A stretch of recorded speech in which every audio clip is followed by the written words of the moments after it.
Chapter 385 Chapter 385, A Demoness Who Won't Refuse. Chapter 385, A Demoness Who Won't Refuse. Translator, Lonely Tree. Matthew asked. In the world of fairies, can I become a raven or a moon bear? Lulu nervously replied. It's best not to. You should solve the matter of the little fairies in the way of the little fairies. If you turn into other creatures, the big sprites of the arcane wilderness will interfere. Matthew asked curiously, what is the way of the little fairy? Lulu said with some grievance. Dance. I'm just not very good at dancing, so I've been bullied by them. Matthew, you can dance, right? As she spoke, she looked at Matthew eagerly. Matthew fell silent. At this moment, he suddenly saw a fairy with a pair of red underwear covering her head on a branch by the roadside. She was like a headless fly, flying around on the tree. That's Pia Pia the daredevil. She noticed Matthew's gaze. Lulu introduced nervously. We'd better not go over. Pia Pia is not only rash, but she also likes to be mischievous. She always does unexpected things. Maybe this is her prank. She might be baiting us. However, Pia Pia heard Lulu's words. Snee-snoutia. What kind of ability is it to tease a crybaby? I don't care about bullying you. Come and help me take off my headscarf. I can't see the way. I beg you, please help me. I'll definitely thank you heavily after this. Lulu pouted. Only Matthew mustered up his courage and flew over. Let me help you. He was filled with curiosity about everything in the garden. If he went over to help, at most, he would be pranked. With Matthew's psychological quality, it was not that he could not withstand it. With Matthew's help, Daredevil successfully landed on the branch. Matthew grabbed the hem on both sides of her head. Quick, quick, quick. I can't wait to see the light again. Pia Pia's voice was filled with anticipation. Matthew pulled hard. The red underwear was in his hand. Why can't I see anything? Pia Pia asked loudly.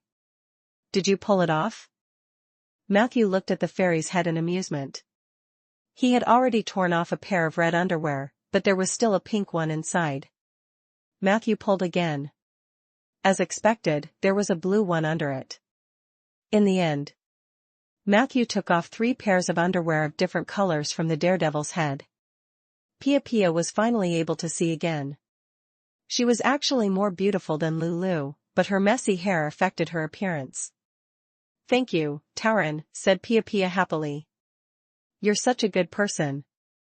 To thank you for taking off my headscarf, I'll give them all to you.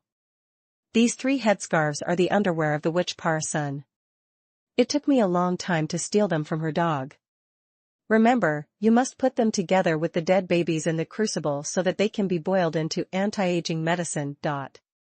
With that, she made a face at Lulu and flew into the depths of the forest without looking back. What did she just say? A dead infant, an ageless medicine? Did I hear wrongly? Pia Pia the daredevil looked pure and innocent. But the words that came out of his mouth made Matthew's hair stand on end. Lulu said worriedly. The witch Parasun has a bad temper. She will definitely take revenge on whoever stole her things. Hide those pants quickly, and don't let others find out. As for Daredevil, she has always been a blabbermouth. No one knows what she's talking about. Matthew nodded. The 2 of them continued to fly through the lush forest. Compared to the gloomy moonlight woodlands, the fairy flower garden was far too lively. No matter where they flew, they could hear the grass spirits arguing. Compared to the oak tree domain, this place was filled with a chaotic aura. Matthew saw a naked goblin flying around. When the 2 of them flew past, she even publicly peed on Lulu. That scene had seriously overturned all of Matthew's fantasies about fairies. Not long after, at the intersection in front of them, a human with a crow head appeared. He held a harpoon in his hand, and the tip of the harpoon was still bleeding. The crowman looked particularly confused. As soon as he saw Matthew and Lulu, he asked anxiously. Have you seen my wife? Lulu quickly pulled Matthew and flew around. As she spoke, she gave Matthew a few looks. They circled around the crowman and continued to fly toward the courtyard. The crowman chased after them anxiously and shouted, "If you see my wife, please tell her to come home before dark. I've cooked my son and put him in the pot. I'm just missing her things to make the anti-aging medicine." Matthew shuddered when he heard that. Are all the creatures in the fairy flower court this crazy? He could not help but ask. Lulu thought for a moment. I don't remember the earliest time. At that time, I was just a very, very small flower spirit. At that time, the Ice Empress was in charge of the Flower Heart Fortress. Everything in the flower garden was peaceful. Later, Queen Elsa's whereabouts became unknown, and some of the creatures in the garden became strange. Fortunately, I didn't hear that they hurt anyone.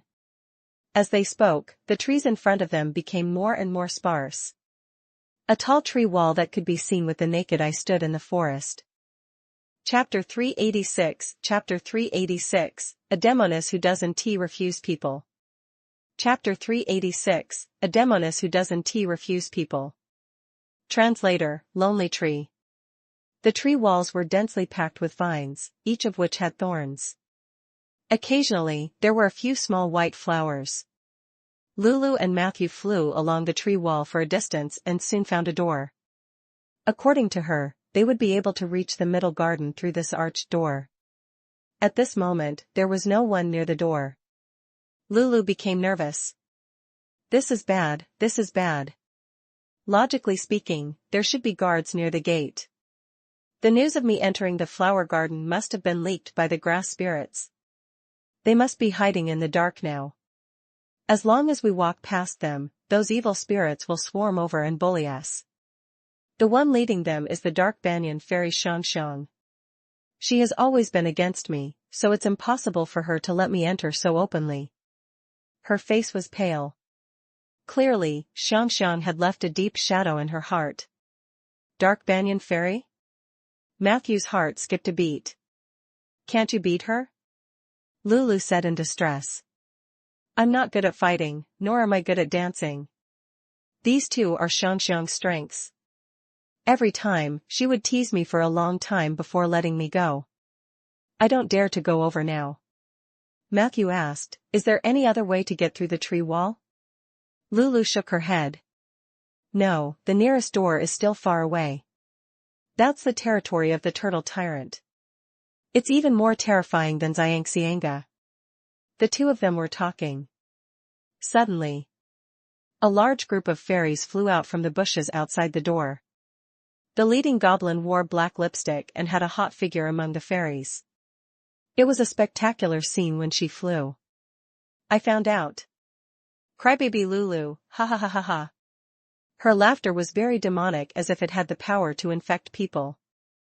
Even Matthew couldn't help but smile when he heard this. A large group of fairies surrounded the two of them. There were also flower guards among them. They held weapons in their hands and looked very proud. Quickly kowtow to Princess Xiang. One of the guards said to Lulu. When Lulu saw this scene, her body trembled, and she began to wipe her tears. Matthew wanted to say something. Suddenly, a strange thought flashed through his heart. It was a blessing on him that was taking effect. Prompt, Suya's nostalgia is currently in effect. You realize that the dark banyan fairy Xiang is the soul of nature that resides in the dark banyan stream. She is Suya's subordinate, but she is not a rainforest creature. You have obtained some information about Xiang. You have learned Xiang's weakness. Xiang's weakness. As the noble dark banyan fairy princess, Xiang is always unable to reject the tough requests of others. In order to make up for this, she always acts tougher than others. Moreover, before others make a request of her, she will always make a request first or simply not let that person speak. Both of you, kowtow to me. Xiang raised her voice and arrogantly ordered. You have to kowtow 100 times. I won't let you in if you miss even one. Otherwise, I'll get Hu and Fu to strip you naked and parade you through the streets. Matthew was still worried. He wondered if he should turn into a raven to scare them. But now, there was a new solution. Immediately, he pulled Lulu's cold little hand and shouted at Xiangxiang, "You can't stop us from passing through the gate." Xiangxiang was stunned for a moment. However, Matthew's order had already been shouted. The flower guard was furious. "What nonsense are you talking about, Tauren?" But in the next second, Xiangxiang said in a trembling voice, "All of you, go away, don't surround them."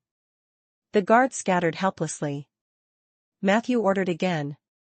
"You have to teach your subordinates a lesson. Not only do I want them to kowtow to me, but I also want them to slap themselves." The guards went completely crazy. What nonsense is he spouting? What right does he have to order our princess around? However, an instant later, they saw Xiangxiang's face reveal a thick look of fear. Immediately after, she scolded the guards weakly.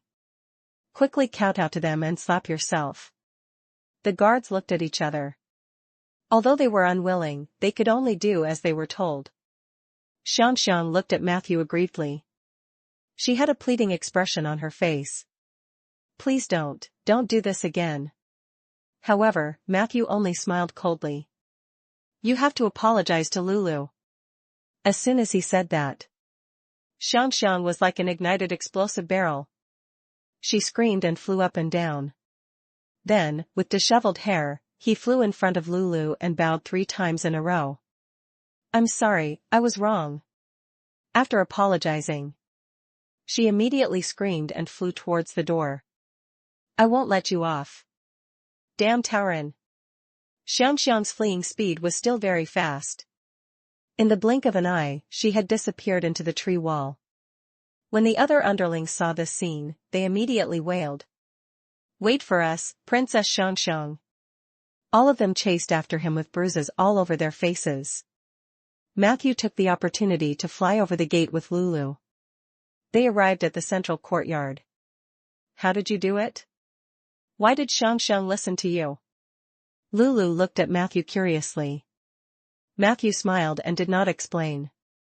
Xiangxiang's weakness was really quite fatal. If he told others about it, she would definitely not be able to survive here. Instead of doing this, it was better for him to grasp her secret. Perhaps it would be useful in the future. Xiangxiang is Suya's subordinate. Suya seems to have a prejudice against the oak tree. Could it be that making things difficult for Lulu is also Suya's intention? In his thoughts, the two of them arrived at a world full of flowers. Compared to the front garden, the colors here were much richer. Colorful exotic flowers and plants filled Matthew's eyes. Lulu brought Matthew through the flowers. After a while, they found a ball of fluid floating between the petals in front of him. The fluid looked yellow, between solid and liquid. Occasionally, some dark particles could be seen inside. Lulu said in surprise, "This is wind nectar. We're so lucky." As she spoke, she led Matthew up to lick the nectar. Matthew took a bite and felt refreshed. After eating several balls of wind nectar in a row, he felt that he was in a good mood. He could feel that his soul had become stronger. Hint: you have consumed the wind nectar, and your spiritual power has increased by a small margin. You have learned a new ability, Spiritual Pierce. Spiritual Pierce: you can twist your spiritual power into the shape of a needle and temporarily stimulate the soul of a target within 10 meters. Feeling the benefits of the nectar, Matthew and Lulu ate it all in one go. The two of them continued to fly with their small, heavy stomachs. Not long after, Lulu found a velociraptor flower. It was a magical plant similar to sunflowers. However, at the edge of the flower disc of the velociraptor flower, there would be long flower tubes extending out. These flower tubes usually hung down, soft like tentacles. But as long as someone climbed in, it would become very hard and quickly stand up in the sky. Immediately after, arcane energy would shoot out of the flower tube and send the creature inside into the sky. They could cover a lot of distance. Matthew got into one of the flower tubes under Lulu's guidance. Not long after, He was sent flying by a powerful force. Everything in the forest quickly became the background. He flew high into the sky. After a few minutes, only then did the rising trend slowly stop. In front of him was a floating fortress decorated with flowers. That's the Snow Queen's Flower Heart Fortress. Lulu's voice sounded behind him. Let's go, and I'll go find the female priest to get my crown and scepter. The two of them flew along the city wall and into the fortress. There was no one guarding them along the way. The fortress looked a little dilapidated. At a corner of the city wall, the two of them encountered a humanoid creature sweeping the floor. Her face was wrinkled, her head was unusually large, and her torso was as thin as a piece of wood. Hello. Granv. May I ask where the female dryast is? I'm a newly promoted fairy princess. I'm here to retrieve my scepter. Lulu asked nervously. The old lady looked at them coldly. Then have you prepared the anti-aging medicine? Chapter 387, Chapter 387, Twilight Creature, Mad Second Hand. Chapter 387, Twilight Creature, Mad Second Hand. Translator, Lonely Tree. What's an anti-aging medicine? Matthew asked. The humanoid creature waved her broom impatiently. The anti-aging medicine is the anti-aging medicine. Without the anti-aging medicine, you definitely won't get what you want. Also, only one of you can pass through here. The other one has to stay behind and help me sweep the floor. Otherwise, I'll eat you. As she spoke, she bared her teeth at the two of them. Her white teeth and blood-red gums were exposed at the same time, giving people a ferocious and terrifying feeling. Lulu was so scared that she hid behind Matthew. Matthew also slowly retreated a little. He asked in a low voice. Why can some creatures maintain a huge body size? Lulu said in a trembling voice. They used to be the subordinates of the Ice Queen, so they have the privilege to grow bigger. If we grow bigger, we will be captured and sent to the arcane wilderness. It is said that it is a very dangerous place. Seeing the two of them whispering, the humanoid creature growled, If you don't speak, I'll eat you. As she spoke, she flung the broom away and pretended to pounce. At this moment, a black shadow suddenly flew over from the corner. Matthew looked at it. It was a familiar little fairy. She was waving a huge axe that did not match her body at all. Bang! The giant axe slashed down along the neck of the humanoid creature, instantly cutting a bull-sized wound there. The humanoid creature's head fell to the ground, and her hands were still scratching in the air. Matthew saw that there was no blood seeping out of her wound. Instead, thin threads were emerging from it. These thin threads were connected to her head as if they were trying to pull it back bit by bit. Let's go. This monster won't be completely killed.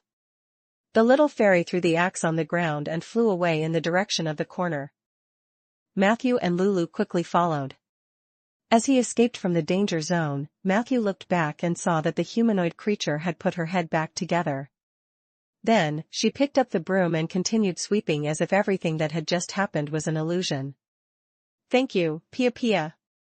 In a long corridor, Matthew and Lulu thanked Daredevil for her help. Pia Pia waved her hand proudly.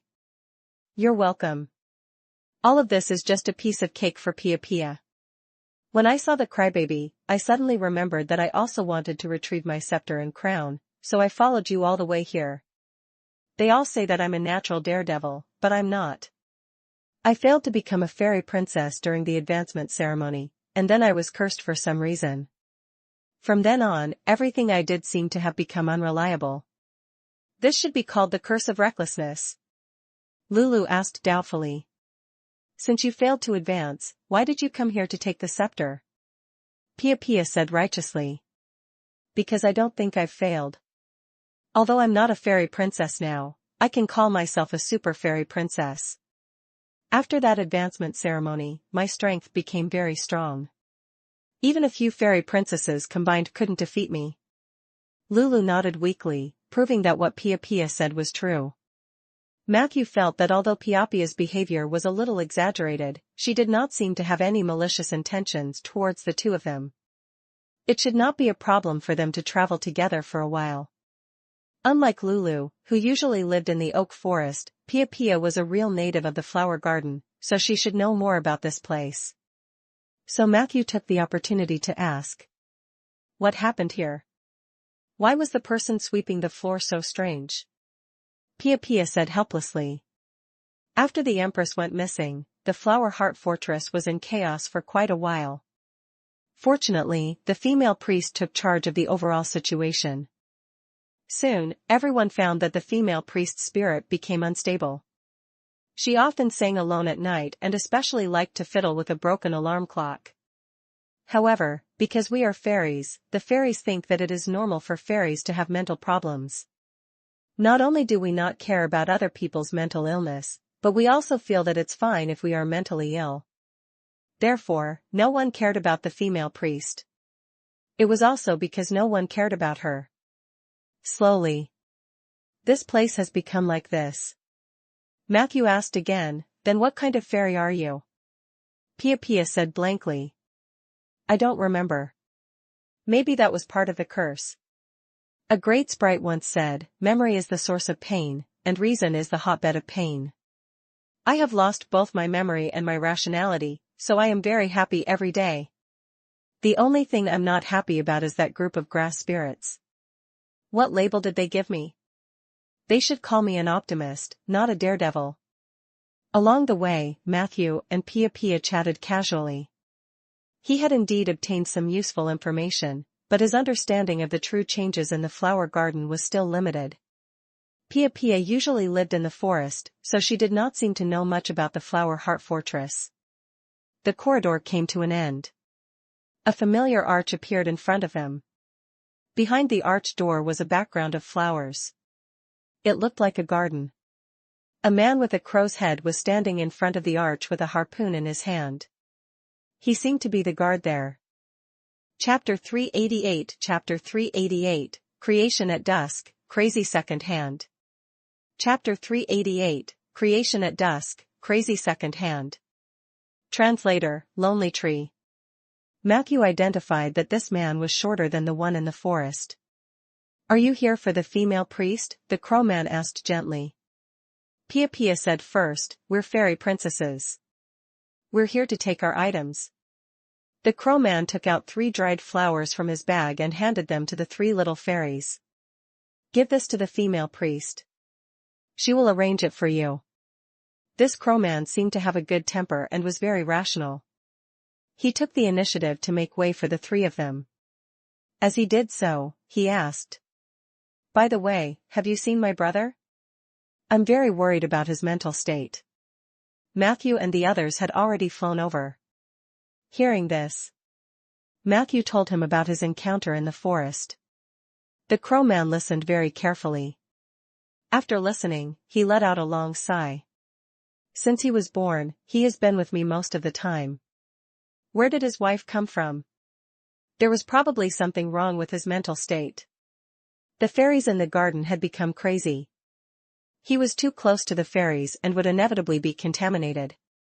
You 3 little fellows should also be careful not to get too close to those crazy fairies. You must be like me, loyal to your post. Don't ask or think about things you don't understand. This is the only way to maintain your rationality. As he spoke, a bloody arm suddenly fell out of his luggage. The crowman reacted quickly. He quickly picked up his arm and stuffed it back into his luggage. That was a fairy's illusion. I've always been normal. The 3 of them looked at each other and could only speed up and leave. What the hell is this place? Why is it that everyone I meet is crazier than me? Pia Pia could not help but complain. Matthew did not say anything. Because he finally couldn't help but use his equalized perception. In order to prevent any complications, he activated this ability as quickly as he deactivated it. Mad Second-Hand Touring, one of the creations of Twilight. Sealed in the arcane wilderness, it controls part of the domains of madness and time. It was another Twilight creation. Matthew's expression was solemn. Galen was sealed in the Shadow World, and this guy named Mad Second Hand was sealed in the arcane wilderness. It seemed that their seals had loosened. In comparison, the influence of the mad second hand seemed to be stronger. Even the flower garden has been infiltrated. What's the situation in the arcane wilderness now? Matthew couldn't imagine it. What's wrong, Tauren? You look like you might have diarrhea at any moment, asked Pia Pia loudly. Matthew hesitated for a moment before sharing the information he had obtained with the two fairies. They were all amazed. So that's how it is. Our flower garden has been polluted. I thought we fairies were born to be sick. Pia Pia asked in shock. This crazy second hand? Is he very powerful? Matthew nodded. But I can't describe how powerful he is. He is in charge of the function of madness and time in the arcane wilderness. In the long run, the pollution of the flower garden may become more and more serious. Pia Pia said seriously, then we must think of a way to stop him. She flew 3 circles on the spot and suddenly clapped her hands. I have an idea. As long as we can become crazier than him, will he be unable to continue polluting us? Matthew's head hurt a little. In theory, yes. Pia Pia suddenly said excitedly. I have another way, and that is to become the Ice Empress. In the past, when the Ice Queen was around, everyone was fine. This meant that she had a way to resist the contamination of the second hand. Now that the Ice Empress has disappeared, as long as I step forward and replace her, won't Flower Garden be saved? When Lulu, who had been silent all this time, heard this, she finally said with dissatisfaction. How would you become the Ice Queen? She's so holy and noble, and you're just a daredevil. Pia Pia was not discouraged. When I get the scepter and the crown, I'll leave the flower court and go to the arcane wilderness alone. I'll find those big fairies to bless me. I want to prove that little fairies can also become fairy queens. Ha ha ha, I'm no longer a reckless person. I'm a great existence that's going to become the fairy empress. Lula reminded her. The arcane wilderness is an outer plane. Danger lurks everywhere there. There are many star beasts that eat humans living there. Even great fairies can't leave their fortresses at will. If a little fairy like you goes there, you'll die very quickly. Pia Pia was unconcerned. So what if I die? Anyway, I don't have any memories of the past. I live happily every day. Even if I die in the arcane wilderness, I can still be a happy corpse. Perhaps a few years later, a necromancer traveling in the astral plane will find me. He will resurrect me as a banshee of death. Wow, so cool. That should be a brand new experience. Maybe I can become the queen of banshees. Pia Pia always looked overjoyed. Matthew was speechless at first. Later on, he admired her attitude. Not long after, the 3 of them arrived at the depths of the garden. They saw a female priest in a white robe talking to a woman in a gray robe on the balcony on the 2nd floor of the garden. Chapter 389, Chapter 389, Creation at Dusk, Crazy Second Hand. Chapter 389, Creation at Dusk, Crazy Second Hand. Translator, Lonely Tree. The gray-robed woman's voice came from the wind. You have to take care of it. This is your duty. The fairies stole my dog, and I can't even brew the anti-aging potion. At this moment, Pia Pia actually took the initiative to fly up. Don't talk nonsense. I'm the only one who stole it. The other fairies didn't steal it. And I stole the underwear from dogs. Don't complain to the female priest. The gray-robed woman was furious. You still dare to appear in front of me? Pia Pia made a face. Why not? You can't catch me. Woof woof woof. A loud barking sound was heard. The gray-robed woman suddenly fell to the ground, and her body suddenly turned into 5 or 6 large fierce dogs. All of them drooled and bared their fangs as they charged at Pia Pia. Come and chase me. Pia Pia was not afraid at all. She flew extremely fast and disappeared into the garden with the dogs in the blink of an eye. Before Matthew and Lulu could react, the female priest leaned on the balcony and asked, Is it the new fairy princess? Lulu said nervously. Yes, I've come for my scepter and crown. The female priest walked down from the stone steps beside the terrace. She took the 2 dried flowers from the crowman and nodded. Follow me. She led the 2 of them through the garden for a while before arriving at a tunnel. The sound of the wind came from the tunnel. The female priest walked in. The 2 could only follow. The atmosphere in the tunnel was a little gloomy. Lulu's little hands were extremely cold as she held on to Matthew tightly. They walked down for a while and came to a flat ground. Rows of rooms appeared on both sides. Most of the rooms were locked. The 2 of them followed behind the female priest. However, when they passed by a room, an accident happened. A strong gust of wind blew from the depths of the tunnel. The door was pushed open, revealing a shocking scene inside. Matthew saw a huge iron rack in the room. Dead babies were stuck on the rack like roast pigs. Pa! Before Matthew could take a few more glances, the door was forcefully closed by the female priest. She gestured at the 2 of them to keep quiet. Then, she said, "Don't let Parson the witch know I stole her dog, or she'll go mad. Let's go." After saying this, she walked into the depths of the tunnel calmly. Lulu looked terrified, and Matthew felt his scalp go numb.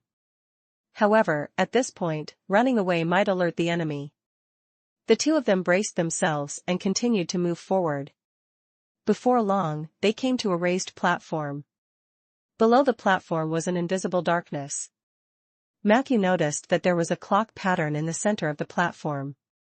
This clock was different from normal ones. There was only one hand on it, and it was a second hand. The heavenly change is approaching. The creation of twilight is restless. The Snow Queen has disappeared into the depths of the back garden to protect the flower garden. In order to resist the power of the hunters, I had no choice but to pretend to flatter the mad second-hand touring. This caused a lot of pollution to the flower garden, but at least this place has not been destroyed yet.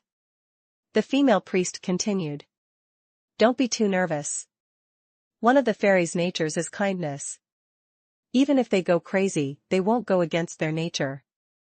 The creatures in the flower garden are all victims, and I'm the only sinner. Take the scepter and crown and leave. Don't stay in the flower garden for too long. As she spoke, 4 glittering objects flew up from the abyss below the platform. Matthew took a closer look. It was a combination of 2 scepters and a crown. Come. Who will wear it first? The female priest asked gently. Matthew was shocked. Me too? The female priest smiled and said. Every fairy princess has one. Of course, you have one too, little cutie.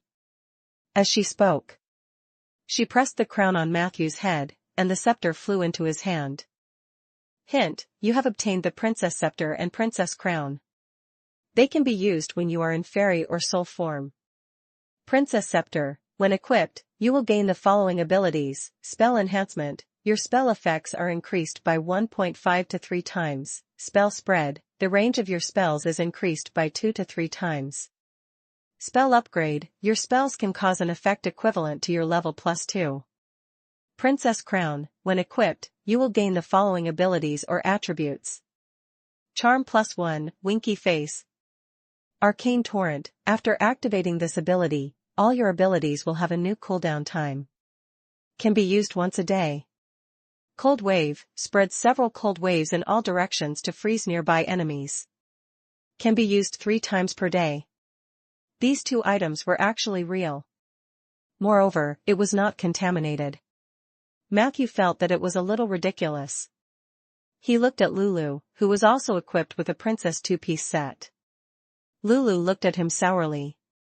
Your scepter seems to be a little bigger than mine, Matthew. At this moment, the female priest urged, leave this place quickly. If it's not necessary, don't return to the flower garden. She suddenly and violently chased the 2 of them out. Back in the garden. The confused Matthew and Lulu bumped into the gray-robed woman. She must be Parson the witch. Where's the female priest? Get her out. Parson, the witch, sounded unfriendly. Daredevil said she stole my 5 dogs. Chapter 390, Creation at Dusk, Crazy Second Hand. Chapter 390, Creation at Dusk, Crazy Second Hand. Translator, Lonely Tree. The female priest's faint voice came from the tunnel. You're mistaken, Parasun.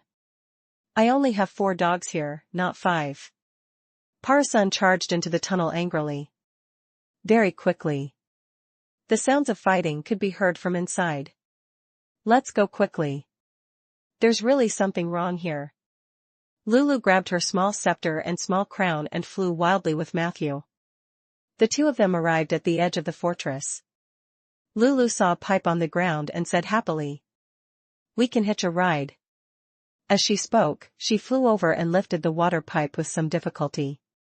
"Matthew, help me turn the switch," Lulu said loudly. Matthew did as he was told. The next second, a surge of water rushed out of the pipe. The water was so strong that it formed a drizzle nearby. The sun shone down from above. A rainbow spread down from the city wall. Lulu raised the staff in her hand and chanted for a while. The rainbow gradually solidified and became a rainbow bridge that led to the surface. "Let's go." The two of them stepped onto the rainbow bridge and slid down rapidly as if they were slipping. A strong wind blew. Matthew felt like he was riding an endless roller coaster. 2 minutes later, they arrived at the end of the rainbow bridge and landed in the forest that belonged to the front garden area. Lulu led Matthew through the forest. Not long after, they returned to the pitch-black rift at the front garden. This was the plain gap that led back to the oak forest. Matthew looked back. Everything in the fairy flower garden was like a dream. It was as if he had experienced a beautiful fairy tale full of metaphor, and he had yet to wake up. At this moment, suddenly, heavy footsteps could be heard not far away. From the other side of the thicket, a huge shadow walked over. Matthew looked over. In the end, he saw a tall, faceless man. The faceless man was dressed in a hunter's style and held a huge double-barreled shotgun in his hand. He saw Matthew and Lulu. The faceless man pointed the black barrel at them without hesitation. Bang! The moment the gunshot rang out, Matthew pushed Lulu into the gap. In the blink of an eye, the two of them appeared safely in the oak forest. What happened to that faceless man just now? Matthew was still in shock. Lulu shook her head. I don't know. I rarely go to the flower garden. It looks like an intruder. No wonder the priestess said that the flower garden was unsafe. The intruders could already walk to the front garden? Matthew suddenly remembered the words of the female priest. She had no choice but to rely on mad second hand to resist the foreign hunters? Is that faceless man one of the hunters? Where did they come from? Matthew's heart was filled with doubts. But now, no one could answer for him. The two of them rested for a while. Matthew suggested that they summon the oak guard the next day. The reason was that Lulu must be tired after what had happened. However, Lulu shook her head. I'm not tired at all. With the scepter and the crown, I will be a real princess. Thank you, Matthew. I'll summon the oak forest guards for you now. As soon as she finished speaking, she began to sing a slow song loudly. She had the princess set in her hands. Lulu was obviously more confident and calm now. Amidst her beautiful singing, Matthew could feel an ancient power awakening. A moment later, the oak tree in front of him, it suddenly moved. At the same time, Rolling Stone Town, 27, Waterpipe Street, the front door of the town's only brothel, Sweetheart Tavern. Lorraine and Eli walked in with their arms around each other's shoulders. But not long after, the two of them hurriedly retreated. I'm sorry, I still can't do it, said Eli, a little bashful. Child, you have to believe me. Matthew entrusted you to me. I can give you the best experience. Lorraine said patiently, do you believe Matthew? Eli nodded without hesitation. Lorraine added, Matthew believes in me too. So you should trust me like you trust Matthew, understand? Relax. Relax. Eli looked hesitant. Must it be like this? Lorraine said disapprovingly, we're just going in for a walk. Nothing will happen. I just want you to broaden your horizons. Eli pointed at the white cat in his arms and asked. I mean, do we have to bring her along to a place like this? Lorraine smiled slyly. Why not? At the end of the day, she's just a cat. Do you think she would suddenly jump out and stop you when you're doing that? Hearing this, the white cat curled up a few times. Then, she buried her head deep into Eli's arms. Chapter 391 Chapter 391, The Oak Guard and the Inn in the Clouds. Chapter 391, The Oak Guard and the Inn in the Clouds. Translator, Lonely Tree. In the oak forest, the ancient power was reviving. Summoning the forest guards was a long and difficult task. The inherent limitations of plant species made it difficult for them to be as active as animals. Matthew's forest was still very young. Under natural circumstances, it would take at least hundreds of years for this forest to produce oak guards. However, the existence of the fairy princess could break this restriction. This was because the power that Lulu was chanting did not come from the flower garden but from an inner plane. Myriad World Forest Ocean. The forest ocean was the birthplace of all plants in the multiverse. The inner plane was a concept that corresponded to the outer plane. Compared to the outer planes that were exposed in the astral plane, the inner planes were undoubtedly more secretive. Entering the forest was a supreme honor for druids, and it was also their lifelong goal. And in the myths and legends of the Enlightenment era, even among the gods, not many were qualified to visit the forest. There were only two people who could do this. One of them became the god of nature, and the other was the god of travelers. Of course, they were all imprisoned in the heavenly palace now. The forest ocean was also the home of all the plants in the world. In the knowledge of the druids, every fallen leaf eventually returned to the forest. They were just rotting on the surface of the material world. Their souls as plants were summoned by a mysterious force to the forest. All in all, the forest ocean was undoubtedly sacred and mysterious to plants. Spells that could mobilize the power of the forest ocean were extremely rare. Only the fairy princess, who had been reincarnated from the forest ocean, had such power. Matthew had long known that Lulu came from the forest ocean. Because it was difficult for the oak forest to give birth to oak fairies on its own, without the ancestors of the fairies, the light fairies. Therefore, the only source of this group of outsiders could only be the forest ocean. This was also the reason why Matthew had decisively asked Lulu to summon the oak guard. Lulu did not disappoint Matthew. With the power of the forest ocean, after the chant ended, 4 oak trees in the forest awakened and became oak guards. This ratio was ridiculously high. What made Matthew even more excited was that, with the strange movements of the oak trees, a fleeting space-time gap appeared in front of the two of them. A burly figure slowly walked out from inside. He bowed slightly at Lulu. I'm willing to serve the princess. It was a male centaur. Hint, centaur tree herder Obist, LV-18, was summoned by fairy princess Lulu. He decisively left the forest and came here to follow her. Obist had a muscular upper body. He had a thick beard and his hair and beard were connected together, revealing only his brownish-red face. His weapon was a spear, and he also had a certain amount of nature magic. As a tree herder, Obist had a natural instinct for the maintenance of the forest. He would patrol the forest every day and carefully inspect and take care of every tree. The tree herder's special characteristic determined that he could gain XP during the growth of the forest. The larger the forest was, the more benefits he could obtain. It could be said that as long as he stayed there, his achievements in this life would be bound to this oak forest. I'm not the owner of this forest. Lulu was still a little shy when she met strangers. She quickly flew behind Matthew, who had also returned to his human form. Matthew is. Lulu said. Obist looked at Matthew with a solemn gaze. A necromancer? Matthew spread out his right hand and activated the domain of the undead. A look of disgust appeared on Obist's face. However, Matthew reached out his left hand almost at the same time and opened the oak domain. The disgust on the centaur's face immediately turned into surprise. How is that possible? Your Excellency has both the undead and the oak tree in your hands? Aren't you afraid of repeating the same mistake as the second son of death? Obist said in surprise. Matthew's heart skipped a beat.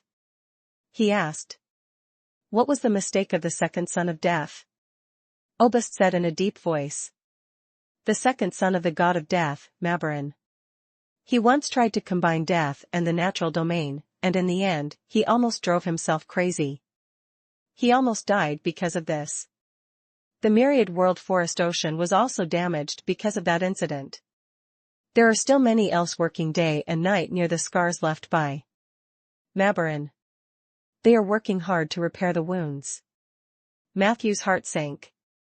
However, he was not surprised by this result. It was not easy to forcefully combine two large domains. It was normal for others to fail on this path. Just because others couldn't do it didn't mean that he couldn't. Matthew was very confident in himself. So he said, I don't have a noble background like the second son of death, and I don't have the ambition to combine the two fields into one. I walk the path of equilibrium and transformation. I am indeed a necromancer, but I planted every oak tree here myself. If you mind my identity, you can leave now, but I hope you can stay. There was no expression on Obist's face. He thought for half a minute and finally said, I choose to stay. Because I believe in the princess's choice. But if I find that this place is different from what I expected, I might leave at any time. Chapter 392 Chapter 392, The Oak Guard and the Inn in the Clouds. Chapter 392, The Oak Guard and the Inn in the Clouds. Translator, Lonely Tree. As he spoke, the centaur put down the spear in his hand and knelt on the ground with his forelimbs, his forehead touching the ground. Hint, you have obtained a follower, Centaur Tree Herder Obist. Your race friendliness +1, Centaur. Obist will reside in the oak forest. You need to prepare a tall treehouse for him to live in. Your oak forest has obtained a characteristic, small animal friend. Small animal friend, centaurs are naturally popular with all small animals. Attracted by Obist, a certain number of small animals will appear in your oak forest in the future. Obist's request was easily satisfied. Without needing Lulu and Matthew to do anything, he started to build the treehouse with spells. Just as Obist was busy working, the 4 awakened oak guards walked over. Matthew noticed. One of them was actually a cannibal tree. The oak guard was in existence after the oak tree awakened its humanoid soul essence. They had the appearance of a treant, but they were far stronger than ordinary treants. Matthew looked at it. An ordinary oak guard had a total of 6 abilities. Catapults, as long as the oak guards are provided with stones of suitable sizes, they will be natural catapults. Range, 150 to 180 meters. Firing frequency, 1 shot every 30 seconds. Charged sprint, the oak guard can take root in the same place. After charging for a period of time, it will charge at the enemy at a speed several times faster than normal. The longer the charging time, the faster the speed. The fastest is 3 times the normal speed. Malicious bind, the oak guard can summon a large number of vines to entangle the enemy. This ability is regarded as natural spellcasting, and the spell effect is equivalent to the Tier 4 mass vine spell. Each oak guard can use this spell twice a day. Weight suppression, the oak guard can double its weight. When fighting in close combat with the enemy, it can use its weight advantage to crush the enemy. Current average weight of oak guards, 1 ton. After using this ability, it can reach a maximum of 2 tons. Sighing tree wall, 2 or more oak guards can connect their bodies to a tree wall. The tree wall had a high amount of natural armor and at least 10% damage reduction. The more oak guards that form the sighing tree wall, the wider the range of the tree wall, and the more significant the reduction effect. Light Fairy's Lair, every oak guard has at least 1 Light Fairy's Lair, and each lair will have 10 to 50 Light Fairies active. The light fairies could sow seeds, promote growth, and clean up pests. They can also do some simple construction work, such as building treehouses and digging wells. It was a rather comprehensive set of abilities. It could be used for long-range, close combat, and defense. There was also a construction team living on it all year round, the spirit creature called the Fairy of Light. They looked like furry balls of light, and they felt like a sponge when touched. They always liked to move in groups. Light fairies lacked individual intelligence and could only accept orders in a collective manner. They were not only the cheapest forest workers but also the ancestors of all spiritual creatures. All the fairies, wood elves, night elves, and other high-level creatures in the world were all reincarnated from light fairies. There was a legend among the fairies. After a light fairy had finished its long and hard-working life, its consciousness would be raised to the reincarnation pool in the forest and wait in line for reincarnation. According to how hard the light fairies worked when they were alive, they would receive different evaluations and rewards. A lazy light fairy could only be transformed into a little fairy. Hardworking light fairies could become great fairies or wood elves. Only the most diligent light fairies could turn into night elves or sea elves after a lifetime of hard work. And the laziest of the light fairies would turn into drows. This legend was very widespread, and even Matthew had heard a little about it. Perhaps it was because of this legend that most fairies of light worked so hard. They were accumulating blessings for their next life. The 3 normal oak guards were all level 14. And the giant tree guard that was transformed from the cannibal tree was actually level 16. Obviously. In the process of absorbing the power of the forest ocean, it had mutated. Not only did the cannibal tree guard have the strength of a normal guard, but it also had 2 additional abilities.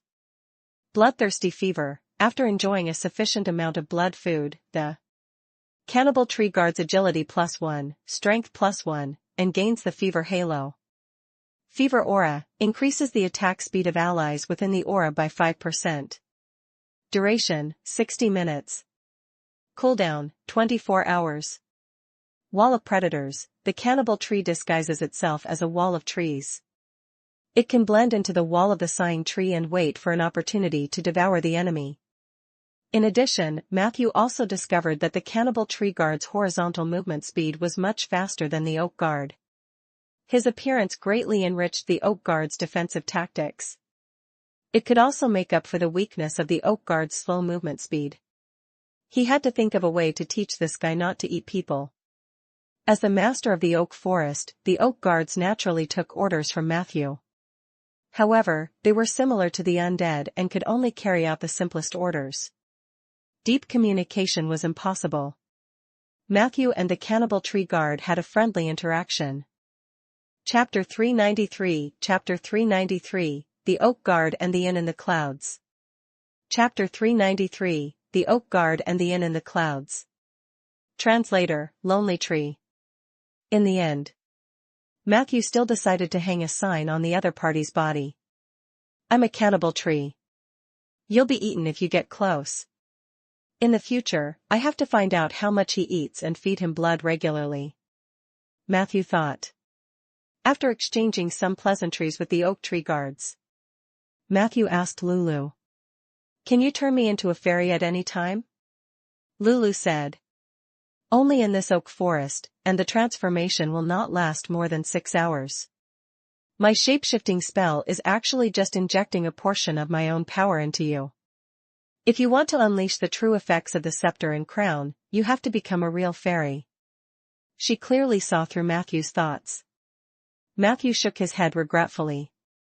The attributes of the princess set were too good, but it was a pity that it could only be used in the fairy form. Even Lulu's transformation spell could not fully activate its power. It seemed that he had to master the true transformation spell to become a fairy. Actually, even if I become a fairy, it won't have much effect because I don't have many nature-type spells. On the other hand, the soul form is a little more interesting. I have the characteristic of soul projection, but it's too dangerous. Matthew carefully put away the princess's 2-piece set that he had obtained for free. Then, the two of them began to hold the enemy of the forest ritual. The purpose of this ritual was to communicate with the will of nature and lock on to the enemy that was the greatest threat to this forest. The ceremony itself was not complicated, but it would consume a lot of energy from the host. Matthew was worried that Lulu wouldn't be able to hold on, but Lulu stubbornly said that she could. At that moment, Lulu was the leader, and Matthew was the assistant. They used leaves to form a circle on the ground. Matthew stood in the center of the circle. Lulu began to communicate with the will of nature. Under the moonlight, the crown on her forehead shone brightly. A clear and low moan sounded. Matthew activated the oak domain to lighten Lulu's burden. Not long after, a powerful magic power entered Matthew's eyes. His vision seemed to be covered by countless clouds. A voice sounded in his ear. "Are you tracking the enemies in the forest?" Matthew replied loudly. "Yes, sir. 120 kilometers to the southwest. It's not on the ground but in the clouds," the voice said. In an instant, the fog in front of Matthew quickly dispersed. He saw a lone vine hanging down from the sky. He didn't know where it led to at the bottom and where it came from at the top. A platform could be vaguely seen on the vine. There were some small houses on the platform. A few figures were moving around at the door. Matthew couldn't see clearly. When he tried to wipe his eyes and see more clearly, all the scenes quickly faded away. In his mind, there was an additional blurry coordinate. There was no specific location in the coordinates. But no matter where Matthew was, he could sense the direction of the location just now. In the northwest. That's the direction of Jiliu City. Hint, you have discovered the temporary camp of the Order of Withering, the Cloud Lodge. Cloud Lodge, a hunting lodge built by the Cloud Elves. It is suspected to have been abandoned and has become a gathering place for the Witherers. Good heavens. It was actually in the sky. No wonder there was no reaction from Eli's nose. Matthew guessed that the white cat wasn't a Witherer. She must have communicated with the Witherer through some kind of method. This was not simple. However, considering that the Order of Withering had the help of the God of Midnight behind them, he had to be careful.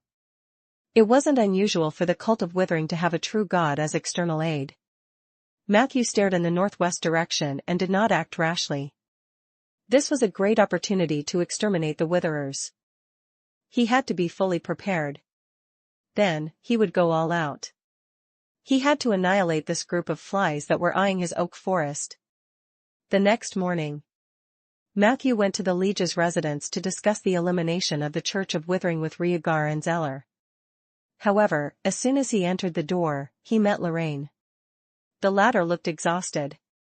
As soon as he saw Matthew, he said listlessly, "Matthew, I'm here to say goodbye to you." Matthew said in surprise, "Are you leaving already? Not staying for a few more days?" "Wait, didn't you say yesterday that you were going to take Eli out to see the world?" Lorraine sighed. "I was just about to tell you that it was because of what happened with Eli that I wanted to leave early. I was going to leave anyway. You've already invited Edmund out of the northernmost floating city.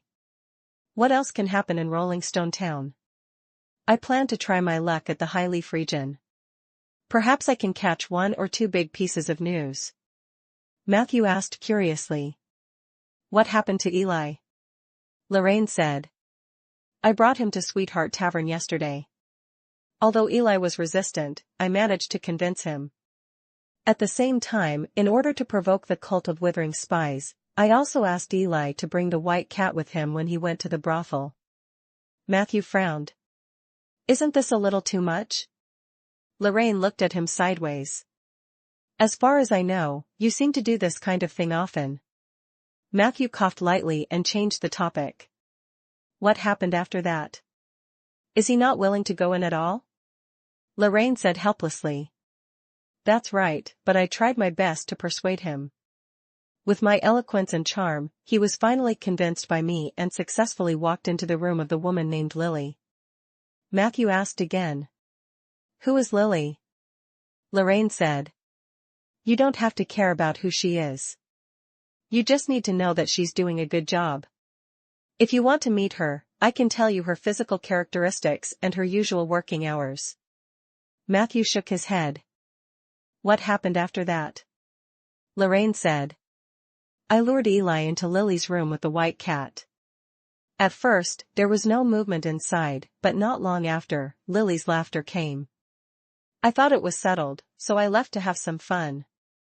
Who knew that an hour later, when I returned to Lily's room, I could still hear her laughing.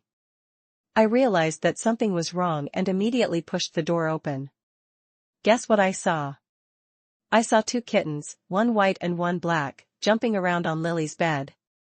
They were having a great time fighting. Lily was playing with the cat at the side. She looked extremely happy. So, my judgment of the druids was correct. They are the wildest players. There was clearly a naked beauty beside him, but he had to play with the little female cat all night. If this wasn't a special hobby, what was it? But she can't be in heat with a kitten.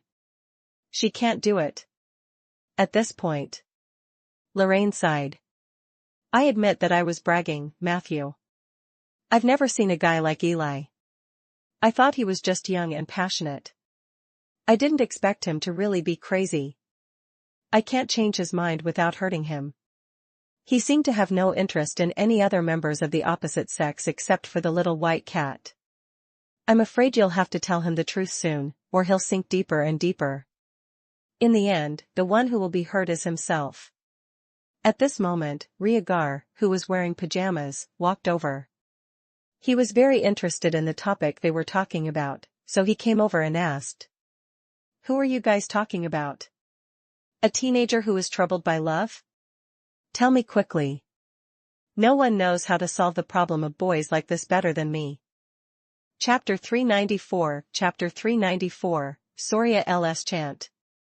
Chapter 394, Soria LS Chant. Translator, Lonely Tree.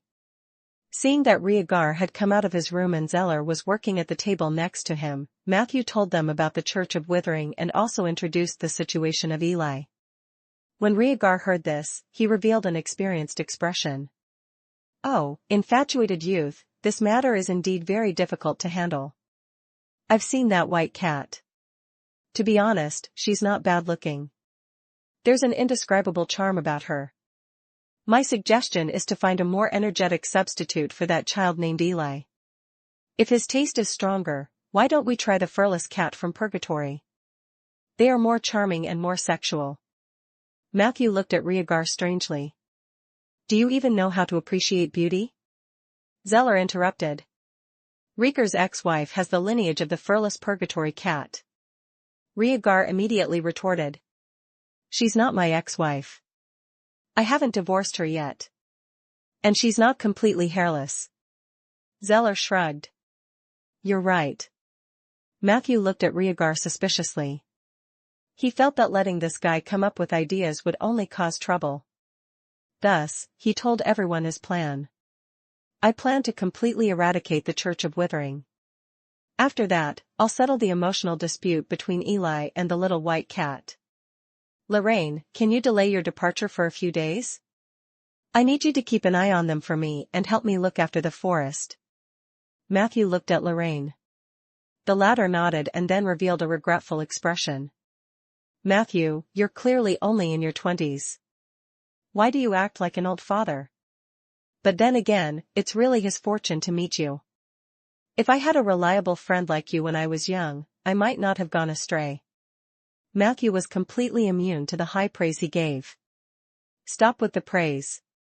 Tell me, what do you want? Lorraine said cheekily.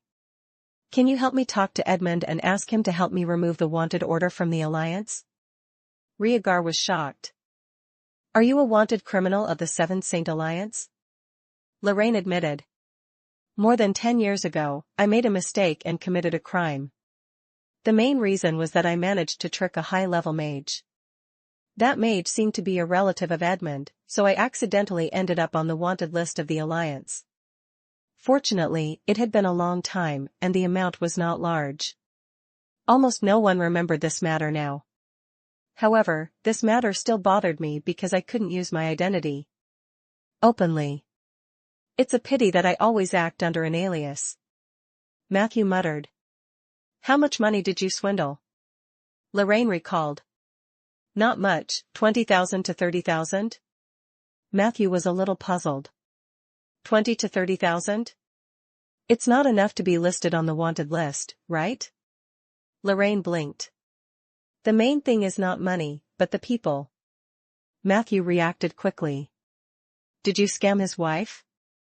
Lorraine coughed. His wife is indeed one of the victims. The office hall instantly fell silent. Matthew stopped asking. He thought for a moment and replied. I can't guarantee that Lord Edmund will give me this face. My relationship with him is actually very shallow, but I'll try. Lorraine made a heart gesture. Don't worry. I'll keep an eye on Eli for you. I guarantee that he won't lose his virginity while you're away. Matthew was relieved. With the two legends, Lorraine and Richard, as well as Edmund's doppelganger, Rolling Stone Town and Oak Forest should be safe in the short term. He looked at the other two. Has the matter in the south been completely resolved? Zeller replied while writing the document. Last night, Red Mountain sent over an urgent letter. Their feudal lord issued a declaration of non-aggression to us. To show their sincerity, Red Mountain's army even retreated to the south of the Prancing Horse River. They left nearly one-third of the golden fertile land empty. We can eat it or use it as a buffer zone. Matthew nodded. Kuzula's reaction is really fast. Zeller also said emotionally. This is the power of the Seven Saint Alliance. We don't even need to use a blade or spear to scare off an ambitious dragon. But we'll have a lot of work to do next. After the news spreads, it's expected that many residents of Golden Fertile Field will defect to Rolling Stone Town, including some small nobles or soldiers who are trying to take revenge on Red Mountain. We have to deal with these people carefully. We can't let them affect the existing order of Rolling Stone Town. Rhaegar also sighed and said. Yeah, I'll be busy from now on. Matthew and Zeller glanced at him at the same time. The latter silently raised the alliance weakly and covered his face. Madam Wesley, a cup of coffee. He shouted as if nothing had happened. Zeller suddenly said. Matthew, I'm still a little worried that you're going to deal with the Church of Withering alone. Take Rhaegar with you. He's got nothing to do anyway.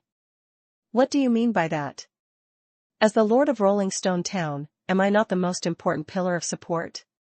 Without me, this territory would have long been scattered. Zeller just looked at him. Are you going or not?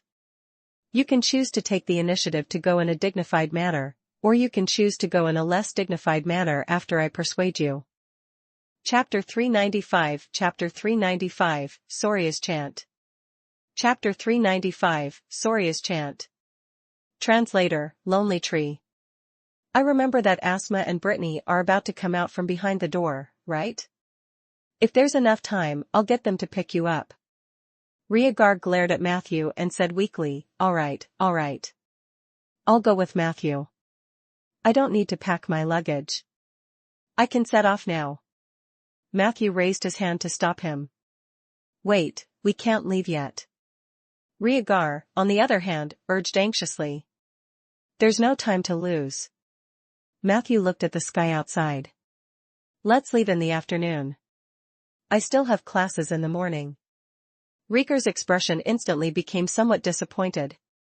At this moment, Zeller suddenly said. Speaking of which, do you need me to find a succubus for that young man named Eli? Matthew was surprised. Zeller explained. I heard that men who have been ravaged by succubi find it hard to fall in love with women of other races. Of course, that's just what I heard. Maybe we can try something else? How about finding him another type of hobby? For example, planting trees? Lorraine shook his head. It won't work. He's a natural man of infatuation. He likes to weave illusory traps for himself and then fall into them. Rather than saying that the women lied to him, it's better to say that he likes to lie to himself. Rhaegar couldn't help but put down the newspaper and suggest. Why don't we let him see a woman's true colors? Find a bad woman to teach him a lesson? Zeller said. Do you want to scar him even more? Lorraine felt that this plan was feasible. The three of them began to discuss intensely. Gradually, the heated discussion in the office hall gave Matthew the illusion that he was on a neighborhood committee. Cauldron House. Margaret was wearing a casual outfit with milk patterns. She looked a little listless. But during class, Margaret's voice was still sonorous and powerful. Today is the third theory lesson. It's mainly about direct confrontation. What was the most important part of a face-to-face confrontation? It is a chant. We all know that the casting time of Tier 1 to Tier 2 spells is around 2 to 4 seconds. The casting time of Tier 3 to 4 spells was extended to 3 to 8 seconds. Tier 5 spells generally took 6 to 10 seconds. Legendary level spells were even longer. They could last for half a minute or even a minute. Although it had all kinds of auxiliary casting abilities, such as casting speed, silent casting, instant casting. However, these techniques were very difficult to use on spells of the same level. If you were a legend, you could, of course, instantly cast spells below the 5th tier, but it would be very difficult for you to cast legendary spells. By the way, bullying is not part of our curriculum. I will only teach you how to fight against opponents of the same level or even higher in various situations. Therefore, in a head-on confrontation of the same level, chanting was an almost unavoidable part. In this segment, I need to emphasize 3 things to you. They are spell awareness, spell ability transformation, and Soria's chant. Swoosh. Swoosh. Swoosh. The feather notebook in Matthew's hand flew up. Margaret took a sip of water and explained.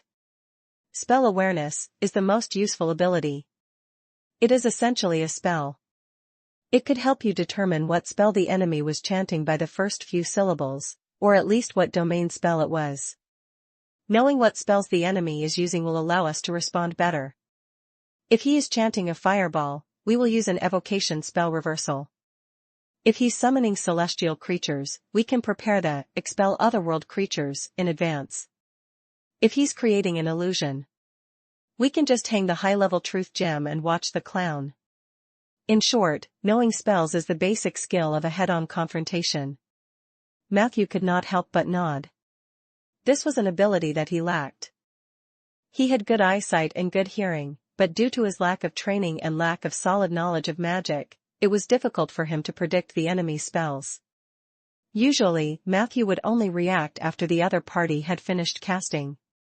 In this regard, the system only played a supporting role. It could only give Matthew the information that he had sensed in a digital and intuitive manner, and rarely could it bypass Matthew's perception to do more. This was actually a very dangerous signal. Margaret didn't give Matthew a chance to think. She continued. The second point is the spell ability transformation. As the name implied, this process was to solidify the combat spells that you often used into your own abilities. Currently, there were dozens of ways to turn spells into abilities in the Alliance. But I personally only recommend 2. First, find a high-level mage and ask him to help you cast a spell on your body. This is the easiest way. You just need to lie down. The only thing you need to do is to build relationships. Second, train hard and use the spell every day with the corresponding potion. Usually, after 2 to 3 training cycles, you will be able to turn a common spell into your own ability. Each training cycle lasted from 14 to 21 days. This method was very difficult, but it was the most down-to-earth method. Spells like Counterspell, Spell Awareness, Spell Reversal, Copper Skin Iron Bones, Bull Strength, and Dash were all spells that were very suitable for ability transformation. Chapter 396, Chapter 396, Soria's Chant. Chapter 396, Soria's Chant. Translator, Lonely Tree. By the way, I can tell you something. I have more than 40 ability spells on me. Matthew exclaimed, You're really hardworking. Margaret glanced at him. No. Only a quarter of it was obtained through my own hard training. The rest was solidified by legendary or quasi-legendary mages whom I spent money on. They are the root cause of my debt. At this point, she frowned and sighed. This brings us back to our first lesson. What is the most important thing for a mage? Money. Money. It's still fucking money. Margaret looked very resentful. It seemed that her financing plan had not been going smoothly recently. Matthew obediently lowered his head and listened. Fortunately, she quickly entered the state of explaining again. The third piece of content is the focus of today's lesson. It is also the best chanting technique that I currently know. It originated from my teacher, Miss Soria. After having an in-depth conversation with the dragons, Ms. Soria extracted a part of the essence of dragon language magic and integrated it into the chanting of human spells. From then on, Soria's chant was born. The advantage of this chanting method was that it was clear and rhythmic. One could control the speed and rhythm of the chanting and thus control the injection and flow of magic elements. That's a little abstract. Let me show you the comparison. As she spoke, 3 figures appeared in front of Matthew. They were all chanting the classic spell Fireball. Margaret nodded lightly. The 3 of them opened their mouths, and 3 different styles of chanting sounded in Matthew's ears, but they were all at full volume. According to Margaret, the first person was a rogue mage who had not gone through the Alliance's training. He was using the most common incantation. Matthew listened to it once. It was indeed not very good. It was a little like a third-rate rapper rapping. The second person was a mage apprentice who had been trained in a professional course. He used the mechanical chant that the Alliance was currently promoting. The speciality of this kind of chanting was that it had no speciality. Throughout the entire recitation, there was no emotional fluctuation at all. It was a little similar to an electronic synthesized voice. The advantage of mechanical chanting was that the specifications were uniform, and the threshold was very low. After becoming a habit, it would be much faster to learn new spells. It was commonly used to train apprentice mages. The third image was Margaret herself. As soon as she opened her mouth, Matthew was shocked. At first, it was a few sopranos singing alone, but soon they fell back. Between the passages, there were clear lines, sometimes like flowing water, sometimes like raging waves. It was a small fireball incantation with a total of 18 syllables and a duration of 3 seconds. Matthew actually heard the feeling of opera. You can see the changes in the magic elements around my body when I chant. Margaret displayed a cross-section diagram of the flow of magic elements. Soria's chanting technique can control the progress of the incantation, control the flow of mana and elements, and thus make a spell more powerful. But if that's all, I wouldn't recommend it to you. Its greatest advantage is that it can interrupt itself through screaming and perform a more advanced technique, spell grafting. As she spoke, she then showed Matthew the scene of her chanting another spell. Note that I was chanting the standard Tier 5 spell, Otherworldly Gate. This spell takes a long time. Even with the help of casting, I still need a full 13 seconds to complete the chant. But in the middle, listen dash. Margaret said as she played the illusion chant. In order to prevent Matthew from being unable to tell, she had specially set the speed to 0.3 timer. Matthew listened attentively and indeed heard a slightly abrupt scream from the other party's chant. Following that syllable, all the magic elements in her body had retreated. This meant that she had interrupted the spell halfway through its recitation. Immediately after, an even more bizarre scene appeared. After the scream, Margaret's chanting continued. Soon, after 8 seconds, she completed the spell. It was just that the spell Otherworldly Gate became the 1,000 arrows piercing the heart, that summoned a large number of arrows to physically pierce and throw at the target area. Matthew felt a chill down his spine. If her opponent used spell awareness and determined that she was using the Otherworldly Gate, then the opponent's response would most likely not be able to withstand the 1,000 arrows piercing the heart. Margaret looked at Matthew seriously. You should have realized how powerful this chant is by now, right? Not to mention the spell amplification effect of this kind of chanting. Scream allowed you to interrupt the spell at any time when the casting progress did not exceed 2 out of 3. And spell grafting could secretly and under certain conditions change it into another spell. Once you master the Soria incantation, you have grasped the absolute advantage in a head-on confrontation between mages. Now, sing with me. Ah. Matthew subconsciously opened his mouth. Ah. No, look at my mouth. Margaret corrected him. At the same time, pay attention to my chest. When you use Soria's incantation, you must master chest breathing. Come, open your mouth with me. Matthew followed her and said. Ah. Margaret pointed at him seriously. Yes and no. Now you're right. No, no. Half right. Very quickly. The magic classroom was left with the sound of awe. Chapter 397, Chapter 397, Gossip and Crazy Frogman. Chapter 397, Gossip and Crazy Frogman. Translator, Lonely Tree. Alright. After a while, Margaret interrupted Matthew. I can tell that you don't have much talent, but you work hard enough. As long as you remember this feeling and go back to practice it repeatedly, you'll have a chance to master the basic practice method of Soria's chanting. If you want to truly get started, you need to persevere and keep practicing. There are no shortcuts in the world of magic. Many places that you think are shortcuts are often traps. And in the process of practice, the most important thing is still the standard way of speaking.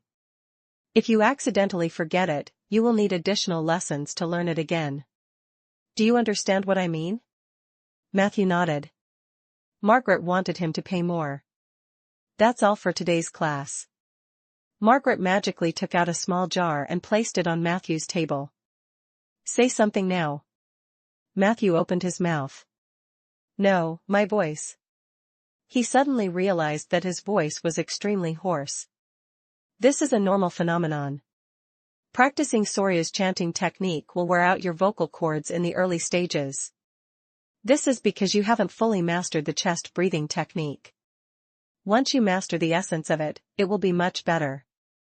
Therefore, in the early stages of training, you will need the assistance of some magic potions. For example, the lozenges that I made myself. Just one lozenge will restore your throat to its original state. You can eat up to 12 lozenges a day, but in theory, I only recommend you eat 2 lozenges a day. There are 60 lozenges in this jar, enough for you to practice for a month. Teacher and student price, 100 gold coins. Do you want to buy it? Matthew immediately heaved a sigh of relief. Margaret did not ask for too much, which was beyond Matthew's expectations. However, after thinking about it carefully, she did not seem to have the talent to make money. I'll give you 300 gold coins. Matthew decided to show his goodwill. The other 200 gold coins would be used to deepen his friendship with Margaret. Who knew that Margaret would actually jump up and strongly reject? You want to buy 3 bottles at once? I rubbed these lozenges with my hands one by one. Do you know how much trouble it is to make one? I'll only take 100 gold coins, and I'll only sell you 1 bottle. Quickly put away the rest of the money. When you finish this bottle, come and buy another bottle from me. Matthew was speechless. He swallowed a lozenge, and the cool taste brushed across his throat. It was as if a small hand was gently scratching his throat. It felt itchy, but it was indescribably pleasant. He took a candy. Matthew's voice returned to normal. Show me the homework from last time. Margaret urged. Matthew obediently took out his homework.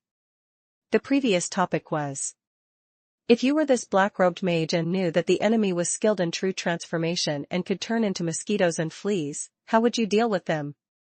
Matthew's answer was only a few words. Hide in the water. Margaret was a little displeased. Can your answer be any more perfunctory? Matthew said honestly, but hiding in the water can indeed solve the problem. Mosquitoes and fleas can only stay on the surface of the water for a while at most. Even if they can enter the water, it will be difficult for them to get into my body in the water. Margaret asked, what if they're waiting for you on the shore? Matthew said. I have the underwater breathing potion. As long as the enemy enters the water, I can launch a counterattack at any time. Margaret asked. What if there are no rivers or lakes nearby? Matthew had already considered this question. Water manipulation spell. This is a very simple spell. It can be used to protect my lower body. The only negative effect is that it will make my crotch wet and look a little indecent, but you also said that there is no such thing as dignity in battle. So I think it's acceptable. As for the face, you can refer to the mage who died in your hands. The bubble spell is a very good solution. Margaret widened her eyes. So, was my battle style easily broken by you? Matthew thought for a moment. If I hadn't known about your move beforehand, I'm afraid I would have ended up the same as the black-robed mage. For most people, they would never think of such a different method. Alright. I'll consider it as you barely passed. Margaret crossed her arms in front of her chest, looking like an old woman. But you have to understand that the water manipulation and bubble spells have a time limit, and my harassment is endless. The most important thing is that once I master true transformation, the initiative will always be in my hands. Matthew nodded. You're right. I'm also interested in practicing true transformation. Margaret seemed to be in a good mood. You have a good eye, but the secret of true transformation can only be taught to you in practical class. But then again, you passed this homework. You definitely didn't pass last time. Regarding how to make money, you have to hand in another assignment to me, and you have to tailor the content to my situation. Margaret's thoughts were clear. Matthew smiled bitterly. I don't know your situation. How can I customize it? Margaret looked unreasonable. I don't care. You're Isabel's student, and she's the most profitable woman in the Alliance. Her student, Ronan, is also one of the most profitable men in the Alliance. I don't believe you can't give a perfect answer. Chapter 398, Gossip and Crazy Frogman. Chapter 398, Gossip and Crazy Frogman. Translator, Lonely Tree. Matthew asked curiously. Is Lady Isabel good at earning money? Of course. Margaret immediately replied, legend has it that her wealth is enough to buy 3 alliances. Later, this legend was heard by Lord Edmund. He quickly came out to refute the rumor, saying that there were definitely more than 3. Matthew was amazed. Margaret continued. Do you know what happened between Lady Isabel and my mentor, Lady Soria? Matthew said blankly, never heard of it. Margaret said with relish, back then, during the Scar of the Dead project, Lady Isabel proposed a solution of Mordenkainen's scalpel, which was initially agreed upon by the other 2 heavenly mages. However, during the implementation stage of the project, Miss Soria was the first to betray her. From then on, the feud between the 2 of them was formed. But then again, Miss Soria did this for a reason. The disagreements between the 2 of them could be traced back to when the Calamity Mage were still around. However, at first, they could still maintain their relationship as fake sisters on the surface. While Lady Soria was slaying the dragon, something happened that made her very dissatisfied with Isabel. Matthew's urge for gossip was also ignited. What exactly happened? Margaret snorted. As you know, Miss Soria's teacher is Mr. Capital, and Capital spells have always been known for their low cost-performance ratio in the Alliance. Some mages even ridiculed his spells for being flashy. The most famous Capital's dragon-slaying spear is what they criticize the most. In order to clarify this point, Miss Soria began to frequently slay dragons. During this process, she only used a few spells that cost a lot of money. Most of the time, she used her own spells. However, the purpose of her doing this was to prove to everyone that slaying a dragon would not be a loss. But in the end, she found that she still lost money. Matthew reacted a little. Is the reason for the loss related to my mentor? Margaret nodded with certainty. When Isabel heard that Soria was slaying dragons, her first reaction was to run to the remaining chromatic dragons and warn them that they were about to be slaughtered. Matthew looked surprised. Is she doing this to protect the dragon? Margaret sneered. You're too naive. Think. Why would Isabel be the most profitable woman in the Alliance? Every time she found a dragon, she would leave after giving a warning and loot the dragon nests. Matthew didn't expect this to happen. This resulted in every dragon Soria slaughtered after that being an empty nest dragon. The dead dragons can't speak, and the living dragons think that Soria robbed the wealth of these dragon nests. For a long time after that, Madame Soria was very depressed. She carried the blame on her back and investigated where the wealth in the dragon nests went. Margaret felt indignant for her mentor. Matthew hesitated and said, "In the end, did Miss Soria find out the truth?" Margaret shook her head. Later, Isabel probably couldn't help but want to show off. At Madame Soria's 100th birthday party, she gave half of the wealth of the white dragon's nest as a congratulatory gift. It was not until that night that the unsolved mystery of where the dragon's treasure vault that was once circulated among the higher-ups of the Alliance went was revealed. Matthew asked carefully, "Did the two of them fight on the spot?" Margaret shook her head. "You underestimate the ability of women to maintain a superficial relationship. They even shared a strawberry cake that night." Isabel also had an explanation. Robbing dragons is one of the common hobbies of legendary mages. She can claim that this hobby has been active more frequently during that period of time. Since then, their relationship, which was already unpleasant, became even worse. That's why my mentor's temporary betrayal led to the follow-up of the Scar of the Dead project. Matthew nodded. It was quite interesting to discuss the gossip of these important people, but he would not completely believe Margaret's one-sided story. Margaret must have gotten the news from Soria. He was there for the popcorn. He did not have to believe everything. If he did, he would be letting down the 9,000+ knowledge points in his account. All in all, if you have 10% of Isabel's ability, you will definitely be able to write better homework. Margaret looked at Matthew with a burning gaze. Matthew cleared his throat. Speaking of which, I think I need to take a few days off. Margaret's gaze instantly turned hostile. You can take leave. But you must hand in your homework. Hand in your homework or keep me as your mistress. You have to choose. After leaving the Cauldron House, Matthew made another trip to the Liege's residence and informed Riegar that the crusade against the Order of Withering would be postponed until the next morning. He had no choice. He had to correct his pronunciation in chanting as soon as possible while Margaret's voice was still echoing in his mind. Matthew's initial plan for the crash course was to walk his own path firmly and absorb the essence of Margaret's lessons. However, he gradually realized. Chapter 399, Gossip and Crazy Frogman. Chapter 399, Gossip and Crazy Frogman. Translator, Lonely Tree. What Margaret said was all the essence. And Soria's chanting was the best of the best. He could only accept everything. So that night, Matthew spent most of the night in the cemetery singing Ah. The zombies were so shocked that they stopped gnawing on the tombstones. The next morning, Matthew, who was well prepared, walked into the Liege's residence with a lozenge in his mouth. He bumped into Riegar, who was pouring coffee in his pajamas.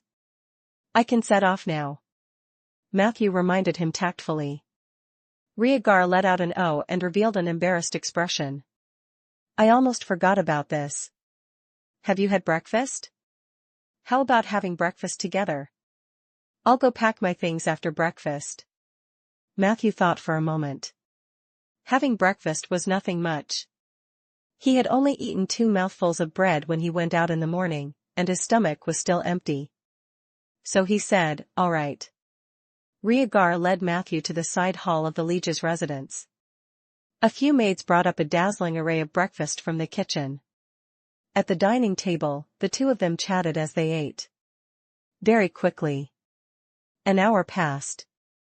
Riegar quickly wiped his mouth and handed the handkerchief to the maid beside him. I'll go pack my equipment.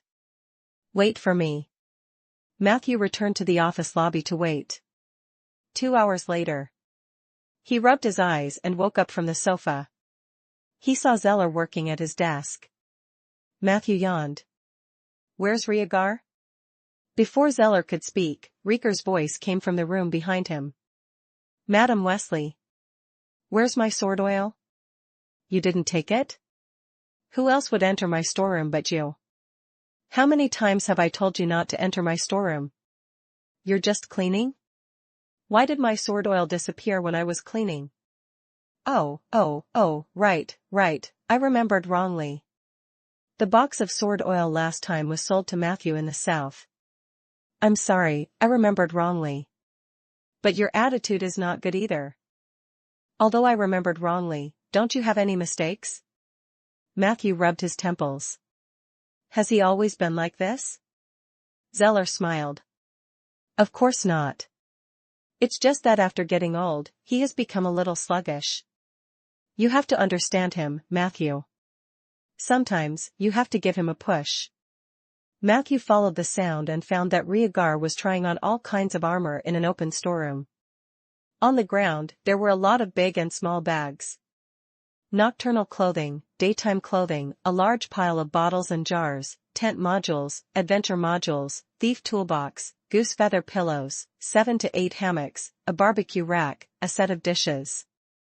Matthew said in surprise. Are you monks?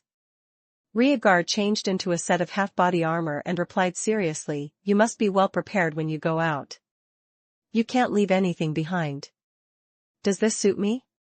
Matthew looked at his bulging belly. It's all right. But we might not need heavy armor where we're going. Rhaegar shook his head and said. You never know what kind of accident you will encounter outside. I'll take this one. I'll wear it first. Anyway, my storage ring has enough space. He. As he spoke, he proudly put away his things. When he passed by Matthew, he even gently patted Matthew's bag at his waist. You don't have to be too envious of me. For a young man like you, it's already very impressive to be able to use a storage item of 1 cubic meter.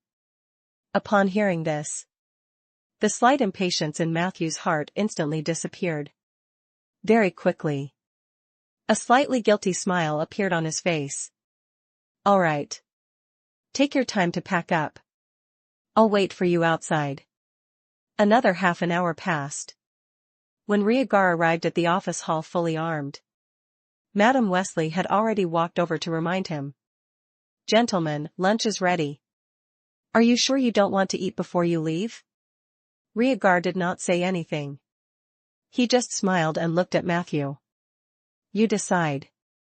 Matthew rubbed his emptying stomach and thought to himself that since it had dragged on until now, it would be better to have lunch before leaving.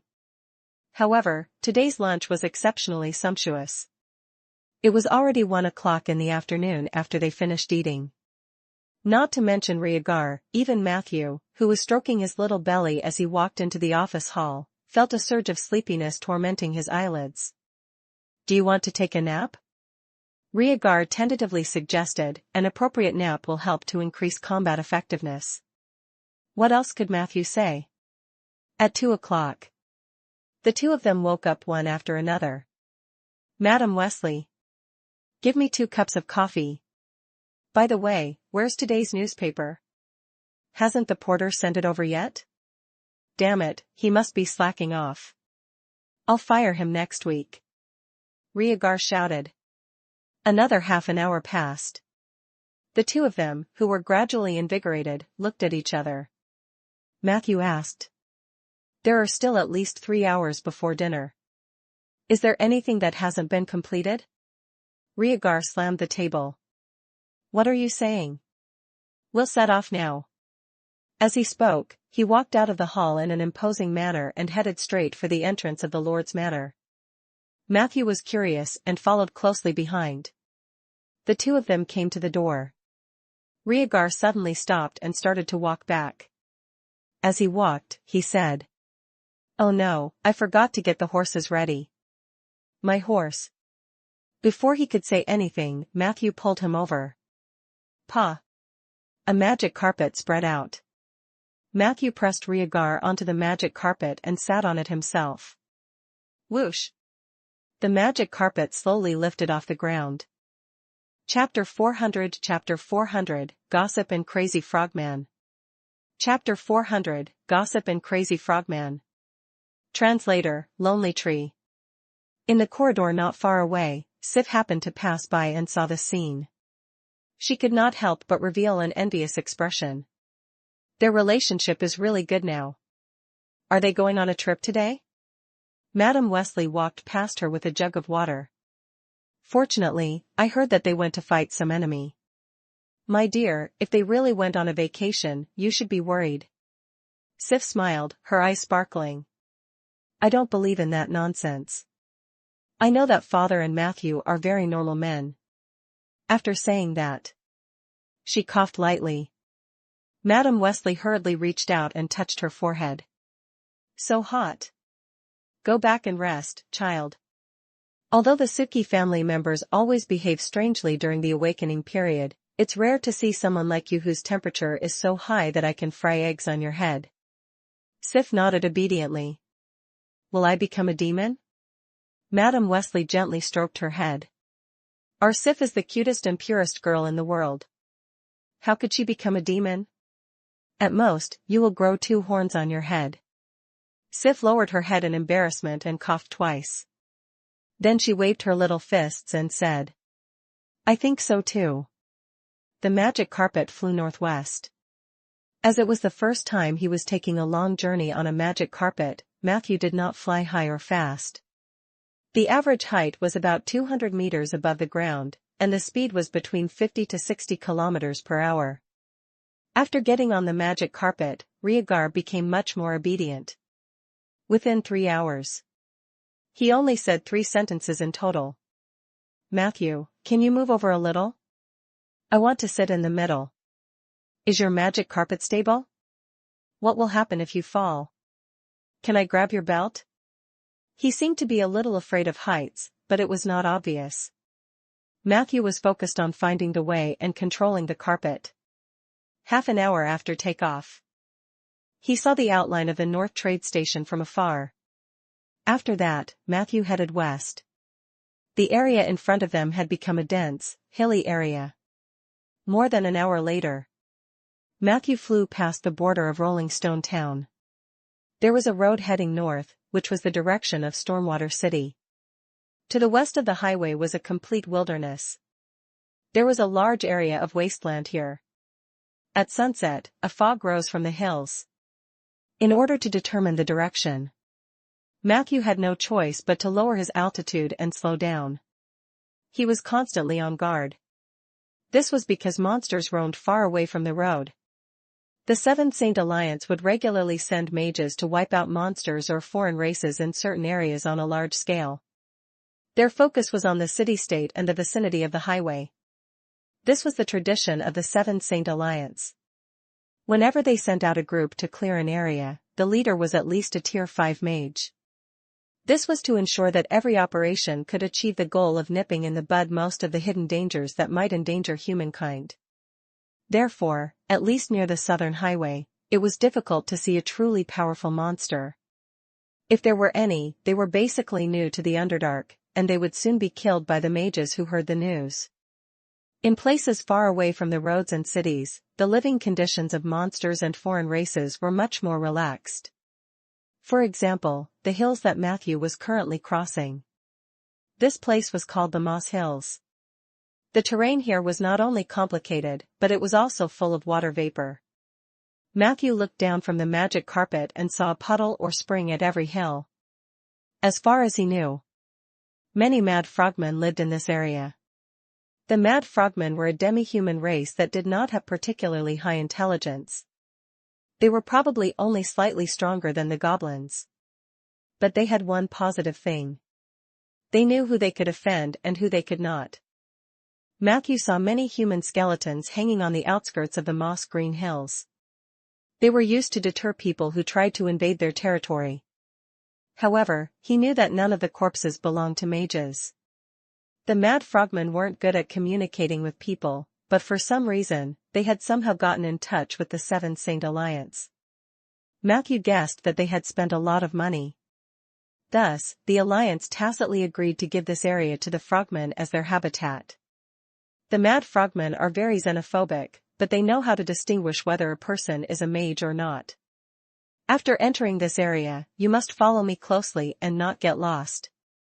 Remember, our goal is to find the Order of Withering's encampment and destroy them in one fell swoop. Matthew controlled the magic carpet to slowly pass through the fog above the hills. When Rhaegar heard this, he nodded with a serious expression. Not long after, the sun slowly set. The afterglow of the setting sun painted an orange-yellow halo in the mist. The two of them quietly admired the beauty in front of them. Suddenly, the speed of the magic carpet suddenly decreased. There was a clamor of angry curses coming from the front. The two of them focused their eyes. On a hill not far away, a group of mad frogmen surrounded a human woman in the middle and were punching and kicking her. Matthew immediately leaned over. Chapter 401 Chapter 401, Why do you mages learn everything? Chapter 401, Why do you mages learn everything? Translator, Lonely Tree. The magic carpet was very eye-catching.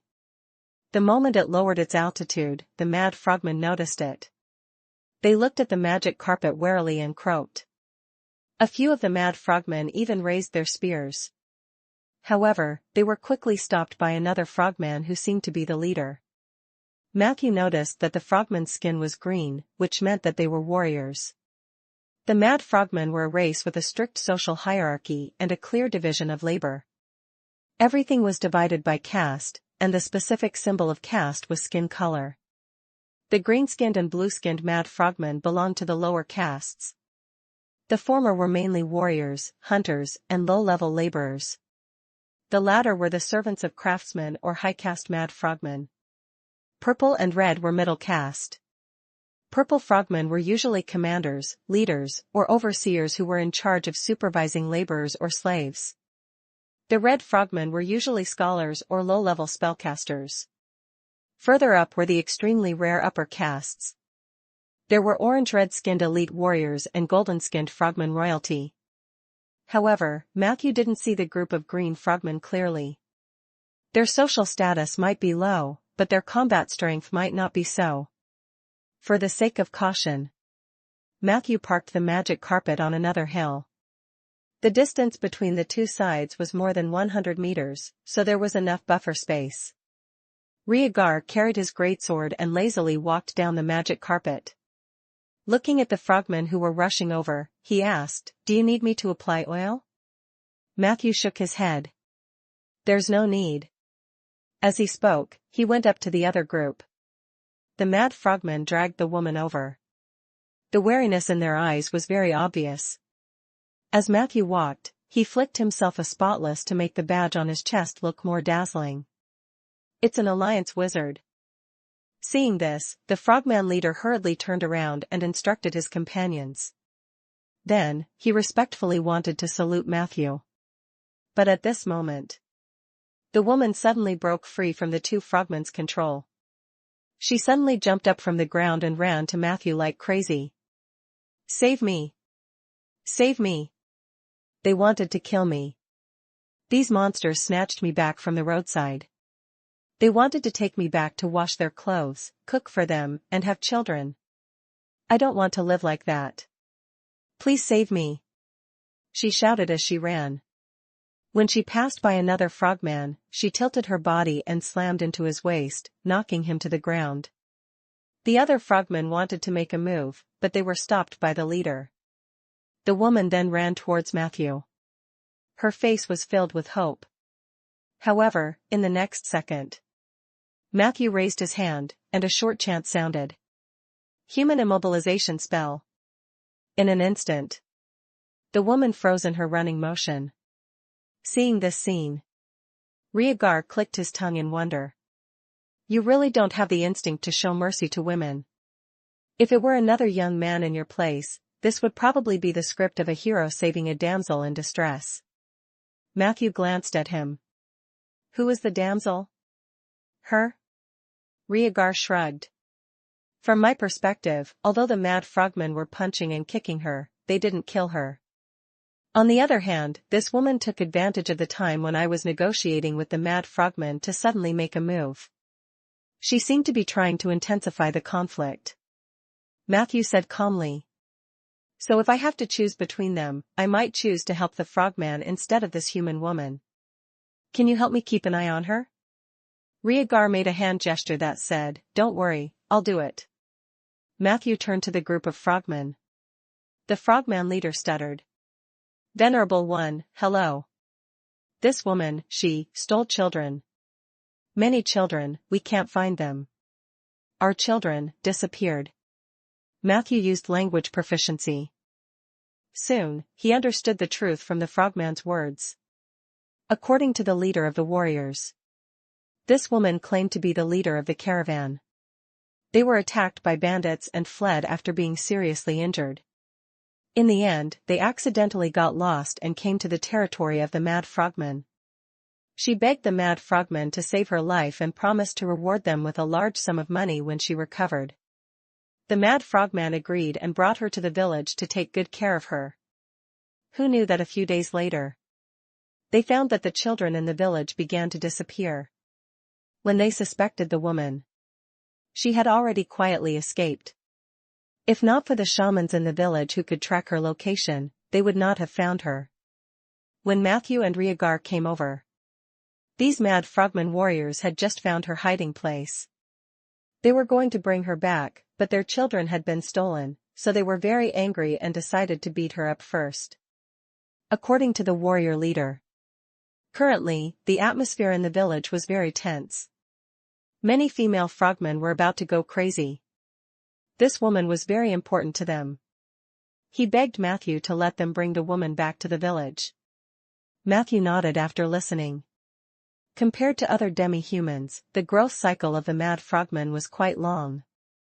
Chapter 402 Chapter 402, Why do you mages learn everything? Chapter 402, Why do you mages learn everything? Translator, Lonely Tree. The larvae would stay in the pond as tadpoles for a full 90 days. During this period, the temperature of the pond must be kept warm enough. Otherwise, the tadpoles would have the possibility of freezing to death. In these 90 days, the tadpoles would complete their abnormal development and transform into young frogmen, and they would be able to go ashore. However, young frogmen usually needed 18 to 24 months of care to grow into young frogmen. After that, they needed to spend the same amount of time before they could enter the breeding period. Compared to the kobolds, gnomes, and gnolls, the cost of reproduction for the frogmen was relatively high. It was no wonder that the female frogman would go crazy. Master Mage, our shaman, said that he saw this woman with another mage through the tracking spell. They had planned this. The warrior leader looked at Matthew nervously. Matthew replied firmly. If there really were mages involved, it would definitely be rogue mages, not mages from the Alliance. The warrior leader forced out an ugly smile. That's for sure, that's for sure. Matthew wasn't just messing around. He now had a good understanding of the Alliance's style. If they needed something like this, they wouldn't steal it. They would directly snatch it. At this moment, the woman's immobilizing spell had worn off. She was firmly suppressed by Rhaegar and could only shout at the top of her lungs. They're lying. Those monsters are lying. Please don't believe them. They are evil monsters. As for me, we are all humans. We are compatriots. Shouldn't the words of compatriots be more credible? They are deceiving you. Matthew looked at her calmly. I will only give you one chance. Tell me who is lying.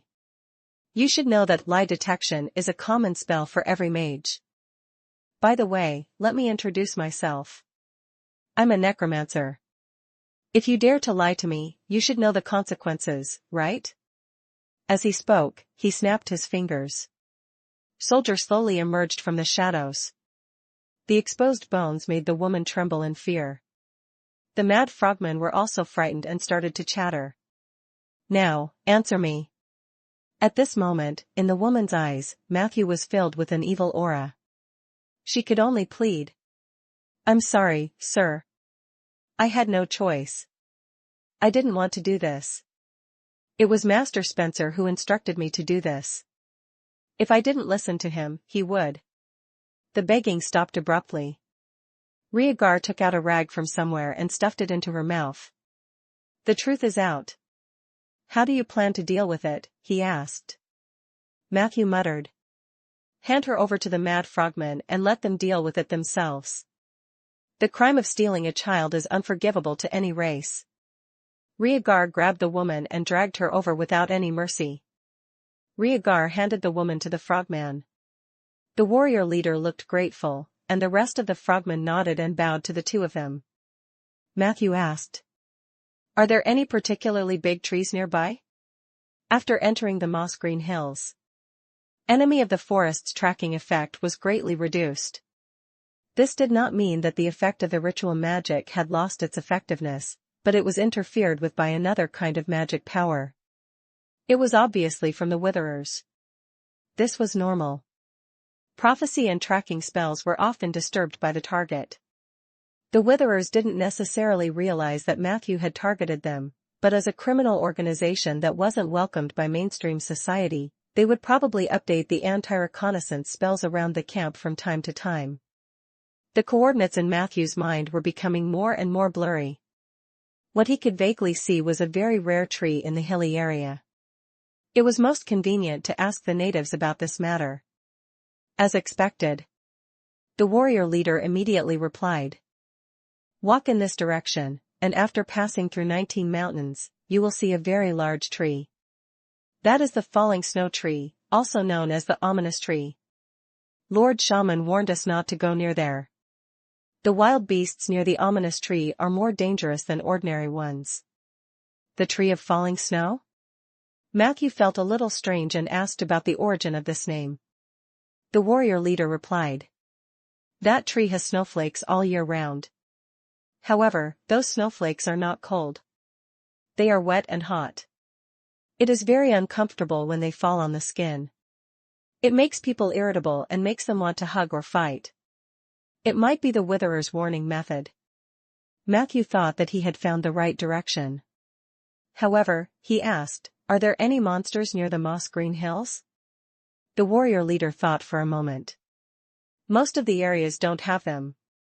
At most, there are some mountain wolves and leopards. It was said that there was a chimera living on a high mountain in the north of the hills. However, it usually moved further north. That was the humans' mountain pasture, and there were many sheep for it to eat. Then, there was a monastery on a strange hill in the northwest. The mages of the Alliance had blocked the area with rune wolves, and there were many monks and knights wandering around. Finally, there was the tree of falling snow. There were some monsters nearby. Some are very powerful, some are just average. If you want to go there, you must be careful. Matthew nodded in his heart. What the warrior leader said was basically the same as what he had researched in advance. The monastery was called the Sunset Monastery, and there were some death monks and death knell knights active inside. Chapter 403, Chapter 403, Why do you mages learn everything? Chapter 403, Why do you mages learn everything? Translator, Lonely Tree. That place was similar to the Ghost Granny Castle. It was a place with some problems, but it shouldn't be a big problem. For some reason, the Seven Saint Alliance didn't wipe them out but deliberately left them behind. The two of them bid farewell to the frogmen and rode the magic carpet towards the snowfall tree. Matthew noticed that Rhaegar seemed to be staring at the frogman, so he asked, Haven't you seen the mad frogman before? Rhaegar shook his head. How can I not have seen it before? They were considered neighbors of Rolling Stone Town. But we don't interfere with each other. I once looked at some crazy frogmen from afar when I was patrolling the territory, but we couldn't communicate with each other. I'm just observing their body structure and behavior to judge their combat strength. I keep feeling that these guys should be quite strong when they fight. Matthew nodded. The mad frogmen are indeed one of the most powerful demi-humans. They have two main characteristics. The first is their berserk. The mad frogmen had a unique supernatural power. They could breathe deeply and absorb magic energy, which was similar to a mage's chant. Through this method, they could gather a certain amount of elemental power for themselves, but this elemental power would appear to be similar to chi. Berserk aura gave the Mad Frogmen a melee ability that far surpassed that of ordinary humans. Another characteristic of their bodies is that they have different types of toxins, which is also worthy of attention. As he spoke, Matthew handed over a piece of papyrus. Rhaegar took a closer look. It was actually a detailed table of the skin color of a mad frogman and the corresponding poison. The surface of a frogman's body will secrete a type of venom. The venom secreted by different skin colors has different effects. This is the homework I did last night. If you're interested, you can take a look. After saying this, Matthew focused on controlling the magic carpet to fly. Flying at a low altitude was actually more difficult. However, considering that he would be too conspicuous if he flew too high, Matthew chose to fly at an altitude of 3 to 5 meters above the ground. Rhaegar took the paper and read it carefully. Green poison. After the target is poisoned, they cannot move except for climbing and standing jumps. If the target was a flying unit, it would not be able to take off or land. Blue venom. After the target is poisoned, the target will remain screaming until the poison is ineffective. Purple. The poisoned target will be eager to soak himself in mud. He must be in contact with mud and liquid at all times, or he will suffocate. Red. The poisoned target will eat non-stop until all the edible items in the field of vision are eaten. The symptoms will then be alleviated. If there are no edible items in the field of vision, the poisoned target may continue to bite fingers or toes. Gold. After the target is poisoned, they are extremely eager to hug. Orange-red. The target will be charmed after being poisoned and can only communicate in the frogman language. During this period, he would think of himself as a tadpole and instinctively seek help from the frogman's mother. Other colors. It is said that there is a very small chance of producing a rarer super caste in the Mad Frogman tribe. The poison effect on their body surface is even more shocking, but as long as you avoid direct contact with their skin or being injured by their weapons, you can basically avoid disaster. You've done a lot of preparation. However, you are still a little weaker than me. As he spoke, he flicked his storage ring. Are we going to look for that tree directly? Don't you want to have dinner or something? Look, it's almost time. Matthew stared straight ahead and casually threw a piece of bread to Rhaegar. An hour later, a towering tree appeared on a distant hill. What a huge tree! Rhaegar exclaimed. Aren't you a necromancer? You should be able to communicate with the big tree, right? Matthew looked at him strangely. That should have been the case, but the inside of this tree has completely withered. Come down. We'll move forward on foot. Rhaegar reluctantly left the magic carpet. The two of them walked for a while. Suddenly, wolf howls sounded from the hills on both sides. A few mountain wolves appeared on the hill. Behind them was an entire group of mountain wolves. Rhaegar. Matthew suddenly raised his voice. Rhaegar placed his greatsword on the ground unhurriedly and began to take out something. Don't worry, I'll apply oil. Matthew stared at the movements of the mountain wolves and took the time to glance down. Which bottle of oil do you want to apply? Open the lid. Rhaegar took out a bottle of black sword oil with the label Canine Special Attack on it. He opened the bottle cap and smiled. Are you going to help me apply it? Matthew concentrated and tried to chant a syllable like Soria. The sudden increase in his voice not only startled Rhaegar but even the mountain wolves on both sides retreated a few steps in shock. In the next second, magical energy gushed out from the bottle cap. Under Rhaegar's shocked gaze, the sword oil in the bottle flew out automatically. Under the control of an invisible hand, he finished applying the sword oil in just 2 seconds. Cantrip, quick grease. Are you happy? This is the spell I specially learned for you before I left yesterday. Matthew's lips curled into a smile. Now, go. Rhaegar waved his shining sword in frustration. He couldn't help but curse. Why do you mages learn everything? Matthew summoned Renesmee and urged. There are a few mountain wolves attacking from the west. Quickly go to stop them. Rhaegar could only brace himself and go up. He rushed over like an arrow and waved the big sword in his hand fiercely. Although he did not hit a single one, it scared the mountain wolves quite a bit. Come, come, wolf cubs. Have a taste of your Uncle Rhaegar's great sword. Although he didn't hit anything, his action immediately attracted the attention of all the mountain wolves. Even the mountain wolf that had appeared on Matthew's right had bypassed him and attacked Rhaegar. Rhaegar had obviously noticed this scene. He could not help but complain to Matthew. Not good, Matthew. Don't you think our team lacks a meat shield? Then, he noticed that Matthew was staring at him with a strange gaze. What do you think Zeller sent you here for? Speaking of, it was strange. The mountain wolves had completely ignored Matthew's existence. They were all drawn to Rhaegar. They attacked Rhaegar from all directions. Come on, Matthew. Rhaegar waved his sword vigorously and finally cut down a few mountain wolves. It had to be said that his weapon was really excellent. With the sword oil, he cut down the mountain wolves as if he were cutting tofu. With a swing of his sword, he cut them in half. Matthew ordered Soldier to stand by and let Renezem attack with all her might. He observed the situation and realized that although Rhaegar was crying for help, he was actually able to deal with the mountain wolves with ease. Thus, Matthew quietly stuffed the stats increasing scroll back into his pocket. He planned to use his own spells to assist Rhaegar. However, at this moment, suddenly, snowflakes began to fall from the sky. A nauseating rotten smell irritated Matthew's nose and mouth. Warning, you are about to step into the ritual field of the Order of Withering Winter of all things. Chapter 404 Chapter 404 No one is more concerned about the living than a necromancer. Chapter 404 No one is more concerned about the living than a necromancer. Translator, Lonely Tree. The snowflakes did not drift to Matthew's side of the mountain.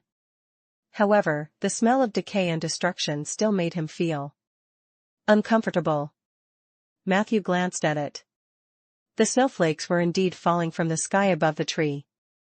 However, the sky above the treetops was covered in dust, and with the fog unique to the Moss Hills, it was impossible to see anything clearly in the air. Retracting his attention, Matthew quickly cast 2 spells in the direction of Rhaegar. Frost Path. Withering Grip. 2 debuff spells, 1 blue and 1 gray, were cast. They accurately enveloped the mountain wolves near Rhaegar, and the speed of these monsters instantly decreased by more than half. Seeing this, Rhaegar immediately switched from defense to offense. The greatsword in his hand spun like a windmill.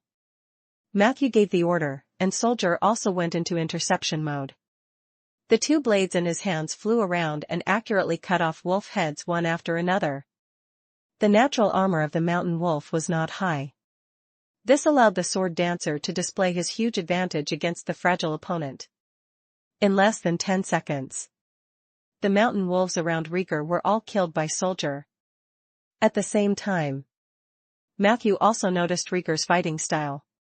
His sword technique was the kind that was critical-based.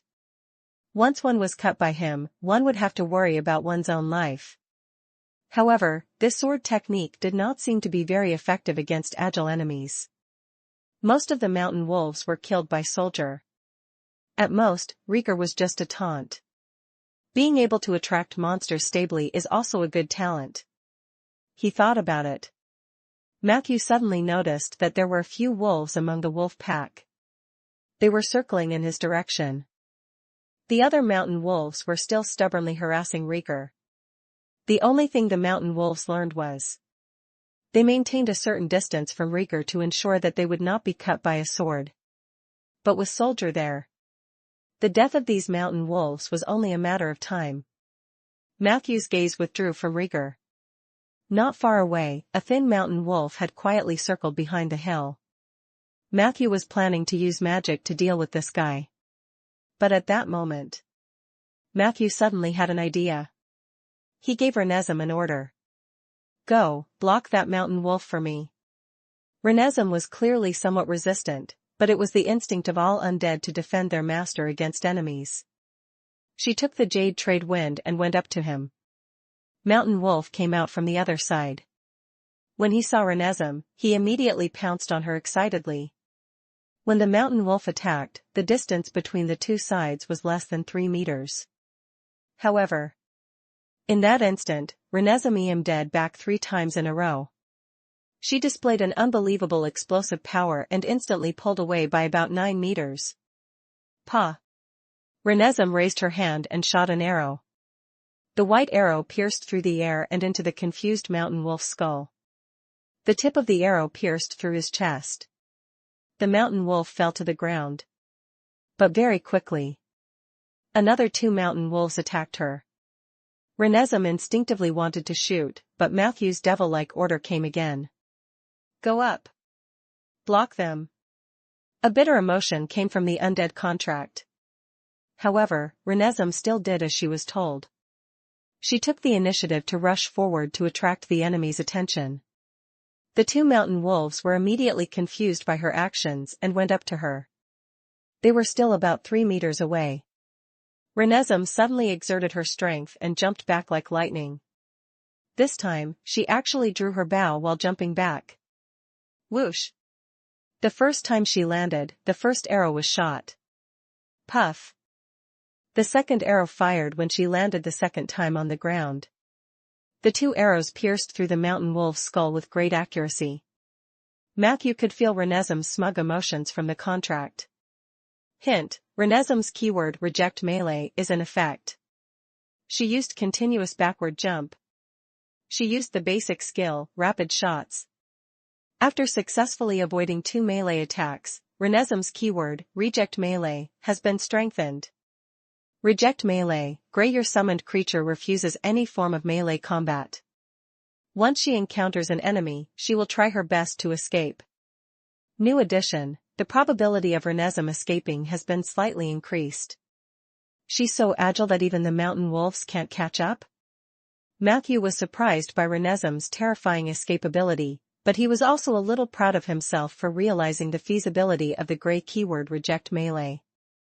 Perhaps this is the correct way to activate reject melee. Renesm's current success rate of escaping the enemy is 100%. If she can keep doing this, she will be the best tank. A tank didn't have to just stand there and absorb damage. If she was afraid of close combat and could fully withdraw from battle while at the same time attracting the enemy's attention, she could also be qualified to be a tank. Matthew was in high spirits. He wanted to continue experimenting. Unfortunately, the number of Mountain Wolves was soon insufficient. The average level of this monster was level 11. It might cause some trouble for ordinary teams, but Rhaegar and Soldier were both Tier 4 top-notch melee experts.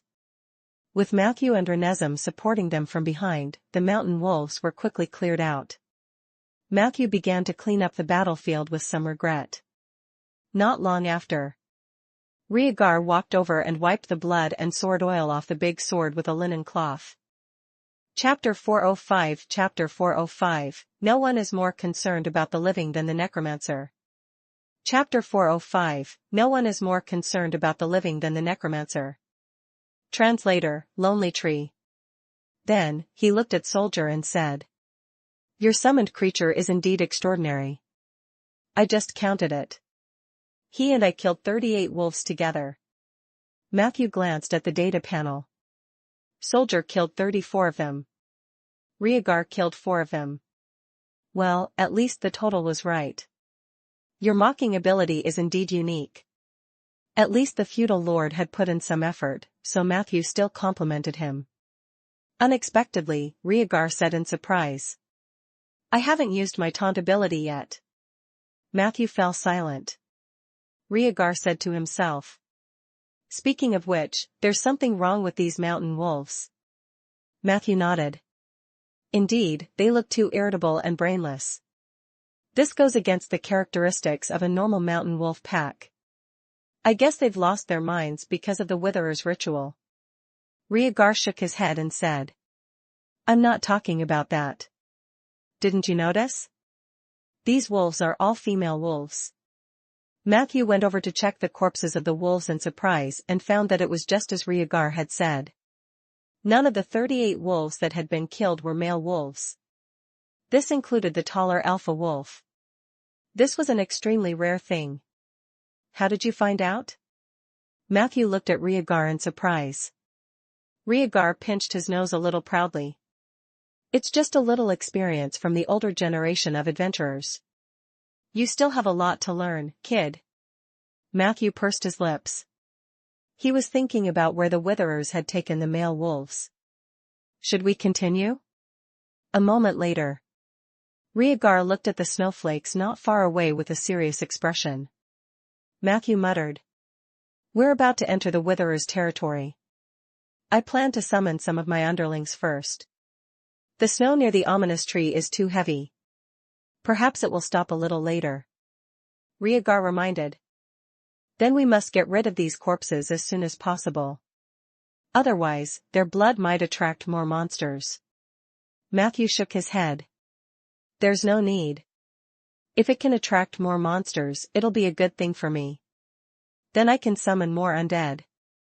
Rhaegar was stunned for a moment, and then he sighed with emotion. Necromancers are really evil. Do you have another set of criteria for living beings? Matthew smiled. Oh, we love living beings. Haven't you heard of the joke about necromancers? No one cared more about the living than necromancers. If all the men and women in the world agreed to never have children, then, the first person to object must be a necromancer. Rhaegar wanted to laugh instinctively, but he felt that it would be against his character, so he cursed, damn necromancer. Then, he held back his laughter. Matthew began to summon the undead. The corpse materials could be obtained locally, and Matthew also carried the necessary casting materials with him. However, he fell into deep thought as to which type of undead he should summon. In Matthew's opinion, the 2 low-level undead summoning methods that he had mastered so far had flaws. As for the zombie wolves, most of the mountain wolves had their heads chopped off, so it was quite troublesome to pick them up. After that, he would have to sew them up one by one, which was a waste of time. Summoning skeleton wolves could avoid this trouble. After all, as long as the soul fire was lit, the skull of the skeleton wolf could be installed at will. However, the skeleton wolf was too weak. What was even more fatal was that the location he was about to head to was the cloud and in the air. Whether it was the zombie wolf or the skeleton wolf, they would have a hard time moving in the air. I got it. Matthew thought about it and decided to try summoning the 3rd low-level undead summoning spell that he had yet to try. He wanted to summon the spirit wolf. Before joining the alliance, Matthew did not have much information about spirit summoning. He would only use the most common method to summon the ghosts of the newly dead. However, after joining the alliance, the situation improved. Even though there weren't many undead spells in the spell library, Matthew had enough knowledge points. Therefore, he had obtained a large amount of information about the spirit summoning spell, but he had never had the chance to try it. And these mountain wolves in front of him were a good opportunity to test his skills. Matthew took out one material after another from his magic bag and counted them. He frowned slightly. No, he was missing a key ingredient. But a few seconds later, Matthew's eyebrows relaxed. He smiled and looked at Rhaegar. I have to admit that the rich experience of the older generation of adventurers can indeed come in handy. Rhaegar shrank back warily. What do you want? Matthew smiled. I remember that your pillow is goose feather, right? Rhaegar revealed an expression of disbelief. I only brought 2 pillows. Do you want to take them away? I can't sleep well without them.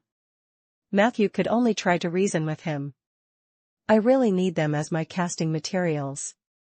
Think about it. Once I summon these little brothers, you won't have to go up and taunt the enemy so hard. In a sense, this is also for your own good. He coaxed him. Finally, he got a goose feather pillow from Rhaegar. In front of Rhaegar, Matthew tore the pillow apart. Goose feathers flew in the sky. Chapter 406. Chapter 406. No one is more concerned about the living than the necromancer. Chapter 406, No one is more concerned about the living than the Necromancer. Translator, Lonely Tree. Riker's expression was a little pained. Hint, your Tauran element +10. You have accumulated enough elements. Do you want to explore the Tauran domain for the second time? That counted? Seeing the reluctant look on Riker's face, Matthew chose to postpone the exploration. It was more important to summon his underlings first. He placed goose feathers on the corpses of the mountain wolves. Then, he smeared a small jar of low-quality corpse oil evenly between their eyes. It was supplemented by a series of basic rituals. 15 minutes later, Matthew began to chant the summoning of the dead to awaken the spirits. 3 minutes later, the crescent moon had just risen. Specters stood up from the mountain wolf's corpse. They slowly moved their limbs around Matthew. From time to time, spirit wolves lowered their heads and rubbed their foreheads against Matthew's hand. This was a master recognition ceremony. It's simpler than I thought. Matthew heaved a sigh of relief. Perhaps this was related to him becoming a high-level necromancer. After all, spirit creatures were relatively low-level. He summoned them with ease. On the data panel. Hint, you have obtained a new summon, Spirit Wolf X38. Spirit Wolf, a ghost-type undead formed from pure soul energy and a little soul fire. They have characteristics similar to human ghosts and have their own special abilities. Special characteristic, Air Step, every spirit wolf has a permanent levitation spell on their body, allowing them to walk in the air as if they were walking on flat ground, but they can't fly for long periods of time. In other words, their flight was closer to gliding. Ability 1, Tear, Ghost Wolf pounces on the target and tears the target apart with its claws, causing a lot of physical damage. Ability 2, Wolf Howling, Ghost Wolves can howl in a way that is even more bizarre and terrifying than normal wolves. If multiple ghost wolves howl at the same time, it will produce a certain stunning effect. Group Ability, Harassment, when a group of spirit wolves move together, they will automatically grasp the tactics of mutual interference, mutual cover to harass the enemy. Group Ability, Gale, when a group of spirit wolves move together, they can release a gale to cover themselves and confuse others. In addition, the alpha wolf of the spirit wolf pack gained an additional ability. Group Ability, Single Blade, when a group of spirit wolves harass the enemy with their group ability, the leading spirit wolf can attack the enemy from another angle. At this time, he will receive an attack bonus and his ambush will become extremely threatening. After looking at the attributes, Matthew knew that his judgment was correct. The spirit wolf was undoubtedly the most suitable undead unit for this battle. There were not many undead that could fly, and more than half of them were of the specter type. Considering that he would have to deal with various situations in the future, he even planned to bring these spirit wolves back to the cemetery to give them a place to live. The master recognition ceremony was coming to an end. The spirit wolves cheered and jumped around Matthew like docile dogs. Matthew opened the Undying domain to see if there were any surprises. In the next moment, as expected, the undead summoning, Spirit Wolf, had a reaction. Hint, your spirit wolves have received the blessing of the Undying domain, the Pale Fong. Pale Fong, you can choose 3 ghost wolves to become the Pale Fong. The Pale Fong will share the attributes of your Pale Hand. Current Pale Hand attributes 1. Attack range, 9.2 meters. Attacks carry instant death. Attacks have a lifesteal effect. Remaining time, 3 days and 14 hours. This was indeed a small surprise. Matthew then designated the Alpha Wolf and the other 2 Spirit Wolves with strong soul fire as his Pale Fong. This was like a lottery in a chaotic battle. The biggest weakness of the Hand of Paleness was the low frequency of instant death. However, with the 3 wolves taking turns, the probability was greatly increased. Most importantly, controlling the Pale Fong to bite people was much safer than Matthew using the Pale Hand himself. After dealing with the underlings, the 2 of them continued to set off. The snow kept falling near the big tree. Rhaegar took out a big black umbrella from his storage ring. The 2 of them walked in the wilderness at night with the umbrella. They were surrounded by thick fog and snowflakes. Other than the sound of snowflakes falling on the ground, there was only silence. The light was getting dimmer. Fortunately, Rhaegar had natural night vision. Matthew did not light the fire and followed him closely. The two of them successfully arrived at the foot of the giant tree. There was not much snow here. Rhaegar kept the black umbrella. The two of them walked around the tree and did not find anything special. Matthew only felt that he was standing in front of a dead object. The green leaves on the branches were fake like plastic, and their insides had been hollowed out by the withering power. He flew to the top of the tree on a magic carpet to check and found that there were no vines hanging from it. A few minutes later, Matthew, who found nothing, used his equalized perception. In an instant, the energy field within a radius of several miles entered Matthew's eyes. I found it. The entrance is actually underground. Matthew led Rhaegar to the back of the tree. 10 steps away from the tree, he found a staircase that led underground. After moving the stone slab on the steps away, the two of them slowly descended and arrived at a sealed underground stone room. The environment here was a little like a tomb, giving people a depressed and gloomy feeling. Matthew searched the stone room for a while and soon found the hidden magic door. Prepare for battle, Matthew said to Rhaegar, and then called the spirit wolves to his side. He took out the defensive psalm and used an unlocking spell on the secret door. In the blink of an eye, a magic portal glowing with green light appeared on the left side of the stone wall. Matthew and Soldier stepped over together. In the next second, he appeared on an empty platform. There were no railings around the platform. It was pitch black at the moment. Cold wind blew in from outside as if they were in the sky. In the middle of the platform was a woman with scabies all over her face. She had been sitting there in a daze, but the moment she saw Matthew, she jumped up on the spot. Then, she took out a copper whistle from her pocket and wanted to blow it hard. At the crucial moment, Matthew took half a step forward with the defensive psalm in his hand, then activated the spell of the pink chapter embedded in it. Delirium. He opened his mouth and spat out a pink mist at the woman. The woman was stunned for a moment before she pounced on Matthew with a lewd smile. He. The scabies on her face did not affect Matthew. He calmly turned his body to the side and avoided the woman's pounce. Soldier then struck the woman's neck with his hand. The latter fell unconscious.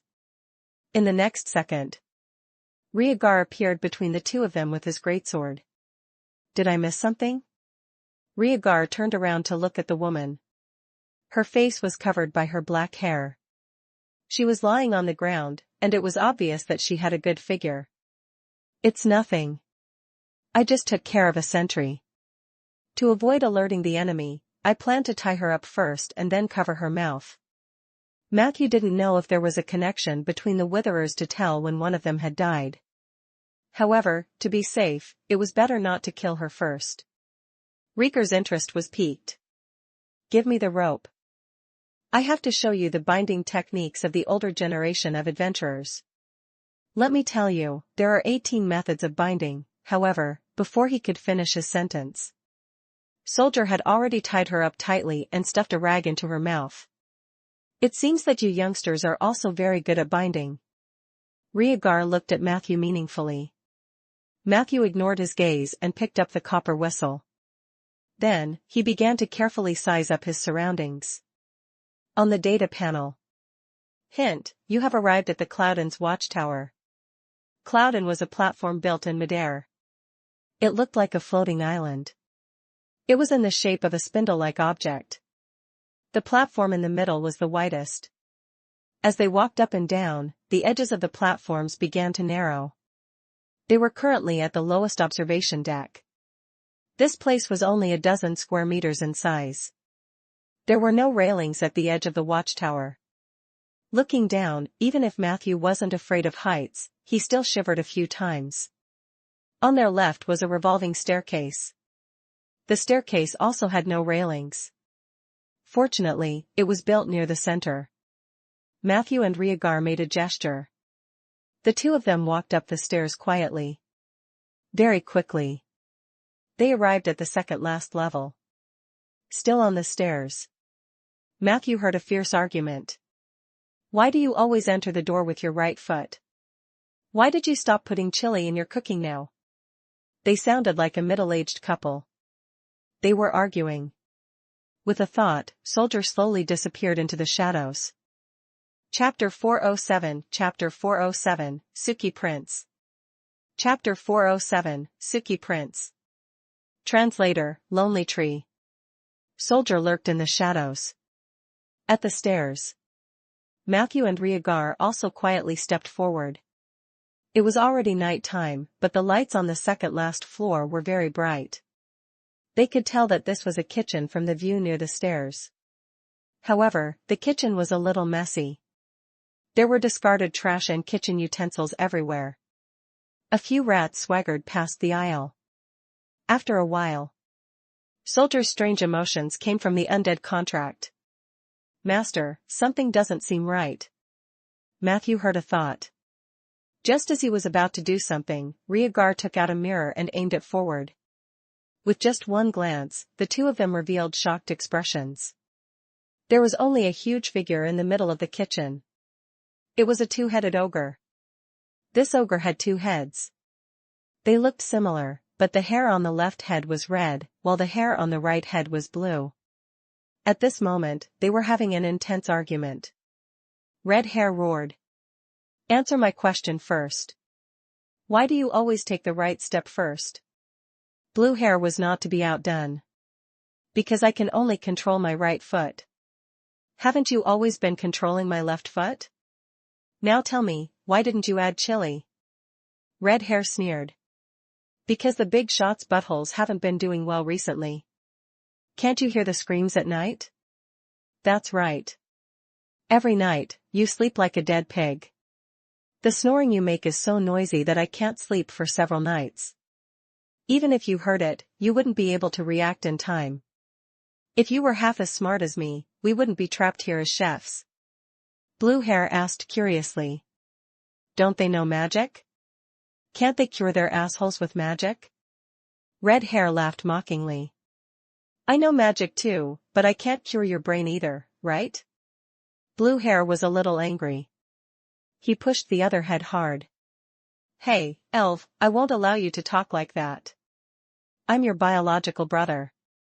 Red Hair said mercilessly. Bullshit, I'm the one who crawled out of my mother's womb earlier, and you're more like someone who crawled out of her asshole. Blue Hair was so angry that his neck trembled. If you insult me again, I'll kill myself with you. Red Hair also replied irritably. That will be suicide. Even if we don't die, I'll definitely ask the big shots to cut us apart after they're done with their business. We'll live our separate lives from now on. The kitchen was silent for a while. Then, the sound of cooking could be heard. Rhaegar adjusted the angle of the mirror and captured the scene above the ogre's neck. Blue Hair said slowly. Elf, will you leave me behind after we are cut open? Red Hair answered without hesitation. Don't be silly, Gazar. How can you live without me? Before our mother passed away, I promised to take good care of you. Blue Hair was touched. Oh, you're so nice, Elf. I'll propose to you when we're apart. Who knew that Elf's face would suddenly turn stern? Don't even think about. Gazar shrunk his head in embarrassment. Elf said gently, proposing is such a romantic thing. I'll be the one proposing. Not you. Just wait and marry me, Gazar. After saying this, the two heads kissed passionately. This scene was not earth-shattering. However, it also made Rhaegar and Matthew look at each other for a long time at the stairwell. Taking advantage of this opportunity, they found more clues. There were not only rubbish and kitchen utensils in the kitchen but also two thick chains that tied the ogre to the kitchen. They could only move in this narrow space. It was difficult for them to even raise their heads, let alone go anywhere else. Ogres were shorter than trolls, but their muscles were stronger, and their combat power was stronger. Matthew guessed that there should be other seals on their bodies. Otherwise, these two chains alone would not be able to trap the ogre who knew magic. At the same time, They also realized that the stairs leading to the third last floor were not far away. Matthew gestured to Rhaegar.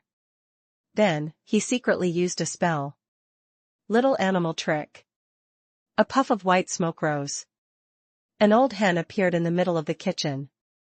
It flopped on the table for a while before starting towards another corner. Hey! A chicken! Gazar was the first to notice this. He shouted, "You're in for a treat tonight, elf. Watch me catch it." The ogre's left hand grabbed downwards. The old hen flapped its wings. He didn't get it. "Trash, watch me." Elf cursed. The ogre's right hand also attacked.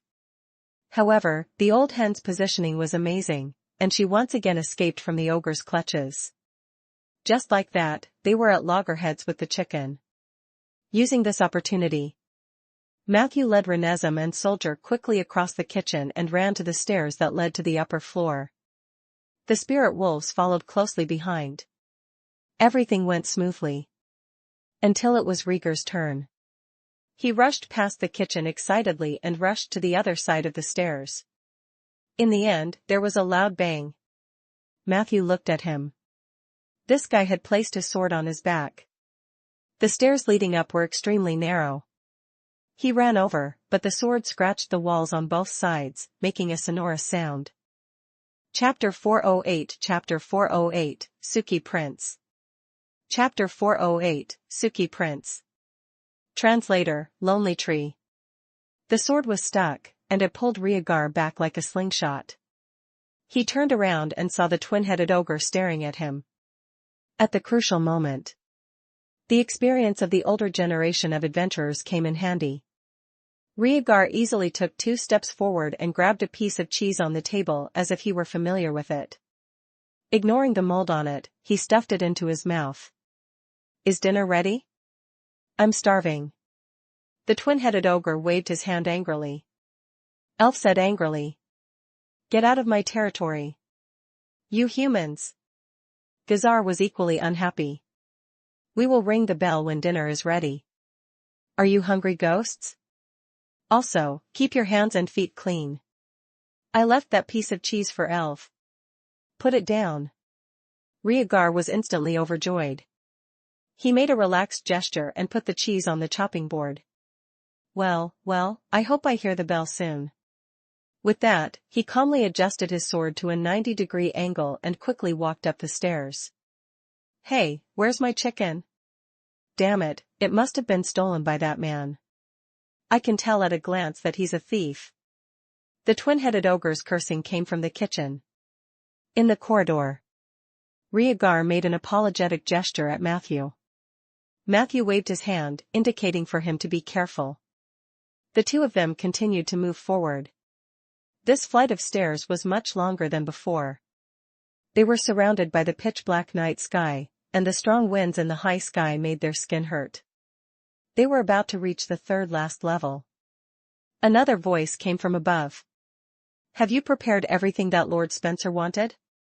I'll go down and take a look at the situation in the kitchen if you're ready. That ogre is dawdling every day. I have to report to Lady Quina and ask him to change the chef." The sound was getting closer and closer, and the two sides were about to collide at the corner. Rhaegar's face tensed up. He had just picked up his sword when Matthew swaggered up the stairs. Curious, he followed and saw 2 more bodies on the ground. On the landing of the stairs, the heads of the 2 rat folk and Soldier's arms were still warm. "Throw the corpse down," Matthew ordered. It was indeed much more convenient to destroy the corpse on this platform. Soldier did as he was told. Matthew took the opportunity to look around. This platform should be the one he saw in the Enemy of the Forest ritual. This place was very spacious. The middle was covered with houses, and there were railings at the edge of the platform. It was obvious that this was a place where people lived. There was a row of houses about 200 meters ahead. The lights were bright, and there were some people inside. That should be the camp of the Witherers. On the side of the camp, there was a thick cloud in the sky. The faint moonlight shone on the clouds. Matthew vaguely saw a large building complex. That place seemed to be one of the legendary cloud ruins. However, the ruins looked lifeless, and there was no light at all. It was unknown if it had been developed by the Cloud Elves. How did the cult of Witherers find the abandoned lodgings of the Cloud Elves? Matthew looked around and pondered. He took a few steps forward and suddenly stopped. There was a warning spell. However, they were all very low level. Matthew easily saw through them. He had to admit that the Order of Withering was indeed quite trashy. Other than finding a decent camp, the camp radiated poverty. In other words, most evil organizations did not have a good life. This was also the reason why Matthew dared to come and destroy them alone. He was about to walk towards the light. However, at this moment, Rhaegar suddenly patted his shoulder. "I have an important discovery." Matthew turned around and reminded him. "It's best not to joke around at a time like this." Rhaegar was stunned for a moment, and his small expression looked a little aggrieved. "I'm not joking. Do you still remember the conversation we heard from the two rat folk? They mentioned a person called Spencer." Matthew nodded. "I know. The woman who stole the frogman's child mentioned this name. He's probably a rogue mage who's colluding with the Order of Withering." Rhaegar said seriously. "He's a rogue mage now, but that doesn't mean he was always one. Do you still remember when I asked you what it feels like to cast a spell? At that time, I saw a piece of news about a group of mages who were addicted to casting spells and stole the speed gem from the Alliance's treasure vault. After that, they were on the Alliance's wanted list. The leader of this group of mages is called Spencer." Matthew looked surprised. "Really? How do you have such a good memory?" Rhaegar revealed a proud expression. "Do you really think that I only read the newspaper and drink coffee every day for fun? I have my own uses." Matthew's expression turned serious. "Did the wanted list say anything about his strength?" Rhaegar recalled. "Tier 3, but he stole from the Alliance's treasure vault. He must have something good in his hands, even though the news said that they only stole one speed gem. But believe me, that is not the truth. They must have stolen something more important. The Alliance had to issue a wanted warrant, but they were afraid that the people who saw the arrest warrant would also covet the stolen treasure." Chapter 409 Chapter 409, Suki Prince. Chapter 409, Suki Prince. Translator, Lonely Tree. This isn't unusual for the Mage Alliance. Matthew's eyes lit up. The other party's analysis was impeccable. He didn't expect Rhaegar to be so meticulous. If Spencer were really with the Cult of Withering, it would mean that the difficulty of tonight's operation would be greatly increased. Before the Witherers were destroyed, Matthew had to deal with that mage in advance. It's impossible for mages to live in such a poor place like these Witherers. He will live on a higher level, but if we continue to go deeper, the possibility of being discovered will be higher. The two of them found a hidden corner. Matthew voiced his thoughts. Rhaegar muttered. "In this situation, the best way is to imitate a siege to lure out the reinforcements. We can feign attacking the Witherer camp and make a commotion. Then, we can guard the passage from the upper level to the lower level. Once the mage shows his face, we will kill him. Of course, there's a problem. There must be a lot of Witherers in the camp.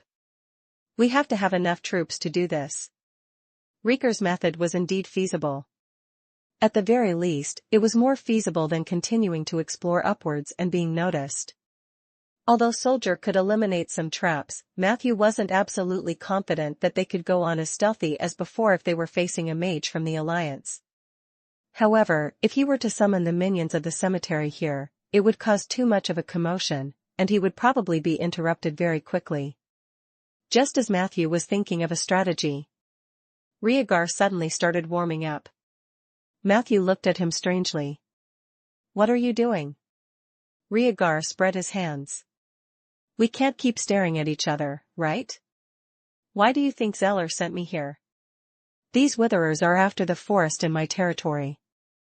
As the Lord, I will protect the property of every citizen. It is reasonable for me to kill them. Besides, I have to show you young people what I'm capable of. I'll let you see the true ability of the older generation of adventurers. As he spoke, he dragged his sword and strode toward the Witherers' camp. Keep an eye on the direction of the passage. Leave all the Witherers in the camp to me, Rhaegar said domineeringly. One more thing, I can't fly. If I accidentally rush outside during the battle, remember to pull me back. In the next second, his body was burning with dark green flames. The half-body armor on his body fused with his skin in the flames. Creak. Creak. Creak. It was the sound of bones growing rapidly. In the blink of an eye, Rhaegar's height had reached 2.3 meters. A pair of bloody goat horns grew out of his forehead. A pair of long, narrow, shriveled, thin, but crystal-clear wings grew out of his back. A nimble tail grew out of his tailbone. His eyes turned pure green. He looked like a terrifying demon. Hint, your partner Rhaegar has activated his second form, Suki Prince. Suki Prince, Rhaegar has revealed his true demon form.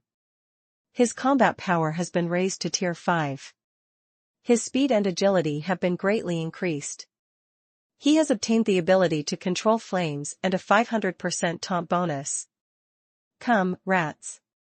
Tonight, you shall sleep here forever, never to awaken again. Rhaegar ignored the magic traps at the edge of the camp. A sword chi suddenly shot out from the sword. In an instant, it overturned the roofs of the dozens of withered treehouses.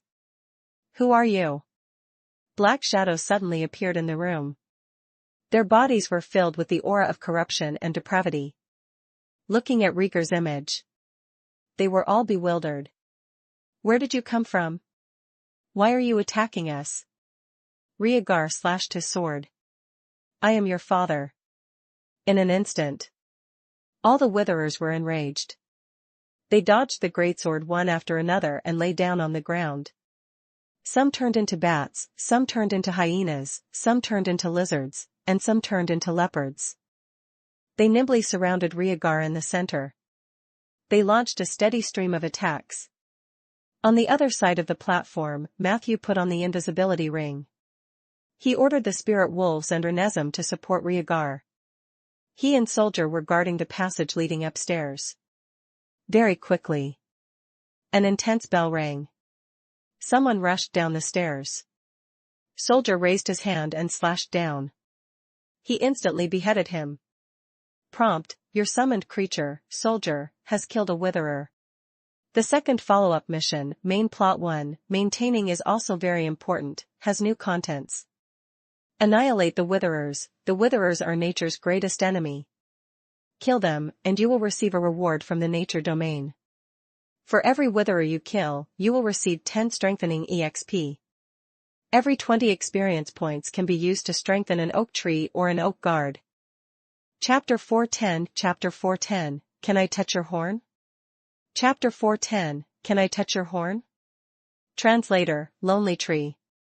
The long-awaited mission was updated. Matthew's eyelids twitched.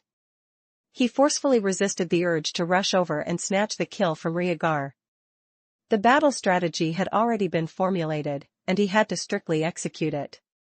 Although with his and Rhaegar's strength, there was a high chance that they could crush the enemies there, they could not relax. Since Spencer was there was a possibility that they would fail. Matthew quickly ordered Soldier to reinforce Rhaegar. He did not hide the specific instructions. Kill every Witherer with your own hands. Don't let Rhaegar steal the kill. Not only that. The spirit wolves and Renezim also joined the battle.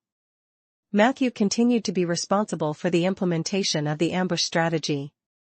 He wore an invisibility ring and guarded the position of the stairs.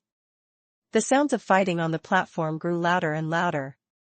Very quickly, footsteps could be heard from the corridor. Another group of Witherers rushed over. Matthew chose to endure. He calmly observed the situation of the battle. Rhaegar seemed to be able to handle it at the moment. Not long after, there were light footsteps on the stairs again.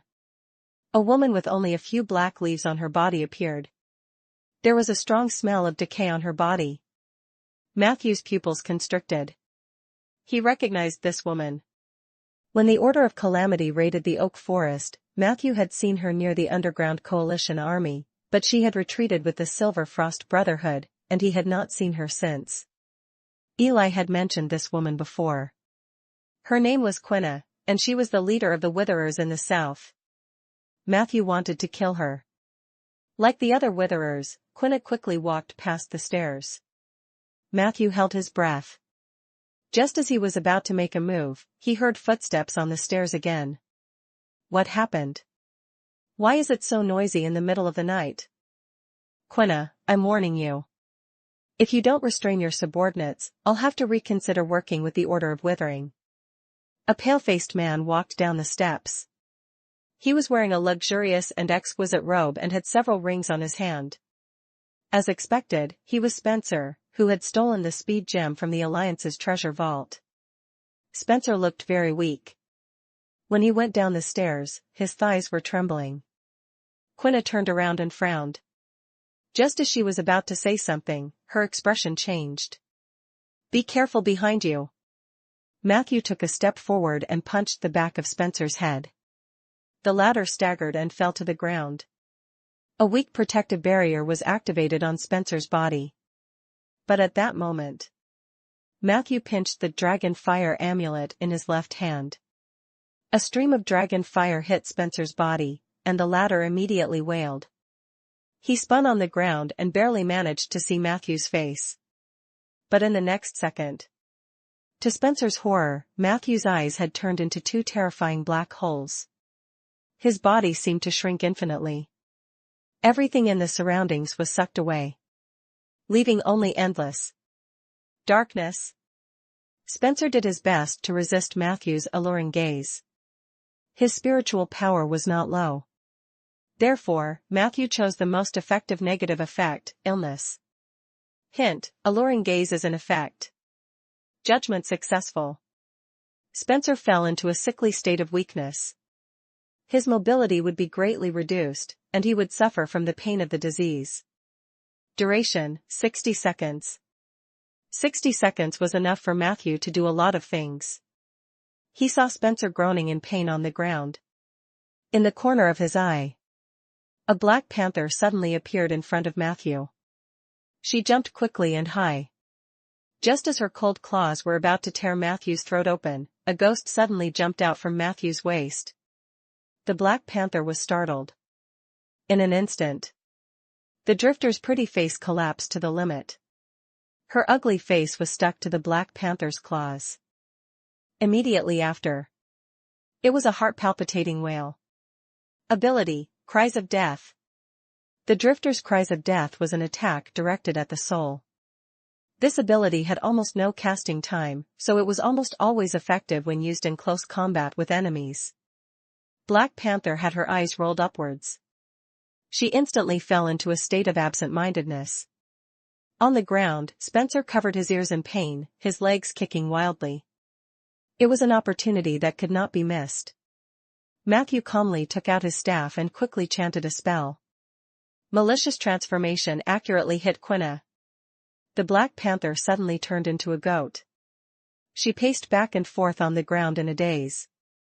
In the next moment, Matthew rushed in front of Spencer. While the enemy was weak, Matthew took out a sharp dagger from his inventory. Puff! The dagger stabbed into Spencer's throat. Almost at the same time, the robe on Spencer's body expanded violently. The magical robe made Spencer bulge into a ball.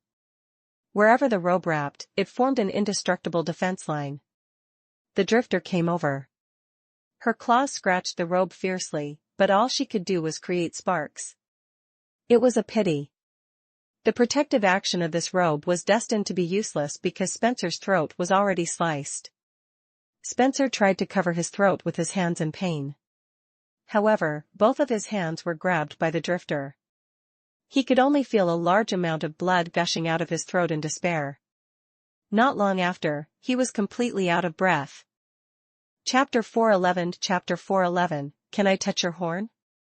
Chapter 411, Can I touch your horn? Translator, Lonely Tree. Hint, you have killed the traitor mage of the Seven Saint Alliance, Spencer. Phew. Matthew heaved a sigh of relief. During the few rounds of sneak attacks on Spencer, he maintained a high level of concentration. This guy had a lot of good things on him. Matthew knew that he could not give the other party a chance to catch his breath. The physical attack at the beginning was somewhat risky, but it also benefited him greatly. Not only did that punch make Spencer see stars, but it also confirmed the important information that he did not have any spells or items that automatically protected him from attack to the head. The Dragon Fire Amulet was used to break any possible spell counter. And the alluring eye was the most crucial step to establish the overall advantage. As long as Spencer was in a bad state and could not cast spells, Matthew would always have the initiative. As for Quina, it wasn't that Matthew looked down on her, a level 14 Witherer leader. It was just that there was nothing threatening about a non-legendary Witherer. After getting rid of Spencer, Matthew ordered the Drifter to guard the corpse while he looked at the goat. Quina's resistance was not low. She had gradually freed herself from the malicious shape-shifting spell. Black Panther's belly was pressed against the floor. She gritted her teeth and questioned. "It's you? Why did you come to find trouble with us?" Matthew looked at her calmly. "Do necromancers need a reason to find trouble with people? Can't I just be interested in your dead bodies?" A hint of anger flashed in Quina's eyes. However, this emotion was quickly dispelled by her. She said in a deep voice, "There is no enmity between us. When the Order of Calamity attacked the Oak Forest, I even took the initiative to retreat with my people." Matthew smiled. "What about Eli? You don't think that I'm so slow that I can't find the problem with the little white cat, do you?" Matthew's voice carried a hint of laughter. But in Quina's eyes, "Necromancer." She took half a step back. "But we still have room for negotiation, don't we? Spencer is dead. We need to find another mage to work with. Aren't you curious why he wants to work with us? We found a secret treasure vault on the upper floor of the inn." She hadn't finished speaking. Matthew raised his staff and began to chant. A few seconds later, a huge claw of negative energy suddenly emerged.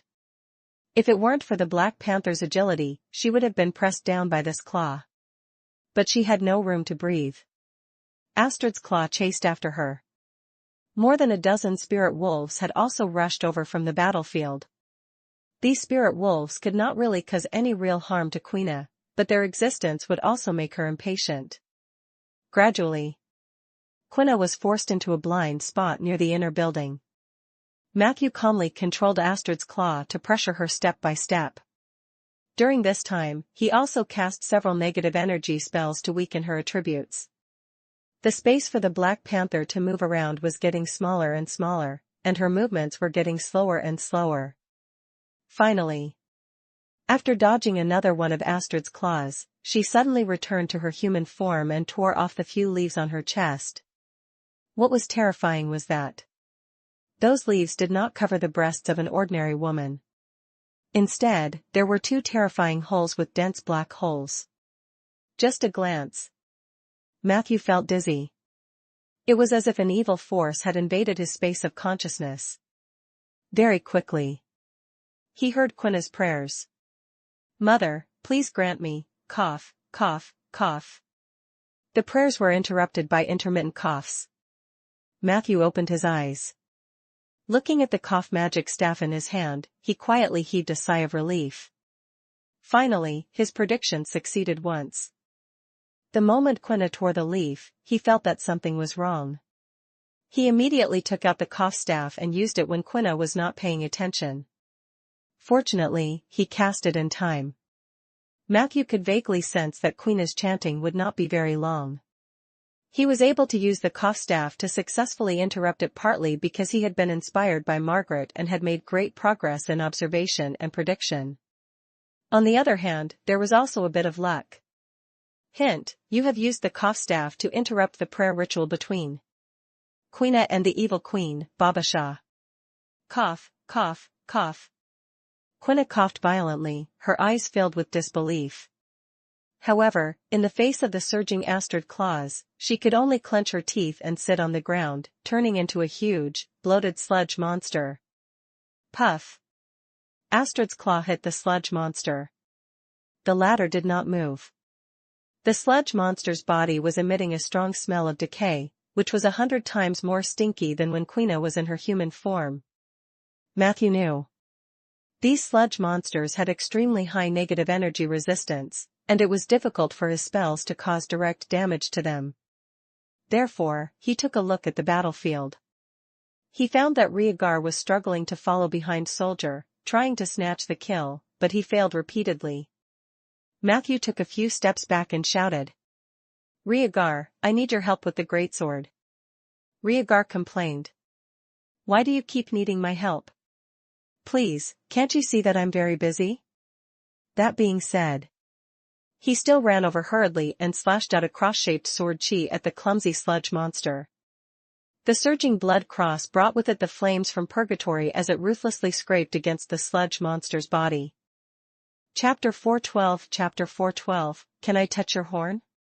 Chapter 412, Can I touch your horn? Translator, Lonely Tree. The latter's huge body could not help but fall back. Rhaegar's sword chi was unexpectedly strong. The sludge monster was dragged more than 20 meters away by the sword chi, almost reaching the edge of the platform. In the next second, Quina undid the sludge monster transformation in pain. She ran 2 steps to the side with difficulty, but the blood flowing from her lower abdomen made her movements no longer agile. Gritting her teeth, she took 2 steps toward the railing and stomped on it, cursing. I will come back. I will come back and cut you into pieces. I will come back and take away your oak forest and your Eli. As soon as she finished speaking, she jumped into the air outside the platform and fell rapidly. A few seconds later, her body turned into a zombie bird with feathers stuck together. The zombie bird flew in the sky for a while. Her heart was filled with hatred. But at this moment, she suddenly felt that there was something wrong with the airflow around her. She was clearly flying downwards. Mtne Ana, Tne Alr current up Ana Aon Simea to Raparuna na Ana was pulling her backwards. No, no, no. Quina seemed to have thought of something. She cancelled her zombie bird transformation in fear and wanted to fall faster in her human form. Whoosh! A huge creature suddenly flew across the sky. The winged dragon wind god's claws mercilessly tore open Quina's chest. Its iron hook-like mouth clamped down on Quina's neck and twisted to the right. Quina's eyes widened, her neck tilted, and she stopped breathing. The winged dragon wind god let go of her. Quina's corpse fell rapidly. However, a few seconds later, her neck suddenly turned back, and her eyes regained their liveliness. Fortunately, I faked my death. Just as this thought flashed through Quina's mind, she felt an intense pain all over her body. It was as if 2 walls had clamped her in the middle and crushed her hard. The winged dragon wind god chewed on the corpse in his mouth and swallowed it. Then, he spread his wings and flew into the sky again. Hint, you have killed the believer of evil Queen Baba Shah, the southern leader of the Withering Order, Quina. Babasha's hatred towards you +20. Your ability Predator is in effect. You have recovered most of your magic power, stamina, and mental strength. With the help of Predator, Matthew could clearly feel that the corpse swallowed by the winged dragon wind god was instantly digested. This process was unbelievably fast. The abundant energy that followed also made him feel extremely comfortable. He had thought that he would be very resistant to this process. However, he didn't expect that in the winged dragon wind god state, those unacceptable things for humans became as simple as eating and drinking. What's up with this Baba Shah? Is she that vengeful? Matthew was a little puzzled. He had offended many evil gods and big shots. For example, evil spirit Lord Omidochi and the great evil spirit Trier. Even if he killed their evil art masters, they would only gain 10 hatred points. The red dragon Kuzulas was a model of friendliness. Matthew had killed his dragon puppet, so he only gained a little hatred. Only this evil empress. Matthew took a small bite of her follower and gained 20 hatred points. He felt a little uneasy. Matthew had heard Li Weiqi introduce evil Queen Babasha before. This was a god from another world and did not belong to the Ander continent. Therefore, before and after the ascension of the heavenly palace, not only was she not affected, but her influence had increased greatly because the gods had lost control of the mortal world. It was known that many monks in the Far East and drows in the Underdark believed in Babasha. This god was temperamental and narrow-minded. Matthew guessed that she would soon take revenge on him. The only good news was that she was a foreign god. Her influence was still limited. When Li Weiqi comes back, I'll have to ask him about Babasha. In his thoughts, the winged dragon wind god returned to the platform on the 3rd level. The battle was nearing its end. Without Quina, the Witherers had lost all will to fight. Even Rieger's time-tested taunting ability could not keep them there. Soldier started killing. Matthew also attacked with his winged dragon wind god form. Only Rieger clumsily tried to steal the kills. Unfortunately, after half a day, he didn't get a single one. A moment later, there was only a pile of corpses left on the platform. Under Matthew's strict surveillance, not a single Witherer escaped. After the Witherers died, many parts of their corpses were rapidly decaying into a semi-liquid state of pus. Abandoned by nature and turned to hate nature, they could never return to the embrace of nature. Even for necromancers, these corpses lacked value. Matthew returned to his human form and walked to Rieger's side. He asked casually, "Why did the horn on your forehead become bigger?" Rieger touched his 2 swollen scarlet and black horns. This was the stimulation from the smell of blood and battle. As long as I bled more on the battlefield, my horn would be able to absorb the blood, and it would become harder and thicker. At the same time, my natural armor will also be strengthened. Matthew nodded. He looked at Rieger's forehead with great interest. "Can I touch your horn?" Rieger immediately retreated and decisively refused. For a demon, this is a very excessive request. Our horns are very sensitive in non-combat situations. You can't touch them just because you want to. Usually, only the most intimate partners will exchange the right to touch each other's horns. Matthew revealed a regretful expression. Then, he asked, "How long can your transformation last?" Rieger replied unhappily. "Why are you asking such private questions? I can only tell you that when the time is up, I will change back on my own." However, just as he finished speaking, his body quickly shrank and returned to its normal form. Exhaustion was written all over Rieger's face. Matthew silently estimated the time and comforted him. 10 minutes? That's a long time. After that, it was time to happily clean up the battlefield. The Witherers were generally poor. There was nothing to pack. Therefore, Matthew left it to Soldier to pick up the leftovers. The 2 of them came to the corpse of the Alliance mage, Spencer. He had a lot of good things on him. Matthew casually searched the body and had already obtained 5 or 6 good items from it. But immediately after, an exciting scene happened. Matthew flipped over Spencer's corpse and found 3 gray light balls behind him. Dimensional pouch. This thing could only be created when a spellcaster with a high-level storage item died unexpectedly. Everyone knew that the things in the storage space were basically bound to the original owner. After the original owner died, most of the things in the storage space were lost in the void. However, a small portion of them appeared next to his corpse in the form of loot. The dimensional pouch was a higher-level form of loot. Before opening it, no one knew what was inside. Matthew and Rieger looked at each other. One each. Matthew confidently reached out and touched the first dimensional pouch. Puff. The ball of light disappeared. A gold coin landed in Matthew's hand. His face instantly fell. "You're too unlucky, Matthew." Rieger rolled up his sleeves happily.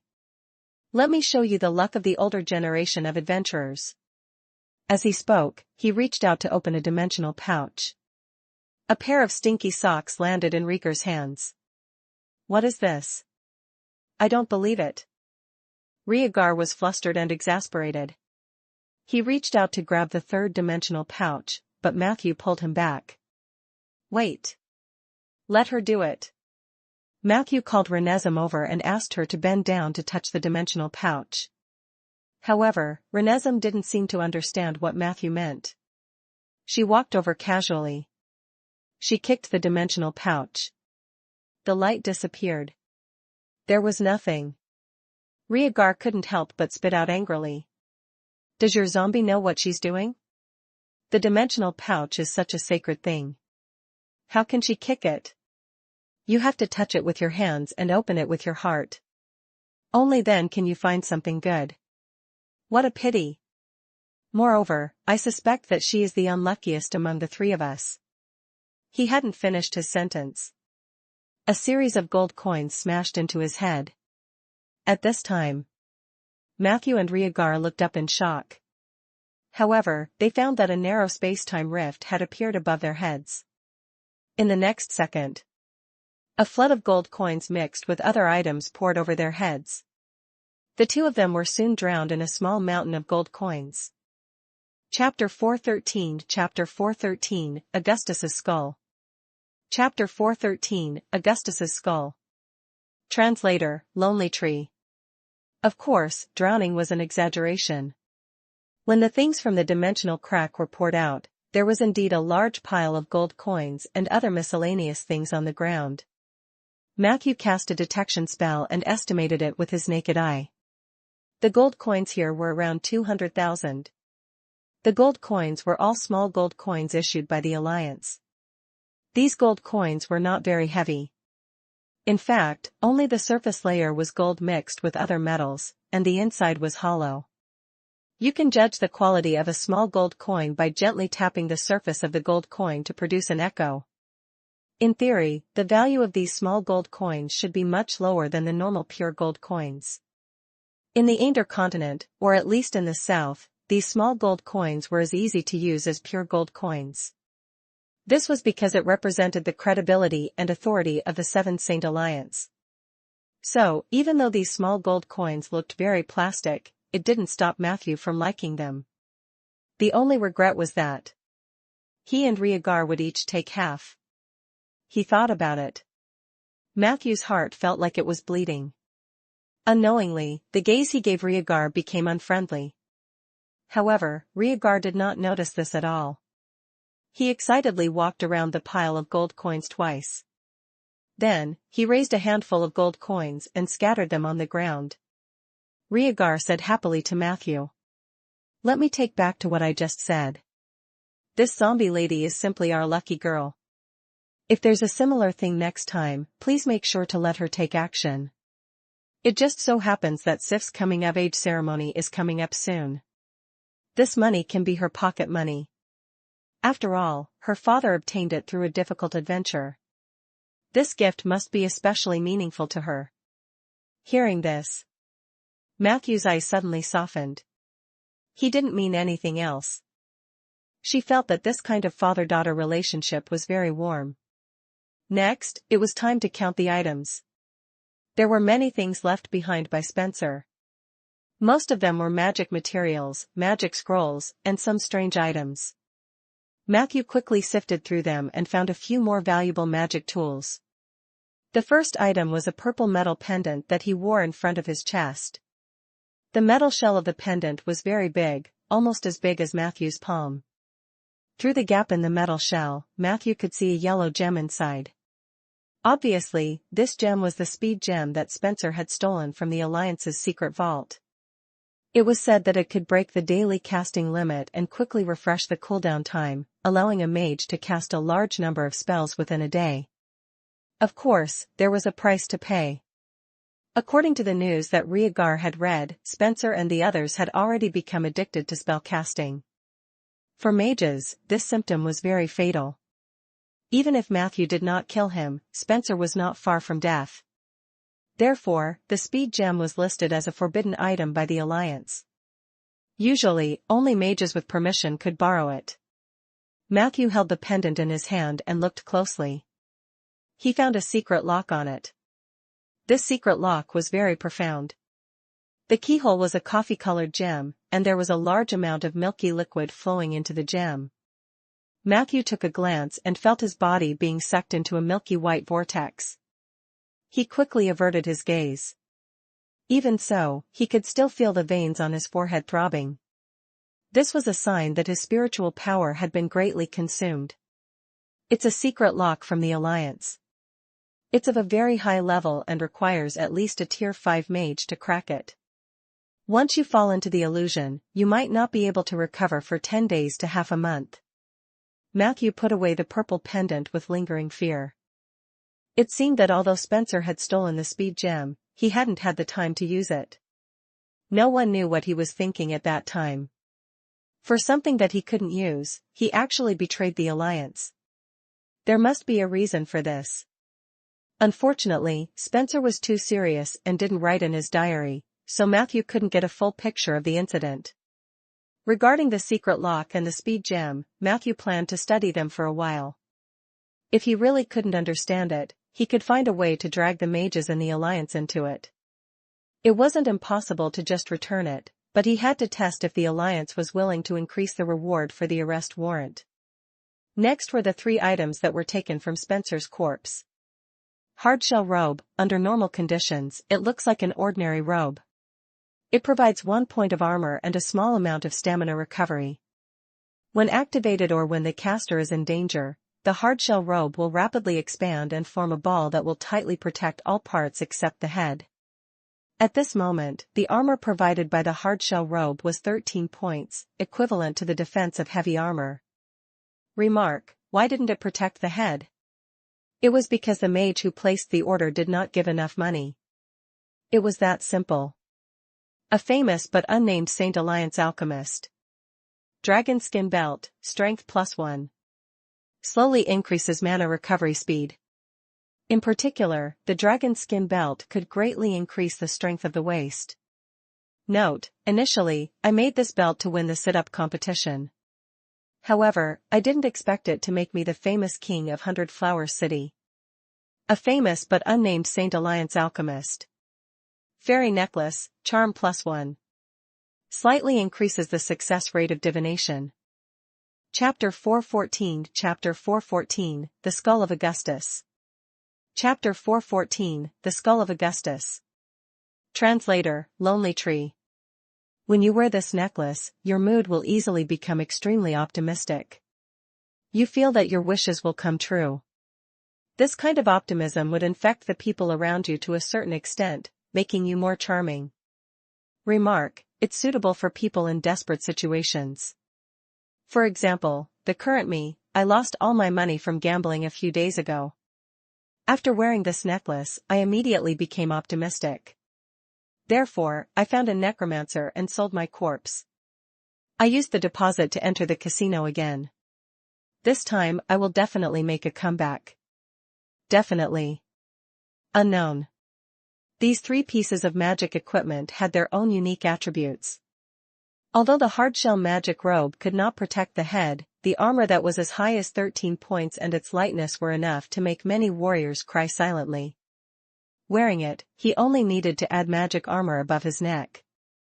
Needless to say, the dragon skin belt was a tool worth wearing without thinking. Only the fairy necklace made Matthew frown. Although the increase in charm and the increase in the success rate of divination spells were also excellent, 2 optimistic emotions could often lead to failure. He categorized the necklace as an item that may be useful under certain circumstances and then threw it into the backup slot of the magical bag.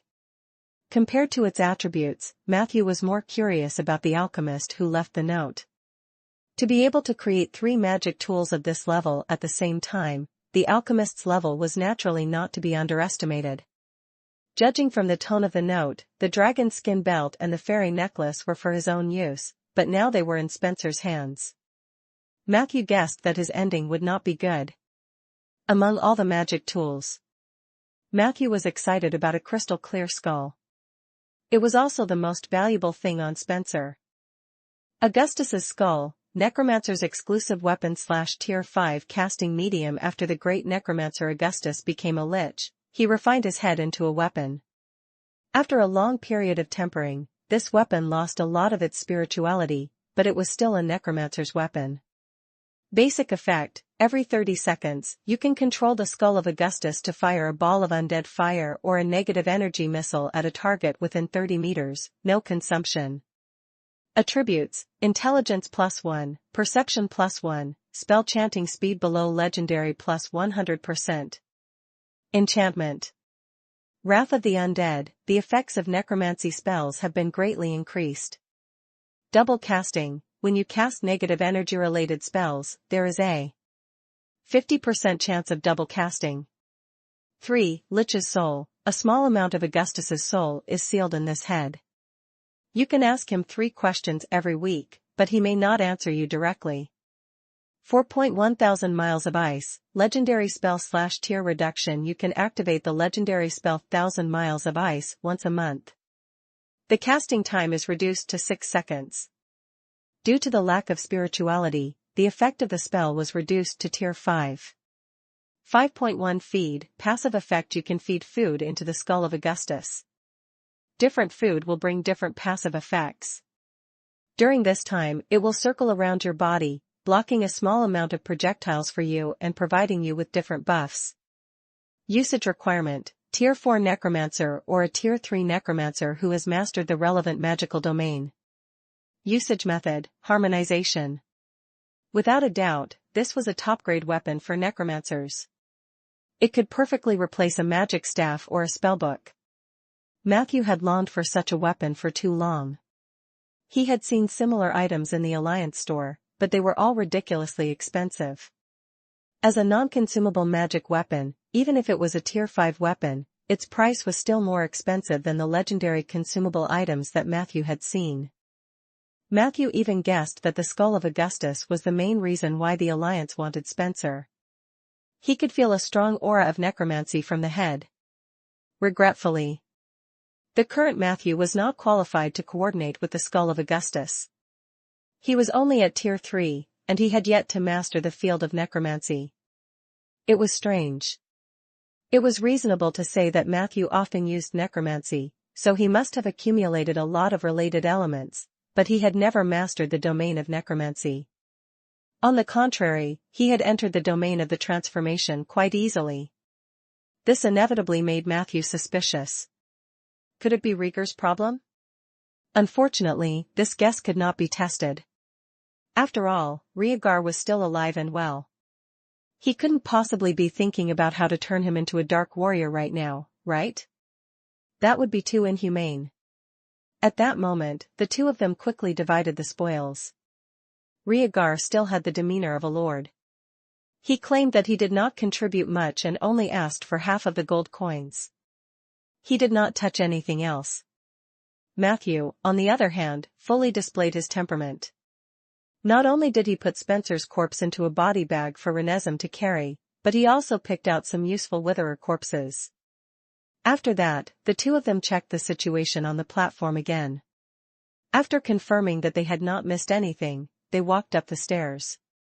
As Matthew had seen earlier, the inn in the clouds was spindle-shaped, and the third last floor was the middle floor. Chapter 415 Chapter 415, The Skull of Augustus. Chapter 415, The Skull of Augustus. Translator, Lonely Tree. Further up was a slightly narrower platform. The only difference was that there were some dead trees planted there. Their shape was very similar to the ominous tree below. Matthew guessed that this was a witherer ritual. These should be the few trees that were relatively strong when they were alive. He could feel the dilapidated aura from these trees, even if he stayed beside them. He also seemed to feel that his life was draining faster. This was the origin of the winter of all things ritual ground. Through this ritual, the witherer used the hot and humid snowflakes as a medium to spread the power of withering, restlessness, and destruction. They instigated all life to self-destruct and wither rapidly, absorbing the power of nature to maintain and even increase their own strength. All things would eventually wither. The witherers would encourage others to wither sooner, but as the spokespeople, the witherers would wither later than others. This was the Order of Withering's doctrine. Matthew and Rhaegar quickly destroyed the trees there. The ritual was broken. Hint, you have destroyed the Witherer's ritual field, winter of all things. You have received an additional 100 strengthening EXP. Destruction is always simpler than creation and maintenance. He felt the collapse of the ritual ground. Matthew was rather emotional. The buildings on this floor were exactly the same as the ones below. Other than the camp built by the Witherers, there were also treehouses or mud buildings left behind by the Cloud Elves. These buildings were far from being beautiful, but they were closely arranged on the platform in the air, giving off an independent beauty.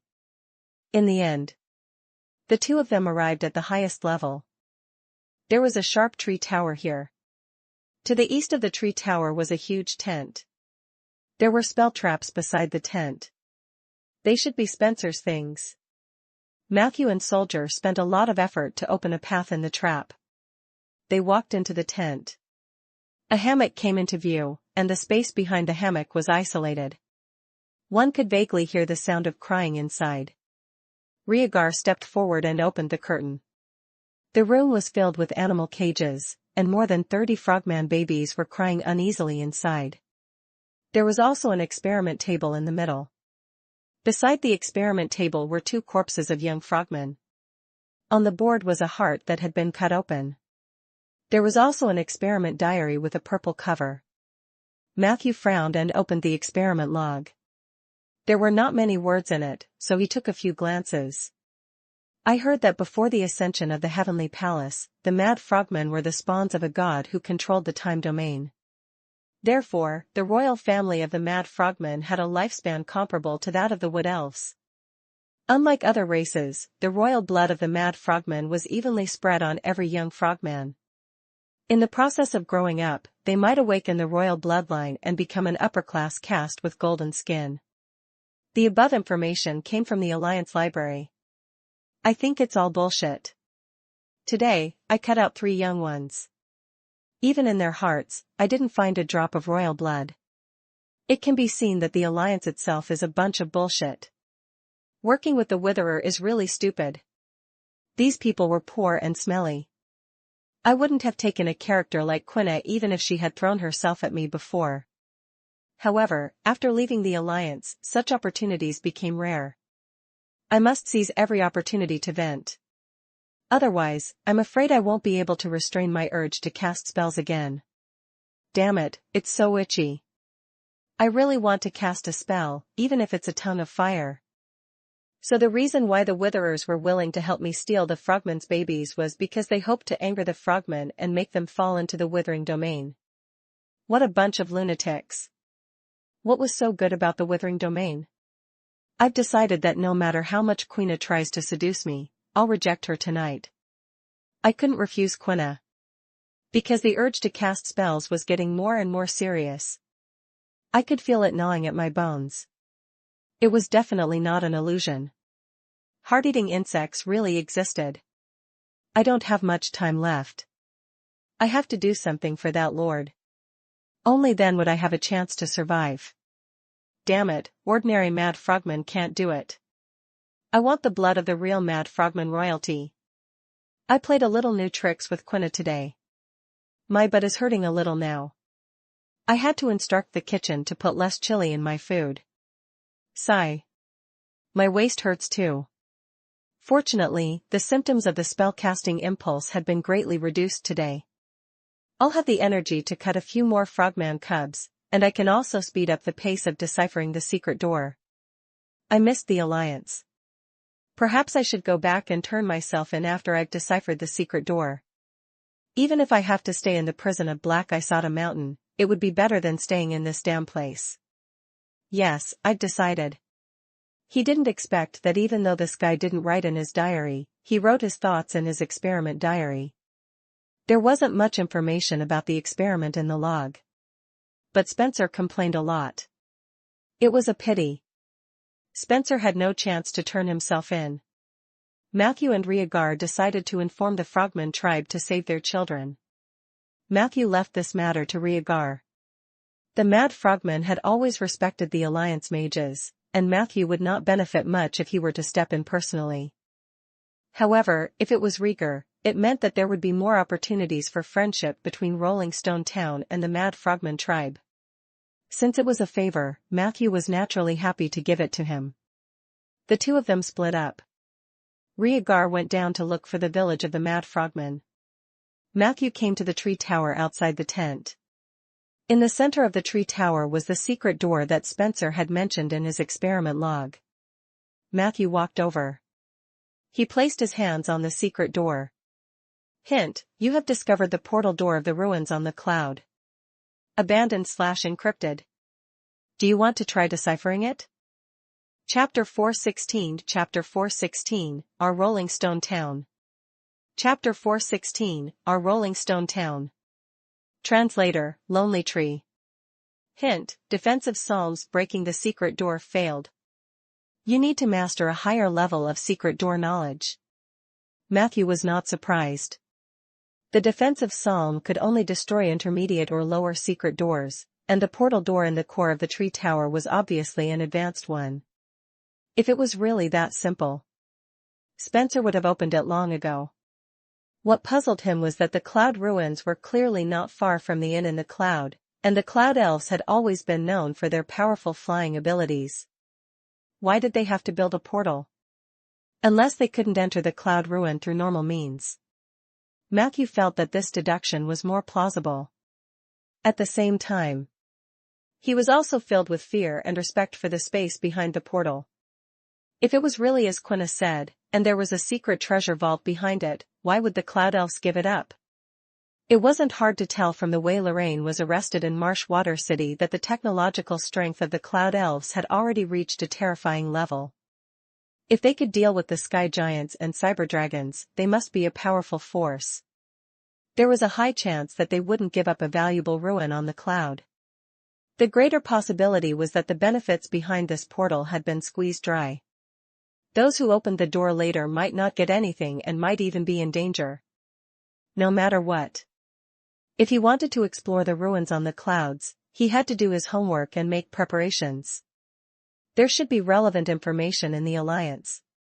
Although the Cloud Elves are very powerful, they are still a subordinate force that nominally obeys the management of the Seven Saint Alliance. It would be best if I could get to know a few Cloud Elves and ask for more detailed information. Matthew was not controlled by greed. He walked around the tree tower a few times with restraint, studying the magic runes nearby at a moderate pace. Deciphering the secret door was just a side quest. He was more interested in how the Cloud Elves had managed to fix such a huge building in midair.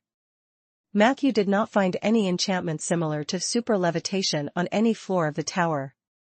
Only at the top of the tree tower. He sensed traces of a force field spell solidifying.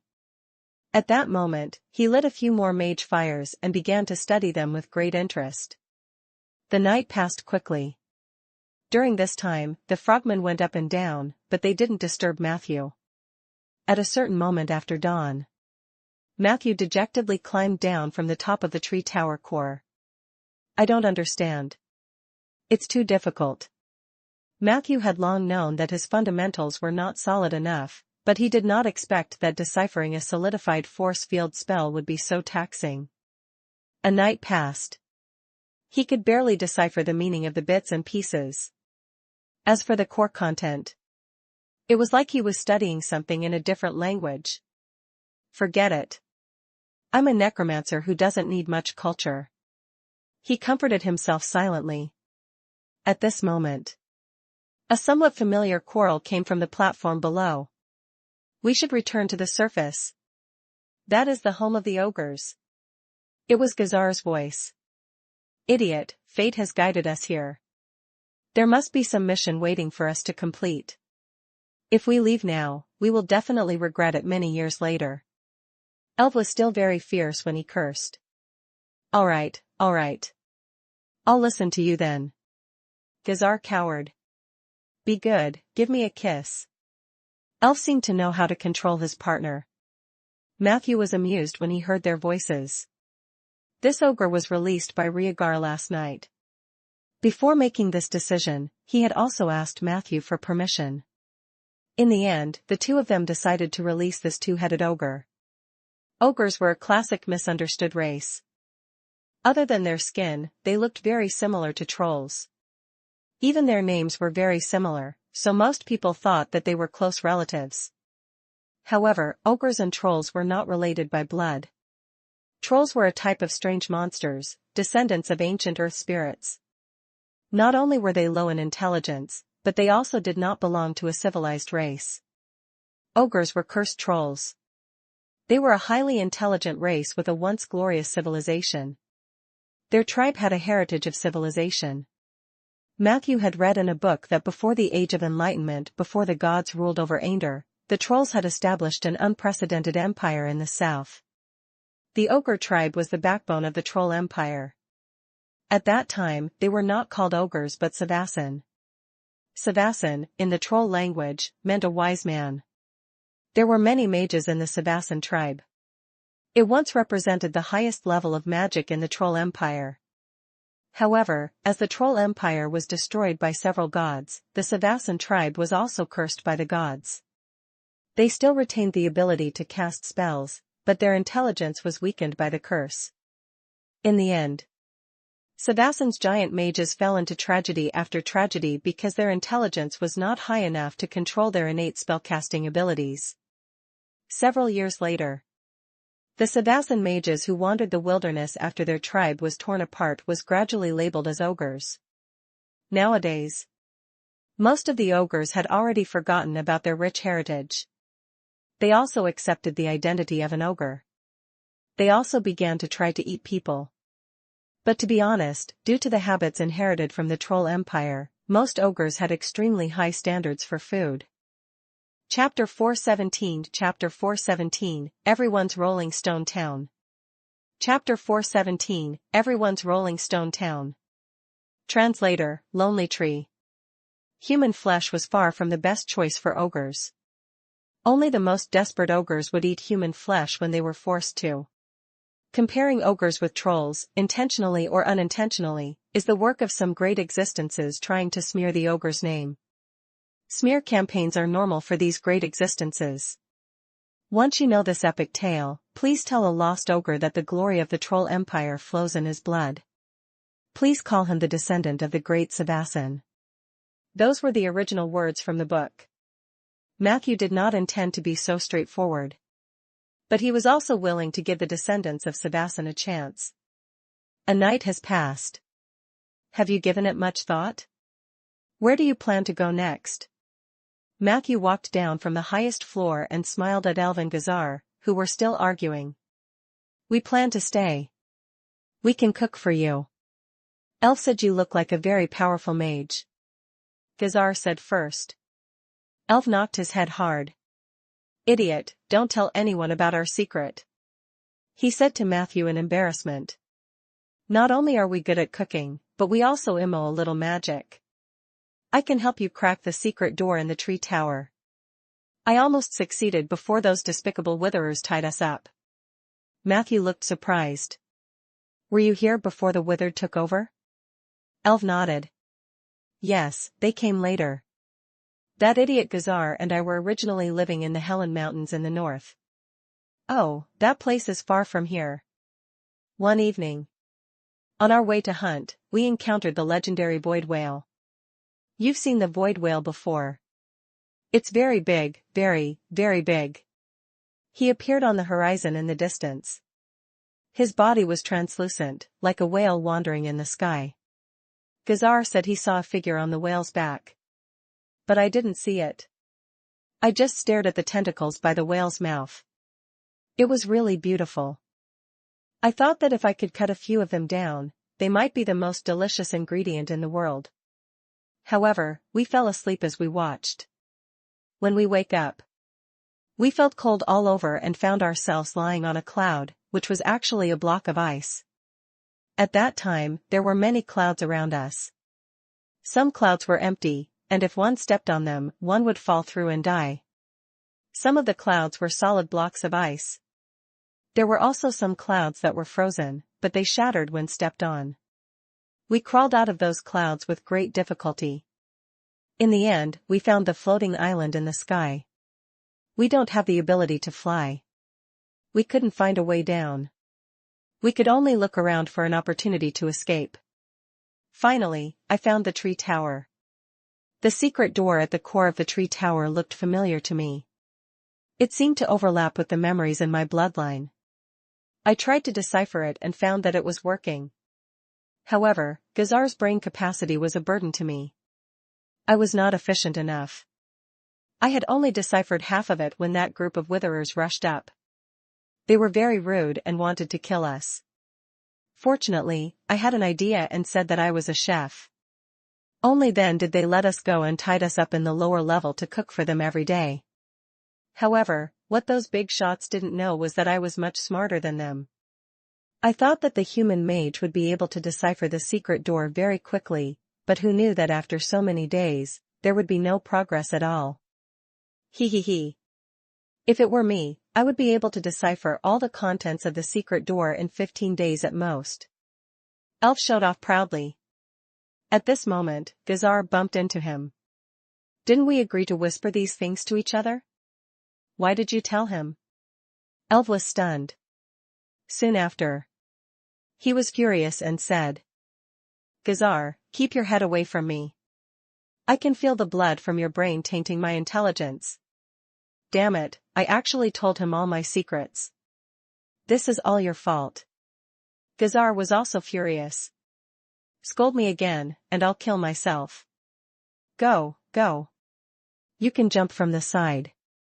Let's see if you have the guts. The two of them started arguing again. Matthew was seriously thinking about the information Elf mentioned. In fact, he was also very curious about why the ogre would appear in the sky. However, Elf's answer surprised him. Matthew had heard of the legend of the void whale, but he wasn't very clear about it. He only knew that it was one of the ghost stories that the residents in the north-central part of the continent would occasionally mention. It was said that at dusk in summer, when you stood on the endless plains, you might see the legendary void whale. It seemed to be a huge creature from the void.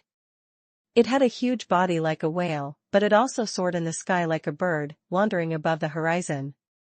In the people of northern Ander, the meaning of the void whale was extremely divisive. Some people thought that he would bring luck to the witnesses.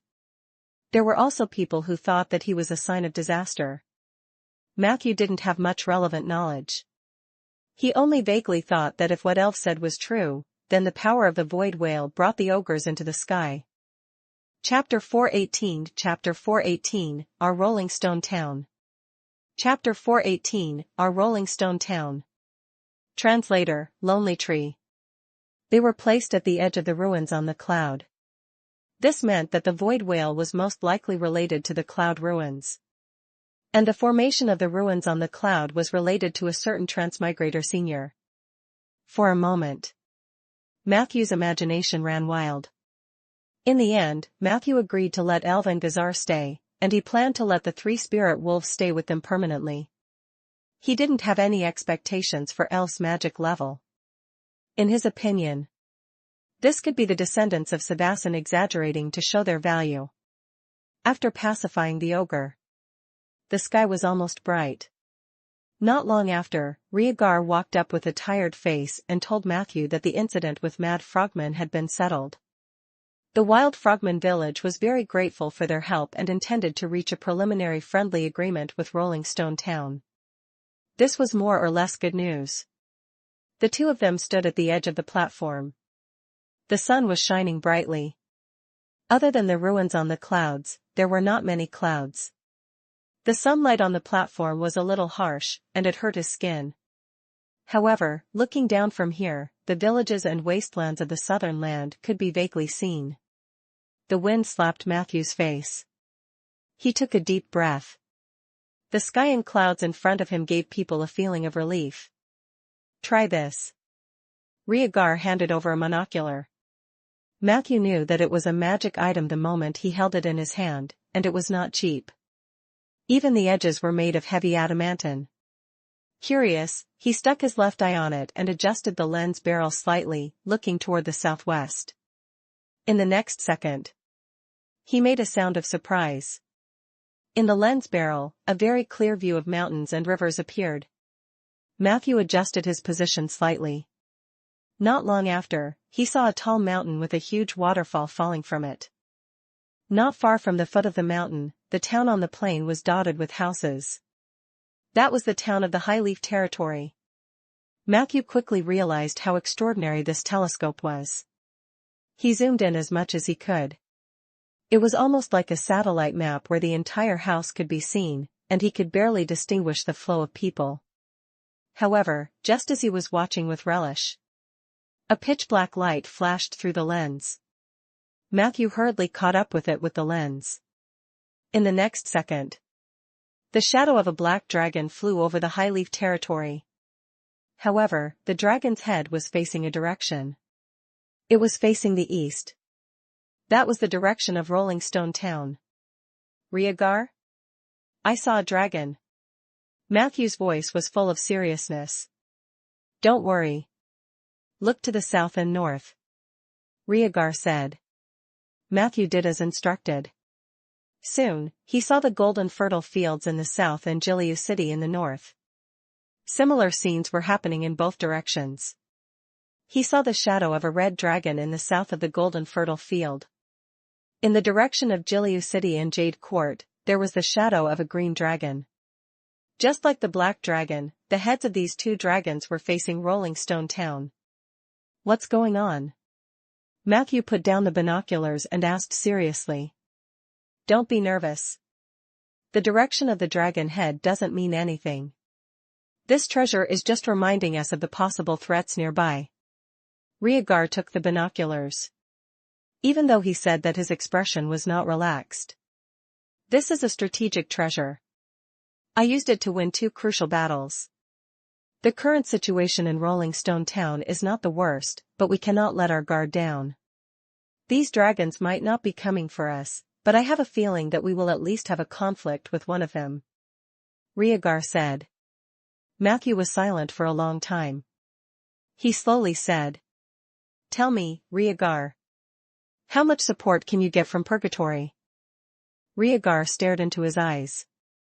Half a minute later, he turned his head to look at the clouds in the distance. If I want, I can obtain an endless army of demons. But I can give you a clear answer now. I don't want to. I won't open the portal completely. As long as I'm alive. That scene would never have happened. I knew very well what kind of creatures demons were, and I also knew very well what kind of impact my decision could have on this world. Matthew. I've seen too many deaths in my life, innocent or inevitable. I'm tired of the withering of lives. I knew that war was inevitable. I knew that my will couldn't change anything. I just don't want to become that king whose hands are covered in blood. You might think that my thoughts are ridiculous. Actually, I also find it ridiculous.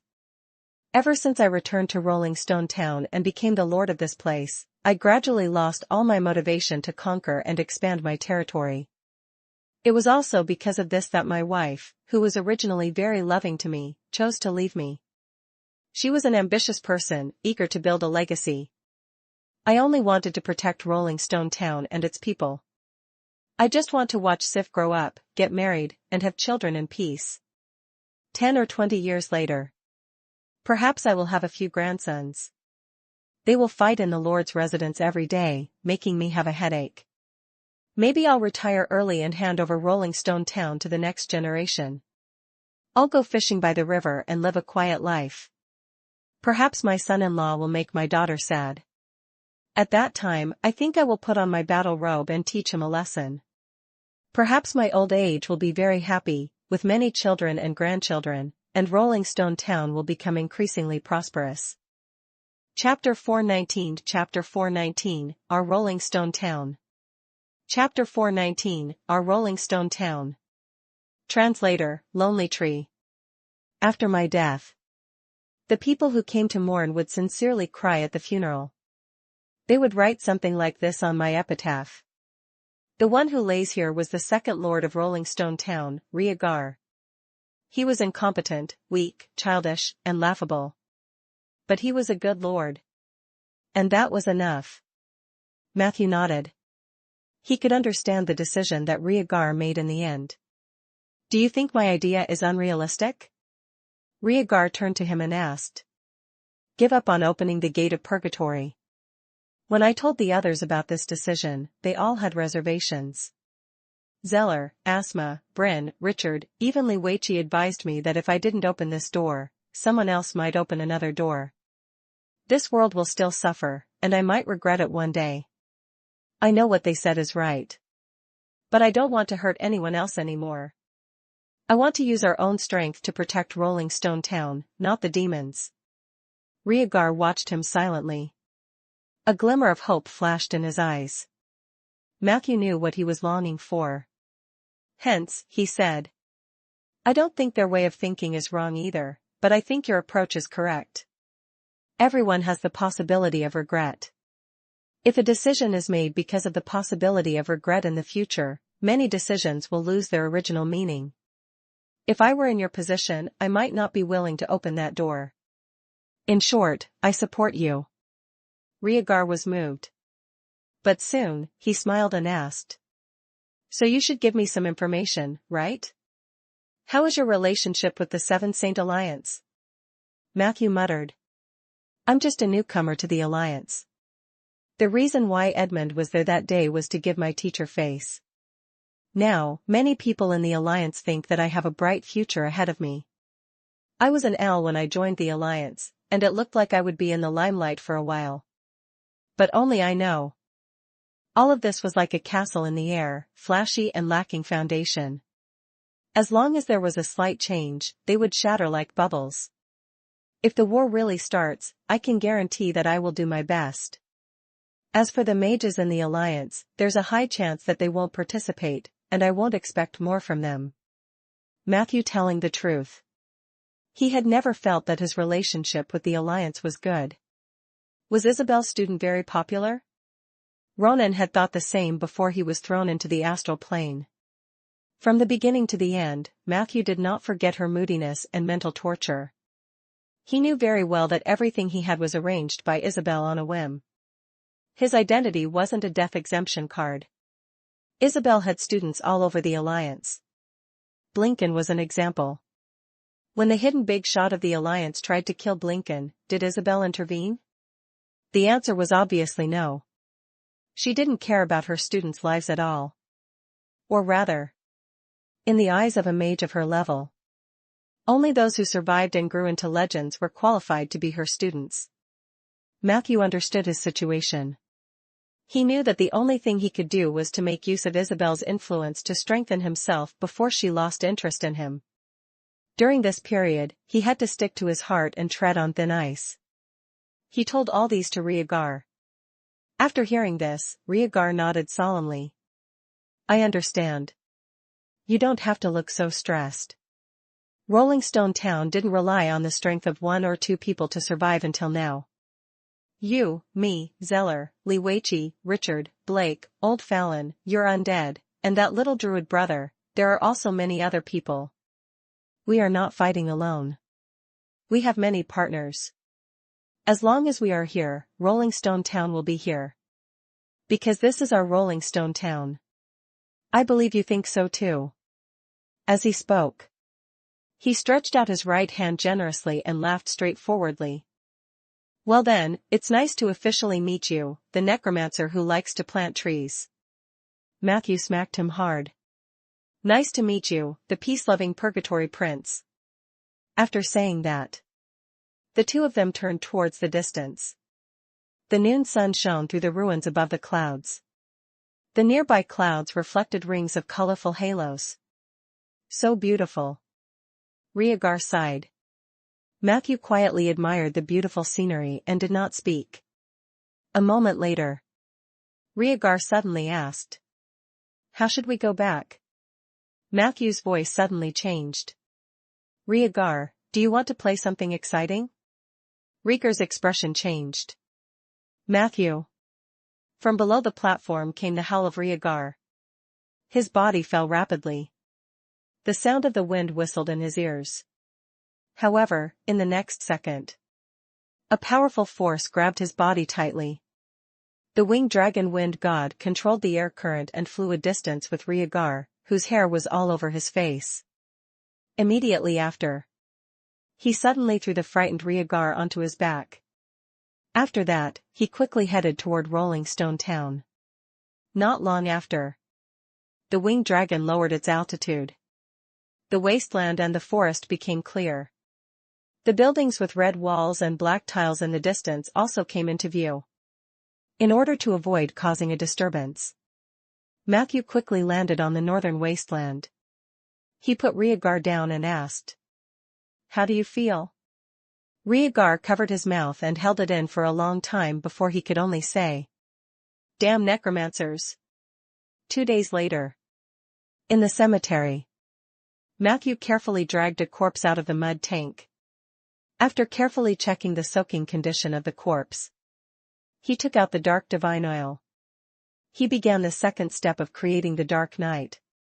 Greasing. Chapter 420 Raven Pavilion Demonic Domain and Graveyard Domain. Chapter 420 Raven Pavilion Demonic Domain and Graveyard Domain. Translator, Lonely Tree. Oiling was a laborious and delicate job. The entire process could not be replaced by others, and the necromancer had to do it himself. Immediately, the 5 corpses were laid out side by side on a thick blanket. The dark divine oil that he had painstakingly refined was placed in a small bucket at the side. There were 3 types of brushes in the bucket. Matthew picked up the largest brush and fiddled with the small bucket a few times to make the grease and the negative energy residue fully fuse. Then, he carried the small bucket to the first corpse.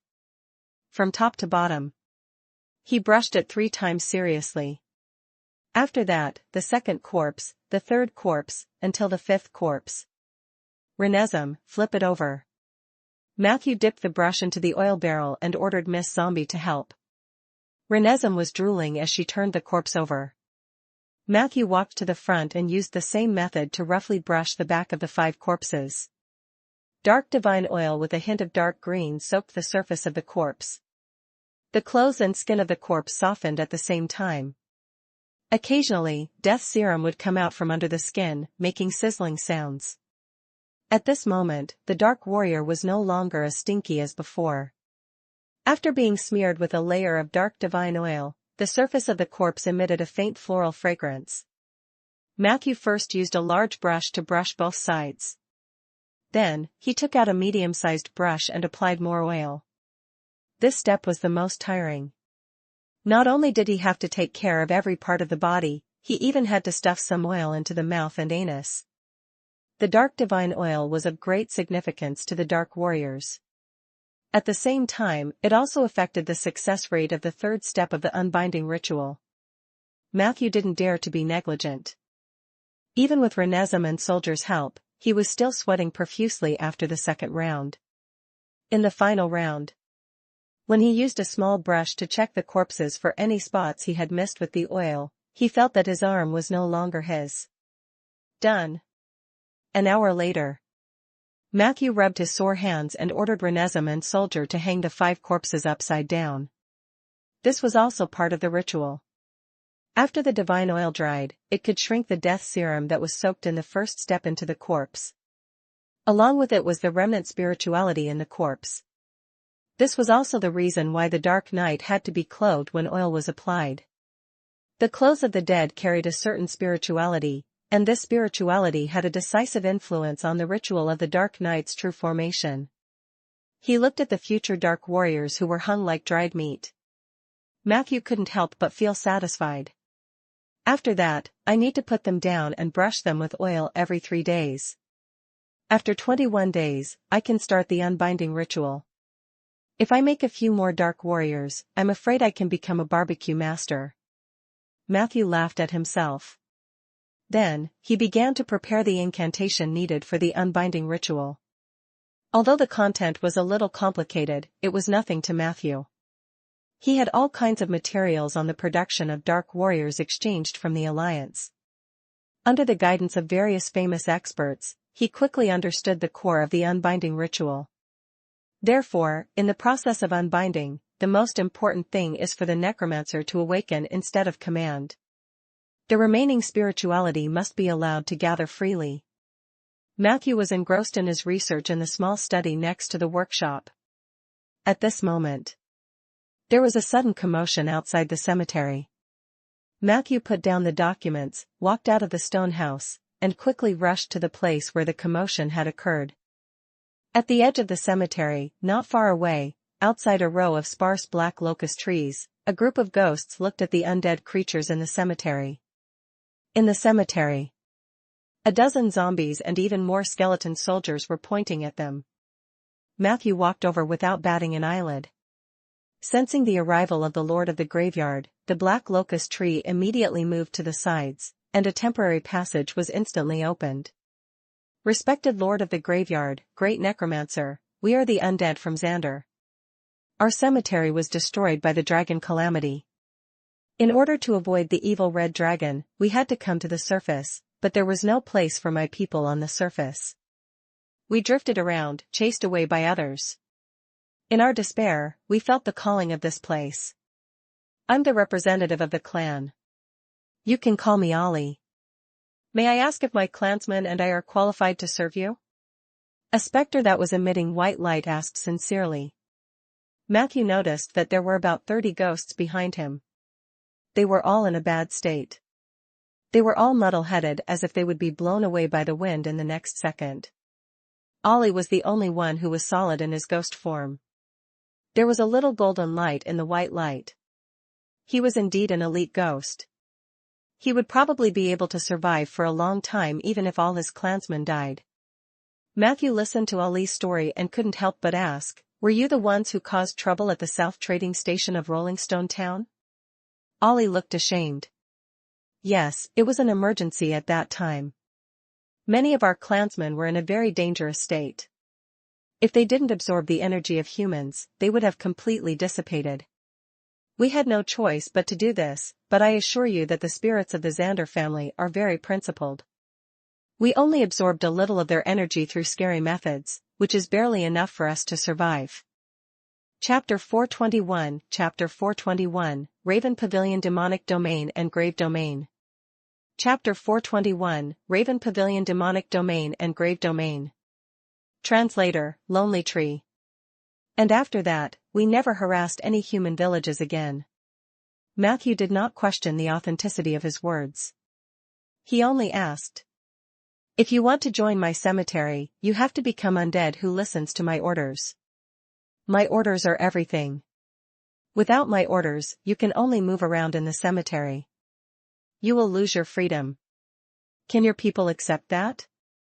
Ollie smiled bitterly and said, of course, we understand what it means for the undead to join the Necromancer. Matthew said calmly, what I need is a clear answer. Ollie was stunned for a moment, and a strange look flashed across his eyes. Then, he gritted his teeth and said, we are willing.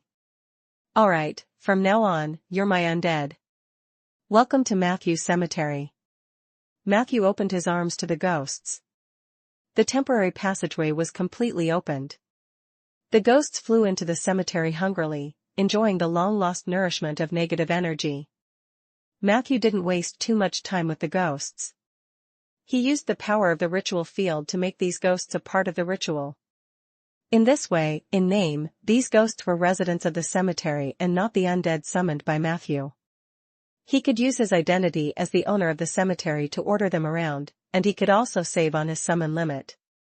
This was the benefit of building a cemetery. After the ghosts' condition had stabilized, Matthew led them to the ghost district and settled them down. Before the arrival of Xander's ghosts, there was already a ground of level S spirit wolves living here. The wolves were monitoring them. Matthew believed that even if these ghosts had second thoughts, they wouldn't be able to do anything. Hint, a group of ghosts wandering in the wilderness have been attracted by the ritual ground cemetery and the negative energy road sign. They desire to live in the cemetery and are willing to serve the owner of the cemetery. You've given these ghosts a new home. Your ritual field, cemetery, has gathered 3 types of low-level undead, skeleton soldiers, zombies, and ghosts. The number of undead has met the requirements for advancement. You can increase the strategic level of the cemetery by building additional undead buildings. In addition, different undead buildings will provide different functions. Current cemetery strategy level, LVI. List of additional buildings that can be built. Well of Bones increases the strength of skeleton soldiers and has a certain chance to convert skeleton soldiers into elite classes. Coffin of Nirvana increases the strength of the Silvermoon zombie and has a certain chance of transforming the Silvermoon zombie into an elite class. Evil Wind Path increase the strength of the Spectre and has a certain chance of transforming the Spectre into an elite class. Matthew was not surprised by this. He had long known that there was a concept of a strategic level in the cemetery. It was not unique to the ceremony. Most larger ceremonial grounds had their own strategic level. The increase in the strategic level meant that all aspects of the ritual field had been strengthened. This process was mainly achieved by spending money to build various functional buildings. Legend had it that the current lord of Bayan City's demiplane was a super-large cemetery. There were tens of thousands of skeleton soldiers in the cemetery. These skeleton soldiers were of different types. There were archers, stone throwers, shield wielders, and rare skeleton mages. Of course, these classes were not created out of thin air. Instead, it was transformed through various additional buildings that were augmented with the power of the ritual field. However, Matthew had no plans to build additional buildings at the moment.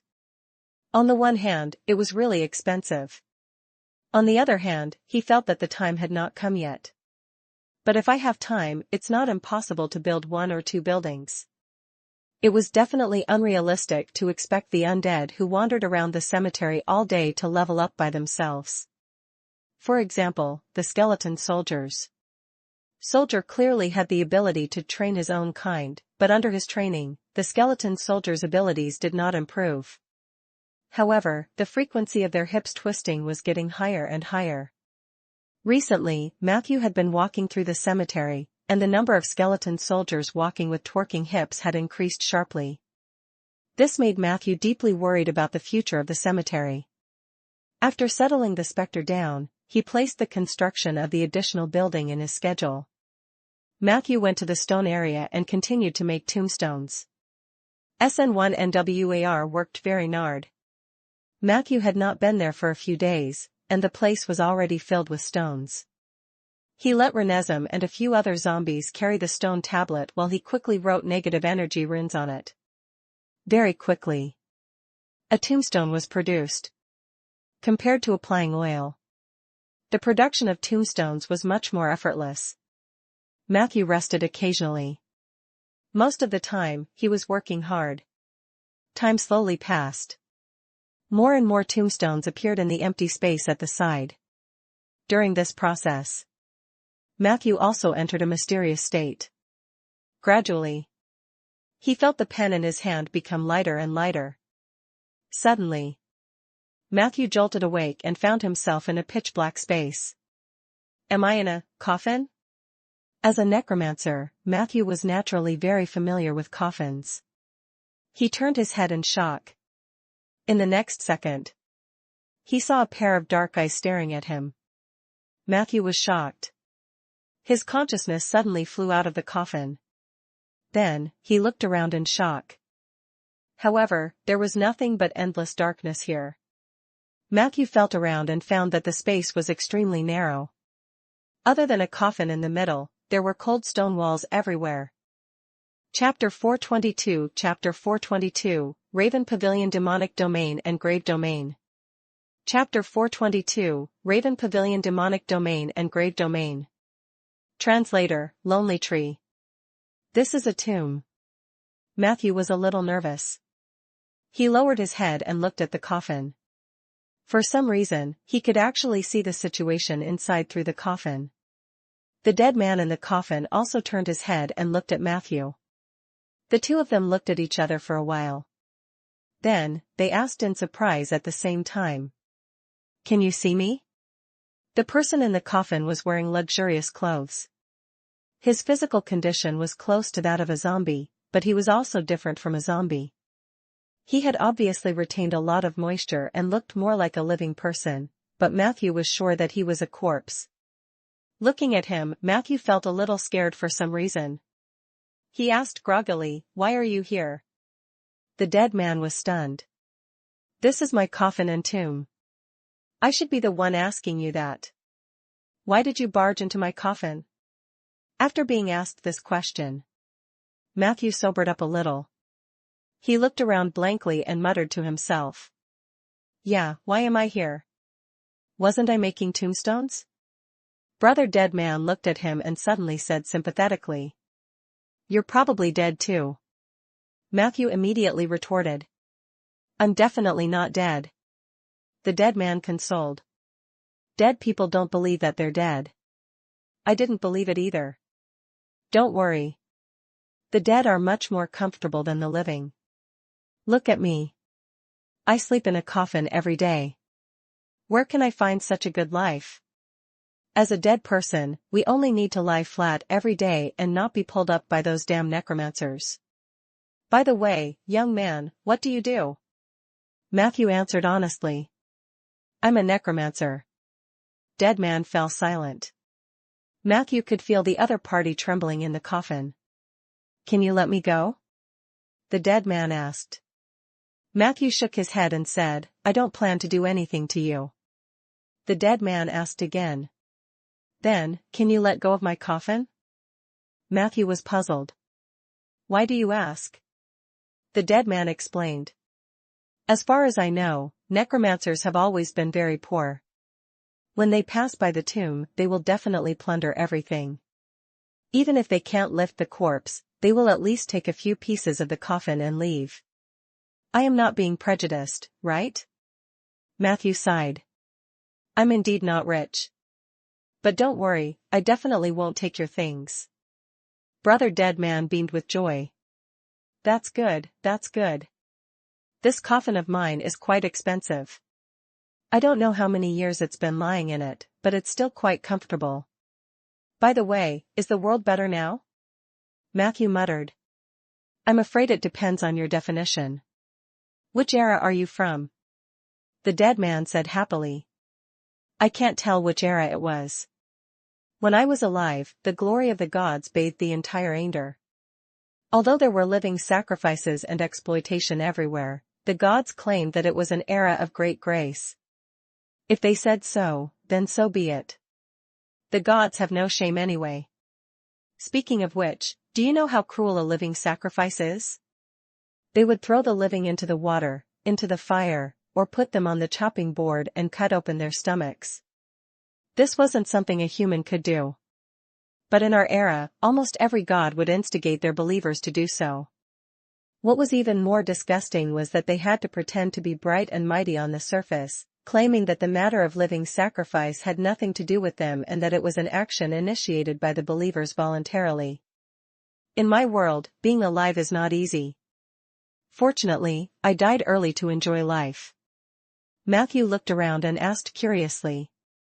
"From the tomb and coffin, it is not difficult to see that you were either rich or noble when you were alive. Even if the gods are cruel, you should not have been chosen for a living sacrifice, right?" The dead man said calmly. "I died because I was sacrificed. The area I live in believes in the god of death. At that time, the one chosen by death to participate in the live sacrifice was the Son of the Lord. Our Lord didn't want his son to die, so he pulled me over to take his place. However, they did not know that this action had angered the god of death. He didn't want to accept me at all. On the day of the sacrifice, they first threw me into the river and found that I could walk on the river as if it was flat ground. So they tied me up and roasted me with fire, but the fire couldn't hurt me. When they saw this, they quickly claimed that I was a demon and finally pushed me onto the chopping board to cut open my stomach. But I still wouldn't die. At that time, the death was right beside me, sneering at those comical devout believers. I know this couldn't go on. So I begged death for a long time. He was finally willing to let me die. When the Lord and the other believers saw that I was finally dead, they put my body back in this coffin and sent it to the Church of Death. I don't know what happened after that. when I was lying in the church. Only the sound of the death knell and crows flying past could be heard. Not long after, the god of death appeared in front of me. He asked me if I hated the Lord's family when I was dragged over to replace someone else as a living sacrifice. My answer is, I hate them, but only a little. Death was puzzled. I told him that the feudal lord's family treated me very well. They gave me a job and a mouthful of food. When my parents died, they were even willing to lend me money to bury them. My health had never been good, and my work was also very ordinary, but the Lord did not fire me, and the Lord's Son also took good care of me. If I were in any other territory or wilderness, I would have died 10,000 times over. Therefore, I volunteered to replace him. Death choked after hearing that. He seemed to be very dissatisfied with this result. In a fit of anger, he locked me up here, saying that he wanted to punish me for my blasphemy. After that, I never saw Death again. He probably forgot about me. What a pity. If I can see him again, I must thank him properly. It was he who gave me a peaceful space and allowed me to lie quietly for so long. Lying down like this is really too comfortable. Brother Deadman's tone was filled with optimism. After Matthew heard this, he felt that it was absurd and real. How is the world of the living now? Are there still living sacrifices? Brother Deadman asked with concern. Matthew shook his head and said, the gods have been exiled, and the human mages have ruled everything. There are very few living sacrifices in the world, and most people have the chance to eat their fill. Brother Deadman said happily. That's really a good world. Did our human mages become the rulers of the world? It must be a fair and beautiful world. That's great. Why don't you pull me up to the surface? I want to see the world now. Matthew wanted to say something. However, he felt a powerful force pulling him back. He was familiar with that feeling. In an instant, he suddenly understood why he was here. Matthew hurriedly asked, where is this place? I'm referring to the specific location and coordinates. Brother Deadman replied, this is the crow-demonic domain of the netherworld. I should be in a part of the tombs. What's wrong? Matthew only felt that the force was getting stronger and stronger. He used all his strength to ask, what's your name? Brother Deadman replied, Olarin, my name is Olarin. What about you? Necromancer. As soon as he finished speaking, Matthew's figure disappeared into the tomb. All right then. Then I'll sleep again. Olarin muttered to himself. The tomb fell silent again. Hint, you have entered the subdomain of death, graveyard. Your domain, graveyard, resonates with the undying domain. Your domain ability, undead body effect is extended for 30 seconds. As a reward for exploring the domain, you will obtain one of the following 3 abilities. Ring of Death, releases a ring of negative energy with you as the center. Enemies hit by the ring of negative energy will experience a state of mental delay and have the urge to sleep forever. Grave Guards, summons a group of grave guards to protect your target or cemetery. Archaeologist, obtain a large amount of tomb knowledge and obtain the coordinates of 3 large tombs at random. Chapter 423, Chapter 423, Descendants of the World Tree. Chapter 423, Descendants of the World Tree. Translator, Lonely Tree. Matthew chose 3 without hesitation. Which necromancer doesn't choose archaeology? In an instant, a large amount of tomb knowledge surged into his head. After a slight pain, it was a satisfying feeling. This knowledge seemed to have been integrated into his blood, and extracting it had become Matthew's instinct. As long as he wanted to, he could immediately transform into an expert in grave studies. Other than knowledge, Matthew also obtained 3 coordinates. The first coordinate was located in the depths of the Helen Mountains in the north-central part of the Aender continent. That was the area where the twin-headed ogres were active previously. The second coordinate was in the south. Matthew made a quick comparison and found that it was probably in the depths of the rainforest. It was obviously the one that belonged to the bright sandalwood king. According to Yu Lian, there was a dragon tomb below. The last coordinate was in the outer plane. Matthew took out a coordinate book and read it, only to find that it was a tomb in the arcane wilderness. In the 3 tombs. The bright sandalwood king's tomb was first ruled out by Matthew. Blinken was still squatting inside. Moreover, it involved the dragon tomb. Who knew how dangerous it was inside? Matthew wasn't capable enough to explore the tomb in the outer plains. The only one suitable was the one in the Helen Mountains. That place was about 2,000 to 3,000 miles away. A map suddenly appeared in Matthew's mind. He could set off from Rolling Stone Town and headed north, passing by Jiliu City. He would pass by the current royal city of the Wood Elves, the Jade Court, and the former royal city, the Court of Fallen Leaves.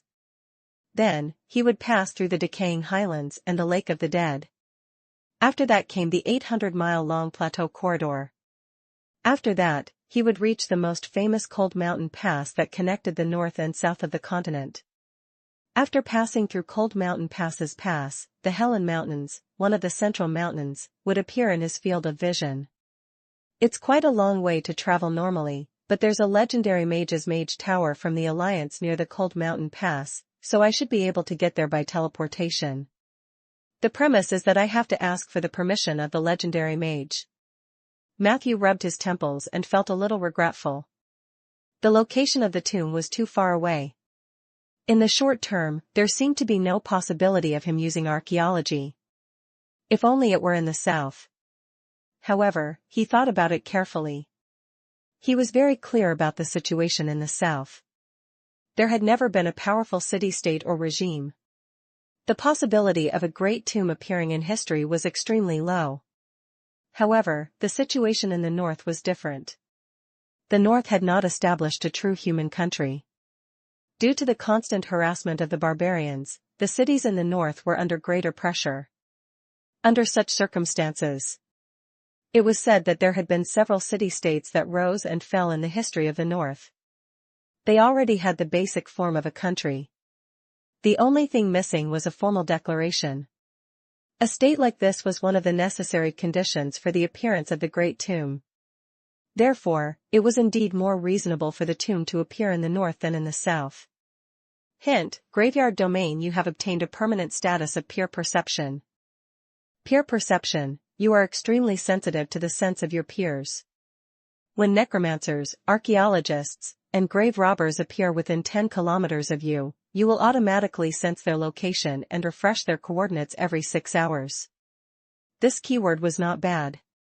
Although it was aimed at a specific group of people, the 24-hour free automatic radar was still very useful.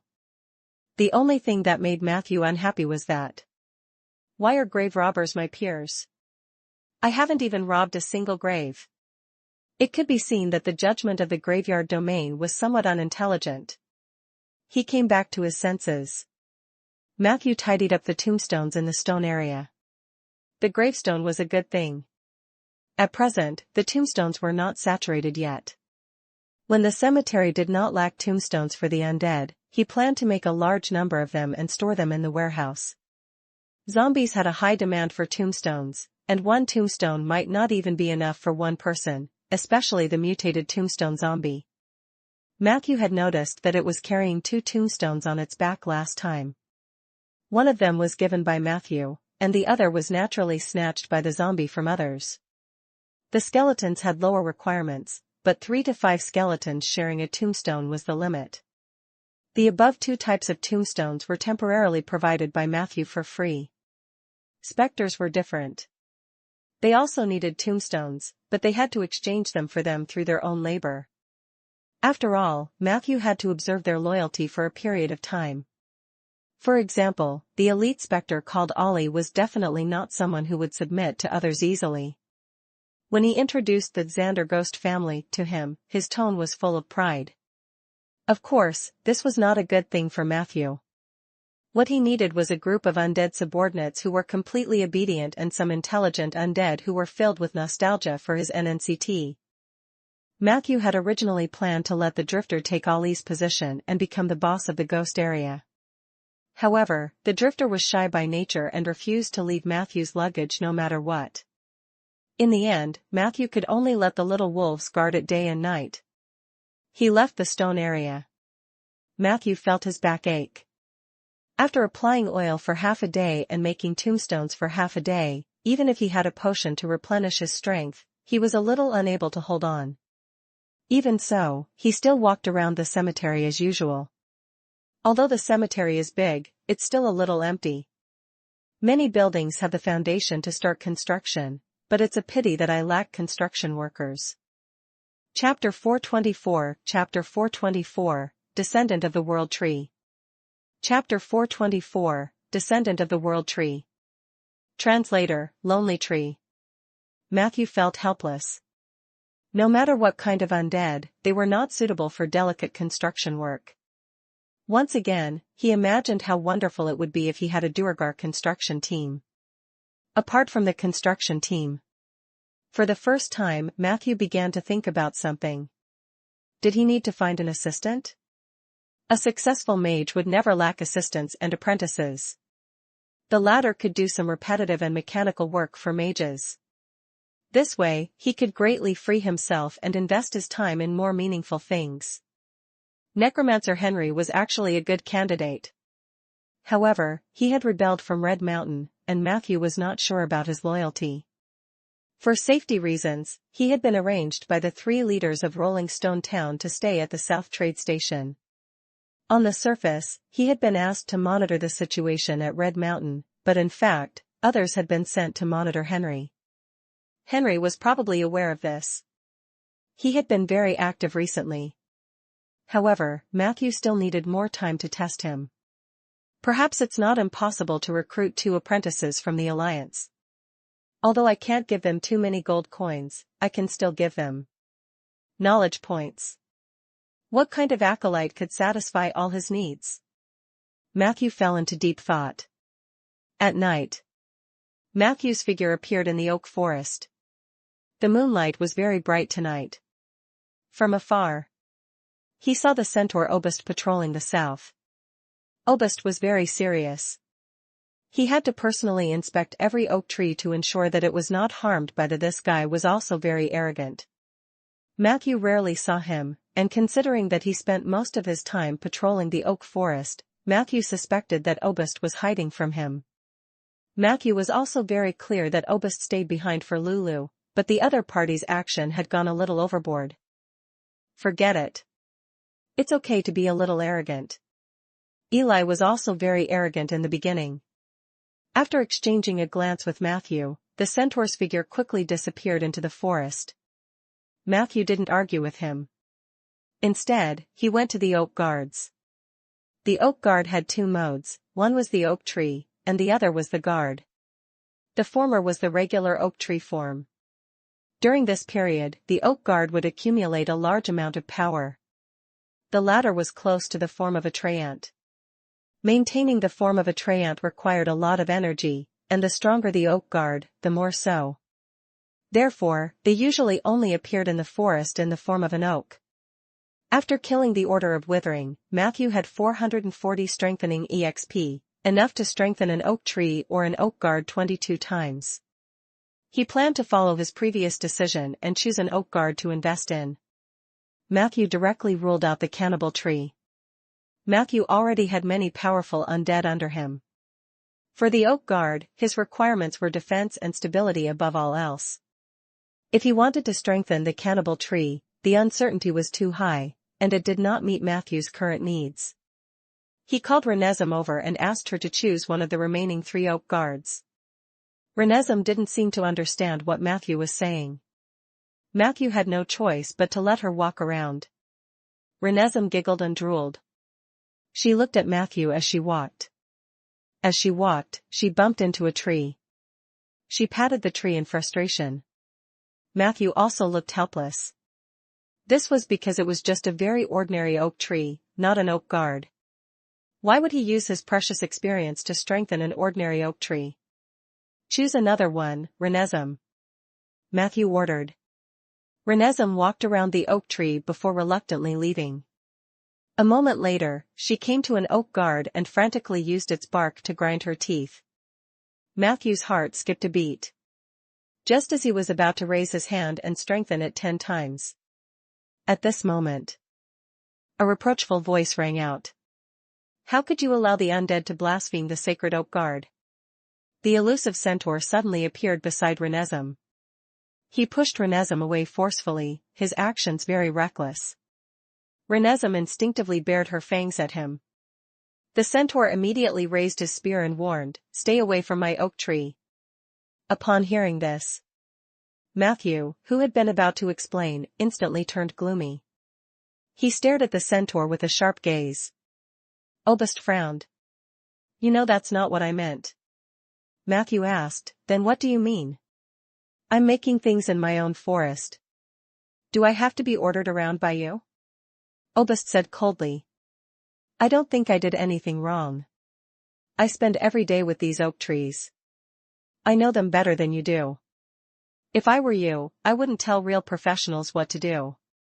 His tone was filled with arrogance. Matthew's tightly furrowed brows relaxed. This centaur did not give him a good first impression, but considering that he was indeed a professional, he let him stay. He didn't expect that in just a few days, there would be a situation where the host was overtaken by the guest. "Mr. Obist, you can leave my forest now," Matthew said politely. Before Obist could react, he was still rambling on. "If it wasn't for Princess Lulu, I wouldn't have left the Sea of Forest and stayed here. This forest has great potential, and they need me very much." Wait, what are you talking about? Chapter 425, Descendant of the World Tree. Chapter 425, Descendant of the World Tree. Translator, Lonely Tree. The centaur looked at Matthew in disbelief. Matthew said calmly, "You're fired. I'll give you 24 hours. If you still appear in my oak forest after 24 hours, I'll take it as a provocation." Obist asked in disbelief. "You want to expel me?" Matthew said bluntly. "You have been banished." Instead of getting angry, Obist laughed. "I was just about to tell you that this forest has a huge hidden danger, but I didn't expect you to take the initiative to expel me." Good, very good. You're the master of the forest, so I'll leave immediately. I can only say that Princess Lulu really made a mistake. You and she will regret it." After saying this, he turned his head and ran toward the north of the forest arrogantly. He confirmed that the centaur had left. Matthew came to the oak guard chosen by Renezum.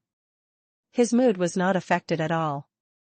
He raised his hand and strengthened the oak guard 10 times. Hint, your oak guard dom has leveled up to LV16.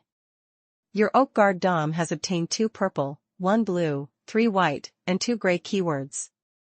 Greater regeneration, purple in Treant form, the oak guard dom can cast. Greater regeneration on a single target.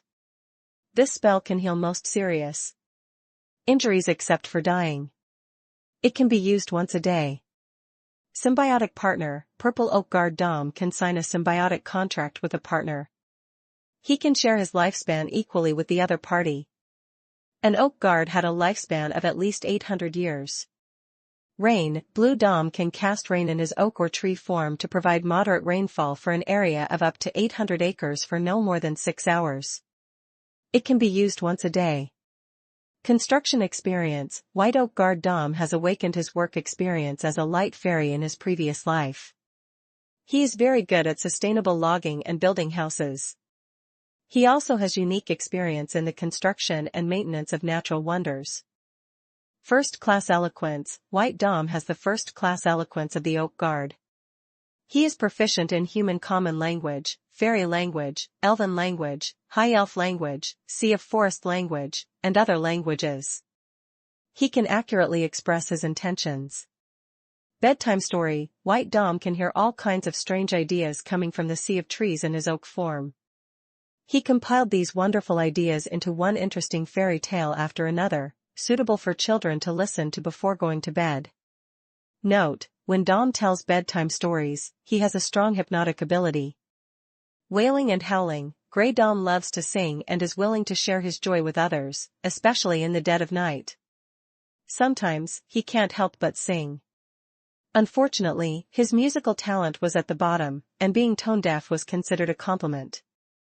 Therefore, Dom's voice was a terrible noise pollution to most races. Love mathematics, Grey Dom loves mathematics. He believes that mathematics is the most beautiful subject in the world. He is willing to be friends with anyone who likes mathematics. At the same time, he was passionate about any mathematical problem. Dom wasn't very good at math, and he was often confused by difficult math questions like why 2 plus 2 equals 4. If you wanted to talk to him about mathematics, you had to make Dom understand this, or he would torture you for 3 days and 3 nights. When you talked to him about other mathematical problems, he would also keep asking questions and hope to get answers from you. However, it won't be easy for Dom to understand your thoughts. It was very ordinary. Matthew rubbed his chin. After this wave of enhancement, other than the solid increase in level and the 2 keywords in purple that were quite useful, the rest was very ordinary. As for the 2 gray ones, he was too lazy to even complain anymore. The Oak Guard's intelligence was generally not very high. Falling in love with mathematics was really a kind of suffering. As for singing in the middle of the night, this problem was not difficult to solve. When the time came, he would just throw a silence barrier beside him. Are you sure you chose him? Matthew looked at Renesmee. Miss Zombie looked at him innocently. So Matthew prepared to continue strengthening. However, in the next second. Hint, the number of enhancements has reached the maximum value. Note, each Oak Guard can be strengthened up to 10 times in a year. There was actually a restriction. Matthew wanted to complain even more. However, on second thought, when he was enhancing the Undead, it was clearly stated that it was an infinite enhancement. Compared to the Undead, the characteristics of plants were more stable, so it was understandable that there were strengthening restrictions. However, this was equivalent to forcing Matthew to spread his investment. He thought about it and decided to give the remaining 10 times to another Oak Guard. Who should he give the 2 extra chances to? Matthew's gaze wandered aimlessly in the forest. Suddenly, he noticed the oak tree that Renesmee crashed into first. Should I try strengthening the oak tree? He had extra strengthening instances, anyway. Matthew didn't have any psychological burden using it. He fired at the oak tree. Prompt, enhancement successful. Your oak tree has obtained the golden keyword Descendant of the World Tree. Descendant of the World Tree, your oak tree has obtained the Lord's Template and has obtained abilities such as Giant Tree Seed, Unlimited Growth, Elven Hometown, and Ocean of Trees Link. The Sea of Trees has also blessed it with a name, Bogard. Giant Tree Seed, your oak Bogard is about to grow to more than 300 meters. Unlimited Growth, Bogard theoretically has the ability to grow indefinitely. Elven Hometown, there is not only a nest of fairies of light above Bogard, but there is also a green eye. The green eye has a low probability of becoming the birthplace of wood elves. It was estimated that in the next 100 years, a new batch of wood elves would be born above Bogard. Sea of Tree Link, Bogard has tremendous HP and great influence. Its crown covers every corner of the oak forest in an invisible way. Bogard will bear half of the damage inflicted on the oak trees. In an instant, the oak tree began to rise violently from the ground. In the darkness, it grew taller and taller. It was as if there was no end. The huge tree crown hung down in all directions. This scene came so suddenly. Even Matthew was shocked. Fortunately, it's nighttime. If this scene suddenly happened during the day, the residents would be scared out of their wits. Fortunately, no one saw it. Matthew thought to himself. At this moment, a crack suddenly appeared under the moonlight. A white-robed mage walked out with a large magic carpet. Edmund was stunned when he saw the tree. He probably thought that he had gone the wrong way. Until the next second. He noticed Matthew from the corner of his eye and walked over in surprise. Looks like I've encountered something extraordinary. Edmund looked at Matthew with a playful look. Behind him, the mages sitting on the magic carpet raised their heads and looked at the giant tree that was still growing. Many people were amazed. Chapter 426, Chapter 426, I heard you earned a large sum of money? Chapter 426, I heard you earned a large sum of money? Translator, Lonely Tree. Faced with Edmund's curious gaze, Matthew could only try to trick him. There's a problem. I have this tree. It's mutated. He could not say that he had strengthened an ordinary oak tree into a descendant of the world tree. That would be crazy. Edmund's expression was very calm. It's understandable. Plant mutations are very common in nature. I've studied this topic before. Most plants will more or less mutate when they encounter magic. However, it's much rarer for plants to grow as big as yours. Then, he whispered into Matthew's ear. Don't let Teacher Isabel know. She once wanted a seed of the world tree, but the Sea of Trees rejected her. Since then, she has never been nice to the Druid Church. Matthew knew that his nonsense could not be hidden from the big boss, Edmund, so he could only reveal an embarrassed smile.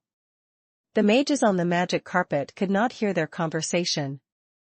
They saw Edmund and Matthew acting intimately and whispering to each other, and their gazes towards Matthew became even more reverent. Edmund was very understanding. He did not continue to ask, but handed 2 bulging bags to Matthew. The Moonlight Woodlands project ends here. I brought them to explore the outer space that you've discovered. We've indeed obtained some materials and information. They're placed in the second bag. You can check them at any time.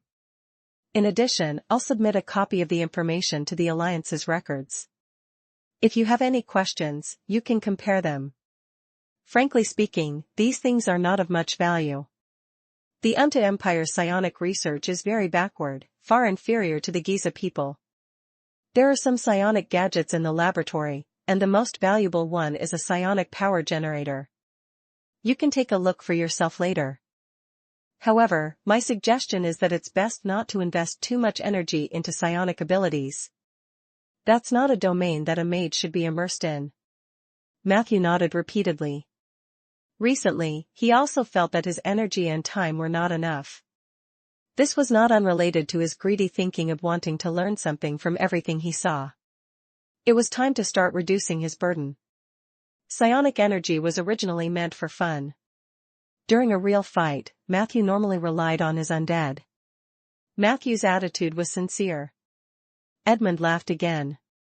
As for the first bag, it contains a list of 19 people and 380,000 gold coins. In the Alliance, there are many ways to spend money. You have to be careful of money traps, especially Roderick's counterfeit factory.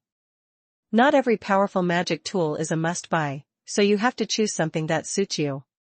Matthew hurriedly said, I won't spend money recklessly. Edmund laughed. Don't be nervous, I'm not stopping you from spending money. In fact, learning how to spend money properly is one of the compulsory courses for mages. Why don't we make a bet? I think you'll spend all the money in the bag in 3 days. Do you think you can last longer? Matthew was stunned. That's impossible. I've never been extravagant with my money. Edmund said confidently. Then let's make a symbolic bet of 1 gold coin. How about it? Matthew immediately agreed. Of course. Then, I'll be leaving first. I wish you a happy spending in advance. Edmund waved at Matthew. After saying that, he returned to the magic carpet and flew towards the east with the mages with different expressions. Matthew watched them leave. A moment later, a trace of doubt suddenly appeared in his eyes. Why didn't they go through the cauldron house? Isn't teleportation faster? However, his attention was quickly attracted by the first bag, which contained a huge sum of 380,000 gold coins. Matthew held the bag tightly, his heart thumping. With this money and the profit of more than 100,000 gold coins from this adventure, he could not help but feel nervous. His personal net worth went straight to 500,000 gold coins. He had been struggling on the poverty line for a long time, and he had never seen such a scene before. Matthew was so happy that he almost fainted. 500,000 gold coins. If I use all of it to buy oak seeds, how many trees can I plant? He tried his best to imagine, but he could not visualize the whole forest in his mind. I can't spend all of this money. I have to save a portion of it first, at least for a few years. If I have nothing to do, I'll be happy even if I count the gold coins. I can also make Peggy happy. Matthew thought about it for a while and put it away. As for the bet with Edmund, he didn't care at all. He had always been a temperamental person. Spending 380,000 gold coins in 3 days? It was impossible. The mages from the Seventh Saint Alliance witnessed Bogard's growth. After daybreak, the surrounding residents would also be attracted by the natural wonder of Bogard. The legend of Bogard would soon spread in the form of gossip or written reports. Your faction's legend level +1, Seventh Saint Alliance.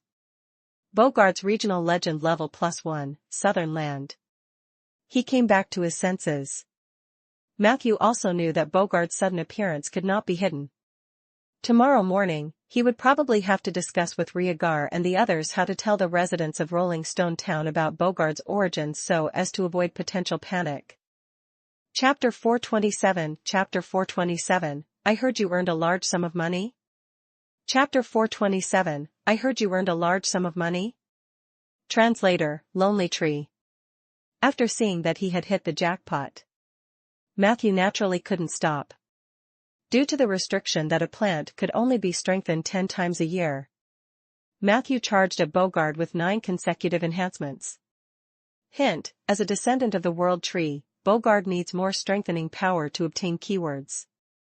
Enhancement successful. Your Oak Bogard has obtained the following 3 keywords. Sunlight sharing, blue. When sunlight shines on the crown of Bogard's tree, only a small portion of it will remain in Bogard's body. The remaining sunlight would penetrate the green leaves and reach the space under the canopy. Bogard could freely adjust the proportion of sunlight distribution after satisfying his own needs. He could even make the sun shine 100% under the original shade of the trees. He was happy to share the gift of the sun with the other trees. Power of the Sea of Trees, Purple Bogard will further communicate with the Sea of Trees. He will directly absorb a part of the elements and nutrients from the Sea of Trees. This action will greatly reduce the pressure on the land to support Bogard.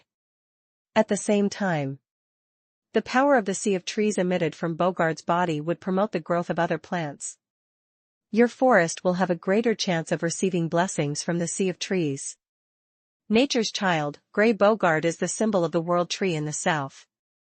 As his reputation spreads, he may attract some nature lovers to come and make a pilgrimage. However, the possibility of being attacked by evil creatures such as witherers, sorcerers, evil children, abyssal creatures, outer evil spirits, and the descendants of twilight creatures will also be greatly increased. Nature's child was actually gray. It could be seen that fame was useless. In most cases, it was a burden. But Matthew didn't really care. He often dealt with witherers and evil art masters, so it didn't matter if there were more. After all, necromancers would occasionally lack materials. Sunlight sharing, and power of the Sea of Trees, were quite useful. Matthew was worried that Bogard's appearance would encroach on the growth space of other oak trees. Now, this problem had been perfectly solved. Except for the few trees closest to Bogard that had to be transplanted due to the pressure of its huge trunk, the other trees were almost unaffected. In general, Bogard's appearance was definitely a good thing in the long run. Putting everything else aside, just the Sea of Trees link alone could greatly increase the defense of the oak forest.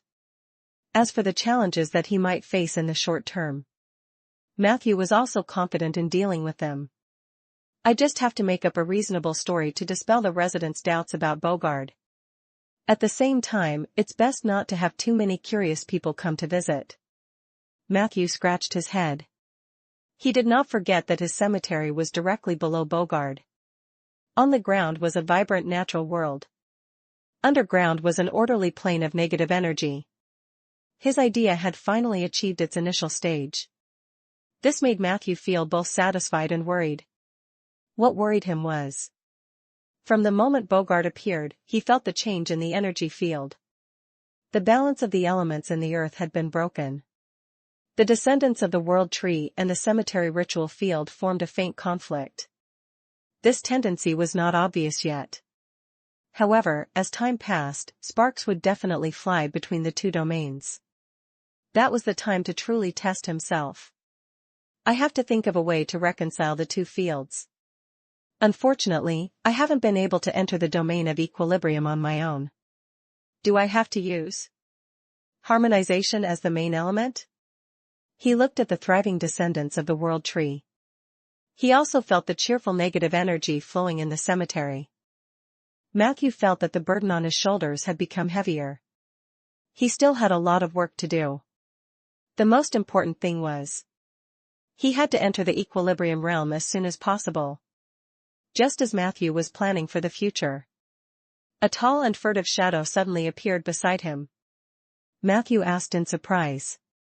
"Peggy? What are you doing?" The towering skeleton said nervously. "I'm looking for you, Matthew. Let's talk in the cemetery. I'm afraid the trees have ears." Matthew followed her to the cemetery. As the owner of the cemetery, he sealed off the ritual ground and asked Peggy in amusement, "Tell me, what is it?" Peggy said seriously. "The white-robed mage you were talking to earlier, he's very strange." Matthew was stunned. "Do you mean Edmund?" Peggy nodded. "The night before yesterday, when I was investigating the local customs of Rolling Stone Town, I happened to see that white-robed man sneaking out of Ronan's house." "There's no one at Ronan's house. You know that, right? He must have gone to steal something. He keeps smiling at you, but I don't think he's a good person." Matthew frowned. Ronan's house had indeed been unoccupied for a long time. Ever since he was locked up in the astral plane, Matthew was the only resident left in the Mage District. Logically speaking, there was no reason for Edmund to visit Ronan's house. If what Peggy saw was true, Matthew's expression changed quickly for a few rounds. In the next moment, he returned to normal and smiled at Peggy. "If that white-robed mage is here to give us money, is he a good person or a bad person?" Peggy crossed her arms in front of her chest, looking like she wouldn't accept any bribes. "That depends on how much money he gives." Chapter 428 Chapter 428, I heard you earned a large sum of money? Chapter 428, I heard you earned a large sum of money? Translator, Lonely Tree. Matthew smiled and said. "He gave me 10,000 gold coins. Didn't you say that you wanted to know how 10,000 gold coins feel like? I can satisfy you now. Forget about what you just said." As he spoke, he took out 10,000 gold coins from the small bag and scattered them on the ground. Seeing this scene, Peggy's soul fire was about to fly out of her skull. She threw herself on the ground like a madman and counted the money while shouting happily. "I take back what I said just now. That mage in the white coat is a very good person. Matthew, you have to thank him. Is he your superior in the Alliance? You have to work hard with him. Oh, the taste of gold coins is so delicious." He saw Peggy happily rolling around in the pile of gold coins. A gratified smile appeared on Matthew's face. But very quickly, the smile disappeared. Although Matthew hoped that Pegs would forget about Edmund. But he could not forget it. He thought about it. He realized that there were indeed some suspicious points in Edmund's actions. First, when they first met, he had wanted to give her a silver bell, the reason being to monitor Isabel's situation. But from Matthew's point of view, this bell was completely unnecessary. With Edmund's intelligence, it was impossible for him not to see this. Secondly, as the head mage, Edmund should have a lot of things to do. This time, he actually came to Rolling Stone Town to support him, which was a very inconceivable thing in itself.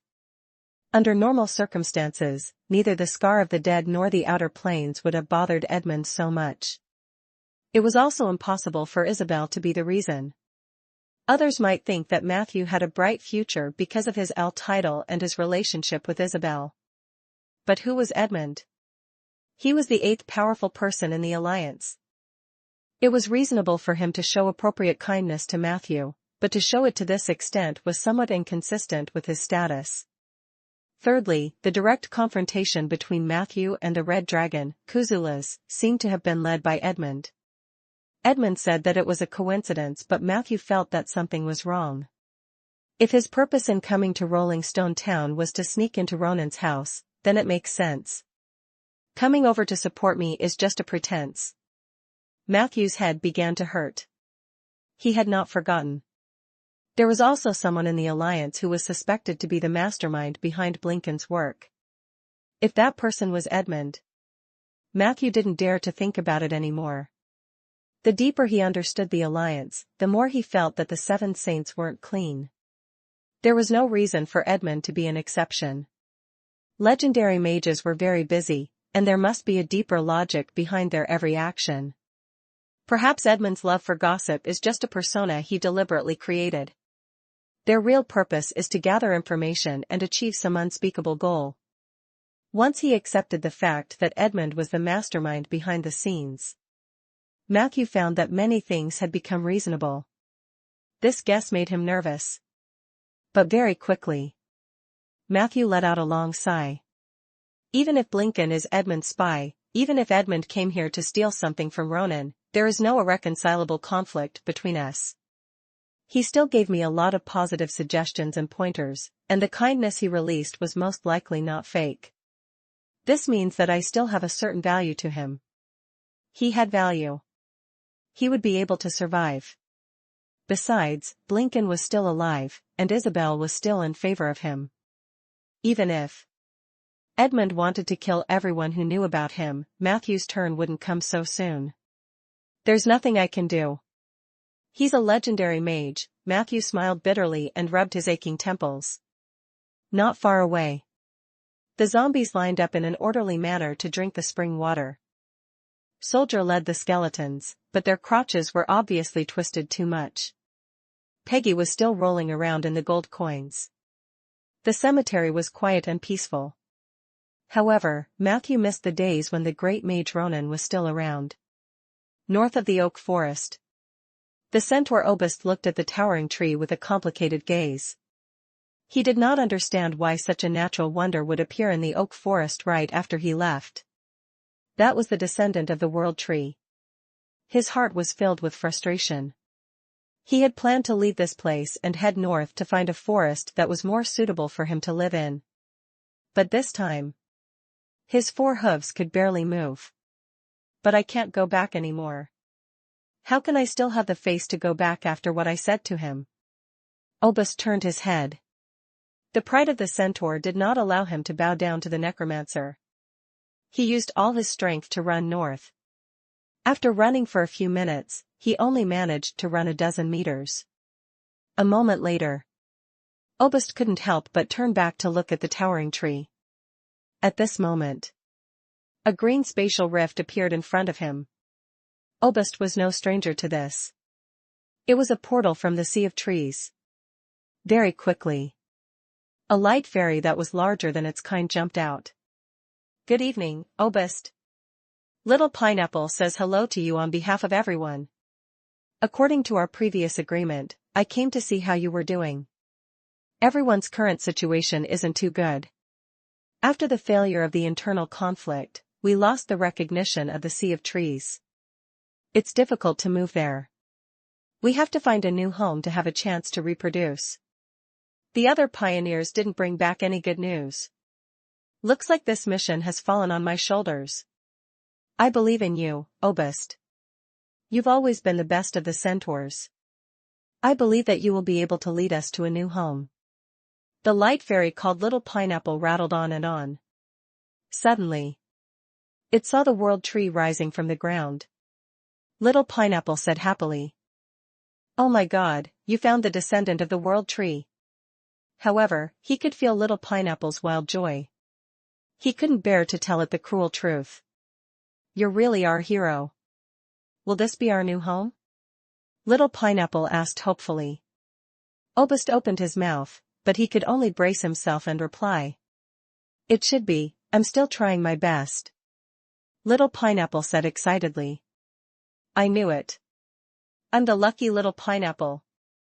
I can't wait to tell everyone the news. Good luck, Obist. When you settle down, everyone will come to you.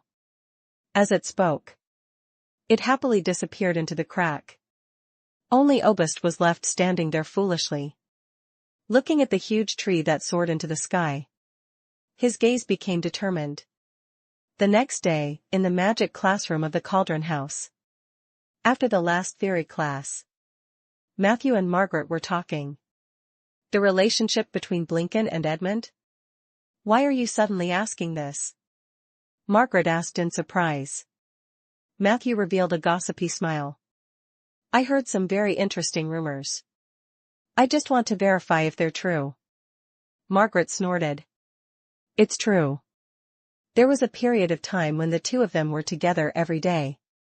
Edmund regarded Blinken as his sweetheart and summoned him from time to time, so I didn't even have the chance to see my boyfriend. So I turned him into my ex-boyfriend. However, sometime before Blinken defected, their relationship seemed to have deteriorated drastically. Someone heard Sir Edmund, who never cursed, loudly cursing Blinken in the laboratory. However, nothing seemed to have happened between the two of them after that. It didn't take long for Blinken to leave. Why was someone who never cursed suddenly cursing loudly? Matthew had an idea in his heart and did not ask any more. He wanted to change the topic. However, at the next moment, Margaret asked excitedly, I heard that you made a lot of money recently. Someone is looking for you. Matthew immediately said warily. No investments, no loans. Margaret snorted coldly. I knew you were a miser, but don't worry, the person looking for you isn't me. It's my mentor, one of the 3 holy mages of the Alliance, Lady Soria. She specifically told me that after today's class, if you're free, she wants to see you. What do you think? Chapter 429, Chapter 429, My price is very high. Chapter 429, My price is very high. Translator, Lonely Tree. Since the holy mage had invited him, Matthew felt that he had no room to refuse. However, he told Margaret that he would take some time to visit Isabel in the dark room. He wanted to at least leave a message for Isabel. Such a declaration was very important. If the relationship between Isabel and Soria was as bad as Margaret said, if he went to see Soria without notifying Isabel, Isabel might be unhappy. Matthew thought that Isabel would not reply to him quickly. Who knew that not long after the message was sent out, he received a reply from the communication crystal ball. Isabel's voice rang in Matthew's ears. You can meet any legendary mage in the Alliance, including Lady Soria. Besides, she's my best friend. I believe that she wouldn't look for you for no reason. If she has any other requests for you, you must make sure she is satisfied. It is rare to have the opportunity to curry favor with a holy mage, so you must cherish it. The only thing I need to remind you is that it's best not to come back in debt. Having fun? Don't get into debt? Isabel's reply confused Matthew. How could he be in debt? He had 500,000. With Isabel's permission, Matthew returned to the magic classroom to look for Margaret. The latter brought Matthew to the teleportation hall of the Cauldron House. The two of them walked into the green door that symbolized ultra-long-distance teleportation. A moment later, Matthew and Margaret appeared at a teleportation transit station. This was a square in the secondary plane. There were teleportation channels in all directions. There were not many mages coming and going, and only a few mechanical dwarfs were collecting fees. 2 people to the Crystal Palace. Margaret waved her little hand, and 2 golden magic bills were thrown into the hands of a mechanical dwarf. The latter nodded. He respectfully brought the 2 of them to another teleportation channel. We need about 3 minutes to inform the Crystal Palace and obtain their permission. After that, we can teleport, the mechanical dwarf said. While waiting, Margaret introduced Matthew. The teleportation fees within the Alliance are quite expensive. Under normal circumstances, I would rather fly by myself than use the teleportation array. However, don't worry today. My teacher will cover the cost of the return trip. You can experience the teleportation for 100 gold coins for free. Matthew asked. What's so special about 100 gold coins teleportation? Margaret thought for a moment. It's very fast. As they spoke, the teleportation door was ready.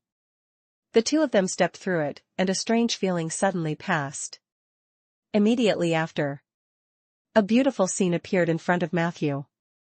He found himself in the sky. Everything visible to the naked eye was floating in the air. He saw a huge pink ball of light. At the center of the ball of light was a crystal-like palace. It stood in the air, shining brightly under the sunlight. The ball of light floated in the sky. Matthew turned around and found that the sun seemed to be behind him, but the sunlight it emitted did not seem very hot. Inside the ball of light, other than the crystal palace, there were beautiful bricks fixed in the air. These bricks were colorful and beautiful. It was like an embellishment in a fairy tale world. Matthew floated in the air. He felt as if he had lost the burden of gravity and only needed a support point. He could fly far away. Welcome to the Crystal Palace. Try kicking the brick behind you. Margaret smiled at him. Matthew kicked the green brick behind him. Immediately after, his body shot out in another direction like a rocket. The brick said in disdain, "Everyone, come and take a look. Someone here went to someone else's house as a guest and didn't take off his shoes. He stepped on my face and left a bloody mark. It's really dirty." Matthew's body quickly passed through the ball of light. Above him was the blue sky and the shining sun. Beneath him were mountains and rivers that could not be seen clearly, as well as clouds that drifted lazily. It was a wonderful feeling. However, after traveling for a while, he stopped in a certain space. Because there were no more bricks nearby for him to use as leverage. What should we do in this situation? Matthew asked Margaret loudly. Margaret smiled and threw something at Matthew. Matthew took a closer look. It was a wrinkled, tightly curled thing. There was also a wristband-like device under it. Wear it on your hand, like me. As she spoke, she personally demonstrated and fastened a similar device on her wrist. Immediately after, Margaret raised her arm, straightened her wrist, and aimed it at a brick far, far away. Hey! A strange syllable came out of her mouth. In the next second. Puff. A few seconds later, Matthew saw with his own eyes that the crumpled thing that flew out had turned into a huge claw and was tightly latched onto the brick. Whoosh! Margaret uttered another syllable. The magic rope at the end of the claw suddenly contracted and pulled Margaret over at lightning speed. Her body drew a beautiful arc in the air, then flew over the brick and toward the Crystal Palace under the effect of inertia. Chapter 430, My price is very high. Chapter 430, My price is very high. Translator, Lonely Tree. Matthew tried to mimic her. In the end, he was quickly dragged far away by the claws. Along the way, he almost bumped into a few other bricks. However, after a few attempts, Matthew was familiar with the function of this device. The two of them quickly approached the Crystal Palace. Along the way, Margaret introduced, "This is the magic hook claw. This device was personally made by Miss Soria. Its inspiration comes from an unpopular elite profession in the Eastern continent, the swordsman. It was said that the standard secondary weapon of this class was a similar hook claw. They used it to fly over roofs and walls, cross complex terrain, quickly approach the enemy, or pull the enemy from a distance to their front.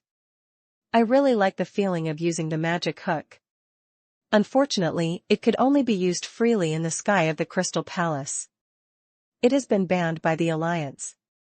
Matthew asked curiously. "This weapon is so useful. Why didn't they make it widespread? Why did they ban it?" Margaret shrugged. "Who knows? It was said that some of the higher-ups in the Alliance felt that this weapon was too threatening to ordinary mages. If it was obtained by other professionals, it was very likely that it would pose an unprecedented threat to mages of the same level. In order to nip this possibility in the bud, they had banned countless new weapons. But then again, the raw material of the magic hook was the astral anemone, which was very expensive, causing the production cost of the magic hook to remain high. Even without the weapons ban, I'm afraid it'll be difficult to promote it. If you like this weapon too, you should play with it a few more times now. As she spoke, she deliberately avoided the crystal palace in the center and flew around. Matthew didn't say anything and just followed Margaret silently. The magic hook was indeed very fun, and it could also affect the current combat mode between mages. However, Matthew didn't think it was to the point of listing it as a prohibited weapon. Once magic hook claws flooded the area, the mages would definitely develop defensive hook claws or targeted defensive spells. They just had to be careful. A mage's strength lay in their wisdom, not a specific weapon. 10 minutes later. Margaret finally had enough fun. She brought Matthew to the ground outside the Crystal Palace. As soon as her feet touched the ground, Matthew felt the existence of gravity again. He quickly approached the palace. Not long after, Matthew noticed something unusual. This palace had no door. In the places where there should be doors, Matthew only found neat cracks. He could indeed see the interior of the castle through the crack. However, the crack was too narrow. Perhaps only ants could barely crawl over. Move sideways against the wall, aim at the crack, stand straight, and don't resist. Margaret took out her staff and pointed it at Matthew. Hint, your companion Margaret has used the spell, Seize the Opportunity, on you. Your body width has been reduced to 1 centimeter.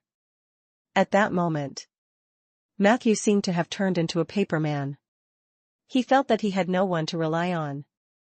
All parts of his body were moving forward and backwards like waves. Fortunately, he listened to Margaret's instructions and pressed his body against the wall. The spell had just taken effect. His shoulder and a part of his head were inserted into the crack. So that's how you came in. Matthew was amazed by this unprecedented experience. He transformed into a paper man and squirmed in the crack for a while before successfully passing through the thick city wall and arriving at the palace that was filled with crystals. All the decorations in the palace were magnificent and beautiful. The decoration style and items were extremely luxurious. The magnificence of this place dazzled Matthew. After entering the palace, the two of them returned to normal.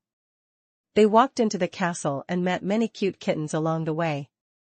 Some of the cats were flipping their bellies, some were sleeping, and some were standing on high ground, silently observing the outsiders. They passed through 2 side halls. Matthew came to a long corridor with warm colors. At this moment, a fat brown cat jumped down from the railing. Is this Mr. Matthew? Fat cat asked seriously. It's me. Matthew replied. Come with me. Miss Soria is waiting for you in reception room number 3. Fat cat said. Margaret exclaimed.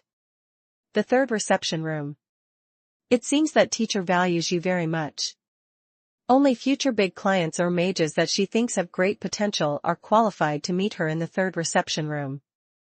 Good luck, Matthew. Fat cat turned around and looked at her. Miss Margaret, speaking of which, you should be paying this month's interest, right? You've already been in arrears for 3 months. If this continues, it'll be very difficult for me. Margaret said miserably. Don't be like this, gee. If you force me again, I'll have to sell myself. Gee said impolitely. You've been saying this since last year, but you haven't paid much interest yet. Does this mean that your body size doesn't meet the aesthetic standards of most humans? Margaret said angrily. What nonsense are you talking about? I just don't have the sincerity to sell myself. Gee said coldly. See, I knew you didn't plan on paying back the money at all. I'll report this to Miss Soria. Chapter 431, Chapter 431, My price is very high. Chapter 431, My price is very high. Translator, Lonely Tree. Margaret rushed over and hugged it. Gee, my good Gee, please give me a few more months, okay? As she spoke, she rubbed her chest against it. Aji said expressionlessly. I'm a female cat. Put me down, Margaret. Margaret was so angry that her shoulders were shaking. This matter has nothing to do with me. You should know that. Even if I don't say anything, Ms. Soria will know everything. Since you intend to renege on your debt, then be prepared to suffer Ms. Soria's anger. You are her student, so you should know better than me what that means. Good luck, Margaret. I'll give you a phrase that I often hear from Madame Soria. If an item can't be sold for a long time, you'd better think about whether you want to give it a discount. After saying this, she did not care about Margaret's expression and led the way. Not long after, Matthew came to an open door. The room at the door was covered with a warm plaid blanket. Aji brought Matthew to the reception room and gestured for him to sit on the sofa. While they were waiting, Aji said to Matthew seriously. Listen up, kid. Next, you will face the most terrifying demon in the world. She will do everything she can to squeeze all the wealth out of you and make you carry a high debt. Spending wisely is the only way for you to escape unscathed. Ms. Soria's dream was to become the debt holder of everyone in the Alliance, and everyone had to work for her obediently. At present, there were already quite a number of mages like Margaret who had essentially become her slaves. I don't want you to repeat the same mistake. Matthew asked in surprise. Madam, that's not very good to say that about your master, right? Aji calmly replied. This is what Ms. Soria wants me to tell everyone. She doesn't like to cheat her clients. To her, squeezing you dry after you're mentally prepared is the most fulfilling thing. Matthew shuddered when he heard that. He felt that the soft sofa under his but seemed to have thorns on it. Is it really that strange? I have nearly 500,000. As long as I restrain my desire to spend, I won't be in debt, right? Matthew couldn't help but mutter in his heart. You have 5 minutes to prepare yourself mentally. Then goodbye, mage. I hope that the next time we meet, I'm not here to collect interest from you. Aji wagged her tail. She quickly slipped away. The room instantly fell silent. Matthew quietly activated the domain of temperance to cheer himself on. 5 minutes passed quickly. Soria appeared on time. It was their first meeting. Matthew was not particularly surprised. Miss Soria looked to be in her 30s. She had a round face and a pair of black glasses on her nose. Her hair was black and draped over her shoulders. She was wearing a curvy wool tube top and a flesh-colored knitted shawl of the same width on her shoulders. Her lower body was wearing a narrow short skirt made of an unknown material. The short skirt was embellished with a few magic diamonds, and it was dazzling at first glance. Looking at looks alone, Soria was not the type that was particularly beautiful. She was far inferior to Isabel. However, after a few more glances, one would feel that this woman was very charming. Every part of her facial features and every detail on her body seemed to be exquisite and thought-provoking. She had a faint smile on her face, giving off the feeling of a neighbor's aunt. It was a stark contrast to Margaret. Margaret's dressing style is at least 70 to 80% like Soria's. Matthew thought to himself. Matthew, right? Coffee, milk, or flower tea? Soria's voice was soft and weak, completely different from Isabel's domineering style. She gave off the feeling that she was a very easygoing young woman. As long as you were a little harder, she would obediently submit. However, Matthew knew that this was just an illusion. Soria was a holy mage on par with Isabel. He hurriedly bowed respectfully. Good morning, Lord Soria. Just coffee will do. Thank you very much. Soria smiled gently. Don't be so nervous. Just treat this as your own home. Coffee, Natasha? A pitch-black teapot and 2 cups suddenly flew out from the cabinet beside him. The teapot spun 3 times in the air. Immediately after, a strong aroma of coffee wafted out from the teapot, and the black liquid sprayed out from the teapot and accurately fell into the cup. A moment later, the cup slowly stopped in front of Matthew. Matthew hurriedly took a sip. In an instant, he only felt his spirit lift. Prompt: you have consumed Natasha's strong coffee, your concentration +2. Temporary. Duration, 72 hours. I'm usually busy with work and research, so I haven't paid much attention to young people these past few years. It just so happened that Edmund reminded me yesterday that there's an owl in the Alliance recently. Coincidentally, he's a newcomer supervised by my best friend Isabel, so I specially called you over to take a look and have a chat. Speaking of which, Isabel is just your supervisor. After the 3-year rookie assessment, you can totally switch to someone else. How about it? Are you interested in working with me at the Crystal Palace? Chapter 432 Chapter 432, My price is very high. Chapter 432, My price is very high. Translator, Lonely Tree. Soria looked at Matthew with a smile. Her eyes were always watery, and her pupils had a kind of soul-stirring power. Matthew quickly averted his gaze. Well, I don't have such plans for now. I'll have to listen to Teacher Isabel. Soria did not mind. She smiled faintly and said, in that case, let's get straight to the point. How much do you know about the domain of enchantment? Matthew shook his head. I'm focused on the domain of undying. I've learned some spells in the domain of transformation recently, but I don't know anything about enchantment. Soria nodded. This is normal. Most mages in this world lack talent in the domain of enchantment. This is an important reason why magical items are always scarce. A long time ago, mages had discovered that through specific methods and combinations, they could pour magic power into other items to obtain magical effects. This process was called enchantment. At the very beginning, the research direction in the domain of enchantment was to focus the magic power from our bodies on external items. The items here included a single magic tool and a scattered ritual field. After the production and research of magic tools reached the peak, the magic tools were all refined. People suddenly realized that our bodies could also be carriers of enchantment.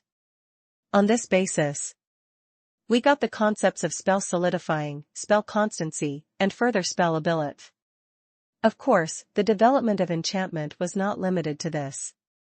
In the recent hundreds of years, it was combined with alchemy to develop the glorious construction technique. In the current Ander continent, there were 3 types of construction spells. The first was the external constructs represented by the cyber dragon.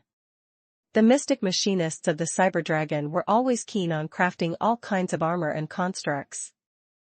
Sometimes, they would move around in a golem, but in the end, a technician was a technician, and a golem was a golem. The two were separate. This model was also known as the separated construct. The second type was the implantable construct represented by the major families of purgatory. As the name suggested, this method was to implant the power of the automaton into the human body. By replacing the human body parts, it would further improve the coordination between the human and the automaton. The flaws of this model were also very obvious. As more and more constructs were replaced on your body, over time, you will fall into self-doubt whether you are a human or a construct. As for the third type, it was to infuse magic power into an extremely small construct carrier and then implant it under the human skin. It could unleash the power of the enchantment domain like the above 2 modes, and at the same time, it had many advantages such as the miniaturized construct carrier, not affecting the image, not affecting the body, not affecting the mental health, not affecting the spell strength, and so on. I call this model Soria construct. Once you have these constructs implanted in your body, other than the number of uses per day, there are almost no restrictions. You don't even need to chant. You only need to activate your mental strength, and the spell will automatically take effect. As long as you want to, I can enchant all the spells in the world into your body. If you have a wish, I can give it to you. Matthew's body trembled slightly after hearing this. However, Soria didn't give him a chance to think. She slapped a list of spells in front of Matthew. My price is very expensive. You only have this one chance. If you miss this chance, if you want to ask me to help you next time, you'll have to pay the price of a dragon's nest. Soria said gently. I heard that you're learning combat spells from Margaret.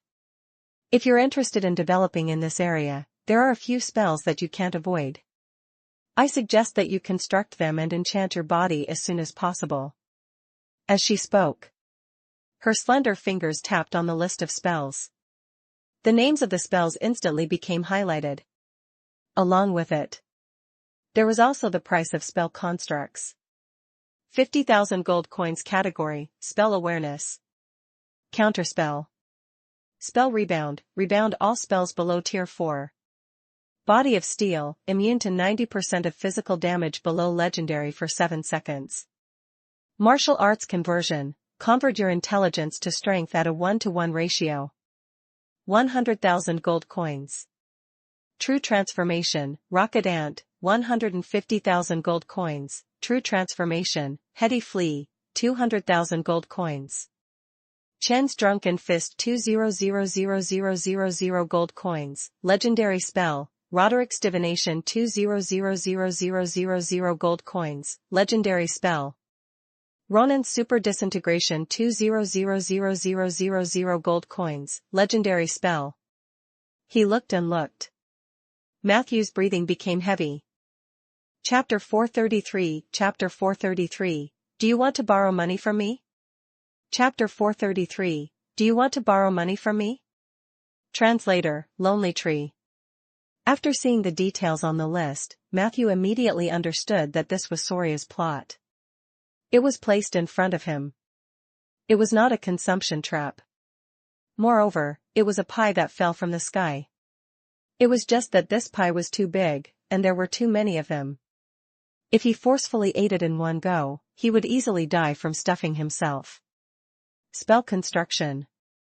This was an opportunity that every mage dreamed of. Just like Margaret had introduced earlier, if one wanted to solidify a certain spell into a construction through conventional training, they had to pay a very high price. The first was the time cost. A training cycle was 14 to 24 days, and it usually took 2 to 3 training cycles to see results. In other words, it would take at least a month to reach the initial goal. A month might sound fast, but that was if the person trained day and night non-stop. The caster had to drain his magic power and mental strength to repeatedly cast the same spell. This would also cause a great loss of a person's will and mental strength. Next was the cost of materials. Training required a specific potion to be effective.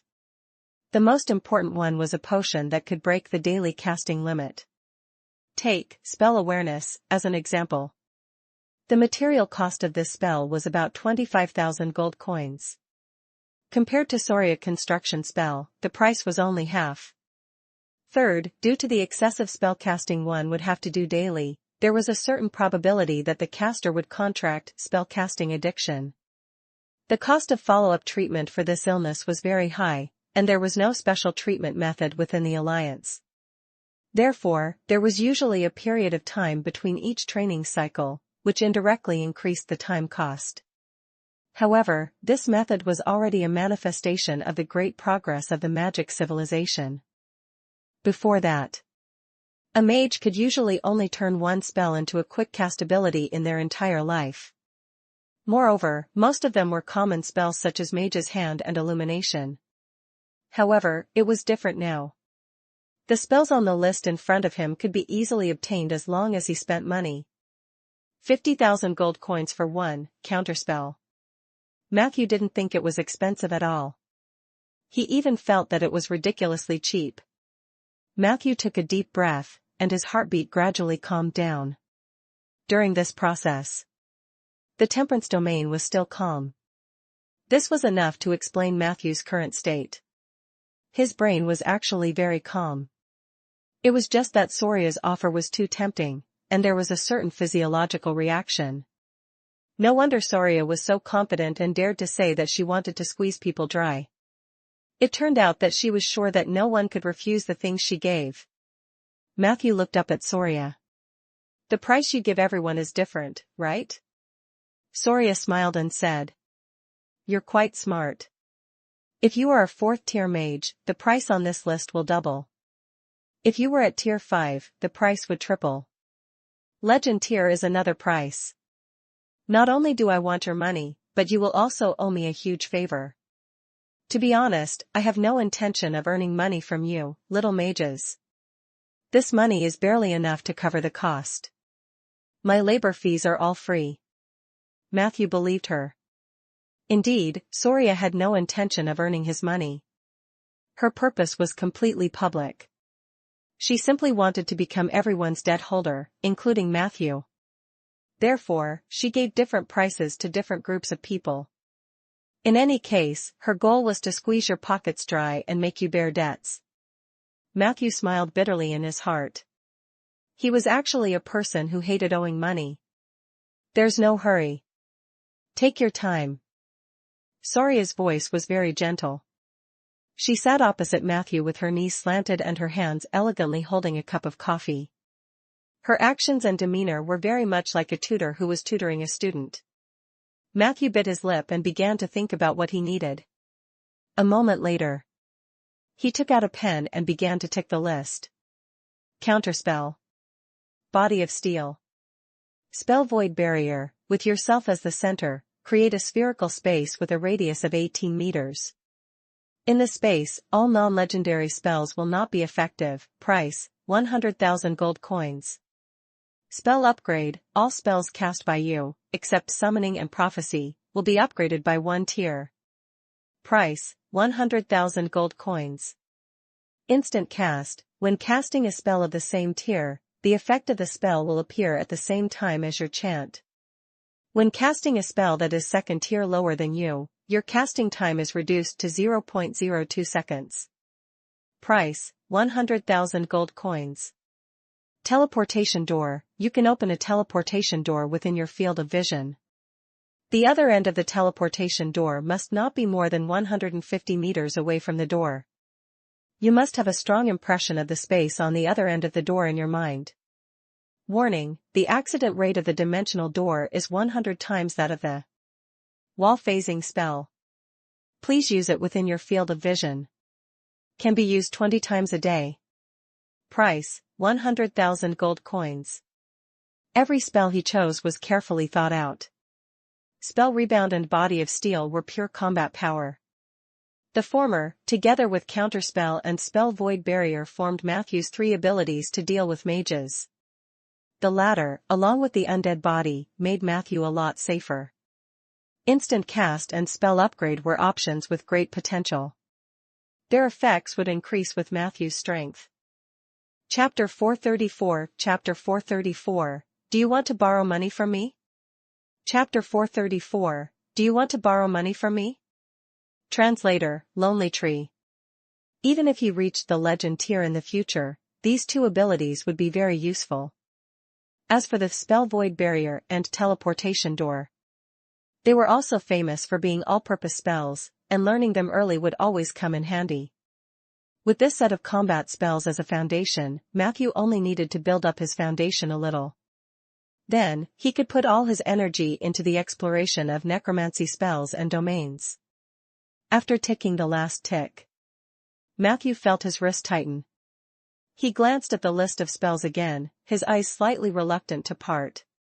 However, Matthew still restrained the urge to continue ticking. Spending was a bottomless pit. He didn't want to work for others for the rest of his life. Soria's construct was indeed one of the ways to quickly become stronger. Matthew was willing to use this opportunity to further strengthen his own shortcomings. But he was also very clear. He was not Capital, not Soria, not even Margaret. This path belonged to them, not him. Matthew had his own path to take. He joined the alliance to learn from each other's strengths, not to completely abandon his own path of legend. I should return to the ordinary forest and cemetery. Nature and undead, that is my path. Matthew's determination gradually became firm. Have you made your choice? Soria's gentle voice changed a little, which was rare. Are you sure you only want these 6? Matthew nodded. I should have enough money, right? Soria said bluntly. Not enough. You only have 470,000 gold coins in your storage item. You need to pay 500,000 gold coins here. You need to borrow 30,000 gold coins. Matthew quickly said. I don't need to borrow 30,000 gold coins. I can go back to Rolling Stone Town and collect some. I'll send it to you very soon. Soria did not make things difficult for him. Sure. But are you sure you don't want to choose more? You only have one chance. Next time, even if you kneel in front of the Alliance headquarters and beg me, I won't make this offer again. Matthew's emotions had already calmed down. He was still in the mood to laugh. To me, this is enough. Soria looked at him with interest. You are the most conservative mage I have ever met. When Margaret was your age, she was already in debt of more than 2 million gold. Because of this, she had transformed from a very ordinary mage to the champion of the Battle Mage tournament for 3 consecutive years. This is the charm of Soria's construct. I will remind you one last time that once the list is confirmed, it cannot be changed again. If you choose more spells, you can become stronger. Moreover, one's own strength was the foundation of earning big money. Look at Margaret. She paid off more than 1 million at such a young age. She only needs to work for me for a few more decades to pay off the remaining interest. If only she hadn't had the courage to go all out back then, I'm afraid she would still being used as a human battery by some intermediate mages in some corner. Shriel's words were very straightforward. Her advice was sincere. But Matthew still chose to decline. Very good. It seems that you are really resistant to letting me become your debt holder. A hint of displeasure flashed across Soria's eyes. Matthew hurriedly said. I'm very grateful that you're willing to help me for free. I'll always remember this favor. As long as you need me, I won't dare to refuse. His words hit Soria's heart. She probably liked the feeling of being owed money or favors. Soria smiled and stood up to greet Matthew. All right then. Come with me to the studio. As she spoke, a portal appeared in front of the two of them. Matthew walked in.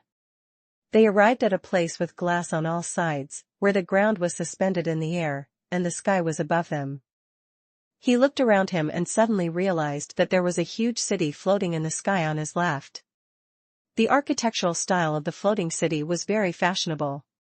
From time to time, there were streaks of light flying above. It seemed to be a small aircraft. The entire scene gave off the vibe of a sci-fi blockbuster. Don't be nervous. They can't see in from outside. Soria said softly. Matthew asked curiously, is that the Alliance's floating city? Soria shook her head. That's Cyberdragon. There's a group of paranoid machinists living inside. Matthew was shocked. Your residence is next to the Cyberdragon? Soria nodded. There's no other way. Someone has to keep an eye on the Cyberdragon in case the occult machinists blow up this world. Coincidentally, I'm the best enchantment and defense mage in the Alliance, so this job falls on me. Quick, take off your clothes. I want to check your body. Matthew instinctively wanted to take off his shirt. However, his movements instantly froze. Why do I need to take off my clothes? Soria urged. That's because we need to choose the parts to implant the construct spell. The human body is very mysterious. Every organ has a different function, and so does the skin. Although the Soria construct is buried in the fat layer under the skin and rarely affects the human body, if we can choose the best part to solidify it, the effect will be even better. As she spoke, she seemed to be a little impatient. Her fair index finger shook slightly. Matthew's clothes were instantly swept away. Chapter 435. Chapter 435, Do you want to borrow money from me? Chapter 435, Do you want to borrow money from me? Translator, Lonely Tree. Raise your hands and spread your thighs. Don't cover them. Let me take a good look. Soria's tone did not change. Matthew repeatedly told himself that all of this was to obtain spell constructs. Gradually, his slightly restless heart calmed down. Soria walked around him and asked suspiciously. Is your body not very healthy? Matthew thought for a moment. He turned off the temperance domain. A moment later, Soria nodded in satisfaction. Yes, you look very healthy. Next, I will conduct a round of magic tests on you to determine the final implant site. As she spoke, circles of colorful magic runes surrounded Matthew's body like a huge silkworm cocoon. 5 minutes later, the magic light dissipated. Soria took out a magic pen, grabbed Matthew's wrists, and drew a cross on each of them. Then, she turned Matthew around and drew a cross on the inside of his shoulder blade. Then, she opened Matthew's thigh. She drew 3 crosses on his inner thigh. Matthew could feel the skin that was touched by the magic pen burning in pain. However, the pain did not last long. He felt some mischievous magical energy enter, but the existence of this magical energy was something he had never seen before. Its nature was also more stable than normal magic energy. It's done. That's it, Soria said. Matthew's clothes that had been stripped off earlier suddenly appeared on his body again. Pay up. I've already left a hole for you to solidify your spell. 3 days later, bring the remaining 30,000 gold coins to me, and I'll perform the spell solidifying ritual for you. Soria ordered him to leave. Matthew reluctantly handed over the money.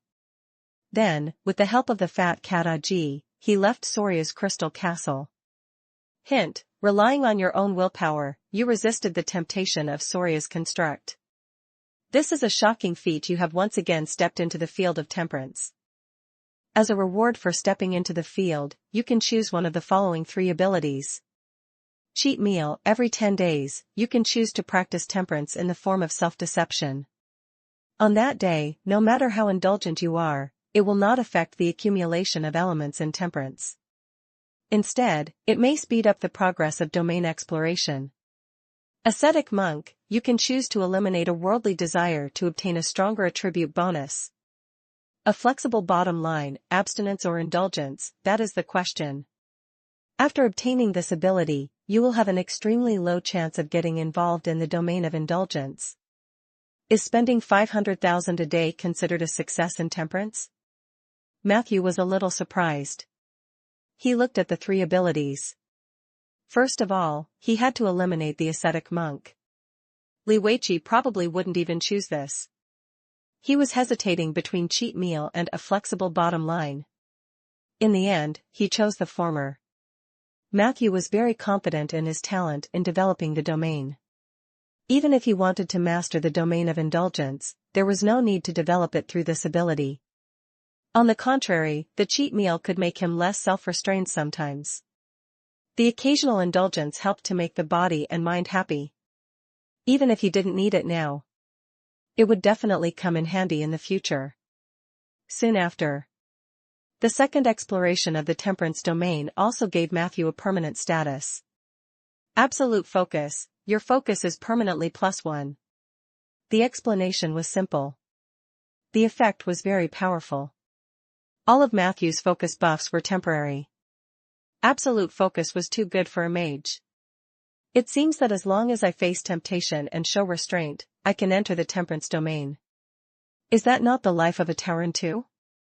It's a pity that there are too few temptations that can trigger the domain. Matthew left the Crystal Palace with his imagination running wild. He planned to return to Rolling Stone Town as soon as possible to borrow money. However, in the teleportation hall of the Cauldron House, Matthew was surprised to bump into Edmund and another old mage with a kind face and a slightly unfocused gaze. When Edmund saw Matthew, he smiled. "Are you back from Soria's place?" Matthew nodded. Edmund immediately looked at the old mage with a gloating expression. "I told you that you were too slow." Soria had his eyes on this kid for a long time and specially arranged for Margaret to be his teacher. That's why she took advantage of the situation and got ahead of him without leaving a trace. The old mage shook his head and sighed. Indeed, no one in the Alliance knows how to earn money better than those 2 women. Here, I thought I was fast enough. Edmund smiled and introduced to Matthew. "This is the Guardian of the North, Mr. Roderick." He's famous for his prophecy spells, the creation of magic items, and the imitation of ancient artifacts. Of course, he's even more famous for the high-quality imitations produced by Roderick's factory. You should have heard of him. Matthew hurriedly bowed. Edmund added. Roderick heard that you made a lot of money, so he came all the way from the north to sell you a batch of products. Unfortunately, it seems that his imitation semi-divine equipment might not be able to sell this time. He saw Roderick sighing. Matthew was very surprised. Was this group of legendary mages having some kind of competition? Chapter 436. Chapter 436. Do you want to borrow money from me? Chapter 436. Do you want to borrow money from me? Must they squeeze all the newbies who had recently earned a large sum of money out? And what was going on with Edmund? Who else but you knew that I'd earned a sum of money? He cursed in his heart. On the surface, Matthew smiled and gave him the gold coin that he had lost to Edmund. I told you that you would definitely spend all that money within 3 days, said Edmund, chuckling. Roderick suddenly said. Edmund, let's make a bet. This child just came out from Soria's place. Let's bet on how much debt Soria has on him. Neither of us will use prophecy. Let's see who can guess more accurately. How about that? Edmund looked at him with a smile. He then glanced at Matthew and suddenly said decisively. I bet he owes at least 500,000. Roderick shook his head and said. You're too conservative. I think it's at least 1 million. You and I both know what Soria is capable of. Before this, the lowest debt recorded by a mage who walked out of the Crystal Palace was 300,000. It looks like you want me to win. He watched as the 2 legendary big shots made a bet in front of him. Matthew's forehead immediately broke out in sweat. He asked carefully. What if the actual number is far from what the 2 of you have guessed? Edmund immediately became serious. Don't tell me you owe her more than 2 million? Matthew didn't know what to say. Roderick immediately pulled him back. Don't try to get information out of this child. Just tell us the truth. Edmund said casually. If the real answer is really different from what we guessed, then we'll give both of our bets to him. Roderick nodded, indicating that he had no objections. Under the gaze of the 2 of them, Matthew said with difficulty. I owe 30,000 gold coins on credit for the time being, but I didn't borrow anything. I can pay it off with the money I have back home. The 2 legendary mages looked at each other in disbelief. Silly child, how can you let go of the opportunity to reach the top in 1 step? Do you know how many people begged Soria to see them, but they couldn't get a chance to see Margaret? Although we always tease you about not getting into debt with her, that's just a joke. Even Teacher Isabel would encourage you to solidify a few more spells with Soria. This is a rare opportunity. Edmund looked rather anxious. He seemed to genuinely feel that Matthew had wasted a great opportunity. Matthew could only maintain a smile and explain in a low voice that the matter was a foregone conclusion. In the end, under the regretful gazes of the 2 legendary mages, Matthew also received the bets from the 2 legendary mages. They were 2 magic gold coins with their portraits printed on them. Gold coins contained unique magic powers. The 2 of them did not explain how to use them, so Matthew could only put them in his pocket like ordinary gold coins. After bidding farewell to the 2 legends, Matthew was finally able to return to Rolling Stone Town. He rushed to the Lord's Manor. Rhaegar, I need to talk to you. He went straight to the point. Rhaegar, who was reading the newspaper in his pajamas, did not even raise his head. Forget about practicing spells. Forget about borrowing money. I need 30,000 gold coins. It's urgent. Matthew said. Seeing his serious attitude, Rhaegar did not joke. He only frowned and said. Didn't you just get a sum of money a few days ago? You spent it all so quickly? However, it's not impossible if you want to borrow money, but we have to write it down clearly in black and white. In addition, I'll have to charge you some interest. After all, we're using the treasury of Rolling Stone Town. Matthew asked in surprise, didn't you just get a sum of money a few days ago? You spent it so quickly? Before Rhaegar could answer, a cute little head popped out from the corridor. Matthew, do you want to borrow money from me? I got a lot of pocket money recently. I won't charge you interest. Sif looked at him with her big, sparkling eyes. Behind the desk, Rhaegar's expression immediately turned painful. As he wished, he received an interest-free loan of 30,000 gold coins from the Lord's Manor. Matthew's footsteps became lighter as he returned to the oak forest. He was in a good mood as he finished planting the oak tree for the day. Then, he started to make tombstones. At noon, a little black cat jumped into the cemetery. He came before Matthew and transformed into his human form. Matthew looked at him in surprise. He looked around but did not find any trace of the little white cat. Eli said to him with a complicated expression, Matthew, I have to tell you something. Something very important. Chapter 437 437 The world is like a filthy fish tank. 437 The world is like a filthy fish tank. Translator, Lonely Tree. What is it? Matthew asked curiously. A world tree has appeared in your forest. Didn't you notice? Eli's tone was filled with excitement. Matthew was speechless. How long has it been since you came to the oak forest? Did you only notice it now? He really wanted to ask him this question. But in the end, Matthew still calmly replied. I noticed. I planted it. Why? Eli took a deep breath. That's the world tree. Matthew, why didn't you tell me earlier? Matthew said helplessly. I haven't seen you recently, and I didn't want to disturb you. Eli said casually. You don't have to be so polite. If you need help, just call me. As he spoke, his expression became serious again. There's one more important thing. Matthew snorted, indicating for the other party to continue. Eli said. A few days ago, when I was at my saddest, a little white cat kept me company. I had a great time with her. She had forgotten the fact that she was born as a human. Sometimes, I even feel that it's not bad to be a kitten. I like her very much. She also likes me very much. I was already certain that we were in love. However, yesterday, she actually turned into a human in front of me and confessed to me that she was a spy sent by the Withering Order. At that moment, I can't accept it in my heart. Matthew was a little surprised. The little white cat had exposed her identity? What kind of trick was this? Playing hard to get? Matthew asked. Can't you accept that she's a spy of the Order of Withering? Eli sighed. Compared to this, I can't accept that she's actually a human. The moment the little white cat turned into a human, I completely lost interest in her. I didn't even want to look at her, let alone talk to her. Matthew, I'm a little worried now. Do I have the tendency to become a pervert?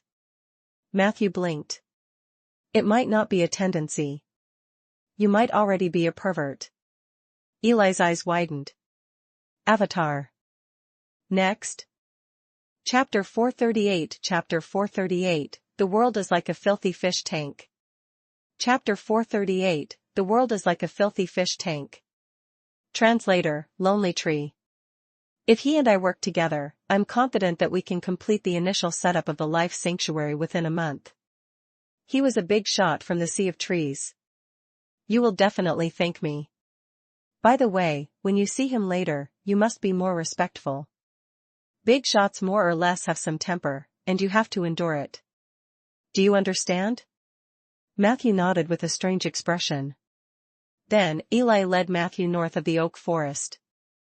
There, a centaur was pacing back and forth anxiously in a small circle. Mr. Obist, this is Matthew, the master of the oak forest. Although he is a necromancer, he loves peace and nature. You must not be prejudiced against him because of this. Eli introduced seriously. Obist hurriedly said, I wouldn't dare. I'm not prejudiced. Seeing this, Eli sighed. The sea of trees is the source of all nature. I used to hear that the creatures there were full of arrogance, but now it seems that it's all a rumor. Mr. Obist is very kind. As he spoke, he turned around to look at Matthew and found that Matthew was standing far away with a calm expression. Eli said anxiously, "Matthew, come here and join us." However, at this moment, 4 consecutive sounds of kneeling came from behind him. Eli turned around and saw that all 4 of Obist's legs were kneeling on the ground. "Mr. Obist, what happened to you?" Eli was shocked. Obist buried his head deeply. "Greetings, Lord Matthew." Eli rushed forward to help him up, but he found that he couldn't move him. He turned around and complained, "Matthew, why are you still standing there? It's rude." Obist hurriedly pulled Eli and said, It's okay. Big shots more or less have a temper. I can endure it." Eli stared blankly at Obist's guilty expression and then realized that there seemed to be a story between the two of them. At this moment, Matthew walked over slowly. "I do need a ritual of life sanctuary, but I'm afraid this oak forest can only have one master." Obist stuck his head deep into the ground. "If you are willing, then from now on, you are my master," the proud centaur said. Matthew turned around and said, "Get up. Let's finish the ritual together. I'll decide whether you stay or leave based on the results." Obist thanked him profusely on the ground. After seeing this scene, Eli's face was full of confusion, and his heart trembled. He raised his head and looked at the tree crown that towered into the clouds. Only then did he understand. The matter of the life sanctuary was left to Eli and Obist to prepare. Matthew only paid a small sum of money. Compared to the tens of thousands or hundreds of thousands of expenses within the alliance, the natural ritual was really too frugal. When Eli carefully mentioned that the life sanctuary might cost a few hundred gold coins, Matthew almost thought that he heard wrongly. But that was the truth. After breaking free from the alliance's exaggerated style, Matthew regained the peace of mind he had when he was planting trees and repairing graves. In the blink of an eye, 2 days passed. On the 3rd day, the day before, he was about to head to the Crystal Palace to receive the spell.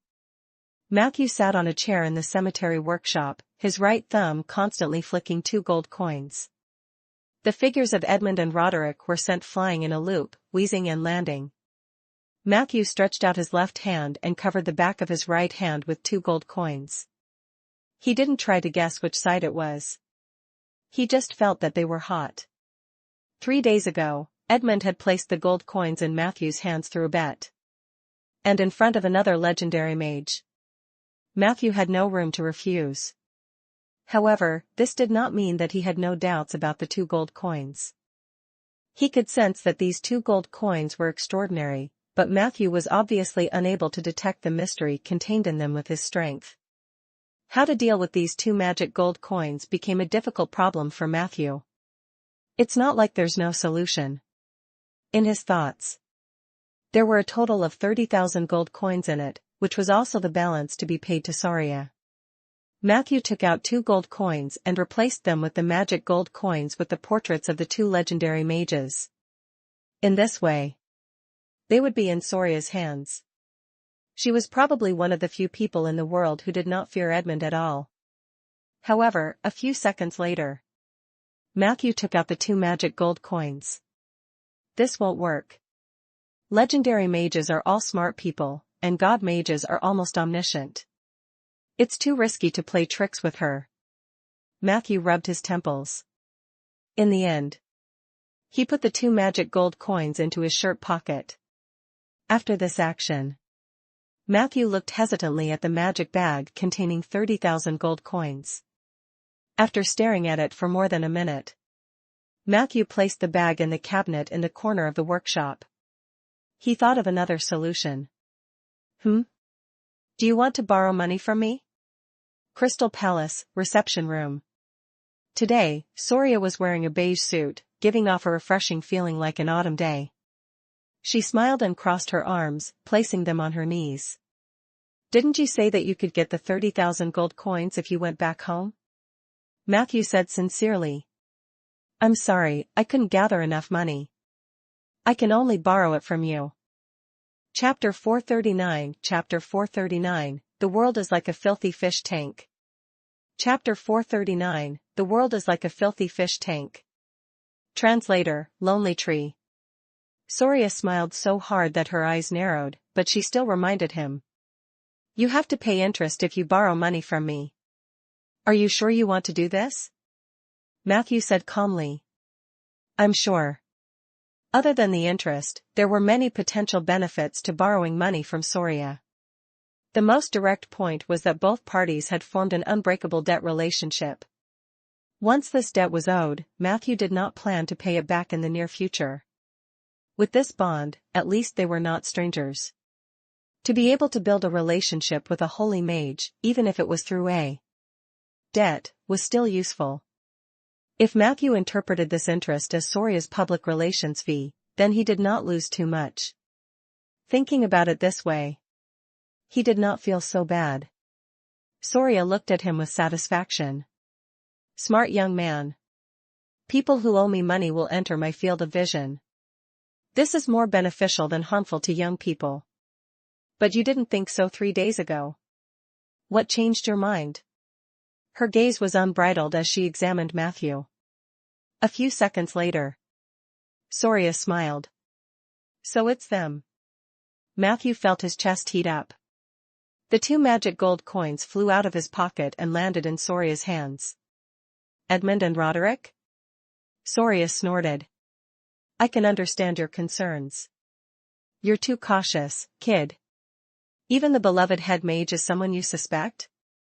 Matthew quickly denied, No. No. But your suspicions are correct. Edmund is indeed not a good person. Soria tapped on one of the gold coins, and the latter turned into a golden voucher with a bang. There's a voucher hidden in the magic gold coin that Roderick gave you.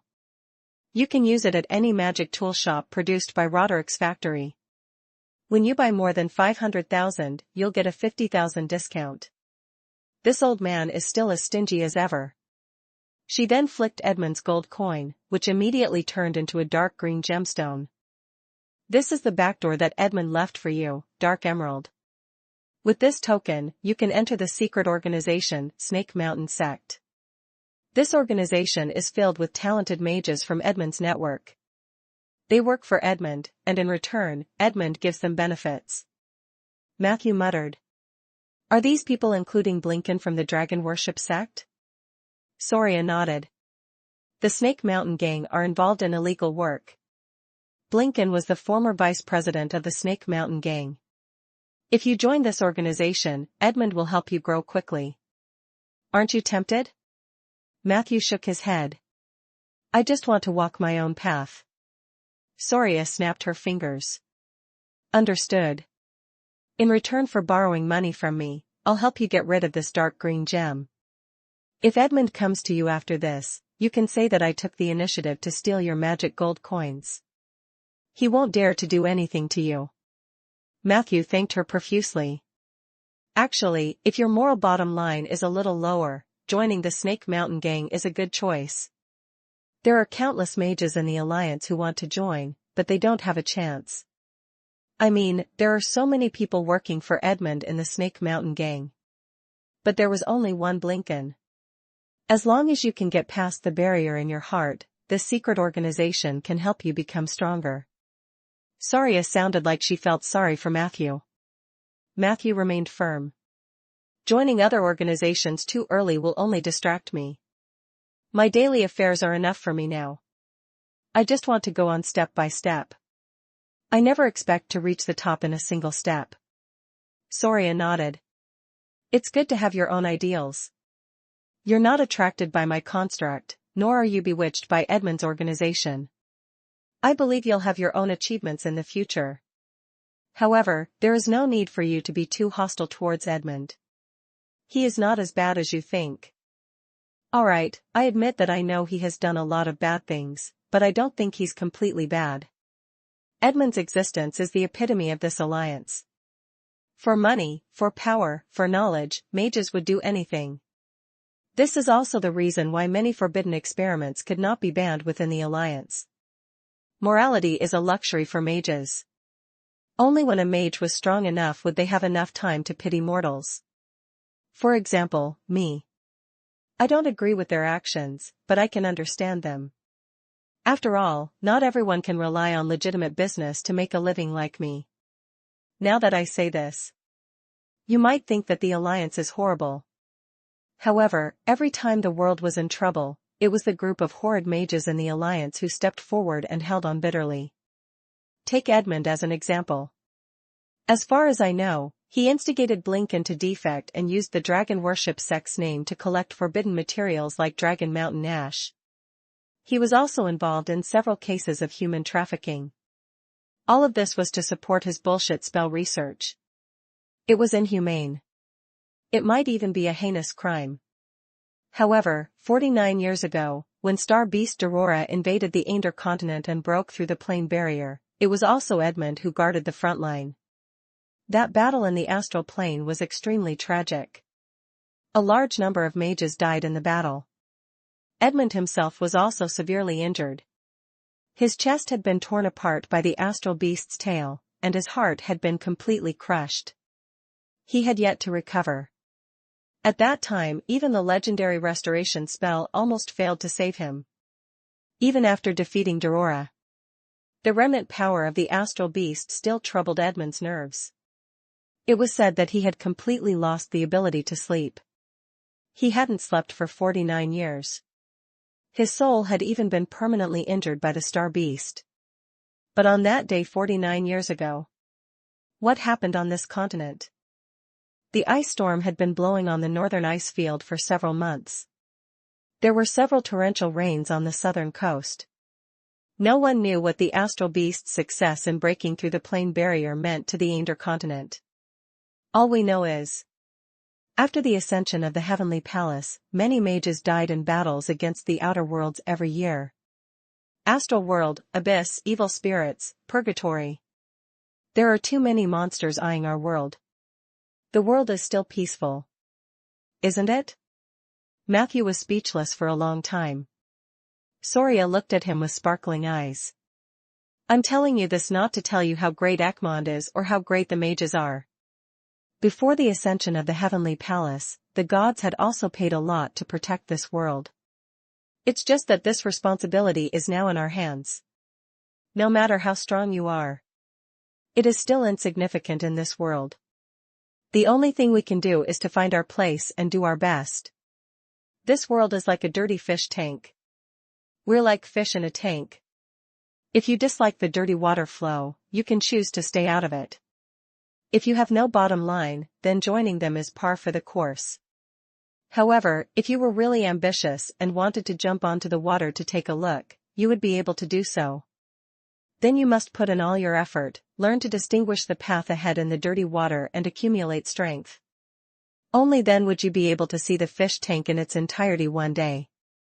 At that time, you might even want to change the water in the fish tank. And if you want to do this, do you know what you need? Matthew said seriously, please advise me. Money. Money. Everything is about money. Soria snapped her fingers and stood up happily. Let's go to the workshop. Take off your clothes first. Chapter 440, The Dark Life Contract and the Second Tauren. Chapter 440, The Dark Life Contract and the Second Tauren. Translator, Lonely Tree. Half a day later, Matthew walked out of Soria's crystal palace. His body did not seem to have changed at all. Only he knew. Under the skin of his left and right wrists and the gap between his shoulder blades, 3 barely noticeable spell carriers were implanted. The 3 spell carriers were only the size of a thumb. They had already merged with Matthew's skin. There was no trace of them from the outside, not even a bruise. With Soria's help, Matthew's spiritual power synchronization with the spell carrier was also very smooth. When he walked out of Soria's office, he could already use these 3 spells freely. The 3 spells were Spell Rebound, Steel Body, and Teleportation Door. On the square outside the palace, Matthew couldn't help but act like he was pulling a door open. It was common knowledge that one could strengthen the conditioned reflex of mental commands through coordinated movements. Many mages would do this when opening a portal. This did not mean that this action was necessary, but it was just to make it easier to awaken the relevant memories. The magic energy was instantly mobilized. A portal appeared in front of him. The other end of the portal was 100 meters away from the square. The field of vision there was wide and unobstructed, so it was the best place to practice the teleportation door. Matthew happily shuttled back and forth between the two doors. The teleportation door was actually a classic, all-purpose spell. It could be used not only to escape but also for other purposes. Matthew's teleportation door lasted for 80 seconds. During this period, he could travel freely. If he threw eggs, rocks, fireballs, or water jets into the portal, these things would also be thrown out from the other side. Matthew had purchased a teleportation door development guide from the spell library. It listed more than 300 ways to play with the teleportation door. Other than the usual insidious ways of casting spells, preparing traps behind the door, and releasing teammates through the random door. What left the deepest impression on Matthew was the author's way of using the door to invoke immunity. According to research, the 0.02 seconds that the teleportation door used to teleport people was considered invincible. A skilled mage could use this invincibility time to repeatedly block the enemy's attacks. The most basic usage was to enter the portal and then close the door immediately when the enemy entered the portal. During this process, the two sides would not meet. If one was good at doing this, one could toy with the enemy freely. When the enemy started to attack your teleportation door in a fit of anger, the mage could use the enemy as a live target. Of course, the author also stated in the guide that the teleportation door was essentially a means of escape. If one relied on their skills to show off, there was also the risk of sudden death. Through this guide, Matthew deeply felt the mage's selfless research spirit. At the end of the guide, there were some interesting bits about the research of the teleportation door. The most interesting one was this. In order to thoroughly understand the mechanism of the dimensional door, the author, Martin, recruited 2 volunteers, a man and a woman, to stand on both sides of the teleportation door. There was a black wall between the man and woman, so they couldn't see each other. Martin ordered them to kiss passionately through the portal. The results of the experiment were quite interesting. For a moment, the man claimed that he had not kissed anything. The woman insisted that not only did he kiss her, but he also stuck out his tongue. In fact, the man did stick out his tongue, but that was only a few seconds later. This result was confusing. To find out the truth, Martin changed hundreds of pairs of men and women, women and women, men and men, humans and orcs, humans and dwarves, humans and half-elves. He didn't just test kissing. He also tested if the men could make love to the women through the door. With the support of tens of thousands of experimental data, Martin finally found the truth behind this delay phenomenon. That was, the time near the portal would be slightly distorted when living creatures entered. The degree of time distortion depended on the mass of the object entering the portal. This experiment further verified the relationship between space, time, and mass.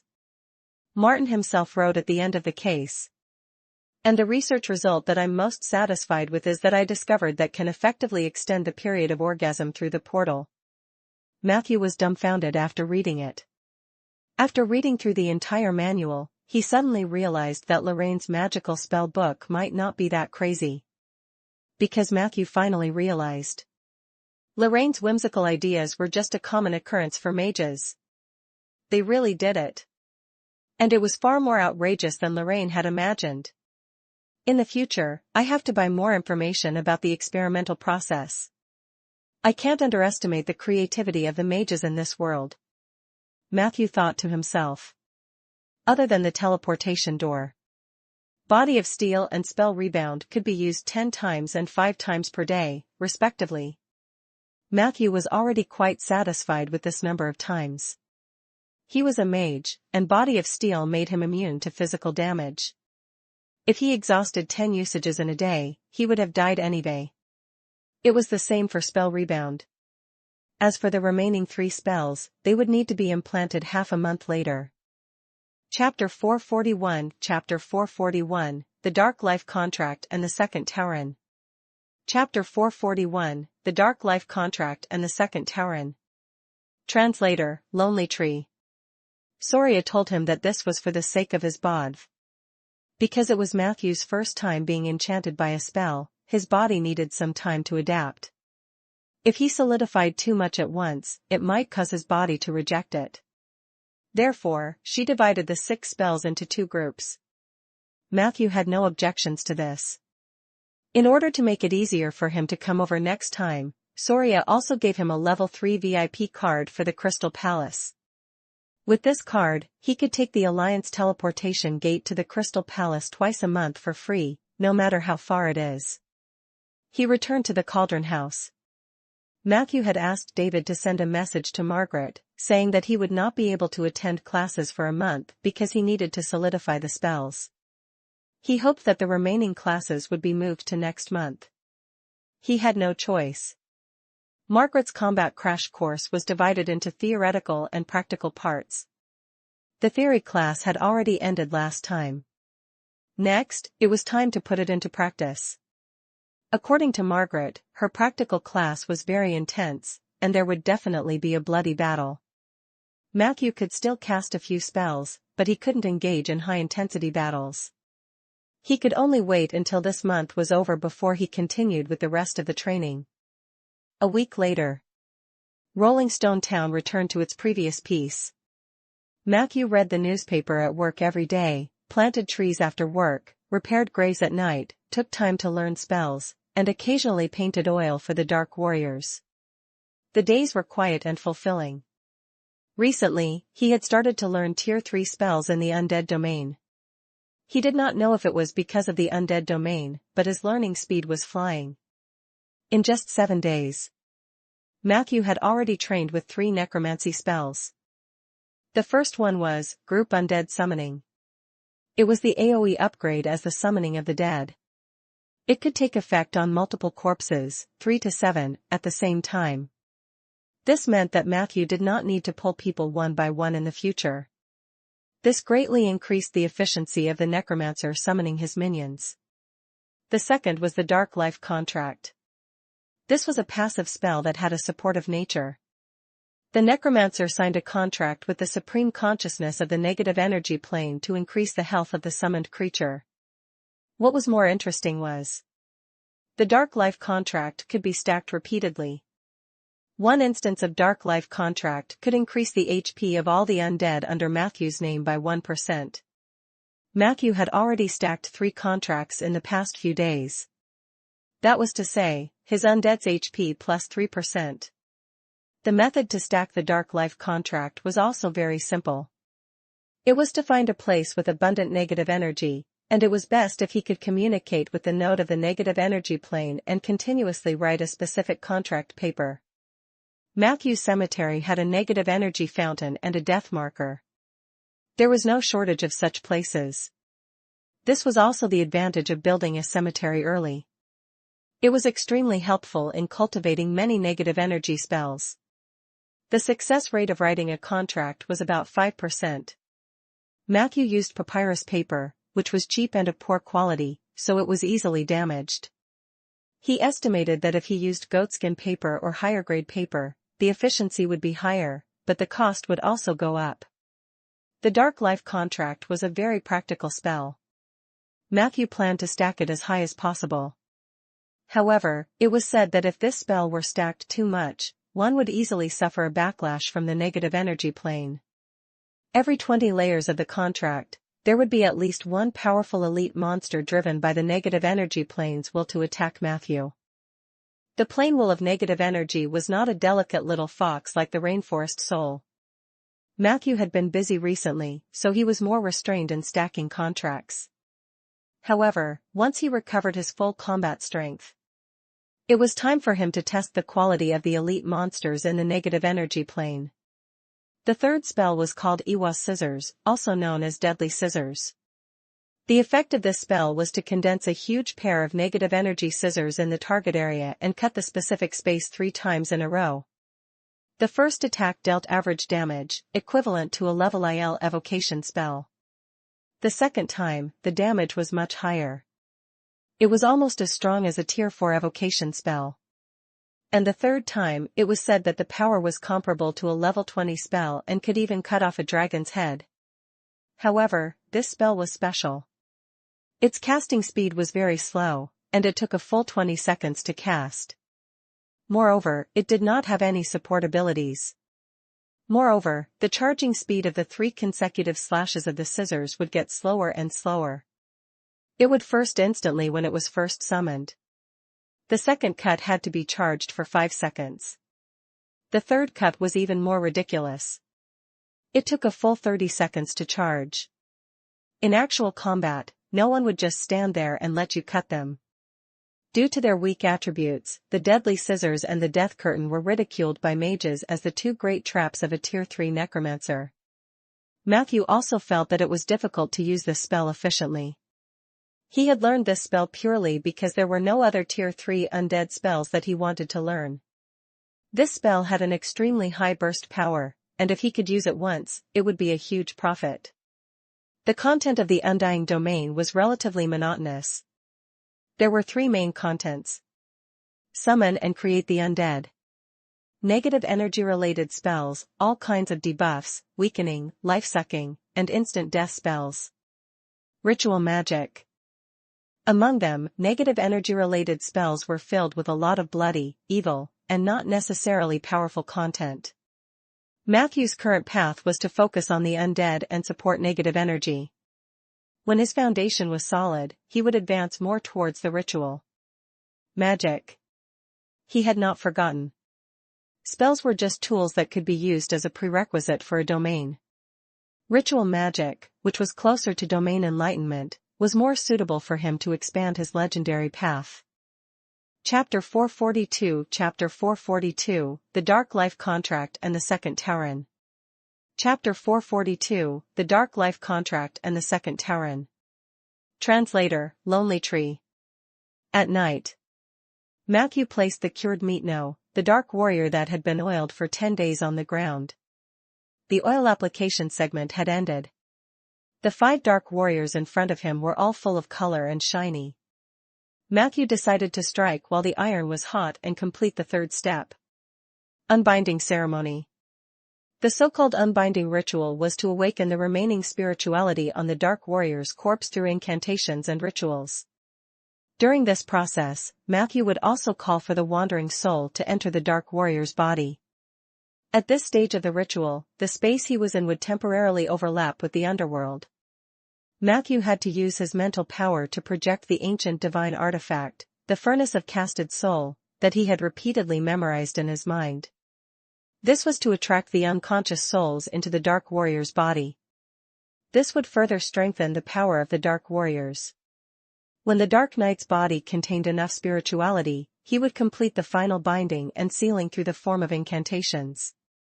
After successful bindings, a large amount of spirituality would be active in the dark warrior's body. They would kill each other and fight for control of the bodies. The consciousness that survived in the end would become the dominant consciousness of the dark warrior. The other failed souls would become the source of power for the dark warriors. It was also because the birth process of the dark warriors was filled with killing and pain. This kind of undead would also want to self-harm day and night after taking shape. This self-harming instinct could comfort his heart. Matthew had made a lot of preparations for tonight's ceremony. He first found an empty space in the cemetery and carefully constructed all the materials, rituals, and media needed for the unbinding ritual. Secondly, he was prepared for battle. Soldier, Renesm, and even Peggy were on standby. His imaginary enemy was the messenger from the underworld. The process of creating dark warriors would slightly violate the authority of the underworld. Although no one wanted the souls scattered in the world, sometimes, these small officials in the underworld could not bear to see the necromancers pick up things they did not want. Usually, the underworld messenger's level would not exceed level 16. Matthew's formation should be dealt with calmly. Other than that, he was still holding Ursul's reprimand in his hand. This treasure was also a great threat to spirits. It could be used just in case. After all the preparations were done, Matthew began a long chant. The Dark Knight's unbinding was also a type of ritual magic, but due to the exploration of the senior mages, this ritual was very concrete. Matthew chose a set of unbinding rituals with the lowest risk from the Alliance's spell library. He had to admit that the quality of spells that had been tested by the Alliance was indeed high. Even though it was Matthew's first time, the chant was very smooth. In the blink of an eye, accompanied by the ringing of the bell, the corpses of the 5 dark warriors began to emit a faint green light at the same time. This green light was even more dazzling after being covered with the strong color potion that he had prepared in advance. This step would make it easier for the Necromancer to judge the situation of the gathering of the spirit souls. When a dark warrior glowed green, it was almost time to wrap things up. The wind from the underground cave blew across the cemetery. The bell rang. Matthew was nervous. He was constantly paying attention to the changes in his surroundings. As time passed, the soul-casted furnace that he had projected also began to slowly dissipate. Half an hour later, even the last dark warrior was green and shiny. Matthew suddenly began to chant a sealing spell. Another 3 minutes passed. The magic array under his feet slowly dissipated. All the media and materials were also sublimated into powder. Unbinding successful. Matthew looked at the 5 black warriors full of spirituality, his eyes filled with surprise. Did I actually succeed just like that? No one from the underworld came to disturb us? Matthew found it hard to believe. However, this kind of smooth sailing was exactly what he had hoped for. Not long after, he settled the dark warriors down. When the final spirituality was determined, he could use the incantation ritual to strengthen their spirituality and ability. The final recognition was just a matter of course. This was because, during the entire production process of the Dark Warrior, Matthew had already established an inseparable relationship with them. The cost of making a Dark Warrior was indeed too high. This included not only the cost of time and materials but also the cost of emotions and energy. Taking away the Necromancer's summoned creature was probably worse than killing him. Thinking of this, Matthew could not help but consider inciting other people's undead to defect. He muttered to himself and opened the Tauren domain. Before this, he had already accumulated enough elements from Rhaegar. Now, he could open it for the second time. Hint: you are in the process of opening up the Tauren territory. Please choose the direction of exploration. Horizontal development, obtaining more elements, getting involved in more intersecting domains. Vertical development, select a certain element to explore deeper. Matthew thought for a moment. In a small domain like the Tauren, it was better to take the small but refined route. Blind expansion was not desirable. If it expanded to other messy domains, it would lose its purity. Thus, he chose to explore vertically and plunder the elements. Creation successful. As the creator of the Tauren territory, you will obtain 2 of the following 3 abilities. Strengthened Instigation. Your innate spellcasting ability Instigation has been strengthened, the effect has been increased to. When you successfully instigate an Undying to defect, if there are other Undying of the same type around him, you will randomly instigate another one to defect. This enhancement cannot be stacked with consecutive instigation. Hunting Mark. You can mark a certain type of creature as your prey. For the next 72 hours, as long as this type of creature is within 300 meters of you, it will appear in your field of vision and be highlighted. Snatch. When you steal or rob, you will receive additional attribute authentication. Every time you steal or rob successfully, you will receive a large amount of XP. If I continue to dig deeper into the plunder domain, will I really develop towards the evil side? Moreover, plundering and hunting seem to have some overlapping elements. Matthew thought thoughtfully. If he chose 2 out of the 3 abilities above, he would undoubtedly rule out Snatch. Strengthened Instigation was not bad. Hunting Mark was quite useful. Snatch was okay, but he was not someone who liked to steal from others. He had completed his domain creation. Matthew got up and stretched his muscles. The cemetery was very lively at night. Recently, not only did the skeleton soldiers dance the hip twist every day, but this trend was gradually spreading to the zombies. Matthew passed by a zombie carrying a tombstone. The latter actually bent down and twisted his hips twice. Matthew was speechless. He was also very curious about the medium through which the trend among the undead spread. While patrolling the cemetery, Matthew also noticed that many of the zombies' faces were swollen. Without a doubt, this was Renesim's handiwork. Just as he was about to go back and reprimand her, Matthew passed by the ghost district. When the spirit wolves saw their master passing by, they immediately pounced over enthusiastically and circled back and forth like huskies. At this moment, Elite Spectre Ollie floated over. He said respectfully to Matthew, "Good evening, my lord. It just so happens that I have something to discuss with you. Speaking of which, I've been living in the cemetery for so many days, and I can feel your kindness every day. My clansman and I have nothing to repay you with, so we can only share some of our discoveries with you. If you can use them, that would be the best." Matthew thought to himself, this guy finally couldn't hold it in anymore. It was probably because the skeletons and zombies had tombstones, and he could not bear to eat and drink for free every day. He was finally willing to offer something. He asked calmly, "What discoveries?" Ollie said, "When we were wandering, we passed by many underground cities. On the way, I found an open-air sulfur mine and a very hidden silver mine. The sulfur mine is not far from the cemetery." Chapter 443 443 Reeker Sisters. 443 Reeker Sisters. Translator, Lonely Tree. Compared to the surface, the Undercity was a dangerous place. Not only were there many underground residents hiding in the shadows, but there were also dark creatures from the Shadow Plane or the Evil Spirit Plane. In the 100 Cities Division Plan, the Seven Saint Alliance had once warned the mages of the various city-states that if they wanted to develop the underground space of their city, they must strictly abide by the 300-meter rule. In other words, the depth of the tunnel could not exceed 300 meters. In actual practice, it was the safest to operate within 180 meters.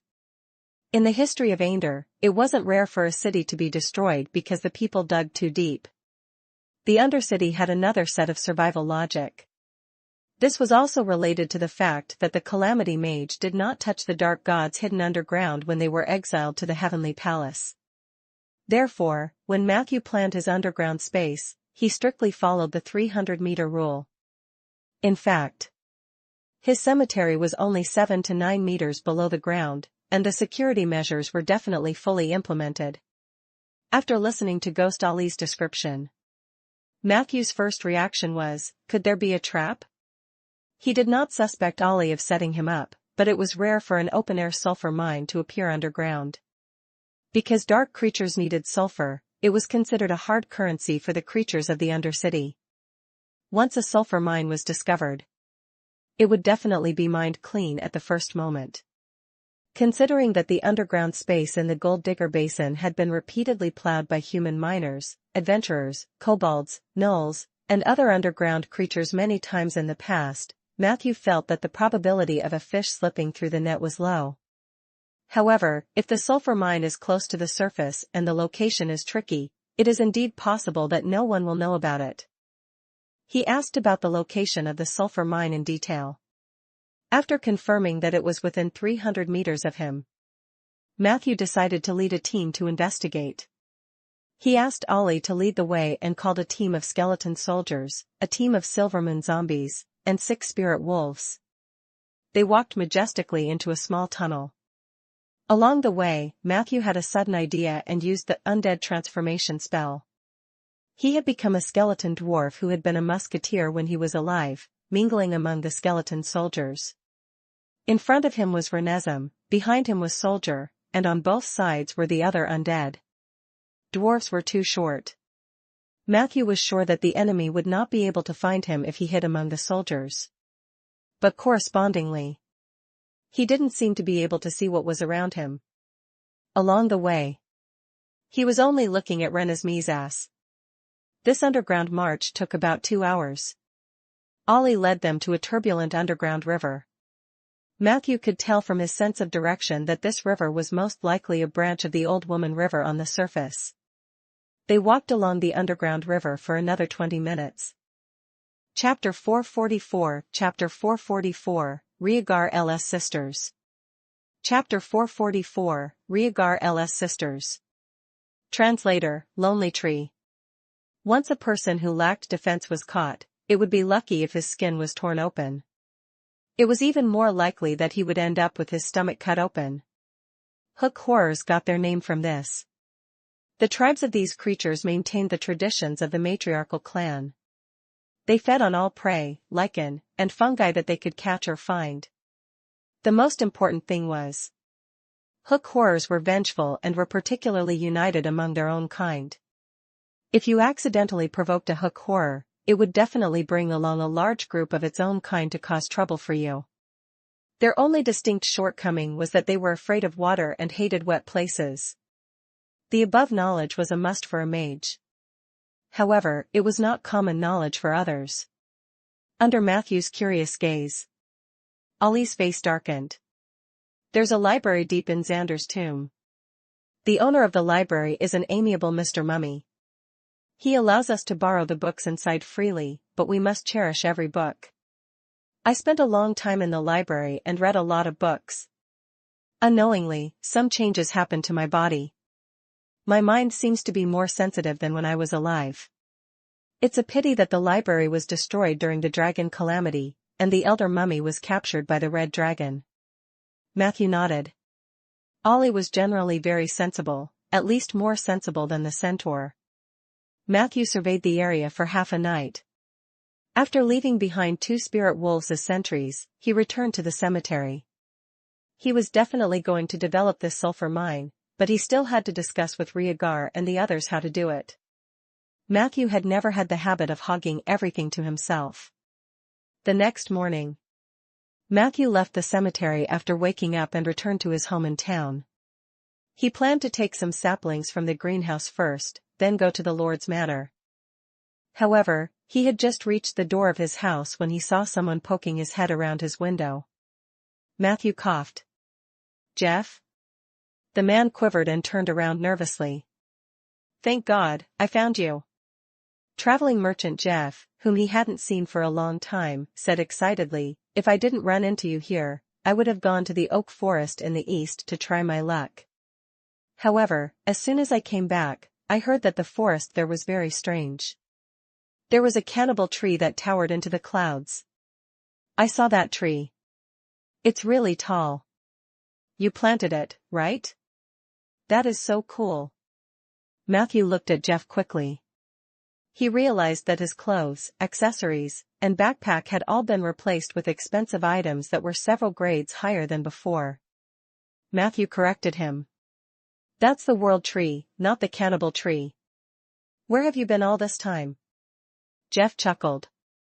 I'm sorry, Matthew. I can't say. In short, I'm lucky. I'm completely rich. I am no longer a poor boy who is despised and suspected by others. After this, I will leave Rolling Stone Town and start a new chapter in my life. As he spoke, he carefully took out a small bag of heavy things and handed it to Matthew.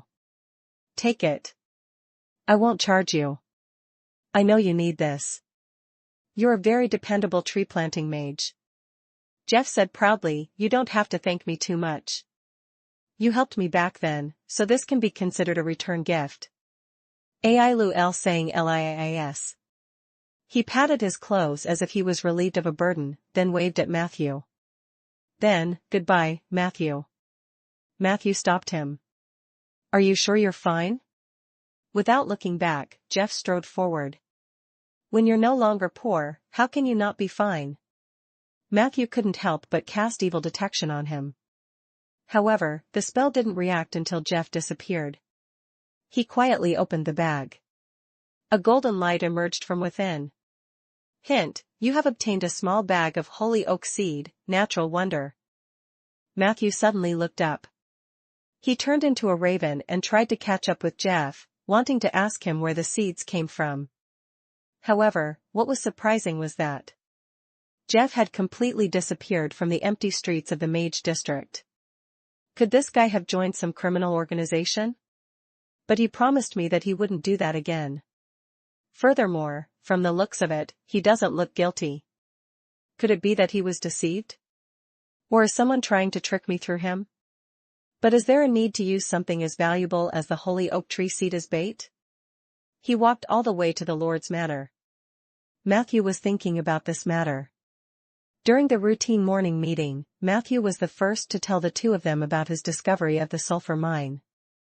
After a brief discussion between Rhaegar and Zeller, they formulated a framework for the development of the sulfur mine.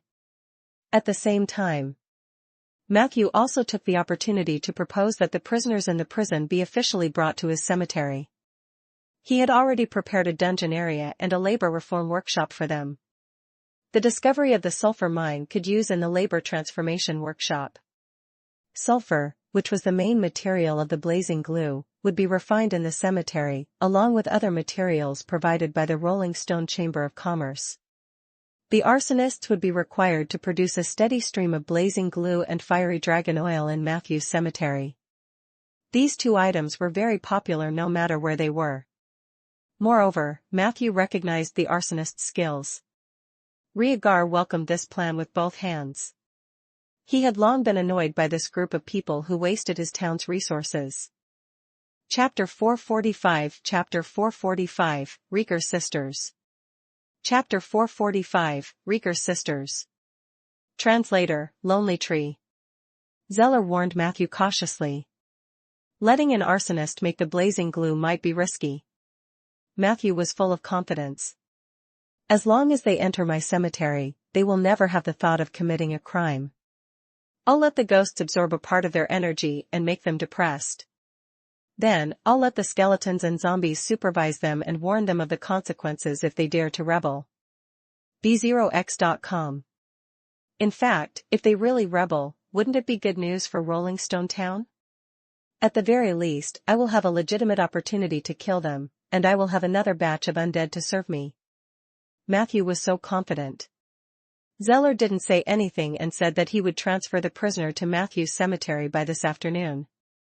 Matthew got a batch of free labor as he wished and leaned back on the sofa in satisfaction. Is there any news in Rolling Stone Town recently? He asked casually. Rhaegar shook his head and opened a newspaper. The recent news has all happened in the Highleaf territory. It said that the Red Mountain Army was attacked by a black dragon when they crossed the Golden Fertile Field and tried to attack the Highleaf territory. In the end, they suffered heavy casualties.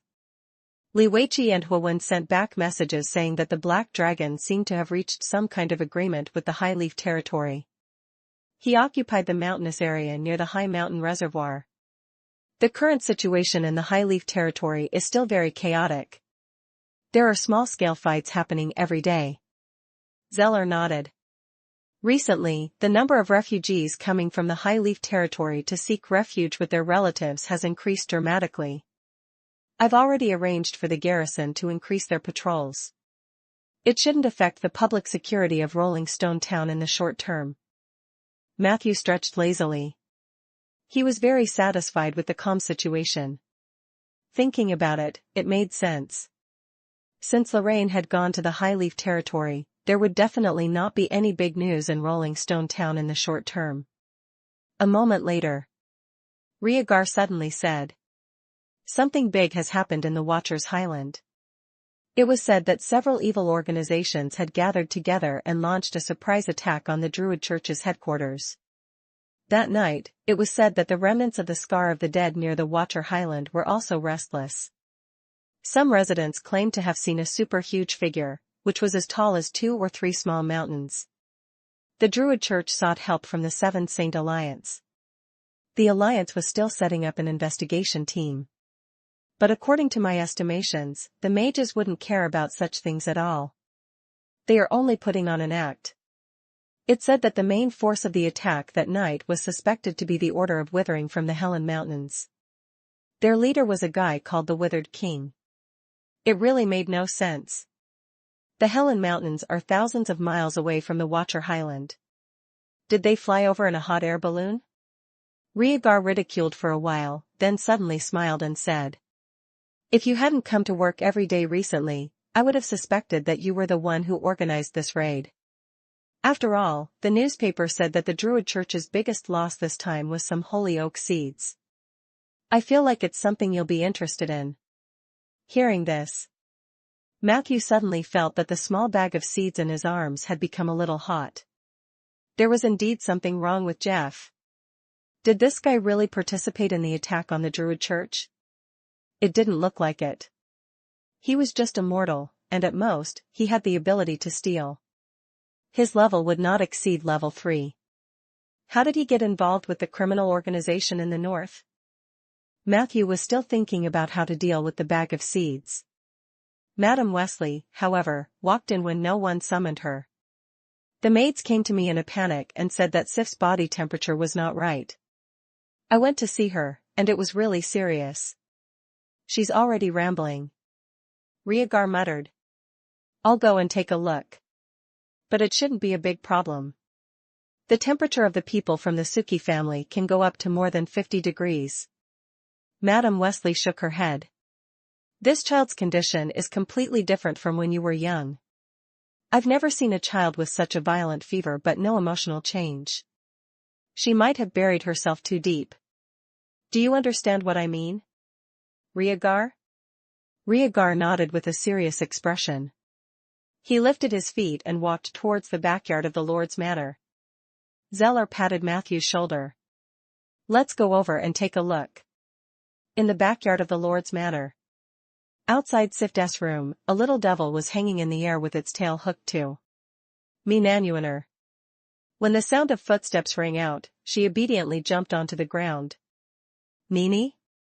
You're here? How is Sif? Rhaegar looked at the little devil in surprise.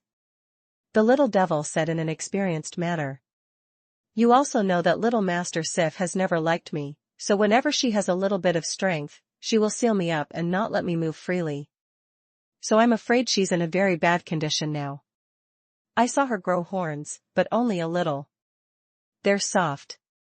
The little master doesn't have the demeanor of a superior demon's bloodline at all. Her voice was sweet and pleasant to the ears.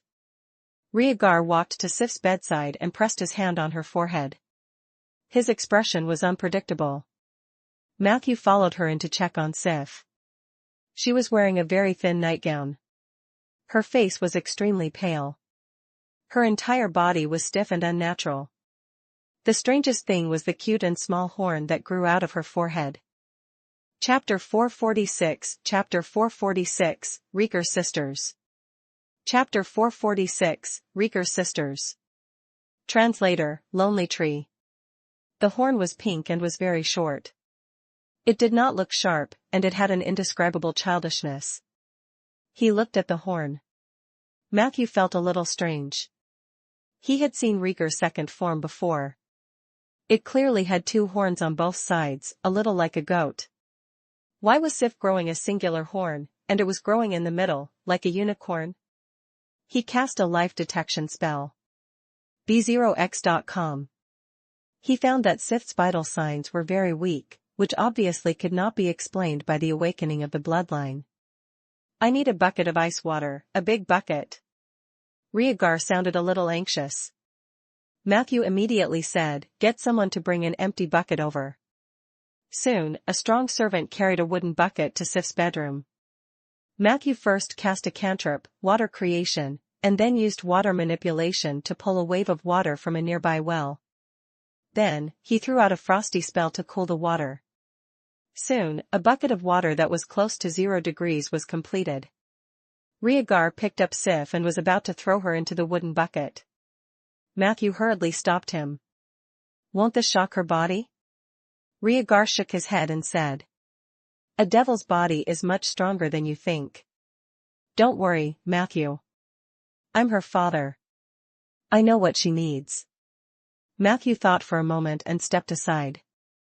I'm sorry, Rhaegar. Rhaegar didn't say anything.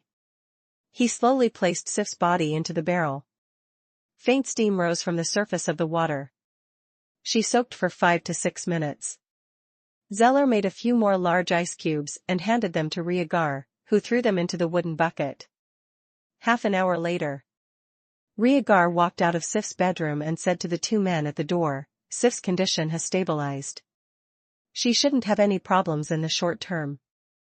However, her state of awakening was indeed very strange. After she woke up, her consciousness was very clear, and her personality did not change much. There was not even the slightest fluctuation, let alone change. This didn't conform to the common sense of demons. Devils were always obedient. But during the awakening period, they would become very rebellious and crazy. But Sif was not like that. Although I'm not particularly worried about whether she can successfully awaken. To be safe, I plan to go back to my hometown soon. Go through the information and ask the old man in the castle. Matthew raised his eyebrows. The hometown that Rhaegar mentioned must be the Suki kingdom in the purgatory. At the mention of this, Rhaegar looked like he was sighing. Matthew could not help but ask curiously, "Is going home so torturous for you?" Rhaegar did not say anything. Zeller smiled and said, "Rhaegar is the 27th heir of the kingdom of Suki. However, the first 26 rules before him are all women." Although the demons allowed females to inherit the throne, Rhaegar, as a rare male heir, theoretically had the responsibility to spread the family's branches. In order to ensure that the bloodline of a superior devil would not be diluted, the unspoken rule within the Suki family was that close relatives should be matched. Rhaegar escaped from purgatory. Although many years has passed, if he goes back now, there is still a high chance that he will be pulled to breed. Moreover, the breeding target might be a higher-ranking heir. They will be Rhaegar's sisters. After hearing this, Rhaegar corrected him seriously, "And my aunts." Matthew secretly clicked his tongue after listening. Unfortunately, he could not help Sif with her awakening. He could only silently pray for her. He wished Rhaegar a smooth journey in purgatory. In the afternoon, Matthew had just returned to the oak forest. An ecstatic voice was heard. "Success, success! We did it, Matthew. Hint, your partner, Eli, and your servant, Obist, have completed the initial setup of the ritual ground, the Sanctuary of Life. Warning, there is a conflict between the Sanctuary of Life and the cemetery. Do you want to try to mediate?" Chapter 447, The Realm of the Human and the Dark Priest. Chapter 447, The Realm of the Human and the Dark Priest. Translator, Lonely Tree. Deep in the oak forest. 4 stones engraved with the emblems of wind, earth, water, and fire surrounded a tall oak tree in the center. At this moment, the oak tree was emitting white light from top to bottom. Its crown was more luscious than other oak trees. B0x.com. A holy aura spread from its body. This was the natural medium used by Eli and Obist to construct the life sanctuary. The oak tree itself was a symbol of nature. Using the oak tree as the medium of the life sanctuary was also logical. Similar to the fountain in the cemetery that communicated with the negative energy plane, this oak tree also bore the burden of communicating with the natural domain. The life essence would flow into the earth where the oak forest was. The flowers and trees that could coexist with the oak forest would also appear in the forest, one after another. Matthew could already foresee the scene of his oak forest becoming full of vitality, with birds chirping and flowers fragrant. But now wasn't the time to be immersed in the wonderful atmosphere of the life sanctuary. Matthew quickly walked past Eli and the centaur. He entered the sanctuary and pressed his hands on the natural medium. He turned around and said, "Remove your control of the ritual and give it to me." Eli had no objections. "It is already yours. I activated it with the oak domain." His oak domain came from Matthew. This allowed Matthew to take over smoothly and enter immediately. Obist stood silently at the side, looking as if he had something to tell him. The distance is too close. As expected, the two rituals still clashed. After becoming the master of the life sanctuary, Matthew used his senses to confirm that the two ritual fields were competing with each other. At the border between the cemetery and the oak forest, the clash of power in the ritual ground almost caused the air in that area to distort slightly. The life energy and negative energy clashed wildly. At this rate, the energy of the two rituals would be exhausted very quickly. Matthew had to intervene. He immediately activated the class characteristic of the Envoy of Equilibrium. Supreme Harmony.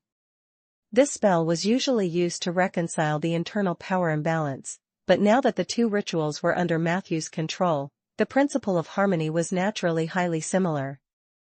A moment later, Matthew felt as if he was in the middle of a conflict of different rituals. The power coming from all directions almost flattened him. Calm down. Relax. Be good.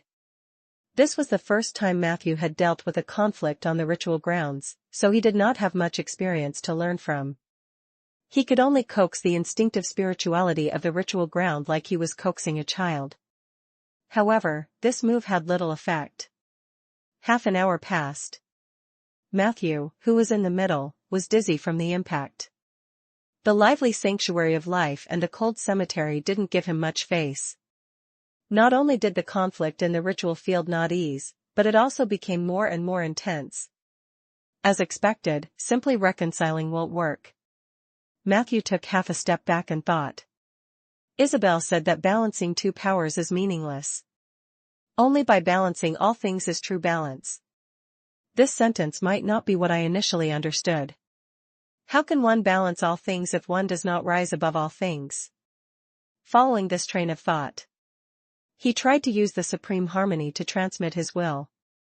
Stop. If you don't stop, I'll tear this place apart. Once the signal was sent out, the two rituals, which had been fighting fiercely just a moment ago, suddenly became gentle. Although there were still turbulent undercurrents at the border between the two sides. But it was much better than before. Hint: initial mediation successful. Your mediation element +5. Your threat element +10. Detected that you have accumulated enough relevant elements. Do you wish to enter the equilibrium domain with mediation or threat? Does threat really belong under the umbrella of equilibrium? Matthew thought about it. If he wasn't strong enough, how could he balance everything? However, whether it was threats or mediation, they were just a means to achieve the goal of equilibrium. As long as he could distinguish these, then his legendary path would not go astray. However, he still refused to use these two elements to enter the art of equalization. Matthew could feel it. This was still an incomplete domain. He wanted to accumulate more elements before breaking through in one go. The equilibrium domain was very important to Matthew. He did not want his domain to be imperfect in the future because of a moment of impatience. Hint: there is still friction at the edge of the two ritual arenas. Do you want to consume 10 mediation elements to ensure that the ritual fields are safe in the short term? Consumption successful. Your ritual field, cemetery and life sanctuary have completed further mediation and formed a temporary elemental lowland with the adjacent land. You have completed a deeper level of mediation. Your mediation elements. +10. There are extremely small signs of elemental circulation in the elemental lowland. Your circulation element +1. Matthew felt the mediation elements that had returned. However, what surprised him the most was the further compromise that had been reached between the two ritual fields. They formed a circular elemental lowland at the entrance of the cemetery. There were very few elements there, but the remaining elements actually showed signs of circulating and transforming. This was a scene that could only happen in the elemental plane. The emergence of the circulation element meant that the path of grand equilibrium was feasible. The next step would depend on Matthew's efforts. Chapter 448 Chapter 448, The Domain of the Celebrity and the Dark Priest. Chapter 448, The Domain of the Celebrity and the Dark Priest. Translator: Lonely Tree. Immediately, Matthew calmly opened his eyes. Obist suddenly pointed in the direction of the world tree in surprise and shouted, Look. Matthew looked in the direction he was pointing. B0x.com. A gray full moon appeared on the branch of the world tree. The full moon was exactly the same as the one Matthew saw in the negative energy plane. It was like an accessory hanging on the branch of the world tree. It didn't look out of place at all. At the same time, a howling wind came from the entrance of the cemetery. Matthew hurriedly walked over, and there was a golden light underneath. Near the negative energy fountain, a golden oak tree rose from the ground. Its body was shining, illuminating the underground space. At that moment, Matthew felt the undying and the oak tree domains in his body tremble slightly. Hint: the resonance and fluctuations of the ritual field and the domain have created two phenomena, the nether moon and the golden tree. The phenomena will be noted by the following people. R1, the farm area and the residents who were active nearby. L. A bard with a perception of 18 and above, and living in the south. Spellcasters who were proficient in prophecy. Your friend, Dusk Chanter, Lorraine, intercepted this phenomenon and used ability, spread the news. This was because there had not been any major incidents recently. The news of your phenomenon spread rapidly. A new group of people has noted the phenomenon.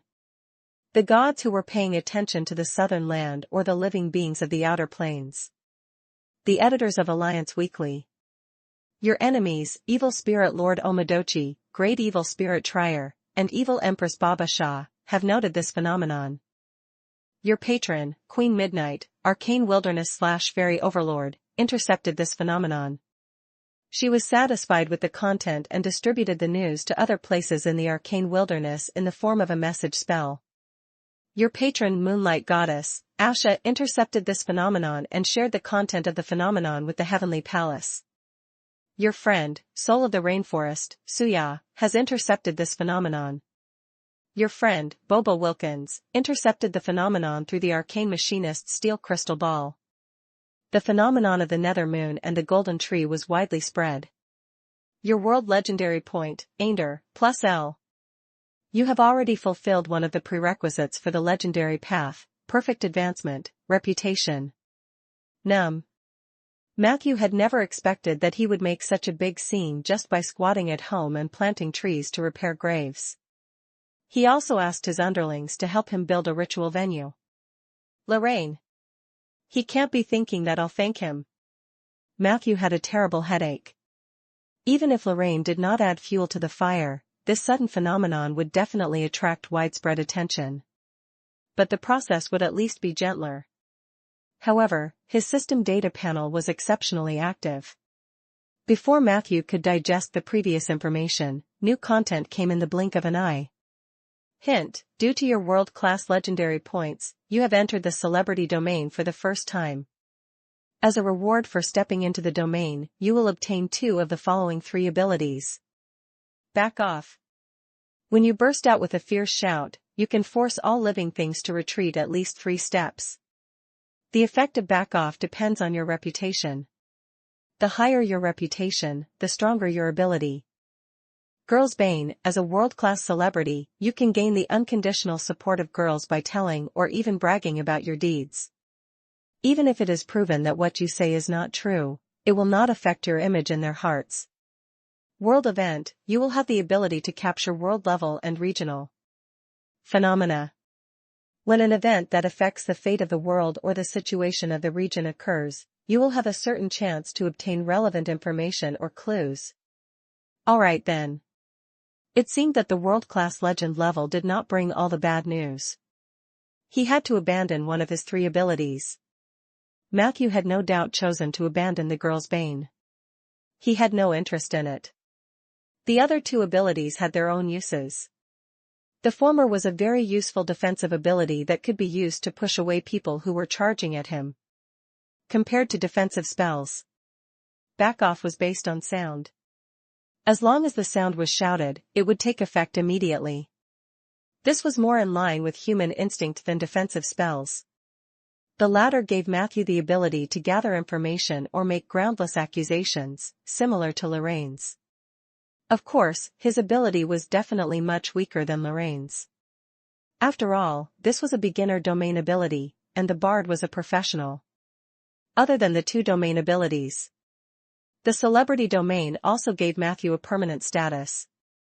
Celebrity effect: as a world-class celebrity, you will receive higher bonuses in negotiation, bluffing, intimidation, and other related fields. This ability could make it easier for Matthew to persuade, deceive, and even scare his enemies. Reputation was very effective in buffing daily skills. When Matthew came back to his senses, Eli and Obist were still immersed in their shock. Fortunately, Nether Moon on the World Tree and the Golden Tree in the cemetery had disappeared. Otherwise, if this phenomenon stayed there all day long, Matthew really had to find a place to hide. In the following period of time, he couldn't be more low-key if he tried. Other than planting trees and repairing graves, he did not even touch the ritual ground.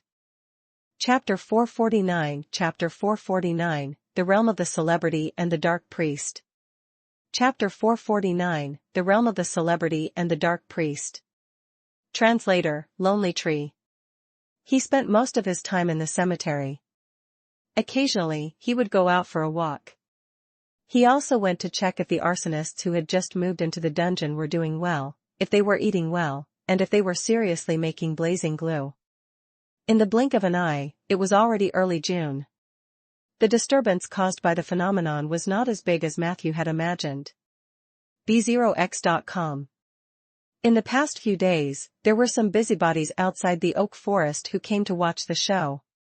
However, they were all chased away by the mighty and tall Eli and Obist. Rumors were spreading. Rhaegar told him that the phenomenon had been reported in the Alliance Weekly. However, the residents of Rolling Stone Town were not so enthusiastic about it. Perhaps it was because the legend of the cannibal tree was too deeply rooted in people's hearts. All in all, this matter seemed to have passed just like that. Matthew deduced that they were only concerned about the Nether Moon and the Golden Tree. He was a footnote. Big things happened every day in this world. Perhaps these people would pay attention to other things the next day. The fact that Rolling Stone Town was still peaceful was proof of this. Thinking of this, Matthew finally calmed down. Another 2 days passed. Not only did the 5 Dark Warriors complete the unbinding, but Matthew, who stayed in the cemetery every day, also took the time to complete the incantation ceremony. That afternoon, Matthew planned to carry out the final master recognition ceremony for them. Actually, the master recognition ceremony was the simplest. Throughout the entire production process of the Dark Warriors, he and the Undead had already accumulated a deep tacit understanding. The master recognition ceremony only allowed them to deeply remember all the characteristics of Matthew's body through dripping blood, signing a contract, and burning their hair and nails. The entire ceremony was completed in one go. In less than 30 minutes. The 5 Dark Warriors knelt on one knee in front of Matthew. The spirituality in their bodies awakened one by one. He looked at the strong, dark warriors. Matthew was deeply comforted. He began to check the attributes and abilities of the Dark Warriors one by one.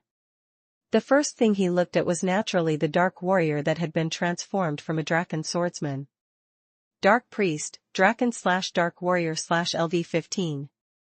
Normal attack method: Dark Sphere, a magic sphere containing negative energy, is condensed in the right hand and then shot at the target. Ability list.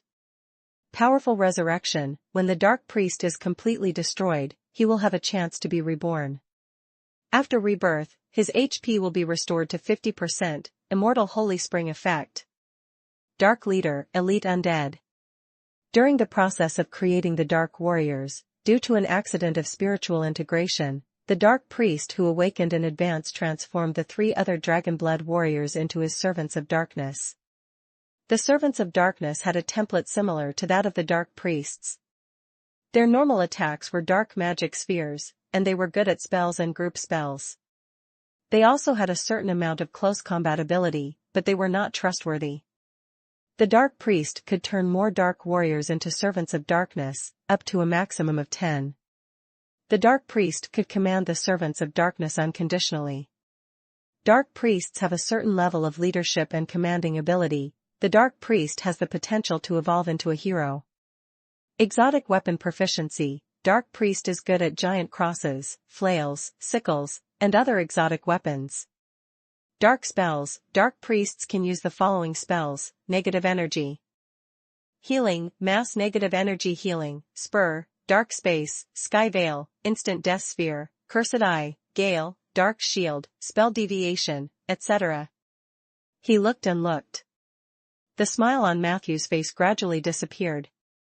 He had expected that the dark warrior that the Draken swordsman had transformed into would be a spellcaster. However, he did not expect that this guy had actually secretly awakened his spirituality.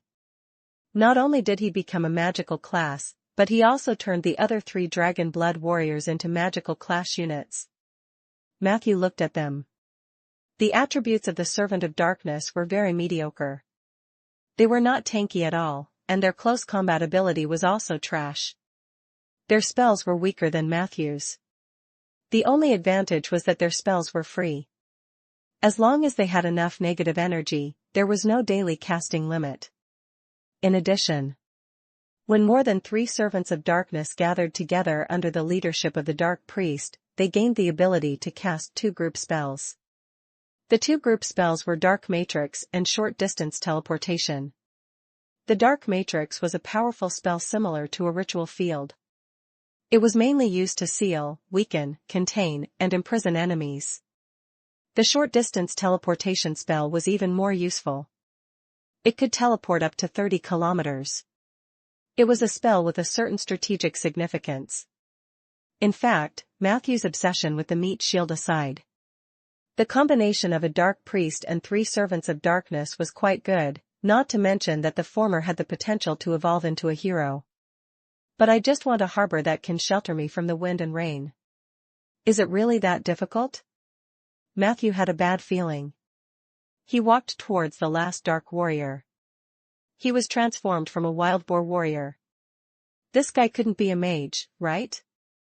Dark Berserker, Wild Boarman / Dark Warrior / level 14. Normal attack method, waving an axe, please equip the corresponding weapon. Ability list. Innate Berserk, passive, Dark Berserker's defense is reduced to 0 and receives 200% physical damage bonus. Alright then. Indeed, he was not a spellcaster. However, he was a fragile berserker with high attack and 0 defense. Matthew was not interested in reading the rest of the content. He looked at the dark warriors around him with some disappointment. They all looked at Matthew innocently or blankly. Matthew thought for a moment. He felt relieved. Maybe I really don't have the fate to have a tank. In that case, let me be the strongest tank in the team. He wondered if he should learn a few passive spells of necromancy or defense. The effects of these spells were far inferior to the products of spell abilities. But it was better than nothing. Just as Matthew was thinking about this matter, the negative energy beacon that had never shown any signs of activity since it was set up suddenly showed signs of activity. In an instant, a dimensional rift from the negative energy plane appeared near the target. A voice covered in heavy armor and green flames appeared in front of Matthew. Hint, your negative energy beacon has been activated. Argus, the shield of the strange mountain, LV-17, from the negative energy plane, has been summoned by the beacon.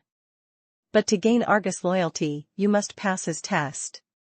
In the next second, Argus placed the huge bone shield on the ground and hooked his finger at Matthew. He said in a hoarse voice, "Come. Hit me head on." Chapter 450, Matthew's Mount. Chapter 450, Matthew's Mount. Translator, Lonely Tree. Matthew had never heard of such a strange request. Hence, he agreed. Then, with a thought. In an instant, the undead creatures in the cemetery swarmed forward. Some of the skeletons and zombies hugged Argus' legs, and some pressed on his feet. Some attacked from the front, and others from the back. B0x.com.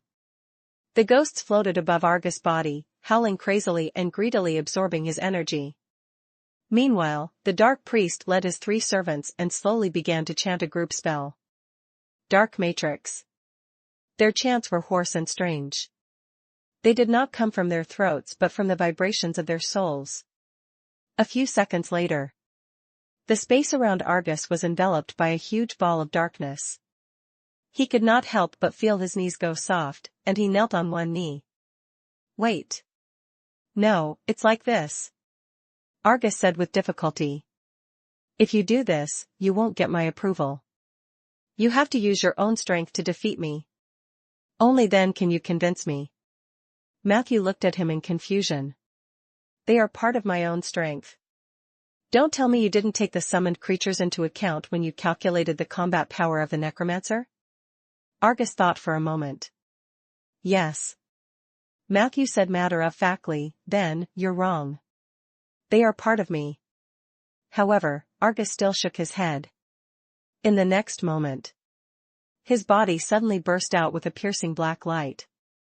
Immediately after, all the low-level undead retreated at the same time. An empty space appeared beside him. Other than the dark priest's chanting that was not interrupted, the other undead's movements were forced to stop. You have to show me your strength. Argus stood up. Matthew narrowed his eyes. He ordered the dark priest to stop the chanting of the dark matrix. Matthew pondered and looked at Argus. You mean, you want to see the power of my body? But I'm a necromancer. How do you plan to measure it? Argus said blankly, I don't know. I'm not smart. But you must show me. Got it. It seemed like he was a stubborn person. However, this kind of baby was Matthew's favorite. He was meaty and did not like to use his brain. When they fought, he would be the one to charge forward. Matthew thought for a moment and asked. If you really want me to show off my strength, let's arm wrestle, shall we? Argus replied without hesitation. Sure. However, in the next second, a moon bear appeared in front of him. You. Argus looked very shocked. Aren't you a necromancer? Am I in the wrong place? Isn't this a cemetery? Matthew couldn't help but urge. I'm a necromancer. No one said that necromancers can't turn into bears, right? Come. As he spoke, he led Argus to a stone table. The two of them sat on both sides of the table. Matthew stretched out a thick bare paw and pressed it against Argus' equally thick palm. The moon bear's strength was 16. In order to increase his strength, Matthew took out Anderson's mace and held it in his left hand.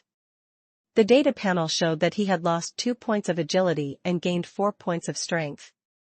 In theory, the shape-shifting form could not enjoy the buff of weapon mastery. However, Matthew had inadvertently tested out that this mace could provide the wielder with the effect of transmuting agility into strength. He guessed that this effect was not a special effect of the weapon but a curse on the mace. After all, this thing was called the Cursed Mace. All in all, Matthew's current strength had reached 20 points, which was the limit of the strength that mortals could have. Once this limit was broken, one would obtain extraordinary power. Usually, only legendary professionals and a small number of people could have such attributes. Matthew felt that in his current state, even if he could not defeat Argus, he could at least fight to a draw. However, after shouting 1, 2, 3, both sides exerted their strength. Matthew sensed the terror of Argus. His strength was obviously higher than Matthew's. He had the upper hand in arm wrestling. The moon bear's paw sank in the direction of failure. What terrifying power! Matthew couldn't help but glance at the data panel. Hint, you have detected that Dark Warrior Argus has supernatural power. Their specific attribute is at least 22 points. Transcendence limit breaking. This was a special case where a mortal possessed power comparable to a legend. Matthew gritted his teeth. Losing to such a fierce man wasn't shameful. After all, he was a mage. However, out of respect for the Dark Knight, Matthew decided to go all out. He immediately poured all his strength into his right hand. During this process, he could not help but raise his left hand. Inadvertently, the huge mace swung in front of the dark warrior. Argus was expressionless. However, his right hand, which had been frantically exerting strength, suddenly became much softer. The moonbear took the opportunity to push back. The two sides were evenly matched again. It was a stalemate for a while. He saw the mace swinging back and forth on his forehead. Argus finally said slowly, "Why don't we, let's, draw? Your strength has won my respect." There was a hint of fear in his tone. Chapter 451 Chapter 451, Matthew's Mount. Chapter 451, Matthew's Mount. Translator, Lonely Tree. Matthew let go of his hand, relieved. Bang! The huge mace smashed onto the ground, shattering the stone table into two halves. The dark warrior silently looked at the remains on the ground, the soul fire in his eyes jumping slightly. Matthew, who was fully immersed in the arm wrestling process, did not notice this detail. B0x.com. He took 2 deep breaths and returned to his human form. I'm a mage. Strength isn't my forte. If you want to see something else, I can show you some spells. Matthew said with a pleasant expression. The more he looked at Argus, the more he liked him. Who wouldn't love a chubby and perceptive baby? He hadn't even entered the cemetery, yet he already knew how to save face for his leader. It seemed that he was just being modest when he said that he was not smart. Argus asked cautiously. Will you still need to bring this mace with you when you cast spells? Matthew replied strangely, Of course not. Argus sounded relieved. Then please show me. So Matthew brought him to the northwest corner of the cemetery. This was the reserved training ground, and there were many stones piled up inside. Matthew faced one of the huge rocks and slowly chanted deadly scissors. A few seconds later, when the first pair of scissors made of negative energy appeared, the dark warrior's soul fire trembled slightly. Bang! A loud sound rang out. The scissors cut the rock in half. After a while, the second pair of scissors with negative energy appeared. Matthew casually snapped. Another stone was split into 2, but this time, the cut was smoother. Argus' soul fire jumped again. When the long third incantation was completed, the final deadly scissors appeared in the air. Perhaps it was because the stone powder in the air was spreading. Matthew accidentally sneezed. In the next second, the scissors tilted and were vaguely aimed at Argus. Argus fell to his knees with a thud. I don't need to see more. I acknowledge your strength from the bottom of my heart. Matthew rubbed his nose and was a little surprised by Argus' change in attitude. However, since the other party had said so, he naturally would not do anything unnecessary. He controlled the fatal scissors and cut the air. Thrust. The terrifying negative energy flow tore through the nearby space. There was a moment. There was even a slight tear in the space in that area. Argus watched everything silently. The soul fire in his eyes throbbed violently. It was not until Matthew finished his demonstration that he slowly stood up from the ground. Your power is amazing. I don't have to see anything else. However, I still need to stay in your cemetery for a while before I can confirm if I really like this place. I'll give you a formal answer in 7 days at most. The other party did not immediately agree. But there should be a good result. Matthew readily agreed. Of course. I'm planning to draw some elites from the zombies, skeletons, and ghosts. Together with the Dark Warriors, we'll form a powerful army. The members of the guards would be responsible for the daily patrol and security of the cemetery and the nearby underground city. They would also enjoy more negative energy fountains and other benefits that only senior members of the cemetery were entitled to. If you're willing to stay, then the position of commander of the guards will be yours. Argus was instantly flattered. Thank you for your kindness, sir. May I ask if this army is already being established? Matthew smiled slightly, indicating that it was not convenient for him to reveal more details. In addition, he also told Argus that due to the principle of confidentiality, Argus could only visit a limited number of places before officially joining the cemetery. For example, the dungeon where the arsonists were kept and the workshop where the arsonists could make use of their remaining energy were off-limits for now. When Argus joined, wouldn't it be more satisfying to let him build a guard army himself? Matthew communicated with Argus for a while. He discovered a surprising detail, which was that the shield that Argus had been carrying for a moment was not a bone shield. It was an alloy shield that was full of technological colors.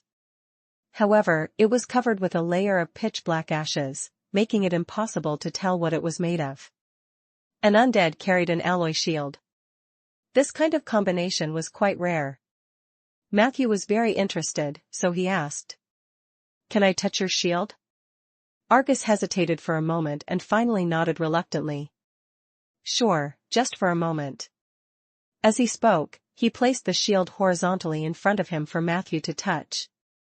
Matthew reached out and pressed his hands on it. In the end, he didn't let go. Argus' soul fire throbbed slightly, and Matthew felt a trace of grievance. But he had no choice. Perception required time. After 10 seconds of awkwardness, Matthew finally let go, and a pair of palm prints appeared on the shield. On the data panel. Hint: you have discovered the Shield of Chishan. Shield of Chishan, rare alloy shield, has 3 forms. One-handed sharp shield: the Shield of Chishan collapses into a triangular one-handed shield, providing 15 points of partial armor to the user. Two-handed round shield: Shield of Chishan has been expanded into a cylindrical two-handed shield, providing 18 points of partial armor to the user. Tower shield: the Shield of Chishan can be expanded into a shield wall, providing one-sided protection for the person behind the shield wall. The defense value is as high as 21 points. Chapter 452 Chapter 452, Matthew's Mount. Chapter 452, Matthew's Mount. Translator, Lonely Tree. The Shield of Chishan has other functions, requires additional knowledge to unlock. 21 defense. This was almost the level of invulnerability. Even the dragon scales only had 15 to 18 defense. It was not an exaggeration to say. B0x.com. A warrior with enough strength to carry such a shield could completely take the physical damage of a dragon head-on. Isn't this too fierce? Matthew wanted to ask about the shield's origin. But seeing that Argus' soul fire was filled with vigilance, he swallowed the question that was about to come to his mouth. After asking Peggy to bring Argus around, Matthew was still thinking about the shield. Shield of Chishan? Chishan, why does it sound so familiar? A moment later, he suddenly slapped his thigh. He took out an exquisitely constructed small box from his inventory. This was a parting gift from Bobo. Chishan Black Box. It was said to be a tool that could be used to communicate with pen pals over long distances. However, Matthew had tried it a few times before and found that it needed a starter, or rather, a signal collector before it could be officially used. It was as if Bobo had given him a cell phone but not told him where to buy the phone card. This thing was abandoned in the corner. Ivikliik Dov. It seems that the Shield of Chishan is also the work of an occult machinist. Since Argus was able to find an occult machinist's item in the negative energy plane, does this mean that there are more clues related to occult machinists in the negative energy plane? For a moment, Matthew's imagination was running wild. 3 days later, Matthew was repairing the grave as usual. Argus, the Black Warrior, came to the door and bowed. "Lord Matthew, I'm willing to join your cemetery and become your most loyal guard." Matthew was overjoyed. However, he heard Argus say, "Actually, I've long wanted to seek refuge with you. When I was still wandering on the boundless plains, the wind on the nether moon brought me news that a new quasi-king had spread. I learned about the existence of you and this cemetery, and I made up my mind to find the beacon of this place." Deep down in my heart, I was already tired of drifting around, but I still had doubts about the authenticity of this news. However, what I saw and heard in the cemetery these past few days dispelled all my doubts. "Please make me a part of the cemetery." "Quasi-king?" Matthew thought to himself, could it be Filey? This guy was actually silently promoting his outstanding deeds among the undead? He had to give her a fierce verbal compliment later. Matthew asked. What else did the news say? Argus replied. He said that there was a necromancer named Matthew who treated the undead under him very well, even better than the living. He said that you wouldn't take the bones of a skeleton, pull out the teeth of a zombie, or use a torch to tease a ghost. He said that you treat your subordinates very sincerely and that you reward and punish them fairly. In particular, you won't covet the soul crystals of your subordinates. If they make a contribution, they will definitely be rewarded handsomely by you, unlike other necromancers who play fickle-minded tricks. I didn't believe it at first. How can there be a living person in this world who treats the dead better than the living? Until yesterday, Miss Peggy showed me around many places in the cemetery. I see skeletons dancing. I hear ghosts singing. I found the zombies basking in the joy of their unlucky tombstones. Only those humans. They've been working for you with a frown. After confirming this, there's nothing that can stop me from becoming your subordinate. The Dark Knight said emotionally. Matthew almost burst into tears. He had wanted to explain that treating the dead better than the living was a misunderstanding, but since the misunderstanding was made, it was meaningless to say anything else. Immediately, Matthew used a contract quota to bring the Dark Warrior Argus into his harem. Hint, contract slot I. You have obtained a new contract immortal, Argus, Dark Warrior Guardian /LV17. You are obtaining Argus attributes and ability information. Matthew glanced over, and the more he looked, the more elated he became. It was confirmed. This guy was the talent he lacked the most. A powerful guardian who specialized in strength and had taunt. Argus attributes could be said to be representative of the term meat shield. He did not have a single extra ability that was not born to attract firepower, provide defense, and cover his teammates. However, Matthew's joy did not last long. Because he saw a very special permanent status. Extreme Homebody, Dark Warrior Argus has been wandering in the negative energy plane for a very long time. These times have made him feel painful and unbearable.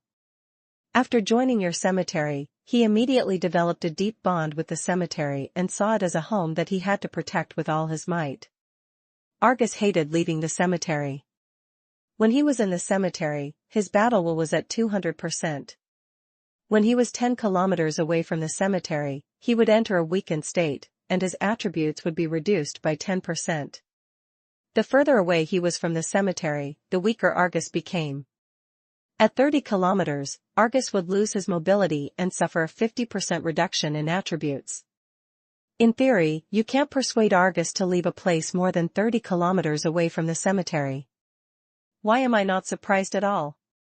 Matthew cursed in his heart. Argus was indeed a super meat shield. Chapter 453, Chapter 453, Matthew S. Mount. Chapter 453, Matthew S. Mount.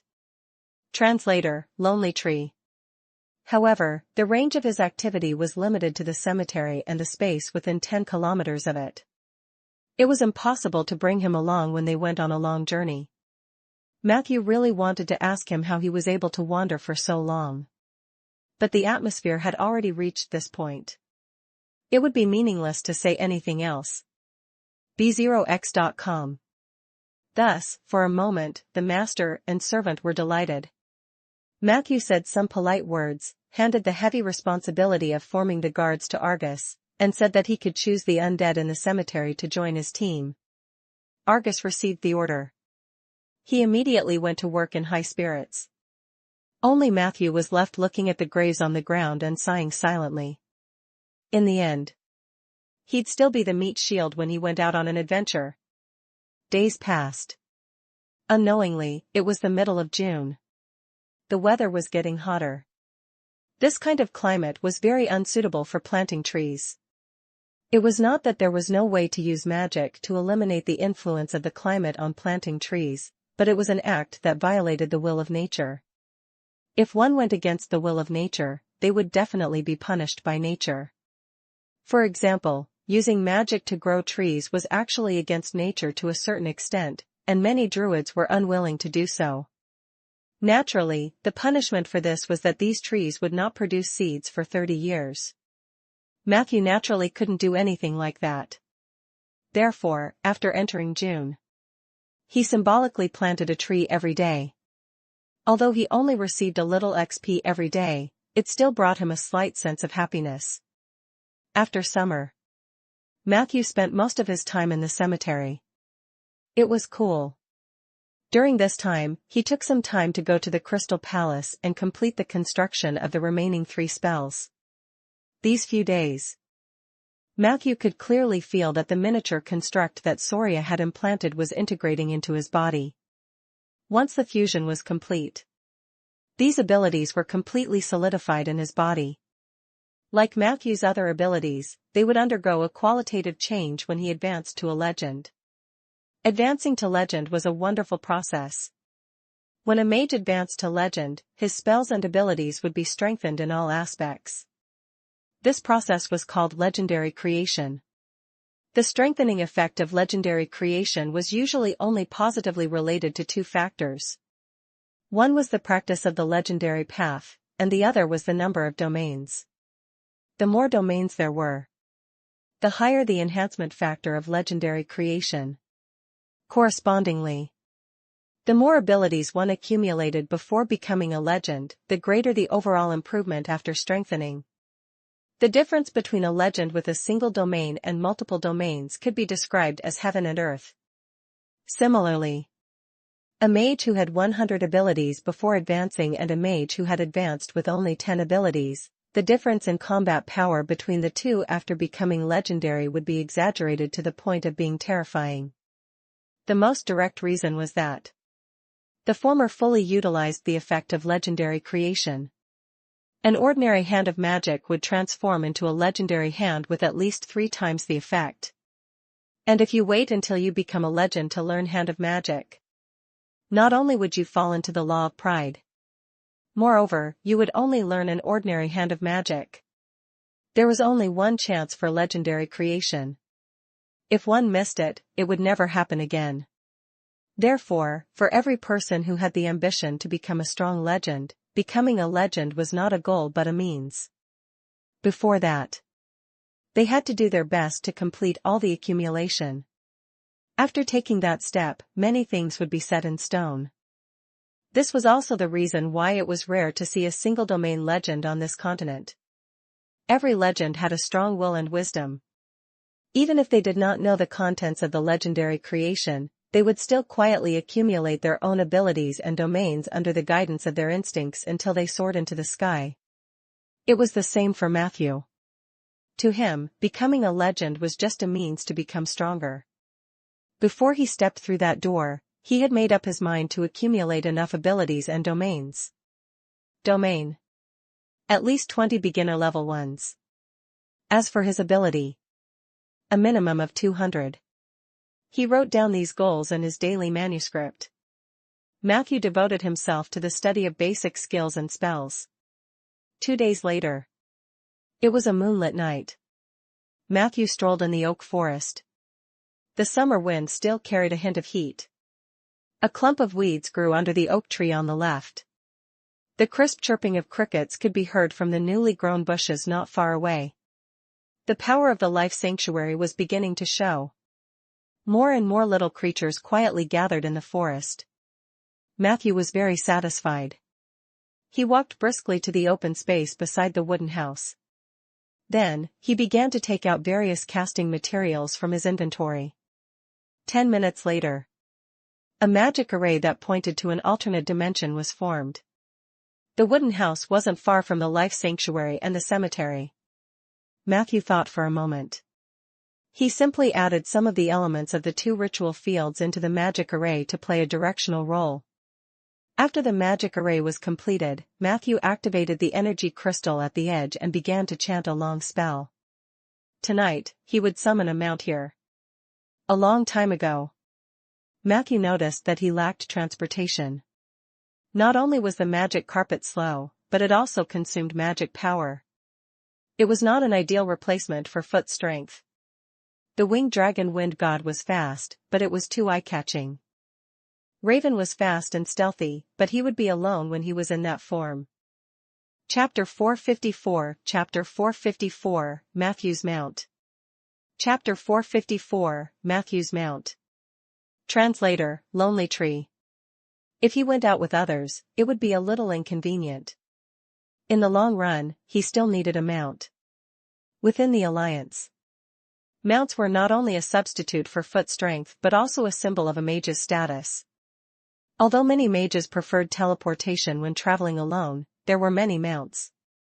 B0x.com. In the spell system of the Seven Saints Alliance, mages could summon pets at Tier 1.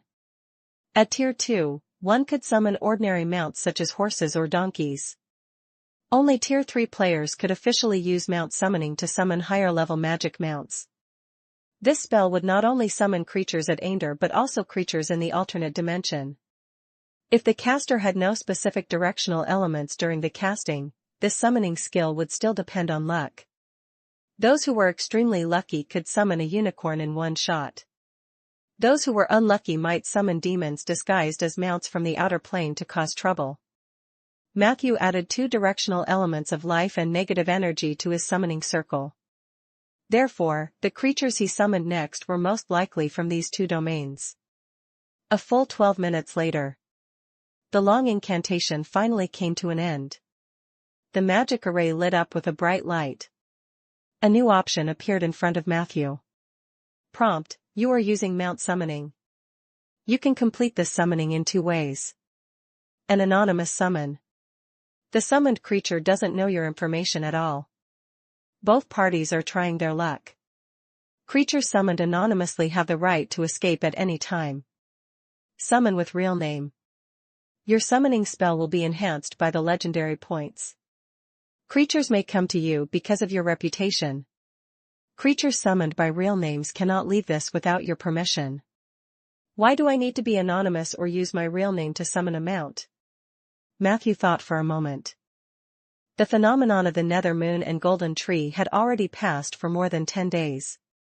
There should not be so many people paying attention to him now, right? Real name summoning could be good for him. At the very least, he could use his natural affinity to attract more friendly animals. Hence, he chose to summon with his real name. 3 seconds later, a large number of unstable spatial rifts appeared above the magic array. These cracks were twisting, and dozens of shadows that could not be seen collided with each other. Countless different types of auras from different worlds were transmitted through the magic array. In just a few seconds, the magic circle that Matthew had painstakingly spent 600 gold to construct was on the verge of collapse.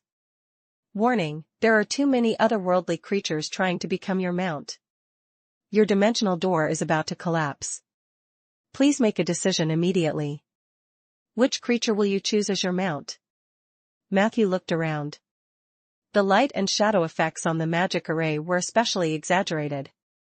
It was all blurry and chaotic mosaics, making it impossible to see what creatures were on it. The 600 gold coins were about to go down the drain. He rushed to the magic array and roared. Get lost. Ability: back off. In an instant, all the light effects disappeared. In another instant, a new shadow began to form above the magic array. Matthew said decisively, open the door. 2 overlapping shadows rushed out of the magic array. In the next second, all the energy crystals shattered. The magic array also turned into dust. Matthew looked over. One of the shadows landed on his left. It had a white mane and strong limbs. 3 inches above its ribs, a pair of pale golden wings gently spread out, its movements elegant and smooth. Another shadow landed on his right. Its body was filled with the smell of sulfur. Clouds of smoke covered its feet, and white fog rose. Its mane, tail, and 4 hooves were burning with black flames. Its head was raised high, and its scarlet eyes were filled with an indescribable ferocity and mystery. Hint: you have summoned the Golden Pegasus, celestial creature, and the Flaming Nightmare, infernal creature, through the mount summoning spell. Please choose one of them to become your mount. The Pegasus and Nightmare slowly paced around Matthew. They were filled with fighting spirit. Matthew noticed. There were many wounds on their bodies. This meant that they had been fighting before he summoned them. Which one should he choose? Matthew fell into deep thought. At the same time, at the top of the wooden house, a little white cat was lying on the roof quietly. It was curiously looking at everything below. Chapter 455 455, is HE your mount too? 455, is HE your mount too? Translator, Lonely Tree. Pegasus and Nightmare were extremely rare high-level mounts. From the attributes, the Golden Pegasus was level 15, which was already very high for a mount.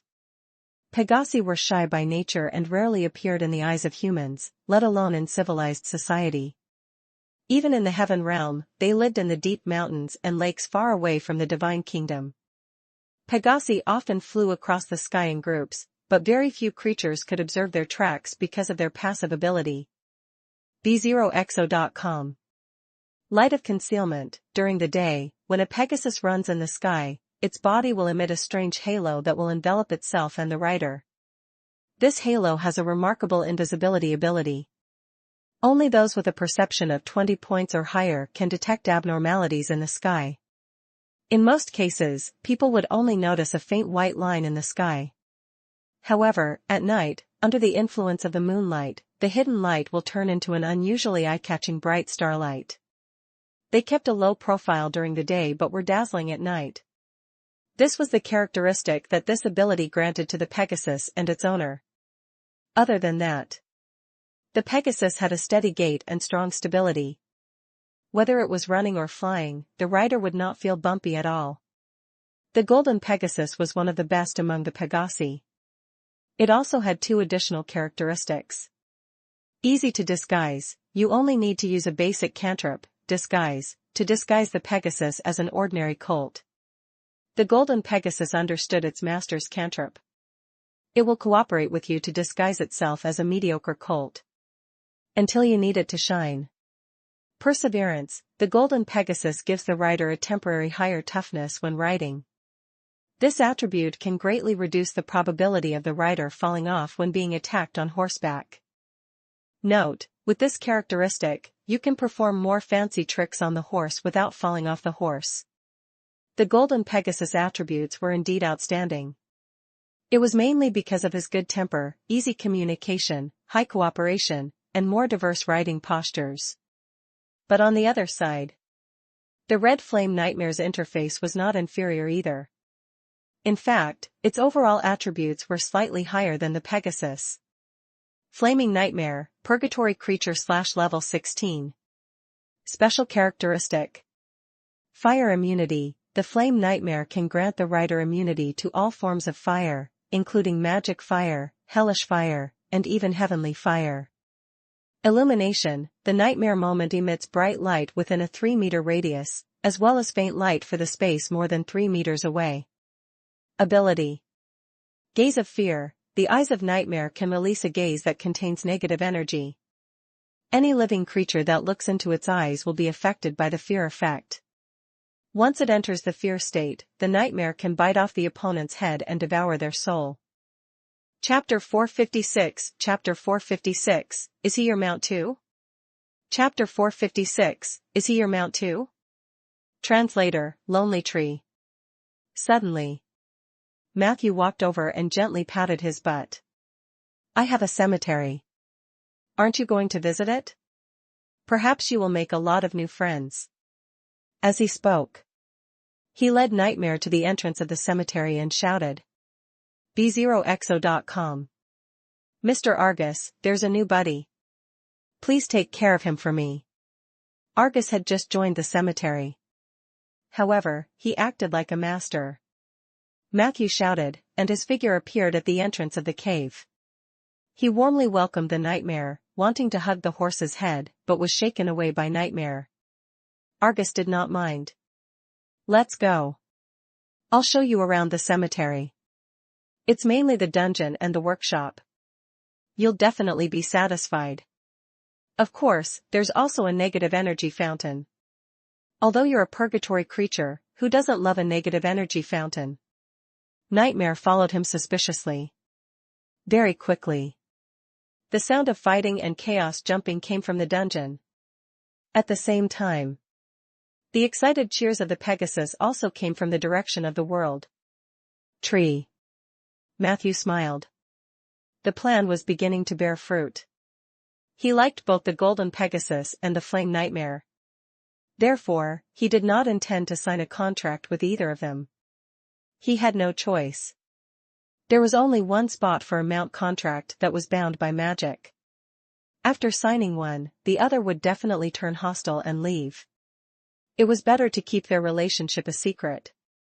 This way, both of them could be with him. In any case, Pegasus had a forest, and Nightmare had a cemetery. It could be considered that they had been arranged a place to live.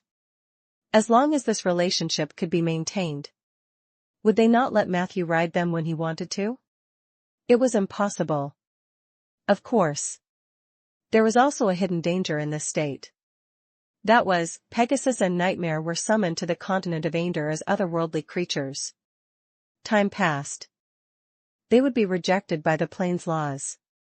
Foreign world creatures can stay in the prime material plane for a month at most if they are not expelled. Within a month, I can use other rituals to transform them into native creatures. I just need to give them an identity. Guardian of the Sanctuary of Life or Mount of the Cemetery are both good titles. Matthew thought. At this moment, the little white cat, who had been watching the show on the roof for a long time, finally couldn't hold it in anymore and jumped down. She came in front of Matthew. She asked very seriously, "Are you recruiting mounts?" Matthew nodded. Yes, why? He had noticed her long ago. The little white cat had been wandering in the forest for the past few days. The moment she entered the forest, the loyal centaur reported the matter to Matthew. Considering that the Order of Withering in the south had been completely wiped out, Matthew did not pay attention to the movements of a peripheral member like her. He had thought that the other party would continue to hide. He didn't expect that she would actually take the initiative to appear in front of him. My name is Chuka. You can call me Chu. The little white cat came to Matthew nervously. She had turned into a human girl, dressed plainly and with a fair face. Her eyes were big and adorable. I'm a spy sent by the cult of Withering to get close to Eli. Matthew nodded. And? Chuka's eyes widened. You don't mind at all? Matthew shook his head and said, Why would I care about a group of dead people? Chuka shivered and looked at Matthew in disbelief. Did you kill them all? Matthew did not answer her directly. Chuka whispered, I was going to carry out the mission that Quina gave me. She wanted me to get close to Eli and take the opportunity to corrupt him. I didn't want to do that. I originally planned to drag it out, but who knew that when I went back to check on the situation that day, I found that everyone in the order was dead. Only Quina was missing. I didn't know where she had gone, but I could sense that the magic chain she had left on me had lost its effectiveness. I seemed to have regained my freedom, so I told Eli the truth. After listening to my story, he seemed very disappointed. Soon, he chased me away, but I didn't know where to go, so I could only wander around here. I've heard about you from Eli. I know that Quina is also here for your oak forest. Can you take me in? Matthew asked without hesitation, What did you do before you joined the Order of Withering? Chuka replied. I'm an orphan, and I've been able to shapeshift a little since I was young. When I first became conscious, a group of night elves adopted me. They thought that I was a natural-born druid, but very quickly, they realized that my changes weren't only targeted at animals. I can become anyone I see. After discovering this, they were shocked. The night elves' attitude towards me changed drastically. They called me the Thousand Transformer and chased me out of the Eversong forest. After that, I wandered around. After a while, I met a young noble. At first, he was very good to me. He gave me food and clothes and even took me to the city to watch the fun. But not long after, he exposed his ambition. It turned out that he had secretly discovered my ability long ago. The reason why he used flowery words to coax me was because he wanted me to turn into his brother and assassinate his father. Of course, I didn't agree. He locked me up and whipped me every day. One night, the castle where the noble young master lived became very chaotic, and the order in the dungeon was also affected. Chapter 457. Chapter 457, Is he your mount too? Chapter 457, Is he your mount too?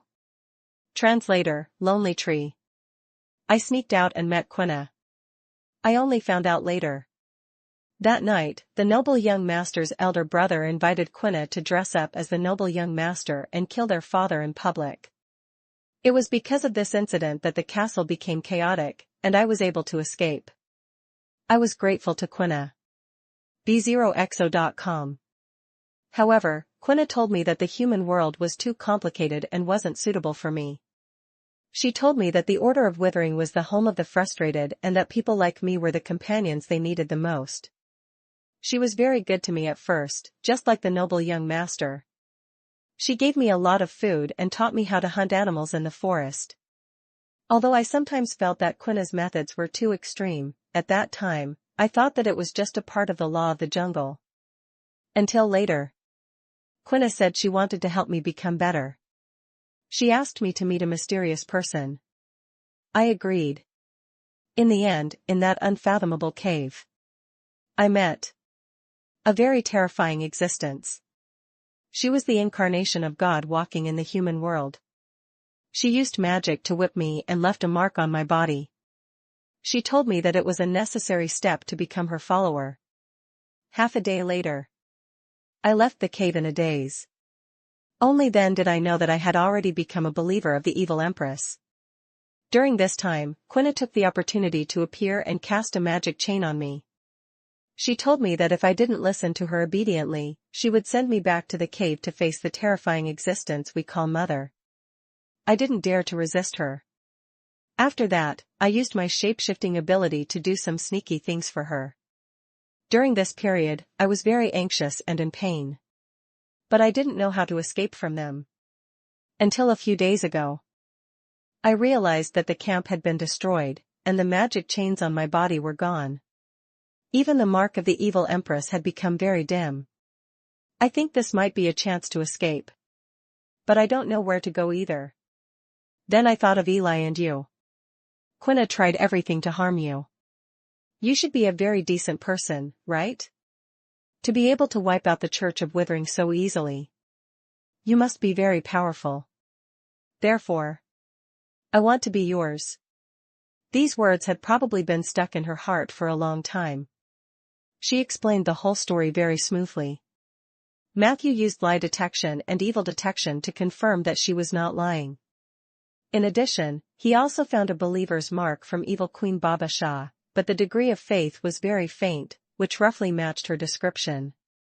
This kind of believer mark was actually very weak.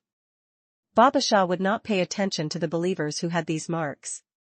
In her eyes, the mark of hatred on Matthew's body was probably much more eye-catching than the mark on Chuka's body. If you're worried about the mark of the evil empress, I can ask a monk to get rid of it for you. It's not difficult. Matthew replied. Chuka was a little anxious. No, it's not like that. I just want to stay here, just like Eli. Didn't you just admit that you were recruiting mounts? I'm very good at transformation. I can transform into all kinds of animals for you to ride. If you don't believe me, I'll show you. By the way, I've seen the night elf's mount before. It's very impressive. Do you want to try it? As she spoke, she lay on all fours on the ground. White fur began to appear on her skin, and a strange magical light flashed on her body. In the blink of an eye, she turned into an extremely beautiful white tiger. Is this the night elf's mount? Matthew was slightly shocked by the white tiger's beauty. Come on, try it. She walked anxiously to Matthew's side and rubbed her head against his shoulder. Matthew was about to explain that he was not looking for such a mount. However, in the corner of his eyes, he suddenly saw Eli walking towards him. Therefore, he immediately said, "Don't say anything first. Hey, Matthew.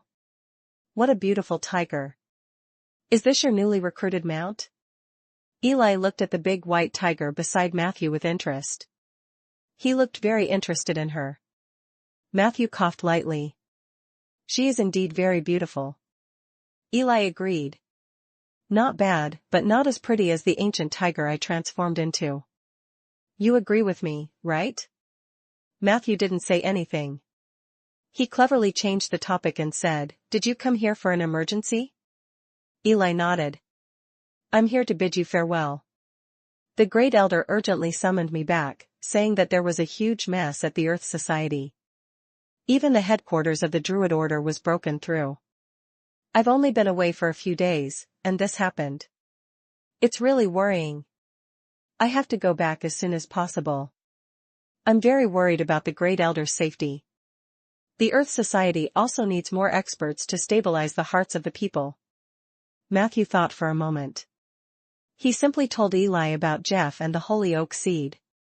He had no intention of hiding this from Eli. But after he finished speaking, Matthew still cautiously reminded him. "As for whether this matter should be reported to the Earth Society, it's up to you to decide. I just don't want to cause any misunderstandings between us. I can assure you that attacking the Druid Order has nothing to do with me. As you know, I was in Rolling Stone Town when it happened."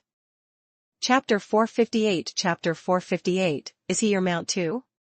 Chapter 458, Is he your mount too? Translator, Lonely Tree. Eli nodded after listening. He said with a solemn expression, "We're still unable to determine where the traveling merchant got the seeds from. The situation in the Watcher Highland is very chaotic. It's said that many unscrupulous merchants claim that they're selling the seeds of the holy oak, but they're all fake. Do you want me to help you take a look?" Matthew took out the small bag and generously handed it to Eli. B0xo.com. Eli untied the rope.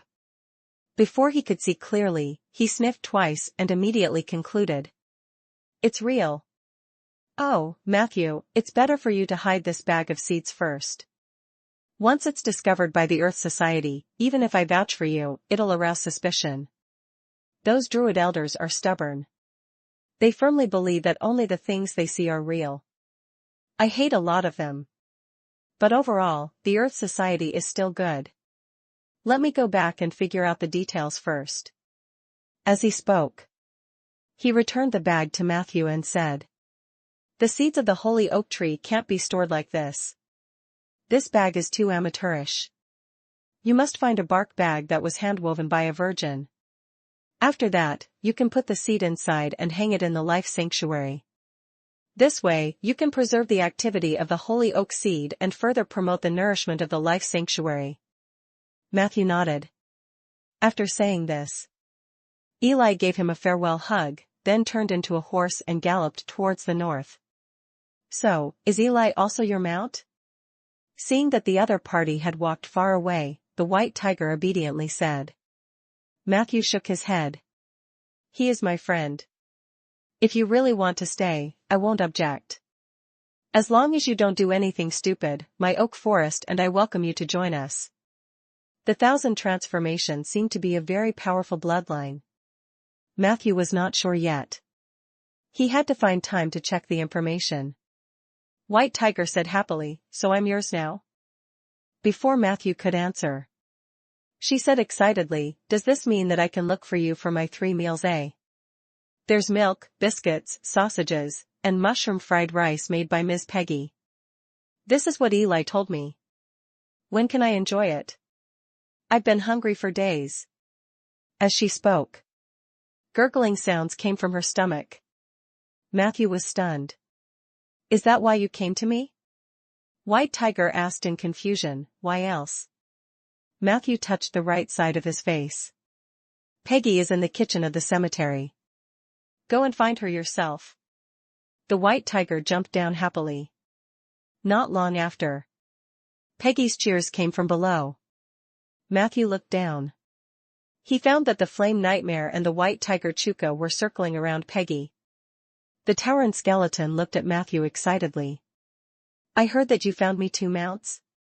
When can I take turns riding them in the future? Don't look so sad, Matthew. You know I'm very generous. I'll ride one and lend you the other one for free. The next afternoon, Matthew walked out of the morgue of the security office with a solemn expression. How is it? Blake asked.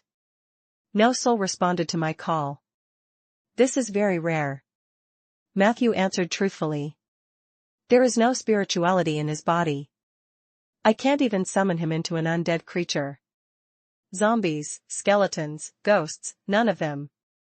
This means that the elements of the deceased were completely removed by some force. Where did you find the body?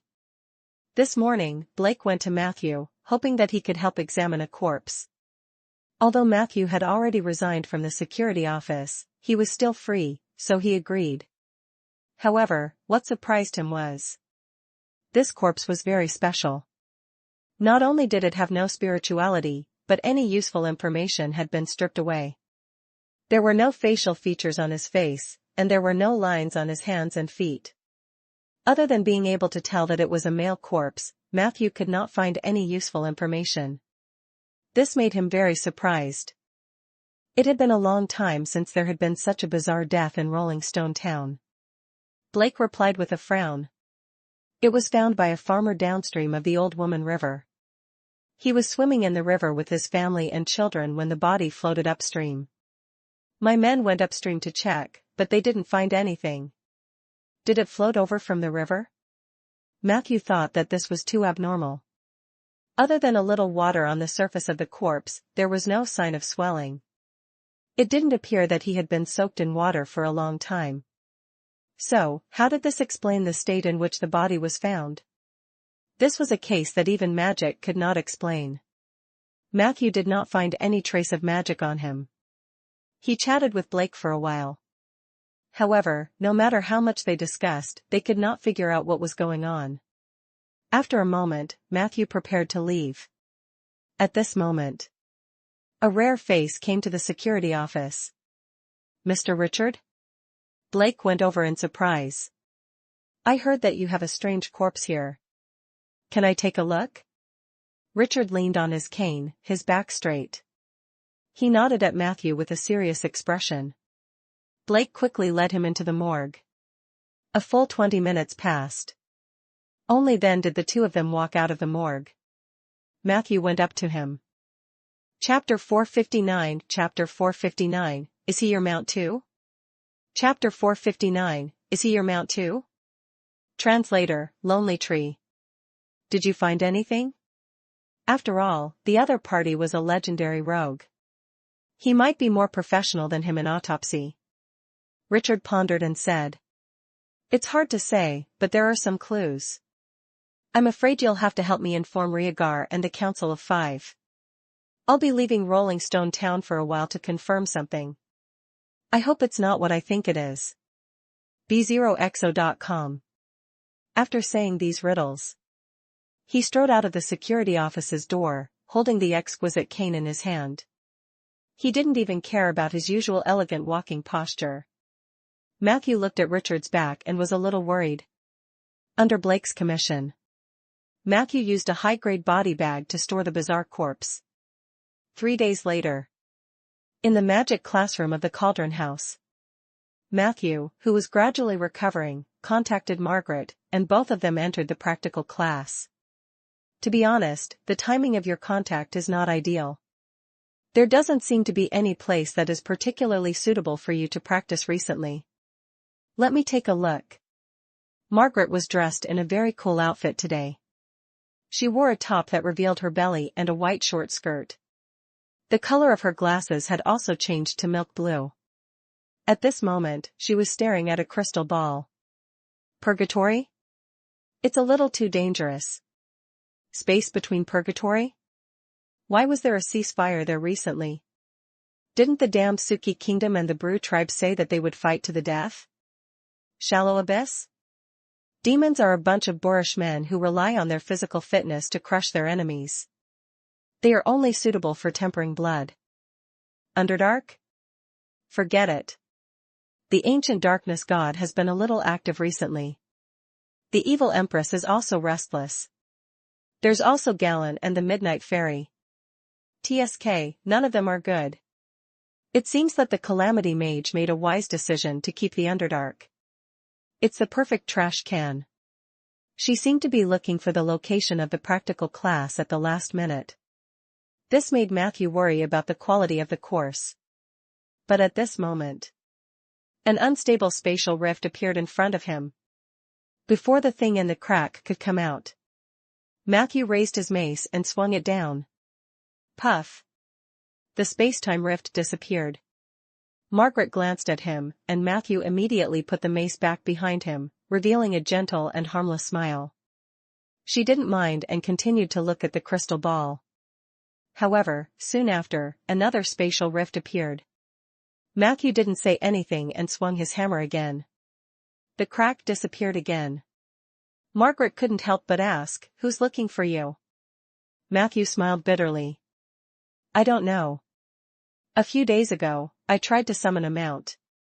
In the end, in the past few days, there have been foreign creatures of unknown origin taking the initiative to come to me. Although the frequency isn't high, it's quite troublesome. I'm thinking about buying a talisman that can hide my coordinates, but the one in the Alliance store is too expensive." In contrast, after an attempt to use a mace to attack a creature that had yet to come out of the crack, Matthew fell in love with using this weapon to solve the problem. Margaret was surprised. "Could it be that you initiated real name summoning?"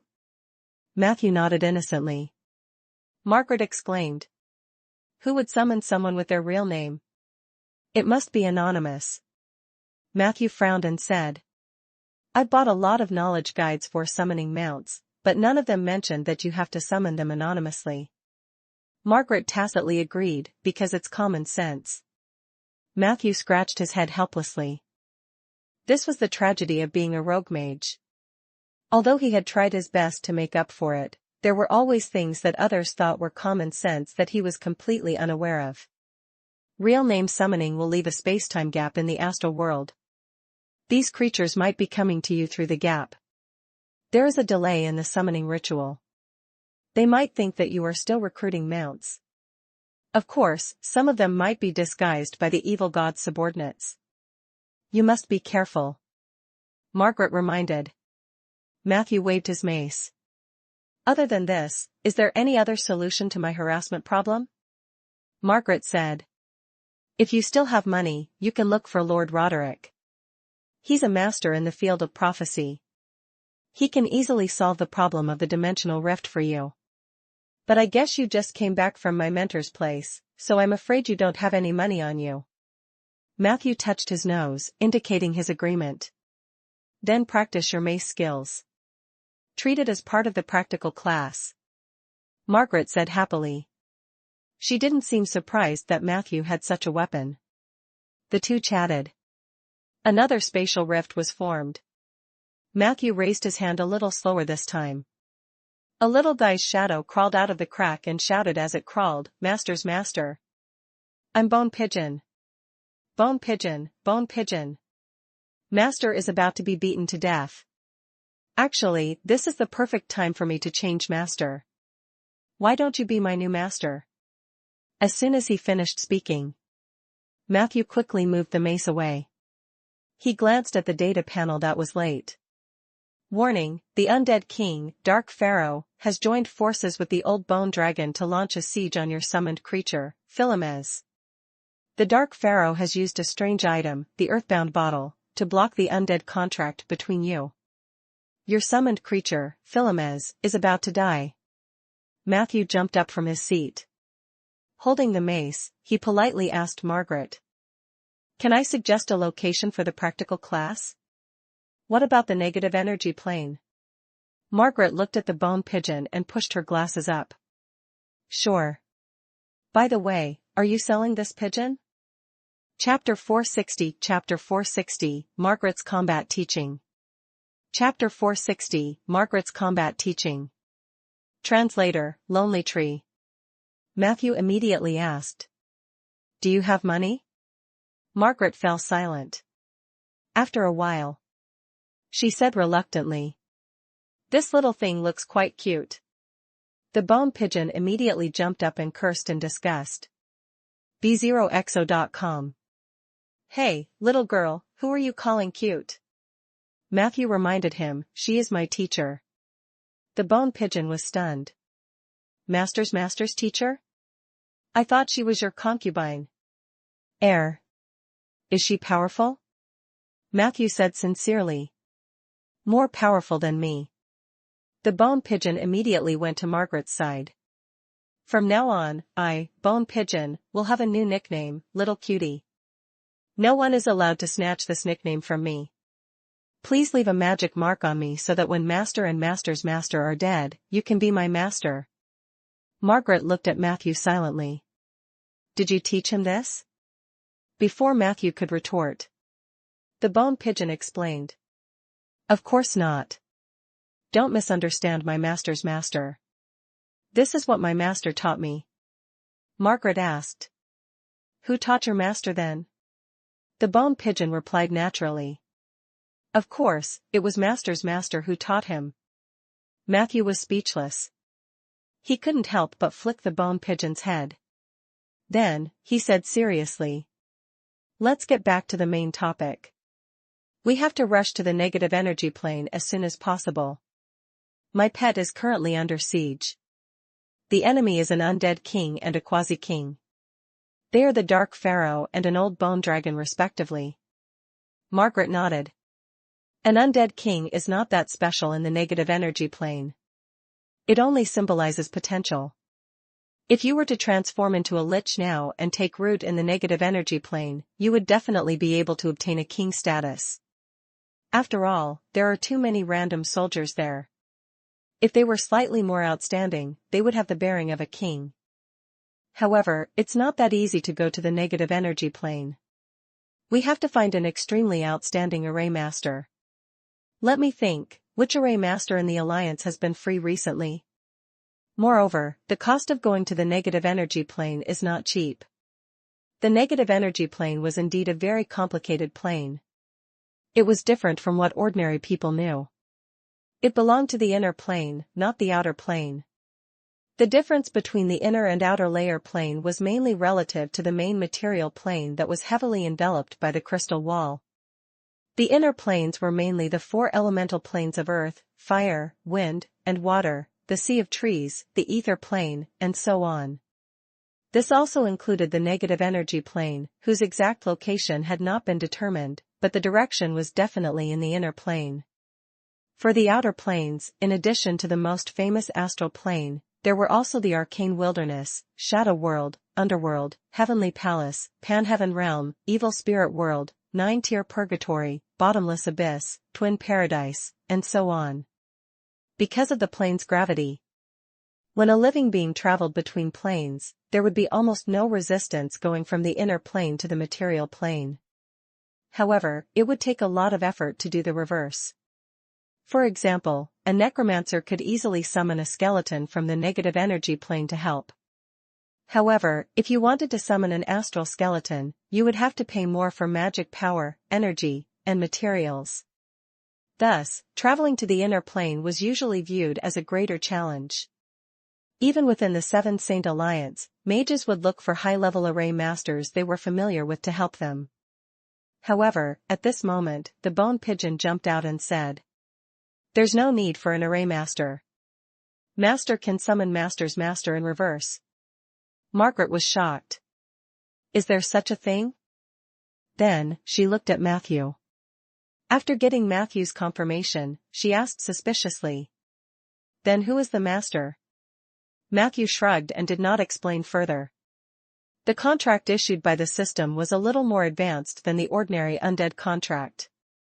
He hadn't paid much attention to it before. After the first encounter with the bone pigeon, Matthew went to study the differences between the contracts, and he really discovered the differences. His own contract originated from Ainder's contract magic system, inherited from the goddess of magic of the Age of Enlightenment. Later, it was sorted out by the Seven Saint Alliance and was perfected. In comparison, the system's contract was a little ancient. In addition to clearly expressing Matthew's dominance, the relationship between the two sides was closer to equality and mutual benefit. According to the description of the contract, as long as Matthew agreed, Little Boiling could indeed summon him to the negative energy plane. After confirming that there was no need to find an array master, Margaret took out a bottle of medicine and gestured for Matthew to drink it on the spot. The content of the practical class is mainly divided into two parts. The first part is for you to watch me fight, and I'll demonstrate it to you. During this period, you must carefully observe and record every move I make. This will also be very helpful for you to form your own combat style. Remember, I will only demonstrate it once. How much you can comprehend is up to you. The second part is to watch you fight. During the process of your battle, I won't give any opinions, but after that, I will review all your actions. This potion can make you sharper, especially when you watch me fight. It can help you gain more combat experience. However, there is also a flaw that you must overcome. That was, after drinking this bottle of potion, you would easily become itchy and want to fight.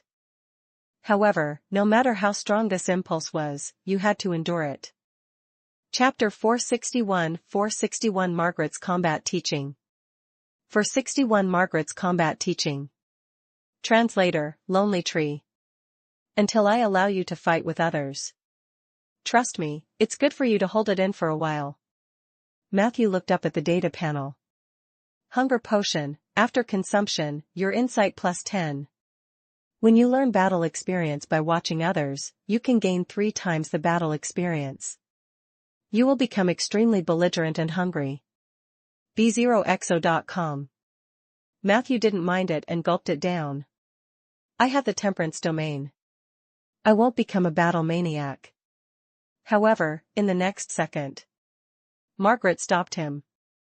I know that you have the temperance domain, but if you want to unleash the full effect of the potion, you can't use the temperance ability.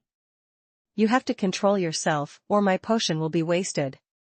Matthew frowned and could only agree, all right then. A few seconds later, he felt his entire body heat up. He could not help but pick up the mace and glare at the bone pigeon. Did you just glare at me? The bone pigeon was so frightened that it immediately hid behind Margaret's short skirt. Fortunately, at this moment, a narrow negative energy transmission array appeared in front of the two of them. Margaret stood up boldly. She also pulled Matthew, whose hands were itching, into the room. Negative energy plane, Kings Mountain, Ear Valley. A dark figure floated above the hill, and beside it lay a slow-moving bone dragon. The skeleton of the bone dragon was huge, so big that it was beyond the understanding of ordinary undead creatures. It had hundreds of ribs and even more leg bones. It was different from the others. The bone dragon's skeleton was pitch black, and its soul fire was huge, but it glowed with a faint white light. These details revealed his age. As a bone dragon, he had lived for a very, very long time, so long that he had even forgotten his own age. However, no matter how powerful the undead creatures were, they would still die. He had witnessed the birth and death of countless undead creatures on this land. When he saw the unique and young bone dragon, he was shocked. He realized that he might have reached the end of his life as an undead creature.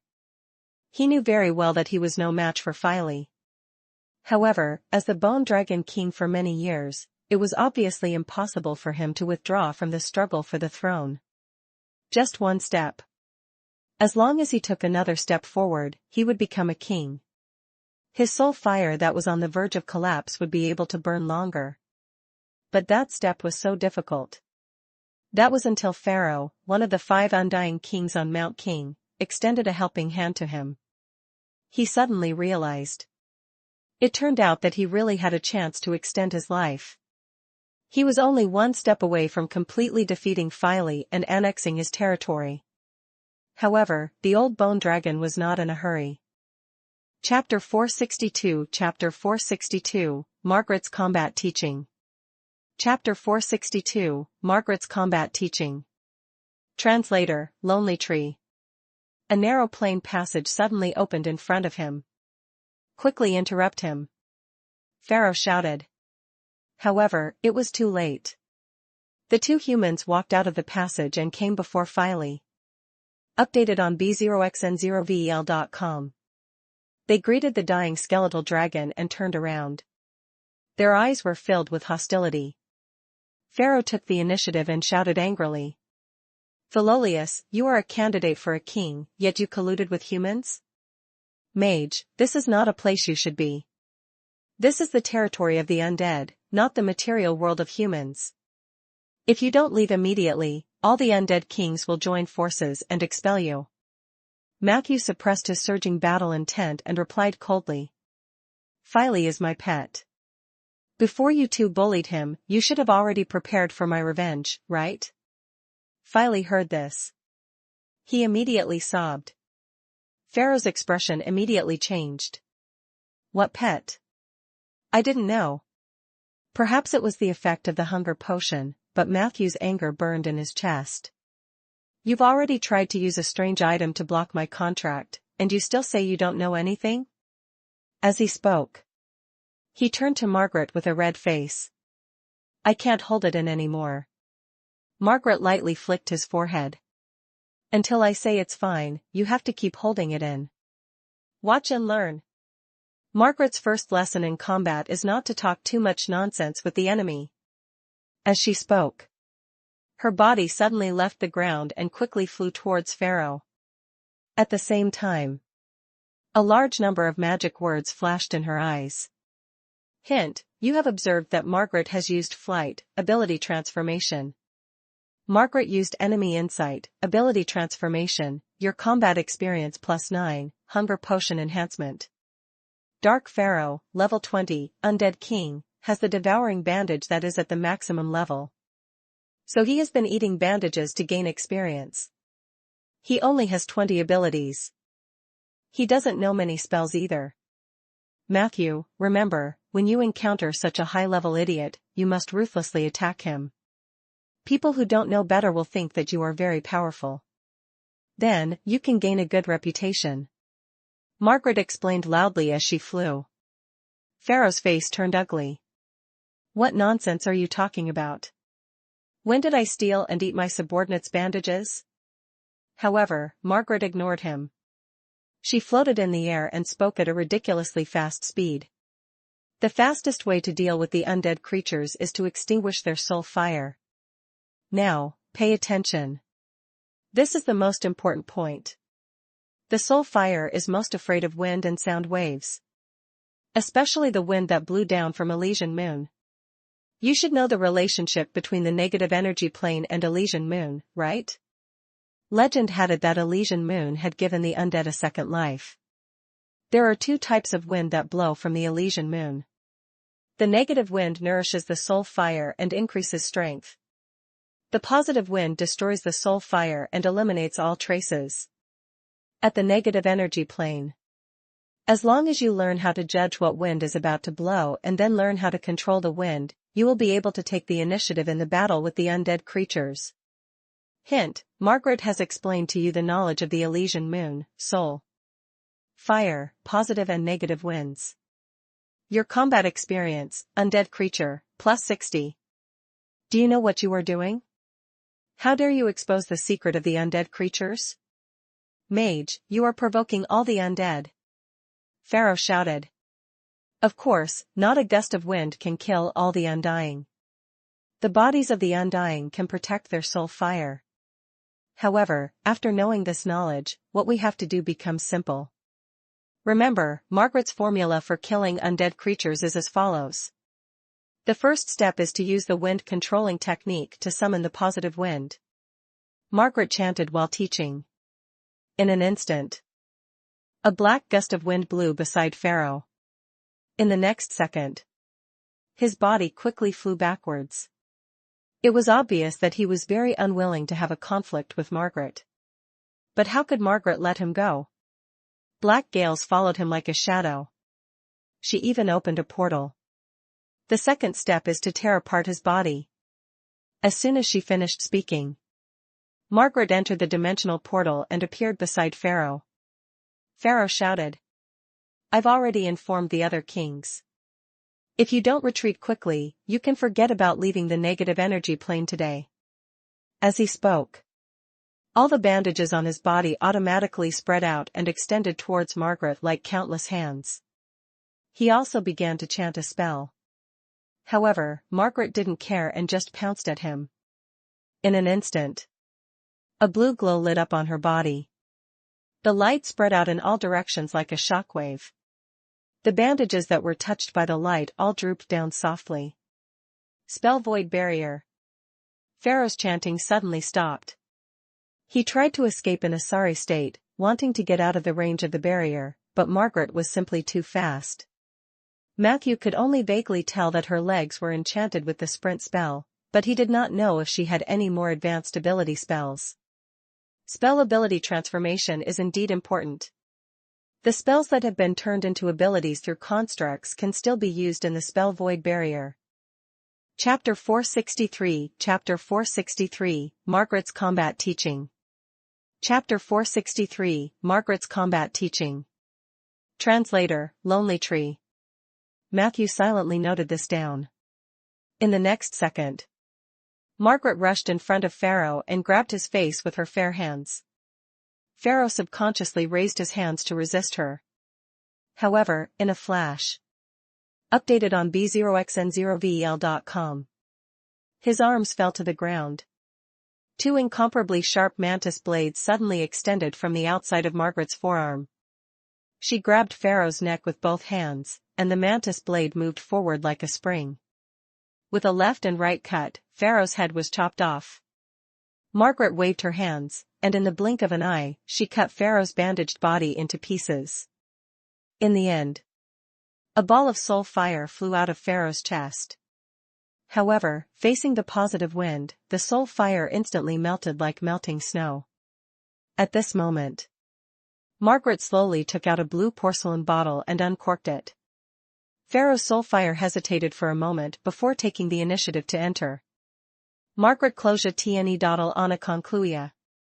The last step is to remember to use this bottle to collect their soul fire.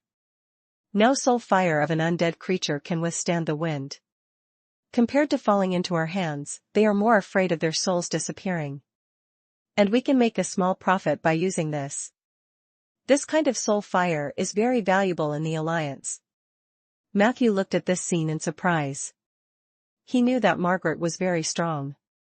But he didn't expect it to be so strong. If it wasn't for the combat explanation, she could have killed Pharaoh in one move. Both sides were half-legends at the peak of Tier 5. Pharaoh was still in the home ground of the negative energy plane, but the other party had no ability to fight back. Was this the charm of being in debt for 2 million? Matthew's heart was indescribably restless. Looking at Margaret slaughtering Pharaoh, he could not help but want to find an enemy to vent his anger on for Filey. However, at this moment, waves of immense pressure enveloped him. Matthew saw dark clouds flying over from the eastern mountains. Not long after, an indomitable colossus appeared at the foot of the mountain. The colossus came very quickly. It didn't take long for it to arrive near the Ear Valley. There were also 3 other figures with it. Tomb Mammoth, Demigod Lich, Banshee King, Dark General. The 4 undead kings that Bone Pigeon had mentioned earlier had all arrived. Human. The Tomb Mammoth let out a slow and clear voice, which was filled with anger. The 4 kings joined forces. Before they even started fighting, the pressure was already at its peak. However, Margaret interrupted the Colossus and said, "I'm Margaret. This is my student, Matthew. My teacher is Soria. My teacher's teacher is Capital. How can I help you?" As soon as he said that, the pressure that Matthew had found unbearable earlier suddenly disappeared. The Tomb Mammoth was silent for a long time. Suddenly, he said very quickly, "We don't have any other intentions. We just came to take a look." At the moment, everyone seems to be getting along very well. I still have other things to do, so I won't stay here any longer. Dear Lady Margaret and Mr. Matthew, I wish you a pleasant journey in the negative energy plane. In addition, I hope that you can send regards to Lady Soria on behalf of the kings of the 6 ring lands. After saying this, the 4 Undead sovereign kings retreated dejectedly. Only the old bone dragon was left in a mess in the wind. Watching them leave, Margaret turned around and said solemnly, "Remember. This is even more important. When you can beat them, name drop. Alright, I'll leave this bone dragon to you. Let me see how you can use what you've learned." Chapter 464, Erosion Pearl. Chapter 464, Erosion Pearl. Translator, Lonely Tree. Matthew's fighting spirit surged. However, when facing the old bone dragon, he still maintained a cautious attitude. Margaret's fighting style was so wild because she had the capital. Matthew knew that he was still far from her level. This was especially true for a necromancer who couldn't summon their subordinates. Most of the combat power of the necromancers came from the endless undead army. Updated on b0xn0vel.com. Of course, he could also use the undead to pile the old bone dragon to death, but that would lose the meaning of actual combat training. Matthew took out a bottle of sprint potion and drank 1/3 of it. Then, he cast slip off on himself and walked steadily toward the old bone dragon. Facing an enemy the size of the bone dragon, it was actually quite troublesome not knowing the flying spell. Magic carpets and brooms were not suitable for wartime use. In comparison, one's own movement speed was a more critical part of the battle. Matthew had just taken a few steps. Filey's low and eager voice came from behind. He stood up shakily from the ground. The intention to fight came from the contract, but Matthew decisively rejected it. "Have a good rest. When you're done resting, you'll be the king." Matthew comforted him softly. Not far away. The old bone dragon's eyes flashed with jealousy. He looked at Margaret's petite figure in the sky and knew that he would not be able to escape today, no matter what. He had been a coward for his entire life. At the moment when he was about to disappear into thin air, he finally ignited a raging battle intent. "Yes. It's time to fight for myself. A lifetime of struggling at death's door, a lifetime of not fighting with others, what exactly did I get in return? I was a good-for-nothing from the day I was born. The creed of dragon life is that harmony is the most precious. If I wasn't born as a high-level existence among the undead, I'm afraid I would have spent my life enslaved and humiliated by others. But even so, how good can it be? I've seen too many kings. They were not as good as me, but some of them were more talented than me, some were more intelligent than me, and some warped more PNLLRNCRPNLL than MP. I thought that as long as I lived long enough, even if I didn't fight with others, I could still become a king. But in the end, I still have to fight. Then come on, let this lowly life of mine that's about to be swept into the dust of history have a fight with the high and mighty mage of the Seven Saint Alliance. If I can really kill him, there will be a few mages who will feel heartache, right?" No one could hear the old bone dragon's voice. However, the excitement in the soul fire was obvious. Matthew and the old bone dragon looked at each other. Both of them understood each other's determined attitude. The two sides maintained an extremely subtle distance. It was a strange, tacit understanding. Neither side made the first move. They were both quietly waiting for the other side to make a move. Time passed by. Matthew was extremely patient. The old bone dragon was even more patient. On the contrary, Margaret, who was watching the battle from the sky, was gradually losing her patience. She was sitting on the magic carpet at the moment, taking out a bag of melon seeds from somewhere and munching on them with relish. As she ate, she could not help but spit out. If you don't want to be the first to attack and let others find an opportunity to counterattack, you can use taunting and other methods to force the other party to attack first. As she spoke, the melon seed shells scattered all over the ground. The bone pigeon immediately went to pick them up. Matthew ignored the clamoring Margaret. He wasn't in a daze. He was observing the old bone dragon. Matthew guessed that Margaret had enchanted spells in the field of insight or prophecy, such as spell awareness, weakness analysis, and life profiling. This was the reason why she could quickly read Pharaoh's background. Matthew wasn't willing to use debt to buy those abilities, so he could only observe the enemy with his naked eye, perception, insight, and other means. Just as he was confronting the old bone dragon, the contents of the data column were also constantly updated. Insight, +10. You have observed that the state of the old bone dragon's soul fire is extremely unstable. He has probably reached the end of his life as an undead creature, and his soul fire may be extinguished at any time. Weakness, you have observed an old wound on the right side of the bone dragon's ribs. The ribs here are densely distributed and broken, and the natural armor is generally lower than other parts. Warning, perception correction.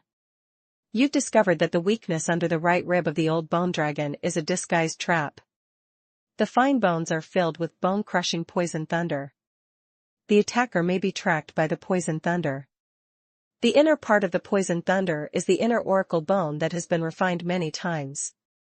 The armor value is as high as 13 points.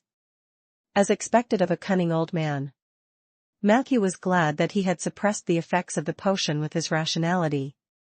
If he had believed in the weakness that he had discovered at the beginning, he might have suffered a loss. An enemy of this level would not leave behind any obvious flaws. During this period of time, Filey also told Matthew through the contract that the old bone dragon was in excellent condition. His only flaw was that he was too old. He was so old that Matthew would have died if he had waited any longer. What a pity. Otherwise, he would be a useful talent. This thought flashed through Matthew's mind. In the next moment, he suddenly took a step forward. He was ready to make his move. The soul fire in the skull of the old bone dragon trembled as it stared at Matthew with full concentration. "Your mother said I was great in bed last night," Matthew suddenly said. He felt a little awkward saying this because he wasn't good at provoking others, so he could only copy Rhaegar. Chapter 465 Chapter 465, Erosion Pearl. Chapter 465, Erosion Pearl. Translator, Lonely Tree. Matthew just wanted to give it a try. Unexpectedly, the old bone dragon was furious. "What are you talking about? I am an undead creature. I clearly don't have a mother." As he spoke, he was really angry and quickly flew over at a low altitude. The old bone dragon moved like lightning. His entire body was enveloped in a dark green light, and his flying speed was actually slightly faster than Filey's. Fortunately, Matthew was prepared. Dimensional door. A silver door appeared beside Matthew. He moved very quickly, raising his left foot and walking towards the door. The old bone dragon was extremely experienced. The moment Matthew opened the portal, he began to slow down and use his perception to search for the landing point on the other side of the portal. He found it. On the mountainside of a tall mountain northwest of the Air Valley. The distance was about 150 meters. The old bone dragon made a prompt decision and immediately changed the direction of his advance. His huge body suddenly rose from the ground, and with an agility that did not match his size, he quickly rushed up the mountainside. In the next second, a ray of light lit up in the dimensional door. The old bone dragon's eyes flashed with pride. "I predicted it." He suddenly opened his bloody mouth. Crackle! A smelly shoe flew out of the door and landed accurately in his mouth. I haven't eaten a living person for a long time. Why has the taste changed? The old bone dragon's thoughts were delayed for half a second. In the blink of an eye, he knew that he had been played. At the foot of the hill, the mage was calmly waving at him. Even more detestable, his shoes were neatly worn. This meant that the shoes he threw were not his. Considering the other party's identity as a necromancer, he might have taken them off some corpse. "Am I not worthy of the shoes on your feet?" The old bone dragon was furious. He suddenly changed his direction and flew in Matthew's direction. He had learned his lesson this time. When he was about 50 meters away from Matthew, he directly released the dragon's might that he had been suppressing for a long time. The mighty dragon's roar sounded in the valley. The Quasi-King's loud voice echoed throughout the entire mountain area. It was as if these voices were expressing the old bone dragon's majesty and anger, However, something that the old bone dragon could not accept happened. The other party was hit head-on by his dragon's might, but it was as if nothing had happened, and he even waved at him. Another bastard that is immune to dragon's might. The old bone dragon was furious and helpless. Human mages were truly the most despicable creatures in the multiverse. In his impression, there were many mages who came to the negative energy plane for sightseeing who were immune to the dragon's might. The distance between the two sides was getting closer and closer. Matthew raised his right foot and walked towards the door. His movements were neither fast nor slow. However, Old Bone's dragon soul fire flashed. When he faked it just now, he raised his left foot. The old bone dragon suddenly turned around and flew towards the portal on the hill. A few seconds later, he rushed to the teleportation door. Another white light flashed. A smelly sock was thrown over. With this, the old bone dragon could no longer tolerate this hateful dimensional door. He raised his claws and slammed them down on the dimensional door. Even though his soul fire was already very weak, he still mustered a lot of mental power and injected a large amount of negative energy into his claws. This was to ensure that he could smash Matthew's teleportation door in one fell swoop. However, just as the huge claw descended, the dimensional door disappeared with a bang. Matthew cancelled the portal. Boom! The claws descended with great momentum. The old dragon hit nothing. The old bone dragon didn't give up. He flew in Matthew's direction, but this time, before he could get close, Matthew's body turned into a large flying creature. Winged dragon wind god. He rode the strong wind and flew into the sky. The sky of the negative energy plane was shrouded in endless haze. Matthew could feel the airflow coming from behind him, constantly lifting his body up. It was the positive wind from the nether moon. The winged dragon wind god was born with the ability to control airflow and the power of the wind. At once, he carried a large amount of positive wind currents and swooped down toward the skeletal dragon. The winged dragon has not yet arrived. The biting cold wind had already mercilessly slapped the old bone dragon's face. Not to mention that his soul fire was already in a dying state. Even if he was in a state of full vitality, he still had to avoid the wind. Creak! The old bone dragon leaned against the mountain and coiled up like a snake. In order to reduce the threat of positive wind to the greatest extent, he wrapped the soul fire in the innermost part. The winged dragon wind god flapped its wings violently. A large amount of wind poured into his bones. However, the old bone dragon's defense was tight, and the positive wind, the nemesis of undead creatures, only caused a few superficial injuries.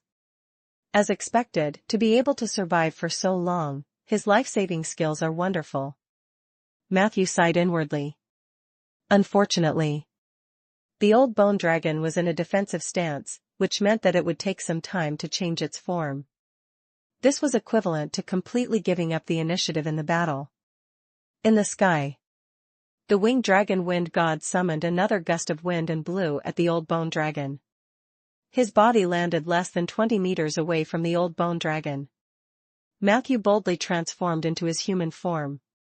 The old bone dragon's reaction wasn't slow either. The moment Matthew appeared, his coiled bones began to move. Chapter 466, Chapter 466, Erosion Pearl. Chapter 466, Erosion Pearl. Translator, Lonely Tree. However, his actions were still a little too late. Matthew opened his mouth as soon as he landed. In the next moment, a shockwave containing negative energy shot out in the direction of the old bones dragon's soul fire. This was an ability that he had prepared in advance when he was playing with the dimensional door. Spell harmonization, death shockwave and spirit pierce. Harmonization additional effect. Your death shockwave can now penetrate the enemy's body and launch a sonic attack on the enemy's soul. The damage of the sound wave attack was greatly reduced.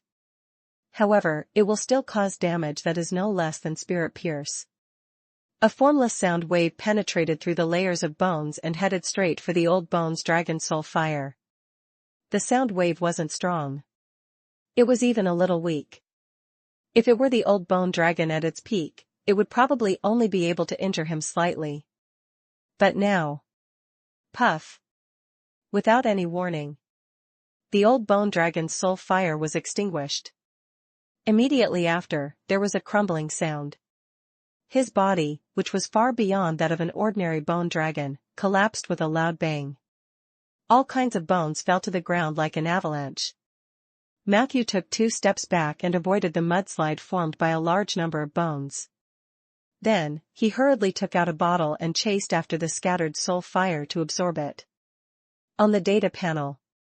Hint, you have killed the old bone dragon, LV16/Lord. After a thrilling battle, you have obtained the following elements. Delay +12, Strategy Domain. Looting +12, Strategy Domain. Pull +12, Battle Domain. Ambush +12, Battle Domain. Spoils of War, you have obtained the remnants of Soul Fire X14.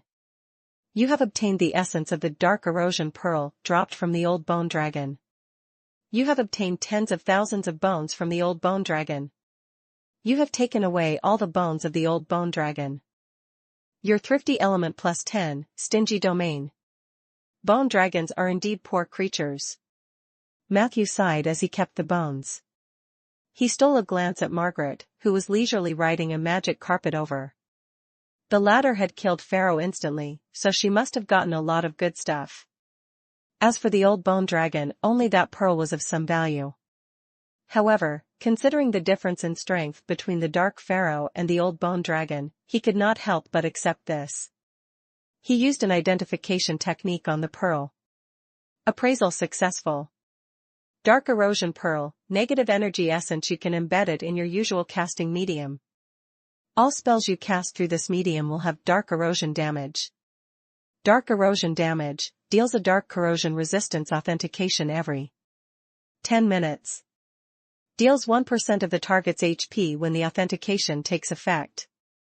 You can also turn it into an ornament through the ornament's transformation. Ceremony. When you wear this accessory, you will obtain the ability of Curse of Erosion. Curse of Erosion. Through a specific curse action, you can disable one of the target's organs. Specifically, it can affect the following 5 organs: right hand, left eye, left ear, right foot, or second. You can also carry it around as an unrefined treasure and play with it often. This will have a very low chance of helping you enter the Dark Erosion Domain. Extremely low chance. It looks like it's better to embed it or make it into an accessory. Matthew had never been very confident in his luck. So he played with the bead twice and prepared to stuff it into his luggage. But in the next second, Matthew's vision suddenly darkened. Hint, you have entered the Dark Erosion Domain. Chapter 467, Chapter 467, Spirit Touch Hall and Huang Yulong. Chapter 467, Spirit Touch Hall and Huang Yulong. Translator, Lonely Tree. In the endless darkness, Matthew seemed to have transformed into a flying insect. The world was made up of black and white. Pieces of mottled colors gradually solidified. He instinctively moved forward and encountered one fork after another. This place was like a maze. Matthew tried to look up, but he could only see a small part of the scenery. He couldn't even control his own body and could only follow the weak airflow. A moment later, he stopped on a stone wall. There was a huge locust tree in the maze not far away. On the branches of the locust tree, there were 2 people wearing black cloaks and white masks. Their lower bodies were so empty that they were almost invisible. Matthew could not see any more details. However, he could hear their conversation clearly. One of them said, "The bloodline of the Thousand Transformation is reviving. The giant demon empire and the barbarian tribes in the north are also rising again. Although the evil dragon is still young, the nutrients from the ruins in the clouds are enough for him to cultivate. I'm afraid that the upcoming situation isn't something that the Seven Saint Alliance can control." The other person's voice was more tender. "What about the giant beast? Isn't it rumored that they're about to reach maturity soon?" The older one said, "I heard that it won't be so fast.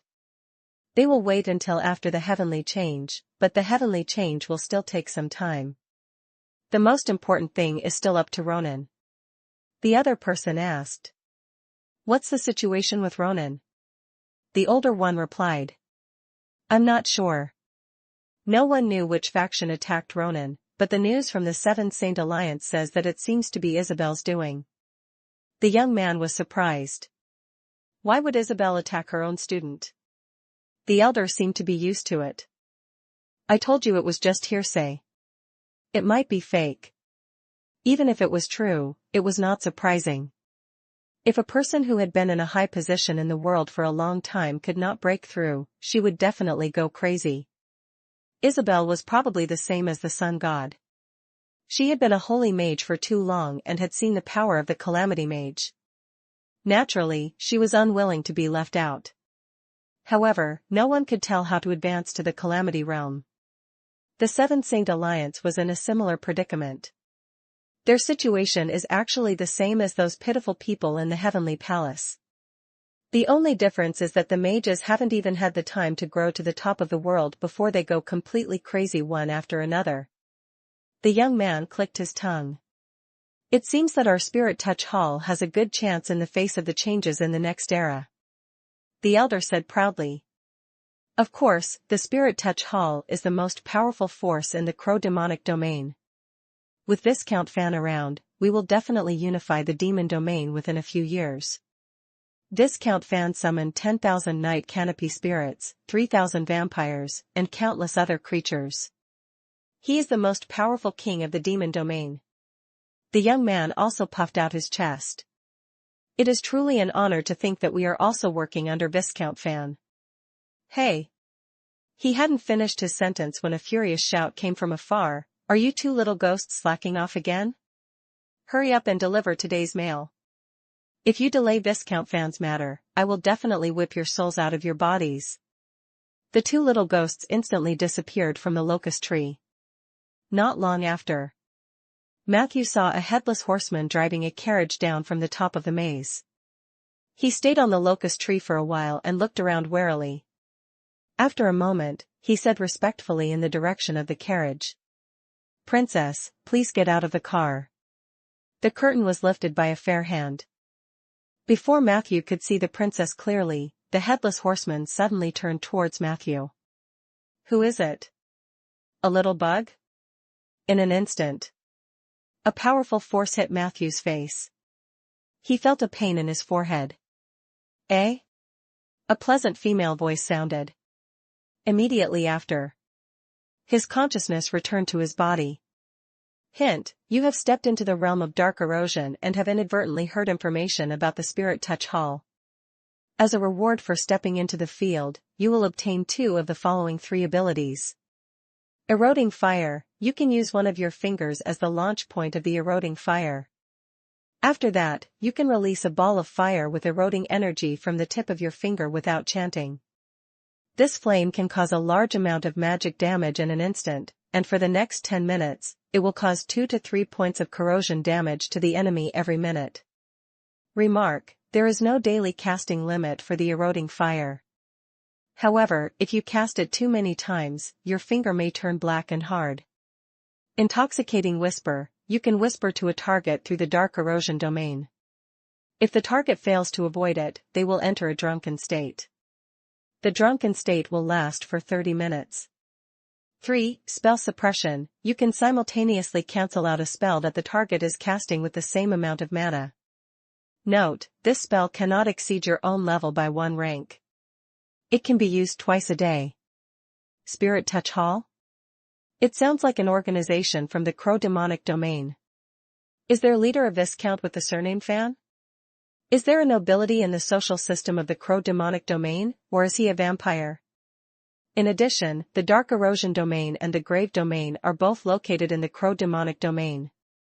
Matthew silently noted down what he had just heard. Chapter 468 Chapter 468, Spirit Touch Hall and Yellow Jade Dragon. Chapter 468, Spirit Touch Hall and Yellow Jade Dragon. Translator, Lonely Tree. Then, he looked at the data panel. His luck was simply bursting. Not only did he enter the domain realm in one go, but he also seemed to have explored further than normal.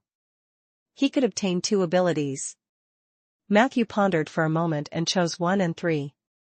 Eroding Fire was a very cost-effective offensive spell ability. Compared to the direct damage it could cause, Matthew valued the continuous damage caused by erosion more. Although it was not much, it could enrich his offensive strategy. There was no need to say more about magic suppression. Although it was a little worse than counterattack and rebound, it was still a good backup plan. There was no reason not to take it.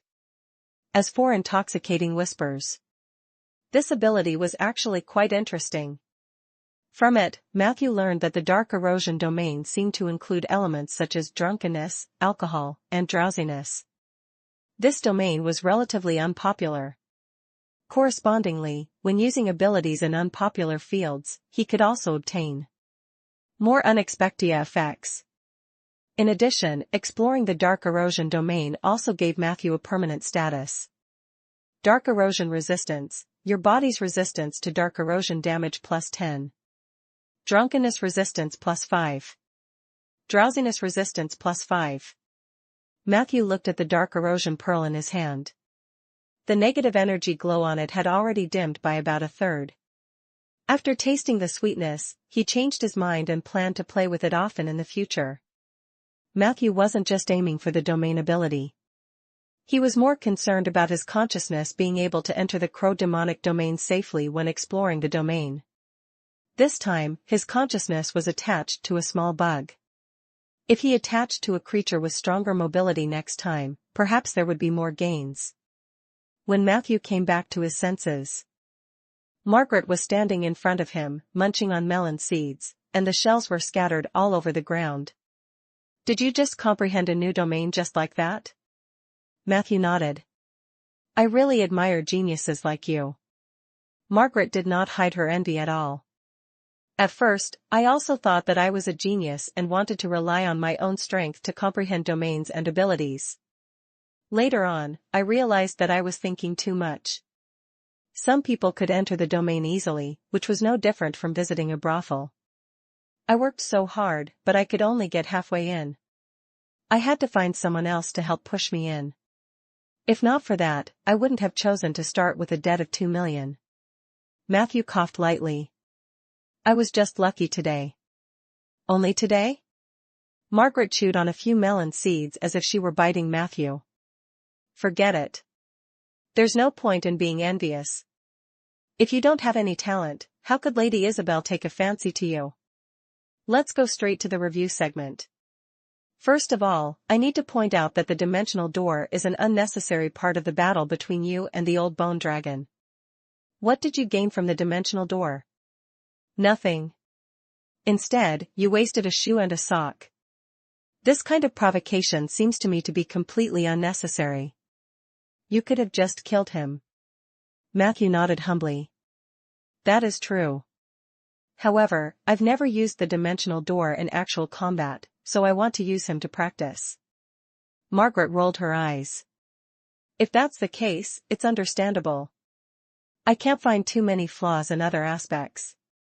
However, I can recommend some spells to you. If you can skillfully master and use these spells, you will be able to deal with that bone dragon with ease. The first is flight. There is no doubt about the importance of the flight technique. The requirement for intermediate flight was level 3, and the effect was also average. If your level is going to increase very soon, then I suggest that you learn Isabel's flight directly after tier 4. That kind of experience, you will definitely remember it for the rest of your life after trying it. The second is a tier spell called Bone Crushing How. As long as one has mastered the field of Undead, one should be able to learn it in advance. This spell is specifically used to fight against undead creatures of the skeleton type. If a tier 5 mage uses the full effect of the Bone Crushing Hell, it would have been enough to blast the bone dragon into pieces. On the other hand, as a necromancer, if you relied on the fighting power of your undead creatures, you would have to think of ways to increase their resistance in this aspect. The main thing was their resistance to sound waves.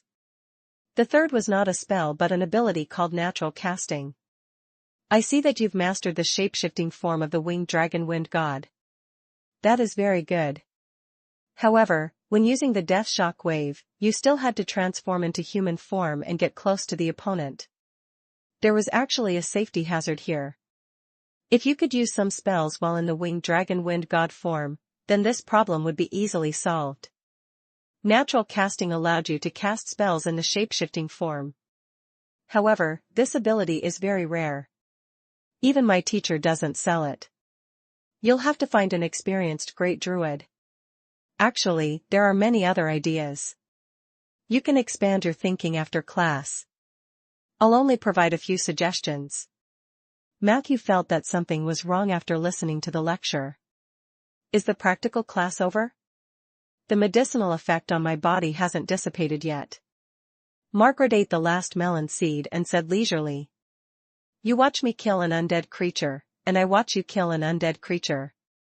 That's all the content of this practical class. Chapter 469, Chapter 469, Spirit Touch Hall and Yellow Jade Dragon. Chapter 469, Spirit Touch Hall and Yellow Jade Dragon. Translator, Lonely Tree. If you feel that it's not easy for you to come to the negative energy plane and you want to fight for a while longer, you can pay me more to work overtime. Matthew probed, gold coins or points? Margaret asked, do you have gold coins? Matthew was silent. 1 point for 3 monsters, including demonstrations and reviews. If you purchase a few hours in one go, I can even give you a discount. Margaret smiled and said, didn't you say that the effects of the medicine haven't worn off yet? As long as you can fork out 5 points, I can even personally help you dispel it. Matthew looked at her malicious smile and quickly refused. Right now, he was definitely not Margaret's match, but even if they fought to the death, it would probably be a draw. After all, he had Isabel's Patronus on him, and there was a 99% chance that Margaret also had Soria's Patronus on her. They were all students of the Holy Mage, so it was better for them to be teammates. Matthew expressed his willingness to buy more time. Knowledge points were not that precious to him. In comparison, Margaret's companionship and guidance were more important. Matthew had felt it when he was fighting the old bone dragon. It was as if a strange power was awakening in his body. He didn't know if it was due to the medicinal effects or luck. In any case, he could not let Margaret off today. Very good. I like motivated students like you. Work hard, try to catch up to me as soon as possible, and then support me. Margaret smiled. It's just a pity that there aren't any particularly powerful monsters nearby for you to practice on. Those 4 guys are all undead kings registered in the Alliance. If they don't provoke us, it won't be convenient for us to attack them. I have to go further away and find some opponents who are on par with you. Matthew shook his head and said. There's no rush. Let's go and take a look at the old bone dragon's territory first. Then, I have to help my pet advance to the Lord tier. After that, we will set off. Margaret looked at Matthew in surprise. Didn't you say you couldn't hold it in any longer? Matthew said honestly, indeed, I can't hold it in any longer. I've always wanted to find someone to fight with, but when I think about the possibility of treasures in the old bone dragon's territory, this urge isn't so strong. It's more important to collect the spoils of war. The fight can be postponed. Under the lead of the bone pigeon, they quickly arrived at the old bone dragon's territory. It was located at the foot of King's Mountain, a valley that was facing the wind. Unfortunately, everything here disappointed Matthew. As far as the eye could see, there was nothing in the valley except for some low-level undead creatures. Matthew did not find anything valuable, even on the hill where the old bone dragon lived, which was filled with glass shards and ashes. Except for a soft dragon scale. The dragon scale was casually thrown to the side, and it was covered in a thick layer of dust. If it weren't for Matthew's sharp eyes, he would have missed it. This was obviously a dragon scale that had been around for a long time. It might have come from the corpse of the old bone dragon when it was alive. Even though the dragon scale had deteriorated, Matthew still put it away, planning to study its related properties in detail in the future. While Matthew and the others were cleaning up the old bone dragon's spoils of war, Filey also rushed over. He lowered his proud head and looked at Matthew expectantly. Matthew fulfilled his promise. He took out the bottle containing the remnants of the old bone dragon's soul fire and opened it for Filey to absorb. However, Filey was also very sensible. He stopped when he was only halfway done. Immediately after, a series of changes began to happen to his body. The color of the virtual dragon scales that were originally close to the ribs became even darker. The dark green light spread out like waves and grew rapidly like moss. Very quickly, the virtual dragon scale had completely enveloped Filey's lower body. At the same time, long feathers also grew out of Filey's back. These feathers were yellow-white in color, a little like duck feathers, but they felt much rougher than duck feathers. Matthew stood on Filey's back and observed the other changes on the skeletal dragon's body. His bones became even tighter, and a thin layer of blood membrane appeared on his chest. Feathers similar to duck feathers grew out of the blood membrane. His head was also covered with more virtual dragon scales, and his originally empty eye sockets were covered with a layer of white membrane. Previously, he could see Filey's soul fire through his eyes. But now, from the same angle, he could only see a dark green light spot. On the data panel, Filey's change was even more obvious. Hint, your summoned creature, Philolius, has won the Battle of the Kings. He had devoured enough soulfire remnants and was completing the advancement of his Lord mode. Filey had leveled up to LV18. Filey's strength +1. Filey had obtained 2 new abilities, the Lord of Six Rings and the Shadow Domain. Lord of the Six Rings, Filey has officially become the Lord of the Six Rings of the negative energy plane and is qualified to obtain a territory on King's Mountain. He has obtained a 6-ringed emblem. When the energy on the emblem was fully accumulated, he would have the opportunity to go to the 5th ring. Shadow Domain, Filey has just entered the Shadow Domain, the boundary between shadow and negative energy. He has obtained abilities such as Shadow Stealth, Shadow Summoning, and Advanced Phantom. Filey is very grateful for your sacrifice in the Battle of the Kings. Chapter 470, Spirit Touch Hall and Yellow Jade Dragon. Chapter 470, Spirit Touch Hall and Yellow Jade Dragon. Translator, Lonely Tree. His loyalty to you has increased to 105, and he has shared the ability Advanced Phantom with you.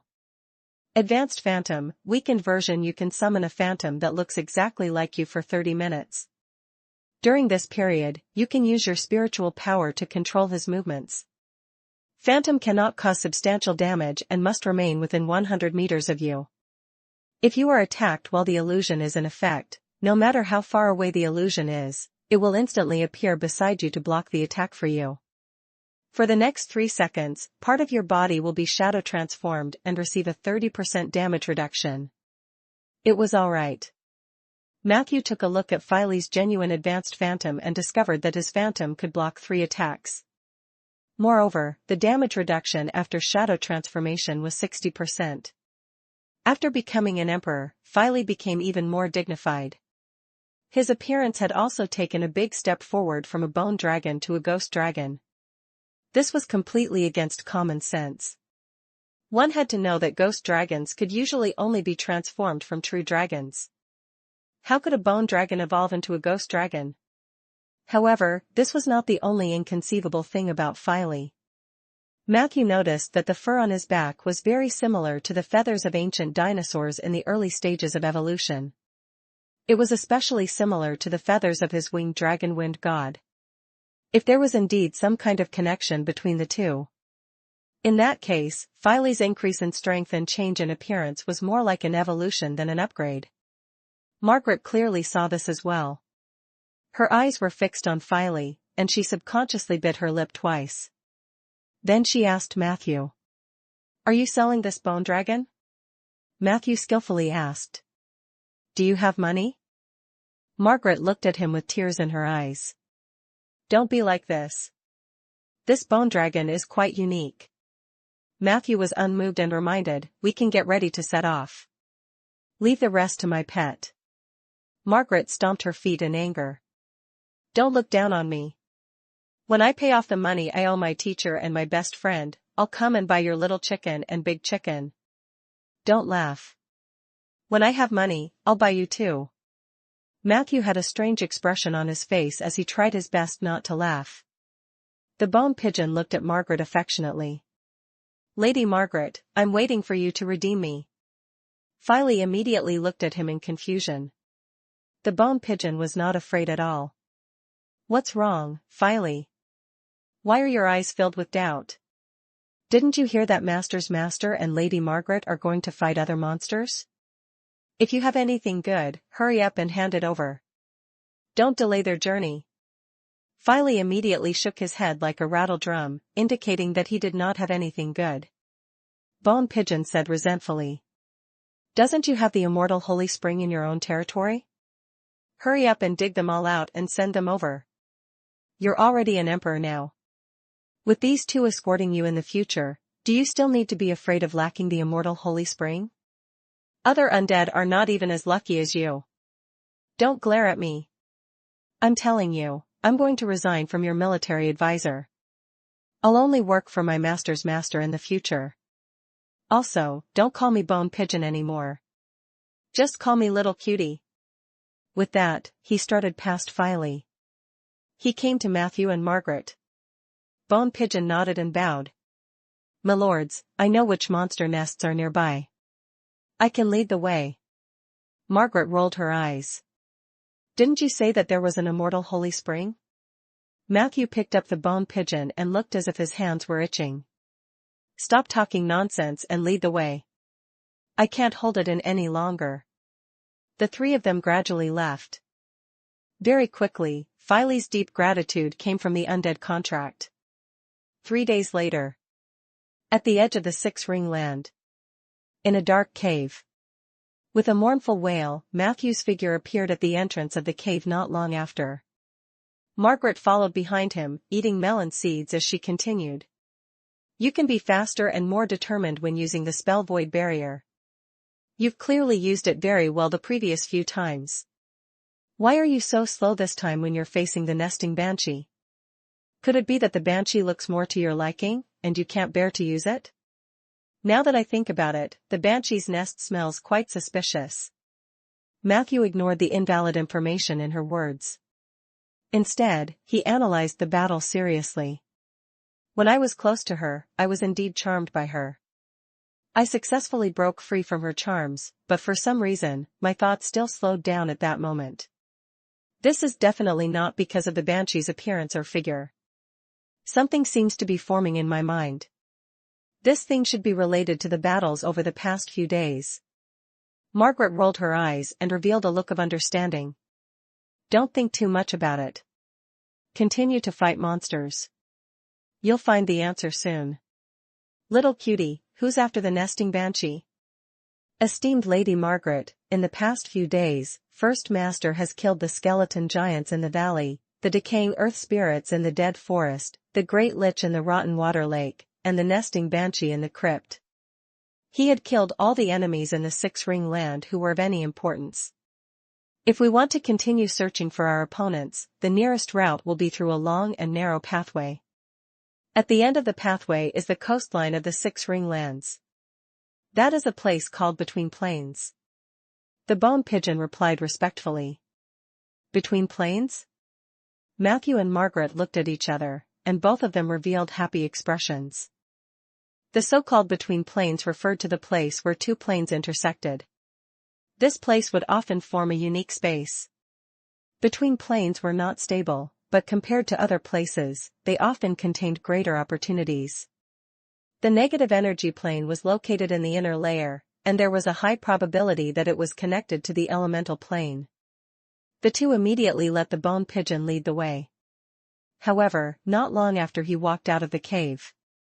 Suddenly, gusts of wind blew in the sky. The wind was clearly abnormal.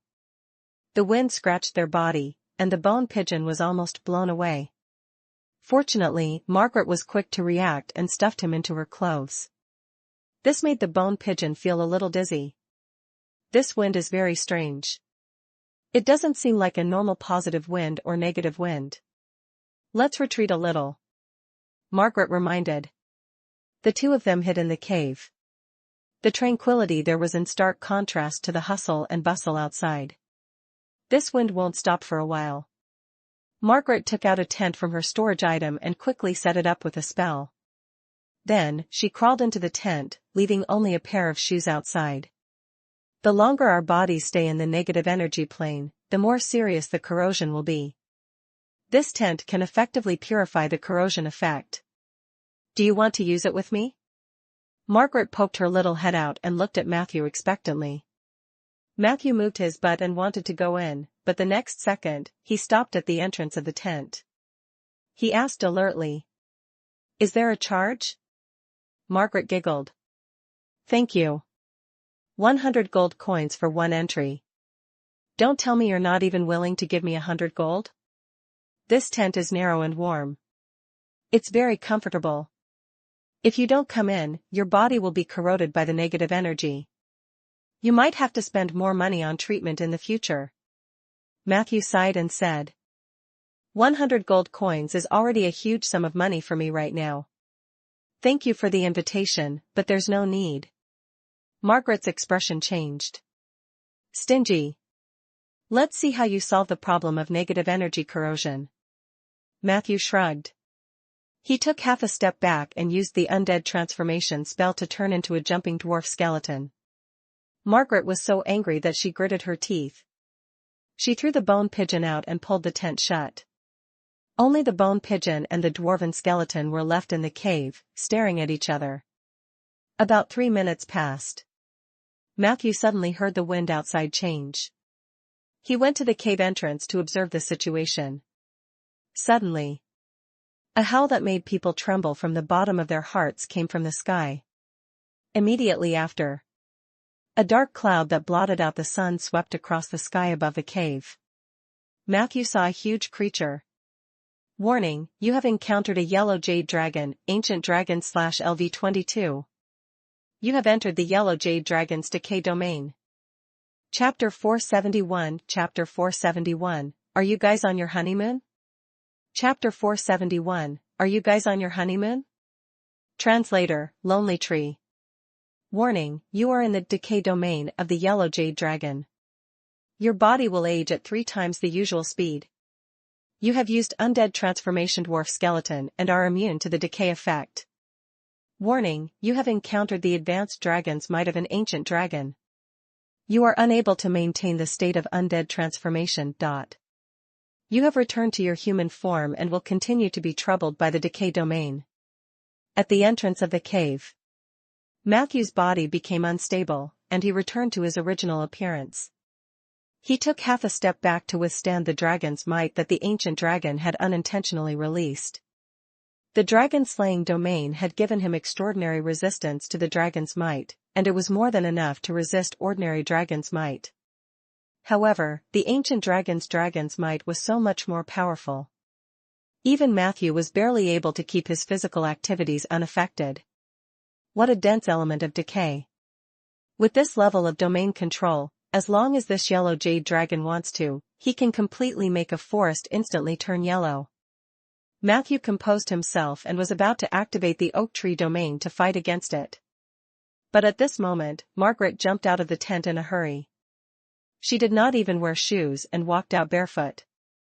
Margaret cast protection on Matthew to offset the effects of the decay domain. Then, she said, "Don't activate your domain. Don't try to fight him." As she spoke, she and Matthew stood side by side, looking at the black dot that was constantly moving away in the sky. It's the yellow jade dragon. What a huge body. This is the first time I've seen such a huge dragon. Even for an ancient dragon, it is huge.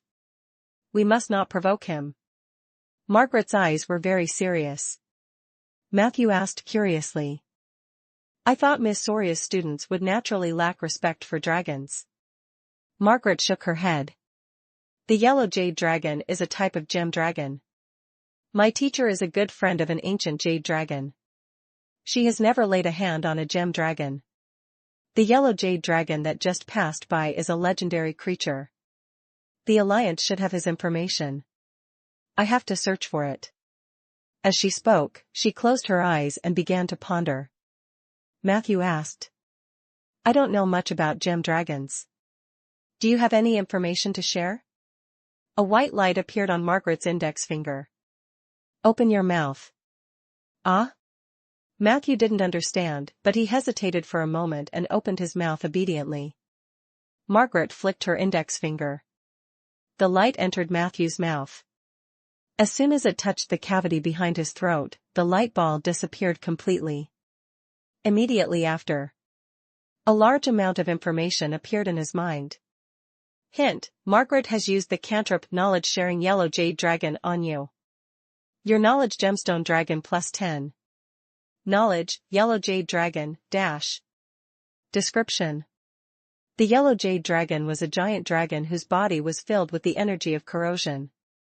Their nature was closely related to elements such as decay and despair. Yellow Jade Dragon believed that everything in the world would eventually die. Decay and finally turning into dust was an irreversible process. They were willing to witness and defend these extremely terrifying segments in the eyes of mortals. As a result, their behavior and personality were also eccentric and disobedient. Appearance.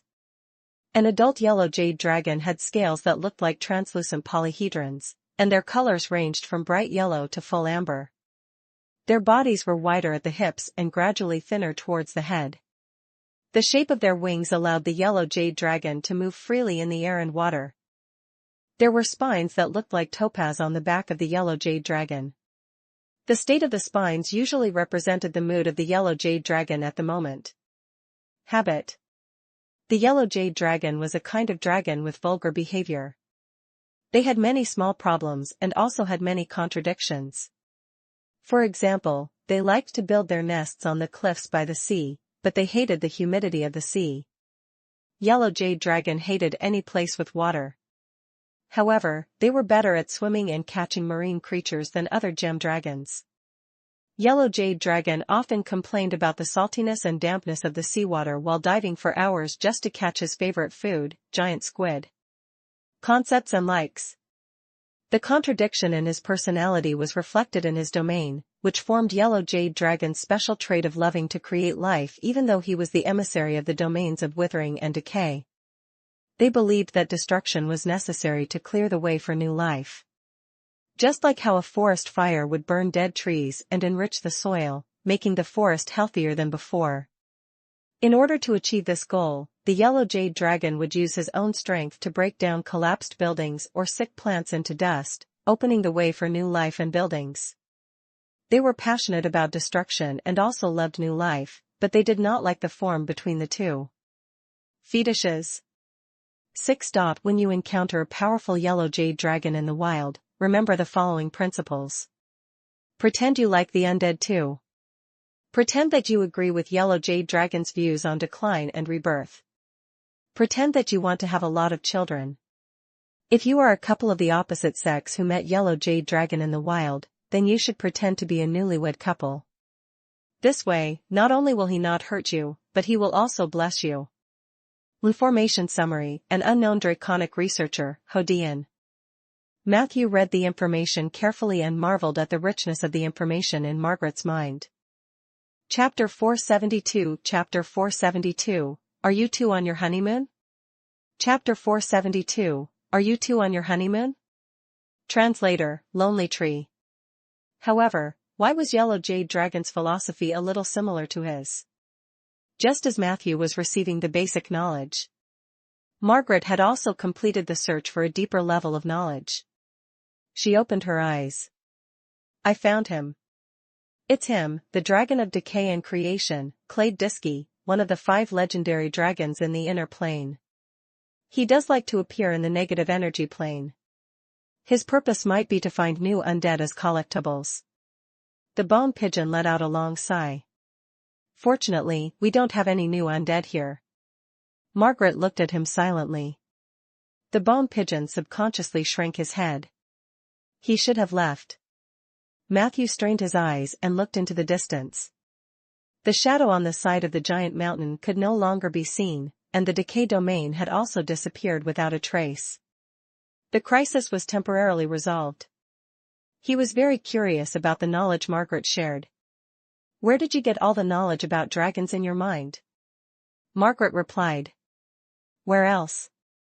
"The Alliance Library." Matthew immediately showed an expression of admiration. "It must be hard to memorize so much knowledge, right?" Margaret agreed. "It's indeed hard work. I spent more than 600,000 gold coins." Matthew was stunned for a moment before he reacted. "Knowledge can also be solidified and bought?" Margaret explained. "Knowledge cannot be solidified, but it can be injected." The Alliance Great Library provided a knowledge injection service.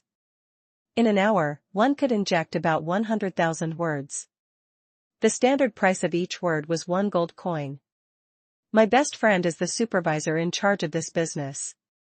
If you're interested, you can go to her to buy the knowledge you want. I'll ask her to give you a discount." Matthew sighed. "Is this why you owe your best friend money other than Miss Soria?" "So I underestimated your debt.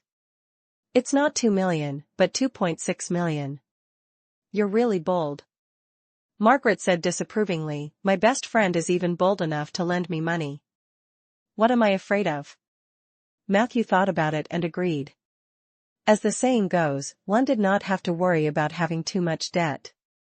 As long as Margaret could get past the psychological barrier and eat and drink as she pleased every day, the debt collectors would probably be the last to want anything to happen to her. He was also interested in the knowledge injection service of the Great Library, so he asked, "Won't the knowledge obtained through infusion be distorted?" Margaret shook her head. "Of course not. Although it's called injection, it's actually a kind of dream learning method. In the process, it was equivalent to entering a mental world where time flowed very slowly. There, you will tirelessly read a large number of books to obtain knowledge. Most people would feel tired or in pain when reading. However, the dream learning method will bypass that. It would make you addicted to reading, and memorizing would become an instinct. Every time you understood a difficult point of knowledge, an uncontrollable joy will surge from the depths of your heart. This feeling would keep repeating itself until one forgot the passage of time. This process was so wonderful that for a period of time, many mages were obsessed with my best friend's art and often went to harass her every day. They only wanted to spend 10 gold coins or 50 gold coins to activate the knowledge injection service." Hearing this, Matthew could not help but ask curiously, "Even if it's 50 gold coins, I can only remember 50 words. Wouldn't the dream world be boring after that with nothing else to read?" Margaret snorted coldly. Of course, those stinky men thought of this, so they secretly brought their own study materials, planning to slowly enjoy them after entering the dream. Margaret did not explain what the study materials meant. However, Matthew could still understand her instantly from her tone. "If I can bring my own information, does that mean I can also memorize images in the dream learning?" Matthew tried to make an analogy. Margaret nodded. "As long as you can convince my best friend to cooperate with you, you can study anything you want in the dream. In fact, this spell was originally used for enjoyment. As long as you give me enough money, my best friend will be happy to arrange a group of female teachers in your dream that matches your hobbies." Matthew quickly corrected her, "My hobby is not female teachers." Margaret smiled. "What about the female teachers in special uniforms?" Matthew was about to deny it when a deep voice came from outside the cave. "I'm sorry to disturb you. Are you on your honeymoon?" It was an old man who suddenly appeared. He was wearing a gray robe and holding a cane with a rotten top. His eyes were extremely turbid. Only when one looked closely could one see the vertical pupils hidden under the turbid gaze. The moment they saw him, their hearts skipped a beat. Margaret reacted quickly and took Matthew's arm intimately. "Yes, we just got married last month," the old man said gratefully. "That's great. When do you plan to have children?" Margaret choked. Fortunately, Matthew also reacted. He gently held Margaret's hand and said, "We plan to let nature take its course, but Mary and I love children very much. If God can give us a few more treasures, it will be a very happy thing for us." The old man looked extremely satisfied. Good, good, good. You should have more children. This world needs more newborns. Chapter 473. Chapter 473. Are you guys on your honeymoon? Chapter 473. Are you guys on your honeymoon? Translator, Lonely Tree. He turned his head and said to Matthew. But I have to remind you that your wife might have secretly solidified the menstrual sealing technique behind your back. This spell doesn't affect fertility, but it will affect the body's natural metabolism. In the long run, it's not good news for pregnancy preparation. What the hell was the menstrual sealing technique? Matthew looked at Margaret in confusion. He was like a husband who had just learned his wife's secret. Margaret forced a smile. But I'm a battle mage. I don't want to be affected by my period. The old man said kindly. Being pregnant can also have the same effect as the menstrual sealing technique. This time, the husband and wife were both silent. Seeing that the other party's attitude was not bad, Matthew tried to turn the tables. I'm Matthew, and she's Mary. We're both mages from the Seven Saint Alliance. And you are? The old man introduced himself. Don't worry, I'm just a traveler. I'm a believer of the traveler god. Everyone knows that the traveler god's believers are the most amiable. Look, this is my badge.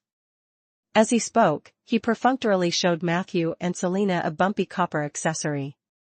It was round, and there were some patterns on the back, but there was nothing on the front. Margaret couldn't help but ask. Where's the emblem of the traveler god? The old man lowered his head to take a look and explained. It's like this. I used to be a believer in the god of travelers, but he was too useless. He was actually locked up. Now, he stays in the heavenly palace every day without leaving his house. He can't provide me with the convenience of traveling or various divine spells to support me. So I removed his profile picture. What's the point of believing in a useless god? Matthew and Mary couldn't answer either. The old man, who was obviously transformed from Yellow Jade Dragon, said excitedly. I see that the two of you are having a good time chatting. Where do you plan to go next? Matthew said cautiously. We heard that there was a coast nearby and were planning to go over to take a look. Who knew that we would encounter a strong wind, so we temporarily hid here. As he spoke, he showed the old man the tent in the cave. The old man took a look and said happily. You guys share such a small tent. Unlike the many human mages I met before, they were just husband and wife on the surface. After being scared by me for a moment, they all flew away in the face of disaster. Matthew forced a smile. Wasn't it too unnatural for this guy to disguise himself as a human? Almost every word revealed his extraordinary identity. Was it intentional, or did he just not care? Matthew didn't know. He only felt a strong pressure, and this pressure was invisible. It was precisely because of this that it was even more terrifying. Can I join you? The old man said enthusiastically. Don't be nervous. I'm just curious about the reproduction process of humans.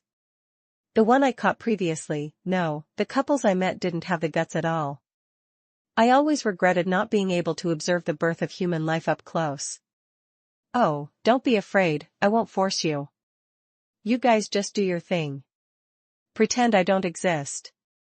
Matthew and Margaret looked at each other. They could only brace themselves and agree. After the old man appeared, the wind outside the cave stopped. The group walked out of the cave and headed towards the coastline. Along the way, the old man took the initiative to find a topic to talk about. At first, he was very reserved. He let Matthew and Margaret walk in front hand in hand while he walked behind and chatted. But soon, when he found out that Matthew was a necromancer, he suddenly inserted himself between the two of them and enthusiastically pestered Matthew. Unknowingly, Margaret was pushed to the back and could only watch the two men in front of her talk happily. I really like undead creatures. Skeletons, zombies, vampires, ghosts, and the most adorable mummies. Heavens, could there be a creature cuter than a mummy in this world? I have a mummy in my collection that falls every 3 steps. He's so stupid, he always trips over his bandages. Ha ha ha ha ha. Can you imagine that? The old man continued. In addition, I've been thinking about a problem. After I die, should I become a Dracolic or a shadow dragon? I'd consider bone dragons, but they are generally too weak, aren't they? As a necromancer, can you give me some advice on this?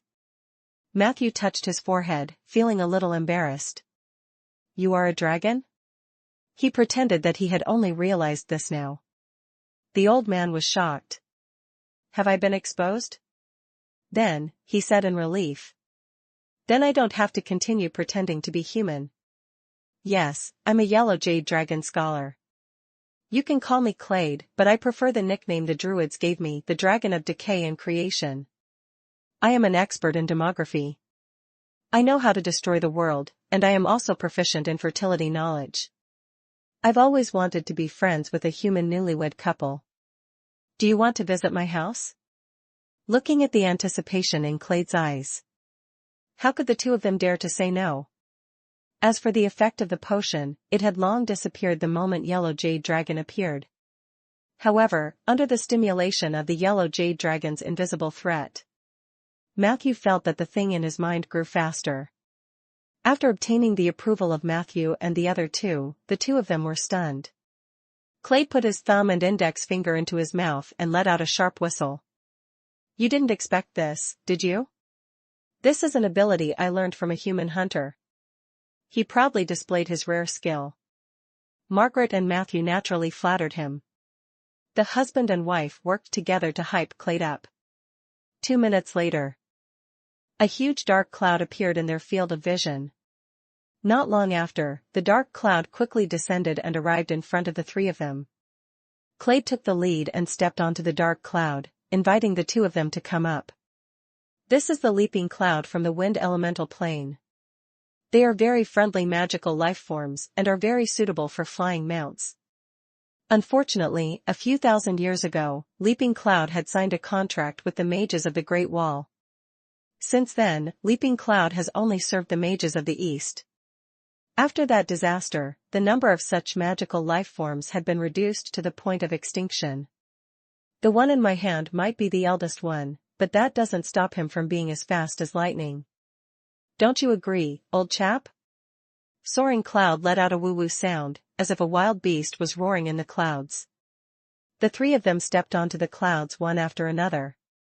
The latter slowly rose into the air and then flew into the distance at a dizzying speed. The strong wind in the sky blew people all over the place. Clade considerately released a force field spell to block the wind. He was still pestering Matthew about the characteristics of the undead creatures. However, they didn't chat for long. The speed of the cloud began to slow down. Immediately after, the altitude also began to drop. Matthew looked around, and the first thing he saw was an island close to the coastline. On the cliff on one side of the island, there was a huge tree that grew crooked. There were many tree houses under the giant tree, and many small people were busy among the tree houses. My home is up ahead. Welcome to Eternal Island, Clade said enthusiastically. Please treat this place as your own home and do whatever you want. Hint, you have arrived at the interplane, the border between the negative energy plane and the air elemental plane. You discovered Eternal Island. Eternal Island, the lair of the dragons of decay and creation, the origin of the Spore Society. Spore Society, a druid society that worships fungi, decay, and withering. Its members are mainly dusk elves. At this moment, a dusk elf covered in moss and mushrooms came over. He bowed to Clade, then plucked 2 mushrooms from his shoulder and handed them to Matthew and Margaret enthusiastically. Welcome to Eternal Island. Hello, do you want to eat mushrooms? Chapter 474, Chapter 474, The Spore Society and the Dusk Elves. Chapter 474, The Spore Society and the Dusk Elves. Translator, Lonely Tree. The appearance of the Dusk Elves was far from the human imagination of the elves. They had long and thin torsos and limbs, pointy ears, seaweed-like dark green hair, and large and bright eyes. They also had mushrooms growing on their bodies. Because they were too skinny. Matthew even suspected that the nutrients in their bodies had been absorbed by the mushrooms. Their skin color was dark, but unlike the dark color of the drows, the skin of the dusk elves was a relatively healthy wheat color. "Thank you, but we're not hungry yet." Facing the elves who would not take no for an answer, Matthew and Margaret took the mushrooms but did not eat them immediately. The other party said happily, "It doesn't matter. You can eat whenever you're hungry. This is a mushroom that was grown with my blood and spirit. It has a high nutritional value. One bite is enough to fill you up for a day. On Eternal Island, just call Dudley if you need anything." As he spoke, the elf named Dudley moved to the side under Clade's signal. The three of them continued walking toward the center of the island. Along the way, Matthew saw neat and tall treehouses. Under the eaves were all kinds of mushrooms and other kinds of fungi. In the center of the treehouse was an extremely wide open space. The open space was covered with a thick layer of soft sand. It seemed that no one lived nearby. According to Clade, his nest was built on the cliff on the northwest side of the island. Because his main body was too big, the cliff was almost hollowed out. As for the natives of Eternal Island, currently, there were only 3 types of creatures: the dusk elves, the earth spirits, and the sea demons. Most of them were hardworking and capable dusk elves. Every dusk elf was a natural druid, and they were tightly united with the Spore Society as the core. The sad truth was that, whether it was the dusk elves or the druids of the Spore Society, they were not recognized by their own kind. In Aender, the wood elves, night elves, sea elves, and cloud elves recognized each other, and the night elves and cloud elves were slightly superior to the other elves. However, none of them acknowledged the existence of the dusk elves. It was the same for the Spore Society. The druids of the Earth Society thought that they were no different from the Witherers. The Ocean Society believed that the sea was the best place for life, not some fungus or bacteria. The Moonlight Society also couldn't accept the Spore Druid's unique style. The Storm Society was even more extreme. They regarded the Spore Society as scum among the druids and vowed to eradicate them all. These were all introduced by Clade as he walked. He continued, "There was a time when I thought I needed more people to spread my ideas, so I searched the world for like-minded people. At first, I found the Order of Withering, but I soon discovered that they were a bunch of losers. They didn't really love withering, but because they had been abandoned by nature, they had no choice but to embrace withering. They embraced withering because they hated nature, which was the opposite of my philosophy. So I abandoned them. Later, I met Dudley. He was the only survivor of the Elven War. He introduced me to the Spore Society. This piqued my interest. The Spore Society believed that decline was part of nature, and this was precisely the Yellow Jade Dragon's philosophy. So I brought him to Eternal Island so that his race could reproduce. It was a pity. Not only did the former Sun Elves lose the Elven Civil War, but the first Sun God they believed in also fell in the war. Since then, the Sun Elves would be cursed for eternity, and they would never be able to return to their strong, healthy, and sunny appearance. Moonlight also rejected them. Only Dusk was willing to take them in. As a result, the Sun Elves degenerated into Dusk Elves. These former High Elves also became strange. I've advised them several times not to plant mushrooms on themselves. This would make them look abnormal. But they just wouldn't listen. They insisted that this was their way of communicating with nature and hoped to dispel the misunderstanding of mushrooms. The Spore Society's goal was to make more people fall in love with mushrooms. I'm not optimistic about this. In my opinion, if you want to vigorously promote the benefits of mushrooms, rather than planting mushrooms on yourself, it's better to directly plant mushrooms on others. Hearing this, Matthew and Margaret were both confused. Clade chuckled. There is a type of mushroom that can slow down the host's thinking.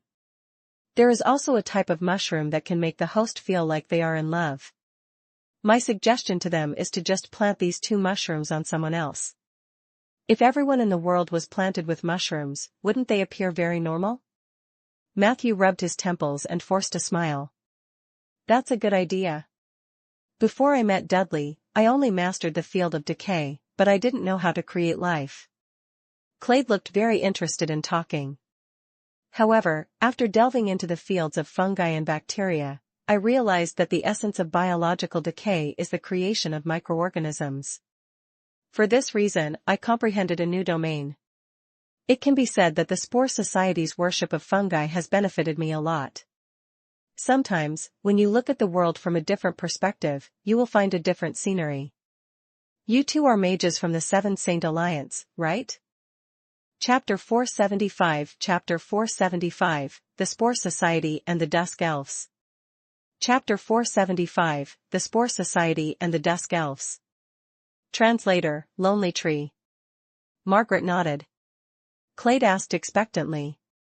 Then, are any of you or mages you know interested in researching this topic? Margaret looked troubled. It was Matthew who stepped forward to smooth things over. We can't rule out such plans in the future. Microbiology is indeed a neglected field. As long as we are prepared and time permits, we will conduct in-depth research. Clade seemed quite happy. He repeatedly warned. If the Alliance of Seven Saints has any research projects in this area, you must hire me as a consultant. I will provide you with great support in the field for free. It's a pity that I'm not a mage myself. I don't know how to conduct domain research. But I have a strong premonition. In the next 100 years, a king of fungi would definitely be born in this world. In the future, microorganisms will shine on the world stage. Can you imagine that? That's a scene that I'm looking forward to. However, Matthew imagined a terrifying scene of a huge mushroom destroying Rolling Stone Town. Although he liked Peggy's mushroom fried noodles, he had no expectations for a world dominated by fungi. But now, he could only muddle through. Clade brought the two of them around the island. Eternal Island was indeed exotic. The landscape and architecture here were different from other places in Ander. But after looking at it for a long time, it was actually just that. Mushroom. Colorful mushrooms. Mushrooms of all sizes. Mushrooms with different smells. Everything here seemed to be related to mushrooms or other fungi. After a long time, it gave people the feeling of being in a mushroom kingdom. The sky quickly darkened. Clade invited the two of them to the cliff for dinner. This place was close to the dragon nest and was the only place without mushrooms. However, negative energy crystals were growing everywhere. Under the sea cliff. A group of sea demons rode the waves and presented them with a sumptuous seafood feast. As for Clade, he transformed back into his original form. The huge body of the yellow jade dragon sank into the sea, and he would dive into the deep sea to have a good meal. The dinner ended quickly. When night fell, Clade personally brought them to an empty mushroom treehouse and told them that they could rest there. After that, he left in a carefree manner. Matthew and Margaret entered the room, and Margaret quickly set up a magic tent on the ground. Matthew wanted to say something. His mouth was covered by Margaret. She grabbed Matthew's hand and wrote a few words on it. Matthew was tickled so badly that he couldn't tell what she wanted to say. Fortunately, there was still a data panel. Prompt: your partner Margaret has reminded you that there are traces of eavesdropping in your room. On the surface, this old dragon respects us very much, but the arrogance carved into the bones of a dragon is inevitable.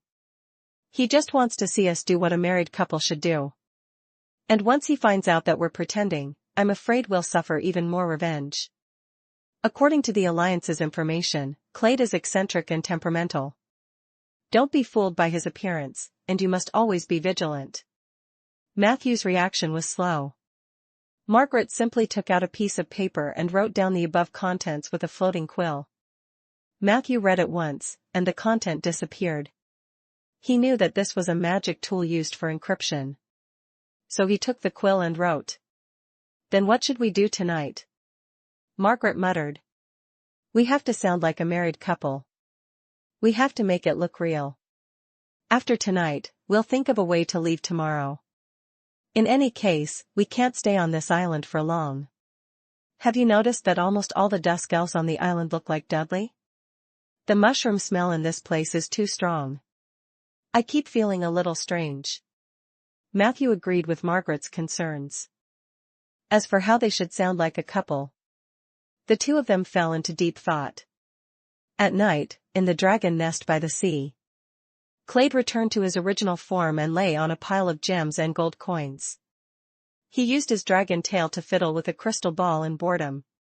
From time to time, the voices of men and women could be heard from the crystal ball. Most of them were dull and boring. All the way until late at night. The woman suddenly said, "It's almost time for bed." The old dragon was shocked. The man replied, "Wait a little longer. I still have to copy another scroll. Why don't you sleep first?" The woman complained. "We just had a wedding, but you're coming to bed later and later. You weren't like this when we first got together 8 years ago." The man coughed. "I am indeed copying scrolls." The woman said angrily, "Scrolls can be copied tomorrow. Didn't you hear Mr. Clade say that we need to have more children? Come up quickly." The man smiled reluctantly. "All right then." Then, there was a series of sparse, chattering sounds. Clade's vertical pupils narrowed. But not long after. The voice stopped. The woman asked, "What happened?" The man's voice was a little unnatural. "I'm not in a good state today. Let's do it tomorrow." The woman was silent. After a while, she said, "Then have a good rest today," in response to her. Only the man's snoring could be heard. Clade felt that something was wrong when he heard this, but he couldn't tell what was wrong. He thought for a moment and cut off the conversation just now. Then, he took out a smooth magic mirror and questioned in a deep voice. Chapter 476, Chapter 476, The Spore Society and the Dusk Elves. Chapter 476, The Spore Society and the Dusk Elves. Translator, Lonely Tree. Quick, answer me, Magic Mirror Traian. Is this conversation common among human couples? A square face quickly appeared on the magic mirror. The answer is yes. Clade mumbled. Looks like they didn't lie to me. I'd better prepare some gifts for that man tomorrow. He's so young, but he only knows how to copy scrolls all night long. The next morning, Matthew woke up early. According to his agreement with Margaret, he would go to Clade first and create an opportunity for Margaret to explore Eternal Island alone on the pretext that she was not feeling well and wanted to rest more. The dragon race's requirements for sleep were obviously different from humans. As soon as Matthew left the treehouse, Clade came up to him. This old dragon had obviously not slept the entire night. He invited Matthew to visit his collection of undead creatures. Matthew readily agreed. The two of them came to the bottom of the dragon's nest. On the cliff about 10 meters above the sea, there were individual rooms carved out here. These rooms were all connected to the dragon nest. There was a siren guarding every room. Most of the rooms were filled with items of unknown significance. Many of them were even salted fish, seaweed, and other items. However, Matthew knew that all of this was just the effect of camouflage. Clade brought Matthew to the most spacious room. After Matthew entered, he found that the cave was empty. There was only a small sandbox on the stone platform in the middle. He walked closer to take a look. He realized that the sand table was filled with undead creatures. "Shrinking technique?" Matthew asked. Clade nodded. "I spent a lot of money to hire a mage to shrink all the undead creatures in my collection into the sandbox. As I grew older, I grew more and more fond of perceiving this world in my human form. Whenever I was bored, I would sit by the sand table and observe some undead creatures. See, they're all funny, aren't they?" Matthew walked around the sand table from a bird's-eye view. The number of undead creatures here was so abundant that it was comparable to a miniature negative energy plane. Matthew quickly found the mummy that Clade had mentioned yesterday, which kept tripping over its bandages. That guy was too tall, and the bandages on his body were too long. It was inevitable that he would stumble when he walked. Other than that, there were also zombies that were as fat as buckets. A skeleton with 3 eye sockets on its head. The headless horseman was always unable to tell the direction. There was also a bone dragon that had to take off its bones and count them again every day. The undead creatures in the sandbox had their own characteristics, but their strength could not be underestimated. If it were not for the shrinking spell that kept them at this size and the power of the sandbox itself, several undead creatures would have the strength of a king. Clade introduced their origins to Matthew as if he knew them all. Matthew naturally went crazy with flattery. In the morning, both the host and the guest were happy. I'm not bragging, am I? My collection of undead creatures is definitely the strangest in the world. If you have similar undead creatures, you can show them to me. If they can become my collection, I will use other treasures to exchange with you. After proudly introducing the undead creatures in the sandbox, Clade said so. Matthew's heart skipped a beat. He spent some effort to summon a zombie and a skeleton from the cemetery. The zombie was a Silvermoon zombie, and it carried a tombstone on its back. The skeleton was a very ordinary skeleton, but its crotch always twisted when it walked. Crete really liked them when he saw them. Matthew tactfully said. It's fine as long as you like them. You don't have to give me anything. Clade shook his head. I may be vulgar, but I never take advantage of my friends. This is an exchange of collectibles. You can't just give and not take. Is there anything you want in particular? Matthew shook his head.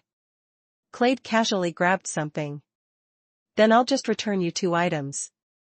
In the next second, 2 coins appeared in his hand. The coin was glowing with magical light. Clade forced the 2 coins into Matthew's hands. Matthew could only accept it. Prompt, you have obtained feather drop coin and weight coin. Feather drop coin, accessory when you put it in the pocket of your shirt, it must be the pocket of your shirt. It won't work if you don't have a pocket. When your body falls from a high place, it will automatically gain the effect of feather drop, slow and safe landing. Weight coin, accessory when you put it in your shirt pocket, your weight will increase by 5 times. What an interesting pair of props. Matthew played with the 2 coins curiously. What would happen if I put them both in my shirt pocket and jumped off the cliff? Clade laughed. There's a cliff outside the door. You can try it yourself. In the end, Matthew did not attempt to jump off the cliff with the 2 coins. After leaving the cave where the sand table was located, Clade led Matthew to visit the other collection rooms. It had to be said that the ancient dragon's treasure was something that everyone coveted. What Clade showed Matthew was just the tip of the iceberg, and its value was already more than Margaret's debt. It could be seen that the wealth of a dragon was also highly related to its age. An ordinary young dragon might not even be able to gather a few 100,000 gold coins. It was even difficult to build a stable dragon nest. On the other hand, ancient dragons like Clade were much wealthier. Chapter 477, Chapter 477, The Spore Society and the Dusk Elves. Chapter 477, The Spore Society and the Dusk Elves. Translator, Lonely Tree. Correspondingly, he had more than one dragon nest in various planes. While displaying his collection to Matthew, he chatted with him. Actually, there's one thing that often frustrates me. After I die, these collections will face the dilemma of no one taking over. I'm not afraid of death. I just don't want my collection to exist alone in the world. That's why I desire a longer life. Is this the reason why you want to become a Dracolic? Matthew cursed in his heart. Sure enough, Clade immediately said. My life is coming to an end, and my physical body will soon die. I thought about it carefully last night. The transformation of the Shadow Dragon not only requires the cooperation of a Shadow Domain expert but also a little luck. That's not what I want. The Dracolic is the best way to extend my life that I have found so far. I need a Necromancer to help preside over the ceremony. Matthew, are you willing to help me? In this one day or so, Matthew had already realized that Clade was a very straightforward person. Perhaps the powerful strength of the ancient dragon made him do things as he pleased. But now that he was suddenly talking about transforming into a Dracolic after death, it was more or less like a deep conversation. Matthew replied cautiously. Of course, I'm happy to serve you, but I'm limited by my magic power and strength, so I'm afraid I can't satisfy you. Speaking of which, with your connections and experience, don't you know any other high-level necromancers? Clade immediately complained. Of course, I know some. I've even negotiated a preliminary cooperation agreement with Blinken of the Dragon Worship sect. But when I went to look for him last month, I found that he was already missing. Even prophecy spells could not find his whereabouts. I suspect that he wants to renege on his debt. Matthew was shocked. Blinken? Go back on his word? Did he take your money? Clade said angrily. No, but he took a lot of mushrooms from me, the kind that cost thousands of dollars. Why did Blinken want mushrooms for? Matthew found it strange and was about to ask in detail when he heard Clade say earnestly. It doesn't matter if your level is a little low now. The growth speed of human mages is extremely shocking in the eyes of other races. If you haven't become a legend by the time I die, then I will naturally choose someone else to host my transformation ritual. So, it was a strategy to cast a wide net. Matthew nodded. I will work hard. Clade patted his shoulder seriously. You really have to work harder. After all, I only have 1,000 years left. It's over in the blink of an eye. It's really frustrating. Matthew heard this. He immediately fell silent. At the same time, Margaret also walked out of the treehouse. She walked briskly on the narrow path of Eternal Island, her eyes carefully observing the details around her. At this moment, a familiar dusk elf appeared in front of her. He greeted her warmly. Good afternoon, Madam Mary. Do you want some mushrooms? Just call Dudley if you need anything. Margaret smiled and declined his help. She took a fork in the road. But not long after. Another elf by the roadside smiled and greeted her. Good afternoon, madam. Would you like some mushrooms? Just call Dudley if you need anything. Margaret frowned. Are you also called Dudley? The elf smiled. I am Dudley. But he also said that his name is Dudley. Margaret subconsciously turned around and said. At some point, several dusk elves had surrounded them. They smiled at Margaret and said in unison, we are all Dudley. So, just call Dudley if you need anything. Is there anything you need? What's the matter? Huh? A series of strange sound waves came from all directions. The dusk elf smiled and walked stiffly towards her. Margaret's eyes lit up. In the next second, she suddenly shouted. Dudley! All the elves trembled. Then, an unhappy voice came from afar, Get out of the way. Get out of the way. What are you all gathered here for? I am the real Dudley. A dusk elf who looked similar to the others ran over. Panting, he pushed the others aside and came to Margaret. The others dispersed sullenly. What is going on? Margaret asked with her hands on her hips. Chapter 478 Chapter 478, Magical Mushroom and Spore Domain. Chapter 478, Magical Mushroom and Spore Domain. Translator, Lonely Tree. I'm sorry, my kind isn't very polite, but they don't mean any harm. They're just too enthusiastic. If you encounter such a situation again, just call Dudley. Dudley, who looked more intelligent than the other Dudleys, said apologetically. Margaret frowned at him. But all of you are called Dudley. Why? Dudley scratched his head helplessly. In the process of this action, several pieces of moss fell to the ground. He quickly picked them up and carefully placed them back in their original positions. Regarding this question, I will answer it, but not now. At noon today, you and your husband can go to the sandy land in the middle of the island to find me. I plan to treat the two of you to a meal and explain the problem of my kind. Is that okay? Dudley was very polite. Margaret nodded. I plan to walk around the island alone. Is there anything taboo that I shan't? Dudley smiled warmly. There are no taboos on Eternal Island. As long as you don't disturb Mr. Clade's rest, you can walk around freely and treat this place as your own home. Remember, call Dudley if you need anything. I will be there on time. After saying that, he bowed to Margaret and slowly retreated. Margaret continued her stroll. She activated the flying spell and took in the scenery of the island. Just as Dudley had said, other than the fact that the Dusk Elves looked exactly the same and their actions were a little sluggish, there seemed to be nothing unusual on Eternal Island. The atmosphere here was peaceful and quiet. Although there were negative energy crystals everywhere here, the death aura here was much weaker than in the negative energy plane. It seemed that the mushrooms that could be seen everywhere had secretly digested part of the negative energy and transformed it into the power of life.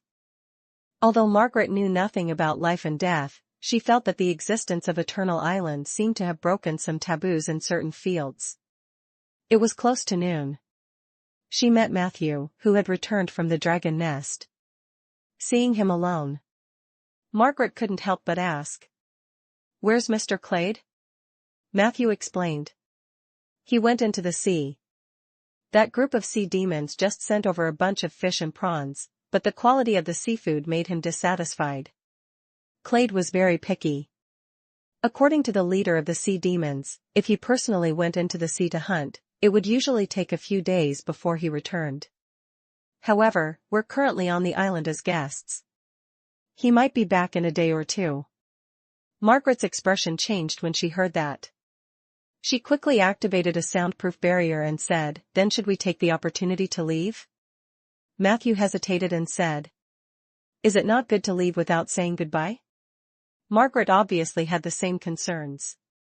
The yellow jade dragon was a naturally chaotic creature, and Clade was definitely a threat to the two of them. But no matter what, he had done his part as a master of Eternal Island in welcoming them. If they just left, if they bumped into each other in the future, it would be so awkward. She looked troubled. Perhaps only legendary mages would be qualified to deal with such legendary creatures. Matthew asked, "If he turns hostile, how confident are we in escaping?" Margaret thought for a moment. "If I don't activate the Patronus, I have a 90% chance of escaping on my own. If I want to bring you along, I only have a 10% chance." Matthew's face darkened. "Am I that burdensome?" Then, he asked curiously, "Can the Patronus be triggered? Doesn't it only take effect when you're on the verge of death?" Margaret explained. "Most legendary patron uses take effect passively, but my teacher's Patronus is different. Soria's Patronus can be triggered actively." Matthew immediately looked envious. Margaret looked at him as if she had just realized something. "Do you have a Patronus too? Didn't you say that you don't have much money and don't want to be in debt?" Matthew was stunned for a moment and did not react.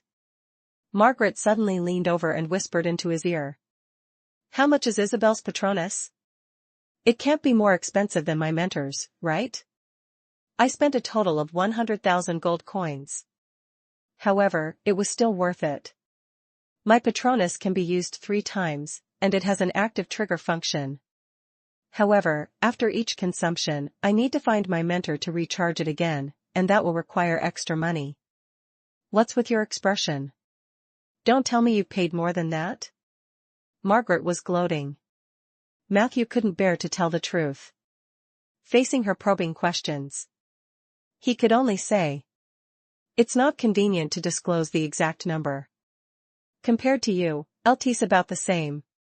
Margaret immediately showed concern. She patted Matthew's shoulder and comforted him. "That's why I said that when buying spells and abilities, you have to look for Ms. Soria. The price is transparent and fair." It was close to noon. The two of them strolled to the center of the island. They had noticed this piece of sand yesterday. It was one of the few places on the island that was not occupied by mushrooms. Today, there was a large pile of mushrooms beside the sand. Dudley instructed his fellow species to put the mushrooms into different categories while he personally piled up a barbecue grill beside the sand.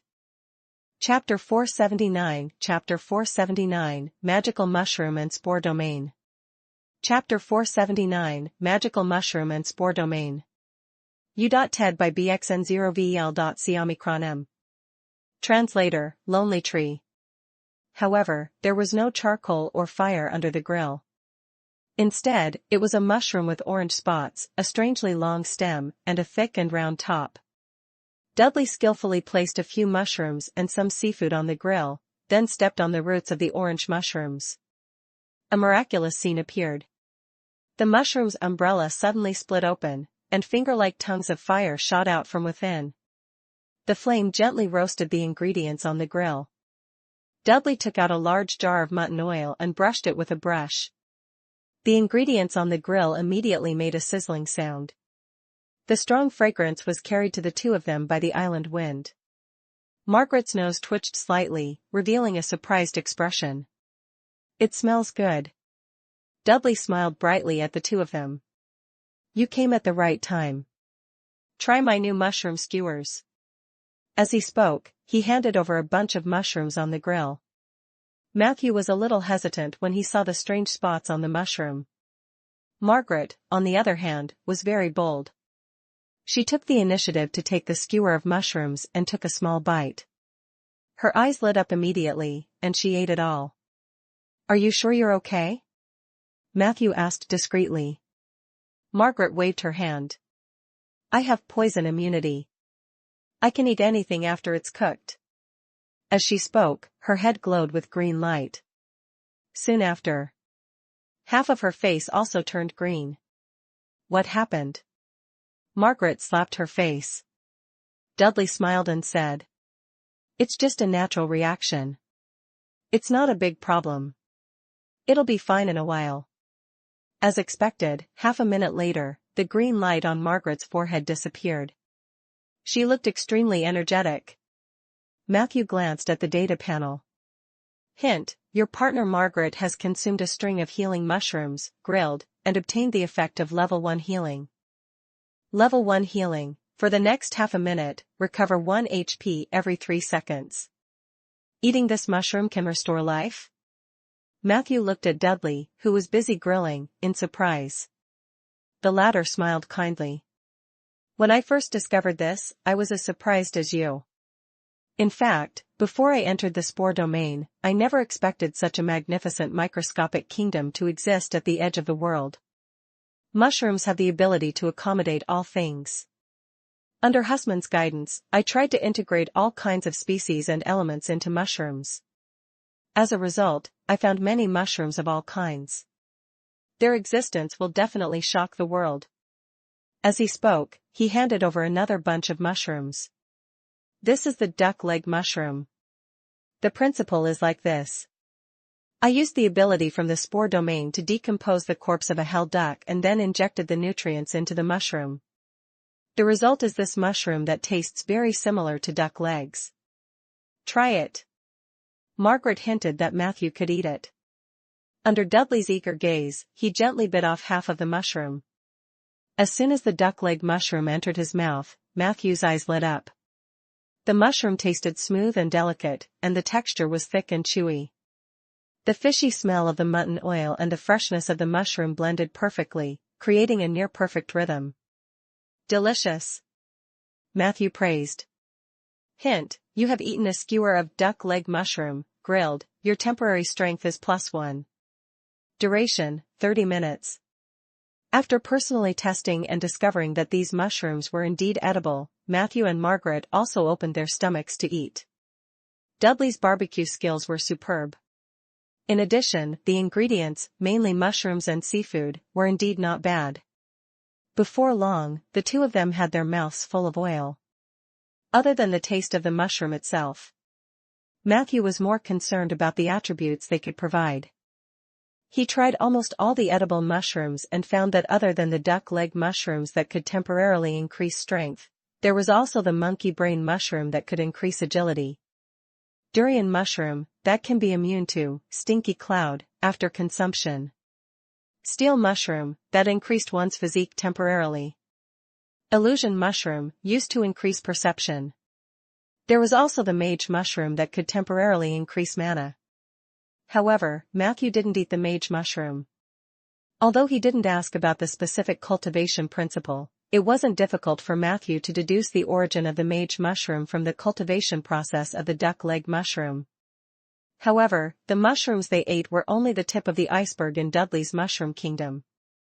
After eating, the Dusk Elf enthusiastically introduced the baskets of mushrooms to Matthew and Margaret. Look, this kind of umbrella has light green spots on its surface. It's big. This is a mussel mushroom. This is also edible. After eating it, people will lose their rationality for a short period of time and become hot-blooded idiots who only know how to exercise and wrestle. This umbrella has a white surface and is larger in size. This is the sausage mushroom. That's the shrieking mushroom. Be careful, don't scare her. She'll scream.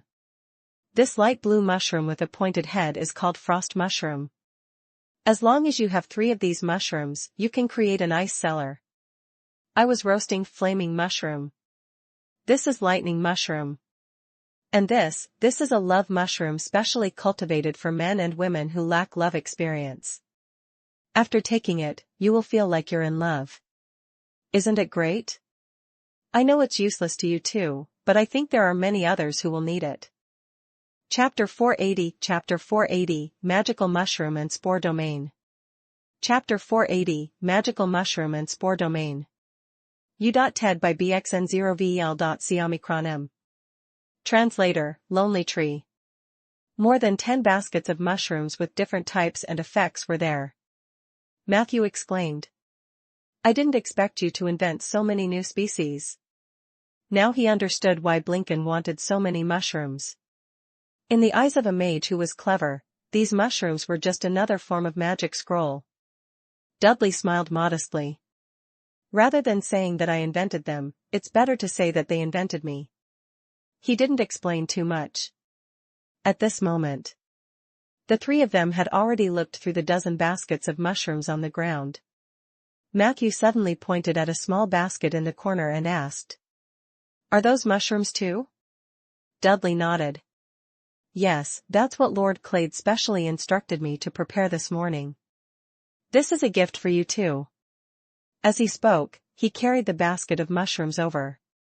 This is the child-giving mushroom. Sir Clade hopes that Mr. Matthew can eat more to increase your vitality. Dudley said ambiguously. Matthew suddenly felt a headache. Margaret, on the other hand, was addicted to acting.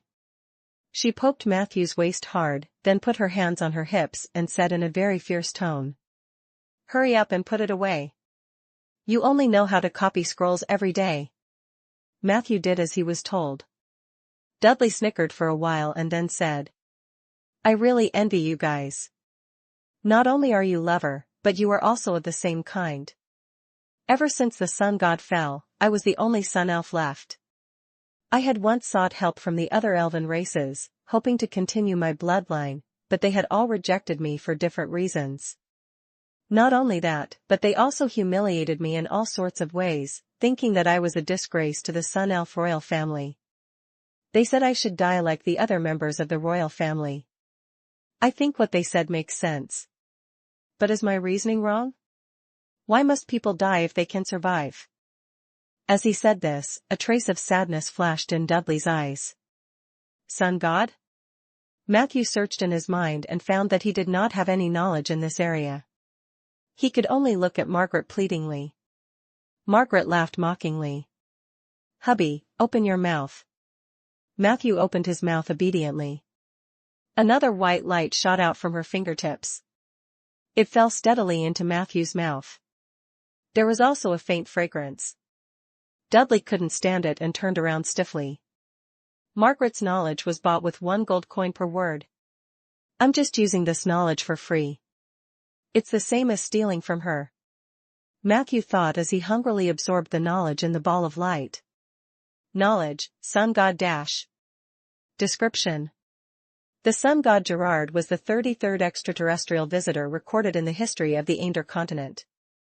He claimed to come from a wonderful world called the Ice Crown Nebula, where the magic civilization was highly developed, far surpassing any plane or universe known to Ander. In the early period of the Enlightenment era, Gerard rose to power and once seized the position of chief of the family palace, ranking above the gods. Since then, he had launched several rounds of divine wars, most of which were against the gods who had persecuted the extraterrestrial visitors. Rise, omitted. Brilliant, omitted. Lover, omitted. Betrayal, omitted. Fall. While the elves on the continent of Ander were engaged in a mighty civil war, the sun god Gerard, who was once very popular, was betrayed by 3 of his most trusted servants in the War of Gods. In the end, Gerard was killed by the second-generation god of war, Vasnov.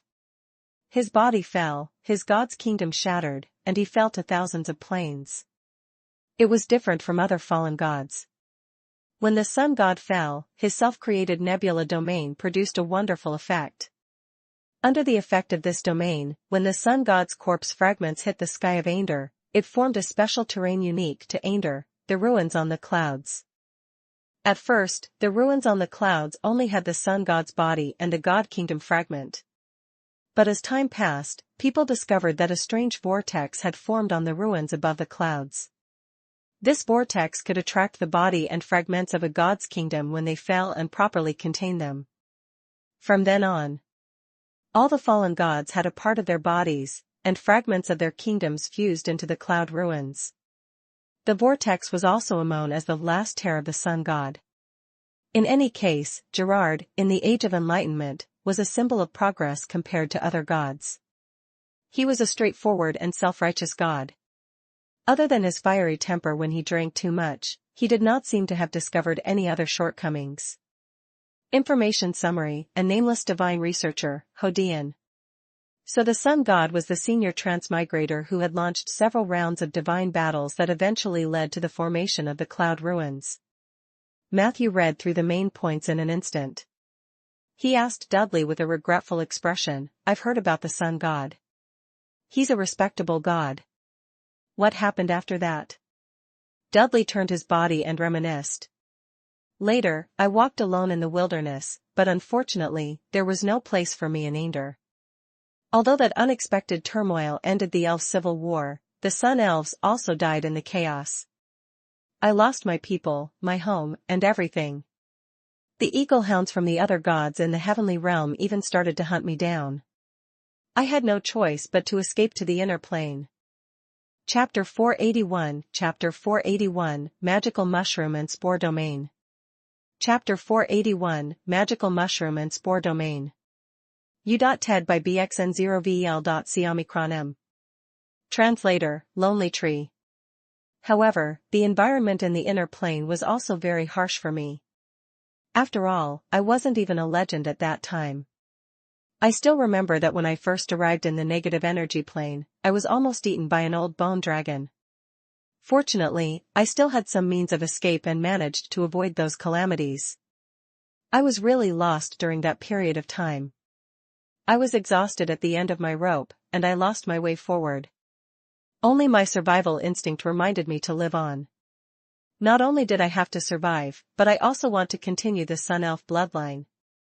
Although I only had the mark of dusk on me at that time, I believed that the sun would rise again one day, and the Sun Elves would once again walk on that land. With this thought in mind, I continued forward. Not long after, I met Husman. I swear, he is the most beautiful creature I have ever seen," Dudley said emotionally. "I can't describe his beauty with words, but I can introduce him to you." Husman was a very gentle being, and he was also very shy. He only liked to come out and bask in the sun at noon every day. At other times, even if we dig underground, we won't be able to find him. As soon as he finished speaking, in the sand in front of the 3 of them, a lot of sand had sunk into the middle, as if something was drilling out of it. Half a minute later, a pure white flower bud with a pointed head poked out from the sand. The bottom of the flower bud was covered with green ball-shaped fur. It turned around. It suddenly shrank a little. "Good afternoon, Husman." "Don't worry. They are Sir Clade's guests. I'm here, and no one will dare to hurt you," Dudley said gently. Then, he said to the two of them. Take 2 steps back and look elsewhere. Don't look directly at Husman. He's too shy. The two of them did as he said. Dudley raised his voice and said some comforting words. Very quickly. A large amount of sand was sinking down crazily. The white flower bud was pulled upwards, and in an instant, thousands of similar flower buds drilled out. However, this was not his main body. Matthew saw a huge white flower drill out of the sand. Below the petals was a dark green stem. It was very thick and strong, and it was comparable to a tree that was hundreds of years old. The flower had the shape of a lotus flower, and its white and flawless petals bloomed to their heart's content. The texture of the petals was very unique. They were a little like crystals, hard and transparent, reflecting an enviable luster under the sunlight. Those flower buds were inserted between the petals. On the outside of the petals, there were hundreds of millions of thin strips hanging down like a waterfall. The long strips were pale yellow and looked a little like the flagella of a fungus. In the middle of the petals was an irregular flower pond. There was a honey-colored substance flowing inside. The flower buds outside the flower pond were filled with a large number of spores. Every time the petals trembled, a large number of spores flew everywhere along the sea breeze. Hint, you have encountered Husman, the Lord of Rotten Sack, legendary creature / Margaret reacted quickly and cast a defensive spell to stop the spores from approaching the two of them. Dudley smiled. Don't be nervous. Husman won't hurt us. He's really a gentle creature. His spores won't harm living creatures. They won't even parasitize undead creatures. They will only breed on dead bodies, thus breeding new rotten sacks. Matthew nodded calmly. However, he was extremely shocked in his heart.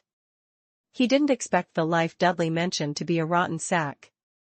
As a necromancer, Matthew knew the rotten sack very well. It was a compulsory course for a middle-level or low-level necromancer to learn how to use the spores of rotten sacks to quickly parasitize the enemy and expand their infectious ability. Matthew himself also had the ability of rotten sack control. This ability was enough to give him the power to dominate most of the sacks of decay. However, Matthew couldn't control this rotten sack. Can a rotten sack advance to legend? Matthew stared at this magnificent flower without blinking, and his heart was slightly shocked by the variety of creatures. As you can see, Husman is the Lord of the Rotten Sack. He looks like a giant plant, but he's actually a fungus, just a little bigger. It was with Husman's help that I was able to enter the spore domain and observe an unprecedented new world. Although the world of microorganisms was generally not recognized by the outside world, they really existed.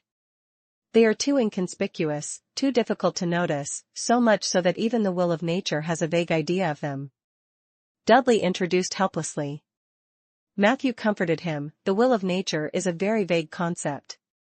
It's an amalgamation of general consciousness. It's easy to be disturbed by a few individuals with louder voices and have the silent majority ignored. Dudley's eyes lit up. Do you also agree that microorganisms and spores are part of nature? Matthew nodded, his eyes shining. Not only did he agree with Dudley, but he also believed that the spore domain could be used as a bridge between nature and death. Equalization was his goal, but his methods should be more diverse. If I can master the spore domain, it might be much easier to deal with the conflicts between the ritual arenas. Although it can't solve all the problems, it can at least alleviate some of the conflicts. Chapter 482 Chapter 482, Magical Mushroom and Spore Domain. Chapter 482, Magical Mushroom and Spore Domain. U.TED by BXN0VEL.COMICRON. Translator, Lonely Tree. Matthew thought to himself. The spore domain was the natural proof that nature and death could coexist. If he could prove that this domain belonged to nature, Matthew's subsequent actions on balancing nature and undying would be smoother. After seeing the Lord of Rotten Sack, he was shocked. Matthew had an answer to why the Dudley elves on the island looked exactly like Dudley.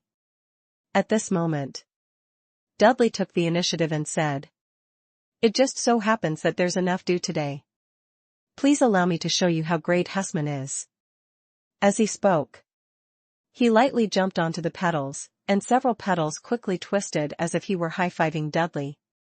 Dudley came to the flower pond and jumped in. Matthew raised his chin and tiptoed. Just as he was about to take out the magic carpet to take a look at it from a higher place, Margaret activated the flying spell and easily flew up with one hand holding his back. Her actions were a stark contrast to her petite figure. Matthew didn't have time to complain about his posture. He could only focus on the flower pond below. Dudley was swimming happily in the flower pond. Following his actions, the nectar-like liquid began to roll rapidly. Dudley suddenly tilted his head. A head appeared beside him. Then, his hands and feet. He didn't move. In the next second, a brand new Dudley came out of his body. Margaret gasped. However, Dudley did not stop. He stirred the nectar hard and made a strange sound. Not long after, 3 identical Dudleys appeared in the flower pond. However, at this time, the nectar inside emptied. Dudley climbed out from inside and raised his hands with his 3 new friends at the same time to greet them from the sky. Matthew's smile was sincere. Margaret forced a smile. It seemed that this scene was still a little too advanced for her. Hint: you have completely observed Dudley Husman's fission reproduction process. Your knowledge, microbiology, +10. Is this the method you found to continue the Sun Elf bloodline? Margaret asked with some difficulty after Dudley came down from the petals. Dudley smiled and said, "Isn't this a cool way? I know you don't have a good impression of my kind, but that's because Husman and I are still perfecting this method of reproduction. They look exactly like me, and their brains are not very bright. However, after our observation and research, after several generations of splitting, those dusk elves will be even more different from the first generation. Perhaps in a certain generation of splitting in the future, there will be a mutation. It is possible that they will regain their high intelligence, or a female version of Dudley will appear. This way, I can continue the elven bloodline." Dudley's eyes sparkled brightly as he spoke. As if sensing the fear in Margaret's eyes, Dudley comforted her. "I know that this method is unacceptable, but please believe me. Husman and I do not intend to reproduce indefinitely in this way. Neither of us has the ambition to dominate the world. We're just trying something new, and our ultimate goal is to continue the Sun Elf bloodline." Dudley seemed to be quite rational. His words dispelled many of Margaret's doubts. She said calmly, "I'm just worried that this method will cause panic in the secular world. Even the Seven Saint Alliance, which represents the advanced, may not be able to accept the self-replicated elves." A hint of helplessness flashed in Dudley's eyes. He still said in a good tone, "I can understand them. As I said before, I don't intend to let everyone in the world recognize us or reproduce through our methods. Seeking common ground while reserving differences is one of the Spore Society's current purposes. We just want to invite more people to observe the microscopic world. They have been ignored for too long. In fact, Lord Clade would occasionally bring some humans to the island, but most of them said that they could not accept it after seeing the contents of the Spore Society. Your current reaction is already quite surprising. At least you didn't run away after seeing my reproduction method." At this point, Dudley laughed at himself. However, in the next second, he heard Matthew ask, "What do I need to do to join the Spore Society? Are you thinking of joining us?" Dudley was stunned for a moment before he was overjoyed. Matthew said gently, "I need to understand the obligations of joining the association and what I need to do before that." Dudley quickly said, "We don't have any obligations. We just need to try our best to prevent the world from misunderstanding us. It would be even better if it could promote the recognition of the Spore domain by the Nature domain. As for the conditions to join us, I honestly haven't thought about it yet. After all, you're the first person who's willing to join us." Matthew reminded, "I'm a necromancer, not a druid. Do I meet the requirements?" Dudley smiled bitterly. With our current situation, we don't have the time to discriminate against other classes. It's already good enough that the Necromancer doesn't discriminate against us. How about this? If you really want to become a member of the Spore Society, you just have to go and greet Hussman. If he agrees, you will become the third official member. Matthew nodded. He gave Margaret a look that told her to calm down. Then, he opened the domain of the oak tree and the undying and slowly walked toward Hussman, the lord of the rotten sack. Before he reached the edge of the sand, a gentle power enveloped him. In the blink of an eye, an extremely beautiful scene appeared in front of Matthew. Hint, Hussman, the lord of rotten sack, has shared his domain with you. You have entered the spore domain. You have obtained the ability brewing wine. You have obtained the ability decomposition and fertilization. You have obtained the ability 4 seasons like spring. Your domain plague resonates with the current domain. Do you wish to activate it? Chapter 483 Chapter 483, Battle Reflex. Chapter 483, Battle Reflex. U.TED by BXN0VEL.COMICRON. Translator, Lonely Tree. The world in front of him was like a dream. Large patches of purple and red colors twisted like vortexes, hitting Matthew's retina heavily. A single-celled organism with a ring of flagella around its cell membrane swam past him. In the next second, the nucleus in its body spewed out beautiful lava like a volcanic eruption. The scene continued to enlarge. A huge dark cloud suddenly rose above the crater of the volcano. Above the dark clouds, dozens of holy angels with halos above their heads were chanting. Their expressions were holy and devout, and they were holding holy books with golden crosses on the covers. The cross on the cover of one of the books suddenly floated towards Matthew's pupils. The golden light twisted violently. Vaguely, he heard a sad horn. He saw the continental crust moving slowly, volcanoes erupting one after another, and the land drying up and solidifying. The entire planet was filled with a sense of drought and ruin. Then, a huge flood descended from the sky. Countless oceans filled the gaps in the plates and nourished everything on the planet. The singing of whales and dolphins came from the sea. Forest after forest rose from the ground. Mountain villages dotted the area. On the smoke-filled battlefield, tall humanoid creatures brandished their weapons and charged at the strange-looking enemies. In the dry and sealed crypt, a shrine was placed down by a pair of calloused hands. Thus, the era of the gods descended. Matthew saw people flying in the sky and tens of thousands of living beings kneeling on the ground, and when the sun set, thousands of families were devoutly chanting the honorific names of different gods before dinner.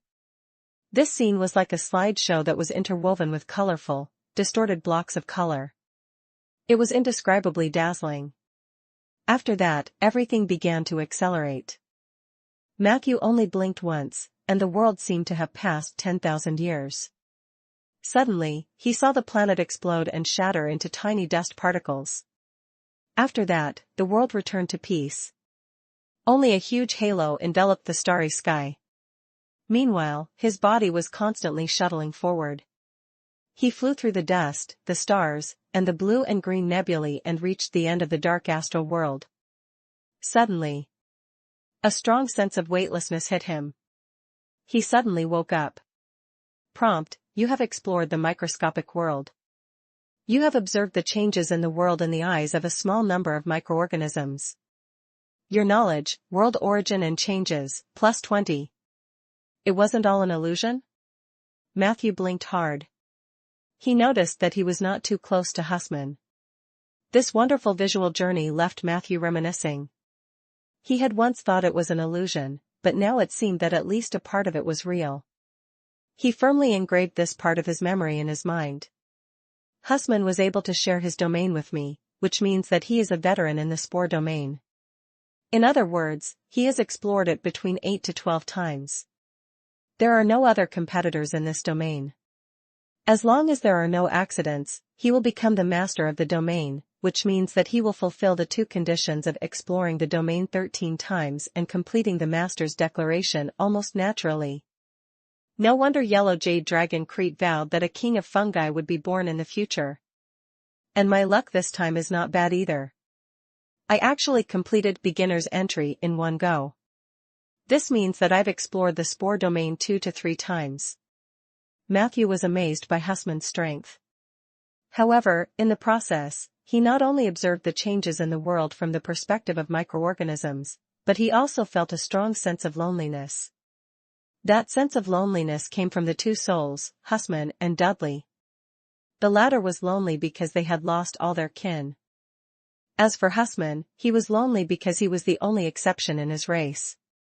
It was indeed very rare for microorganisms to be able to give birth to such high-level intelligence.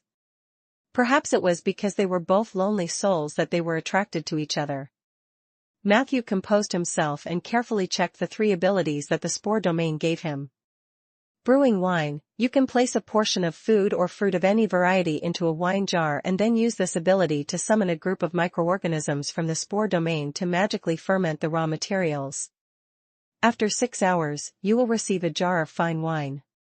Note, different food or fruits can produce different flavors and attributes of wine. Daily usage, 3 times. Disintegration and fertility, you can quickly decompose the remains of any animal or plant.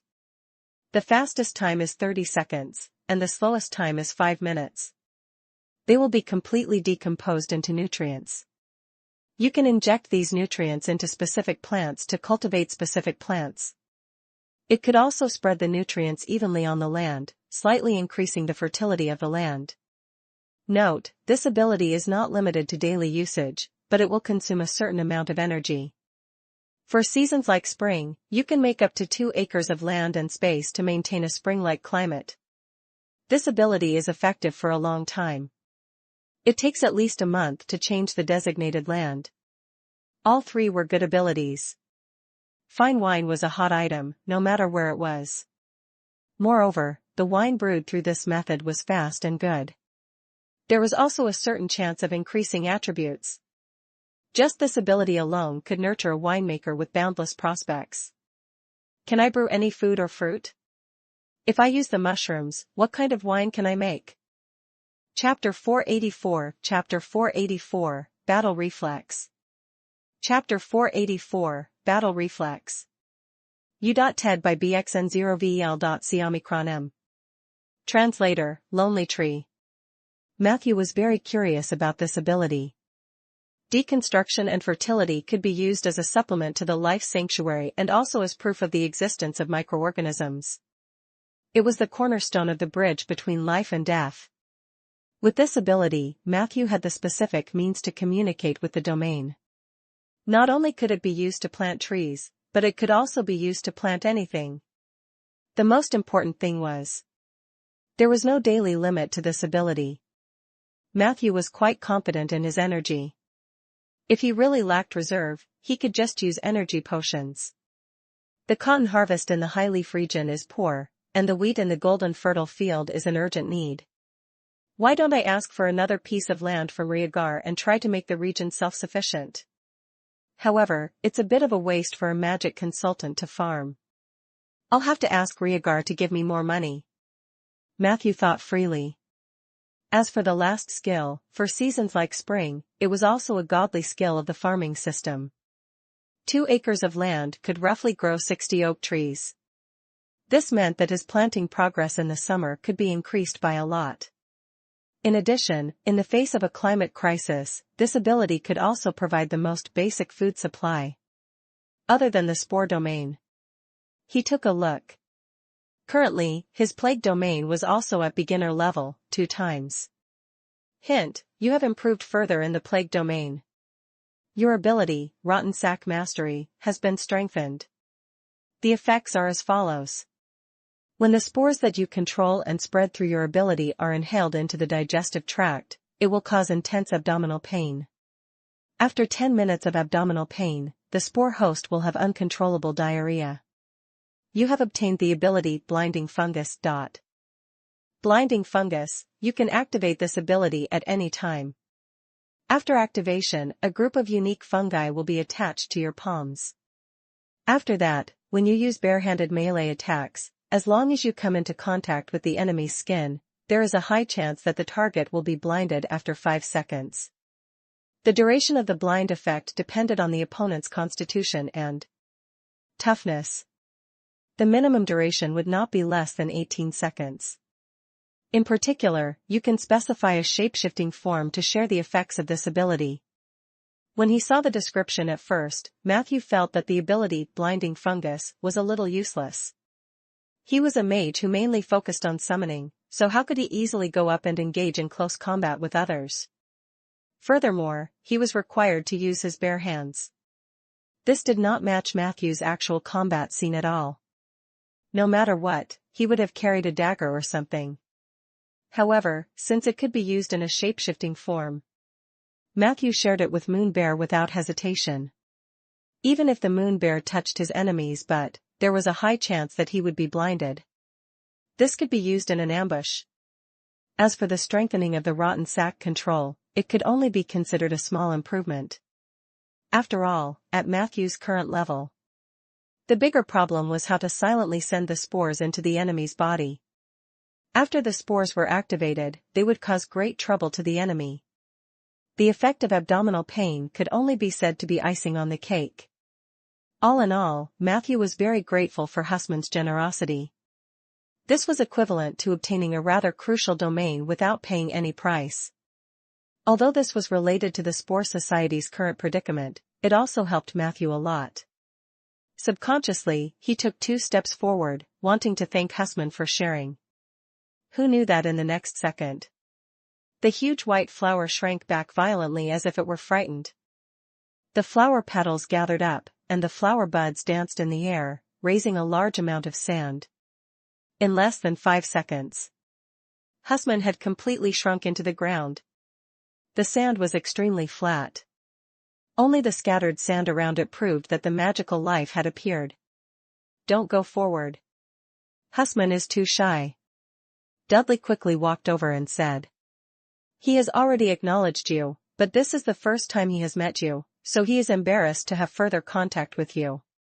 If you can stay on Eternal Island for a few more days, he might be willing to let you touch him. Come to think of it, welcome to the Spore Society. Matthew smiled and shook his hand. At this moment, Margaret finally couldn't hold it in anymore and gave him a look. The two of them came to the side and whispered softly. Are you sure you want to join this association? I still think that this sun elf is a little too strange. An elf that can reproduce through microorganisms? Are you sure he won't go astray? Margaret voiced her concerns. Matthew thought for a moment. If we leave now, he might really go astray. And after I join, I can also persuade him to stay on the right path. Margaret was stunned.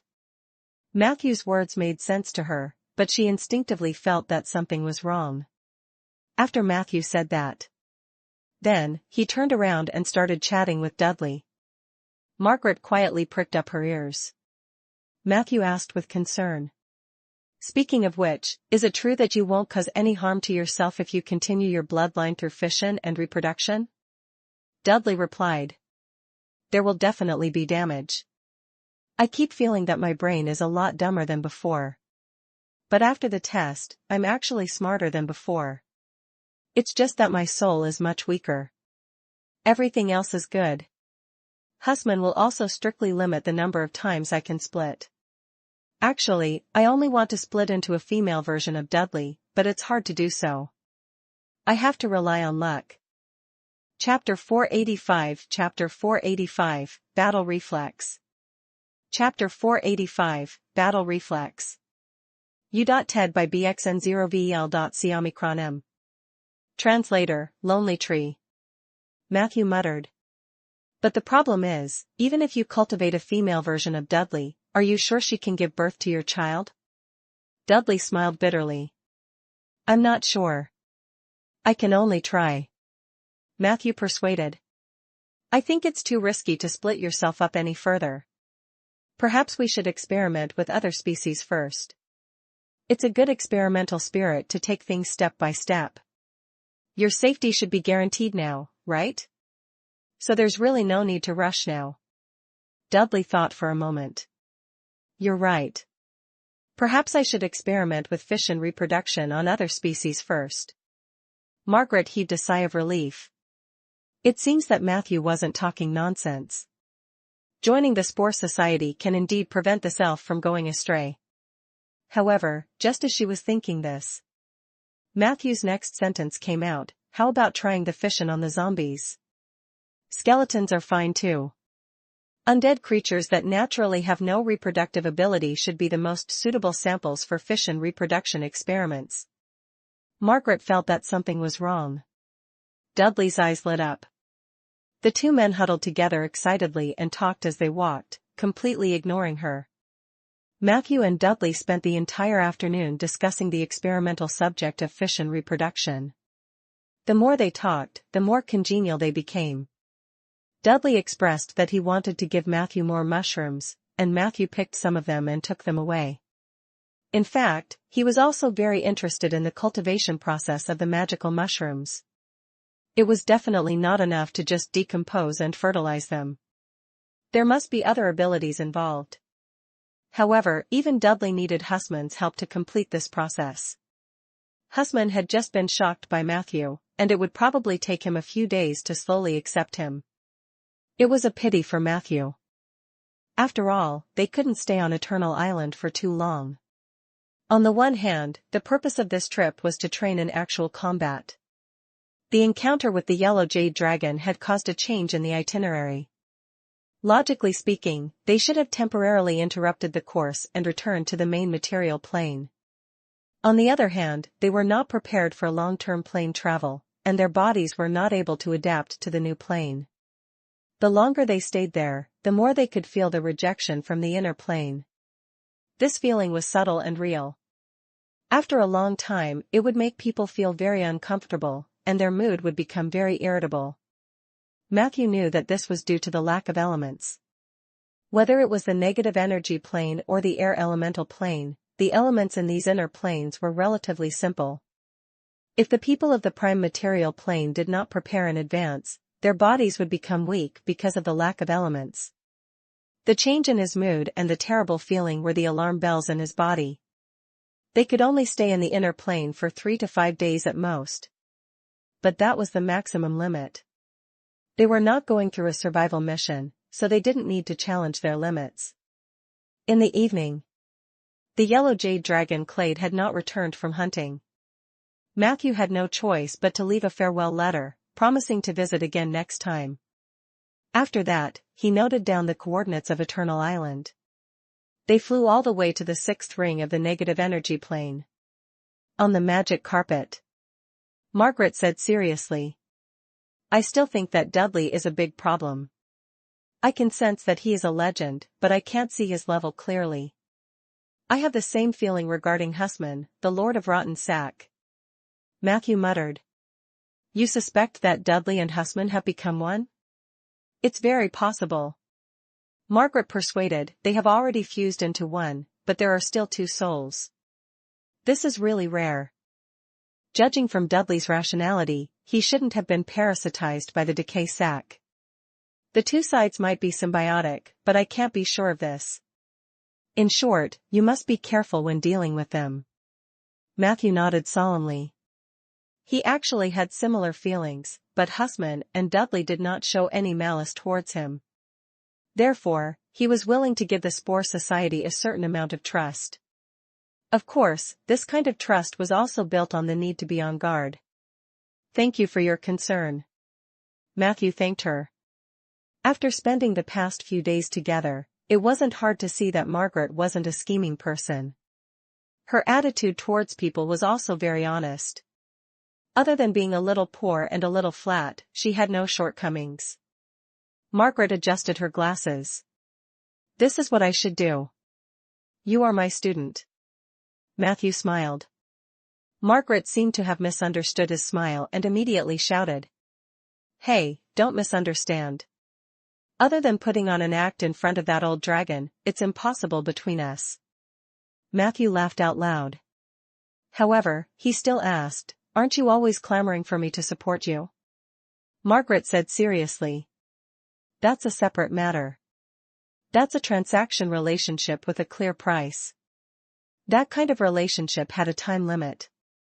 When the time was up, it would automatically be dissolved. I don't want to be completely tied to someone else in this life, no matter how outstanding the man is. I am the woman who will become the strongest battle mage. I can't be troubled by the fetters of the secular world. Matthew could feel that she was not joking, so he asked. Can one really become the strongest battle mage by purchasing spellcasting construct abilities? Margaret said seriously. Chapter 486, Chapter 486, Battle Reflex. Chapter 486, Battle Reflex. U.TED by BXN0VEL.COMICRONM. Translator, Lonely Tree. So I've been polishing my skills and trying to improve my abilities through other channels. It seemed that my project had failed. No one was willing to invest in my true alchemy, and my legendary path had been closed again. However, this level of frustration is nothing in my life. After I give you a lesson, I plan to go to the blood plane to hone my skills. Since the path of true alchemy was not going to work, then I'll let blood and fire hone my combat skills. Don't look at me like that. I'm the most capable mage below legend in the Alliance. Those demons and devils in the blood plane are destined to become my stepping stones. Perhaps when I return from the blood plane, and you hear my name again, it will be the day when I reach the legendary level with my combat domain. Matthew listened quietly and didn't say anything. He only said, "Good luck." He could actually feel Margaret's struggle. Due to her special way of cultivation, Soria was both her mentor and her debt holder. He was both her help and her obstacle. If it weren't for Soria, she might just be a mediocre mage. However, because of Soria, if she wanted to go further, she might have to face 10,000 times more pain and torture than being a mediocre mage. This was the legendary path. For most of the natives in this world, legends were beyond their reach. Many people had not even found their own legendary path and had spent their entire lives wandering aimlessly. And even if they found the legendary path, how many of them would be able to persevere to the end? Even if they really persevered to the end, there were not many who could obtain good results. Matthew didn't know many people, and even among them, there were many who were struggling to become legends. Li Weiqi was a classic example.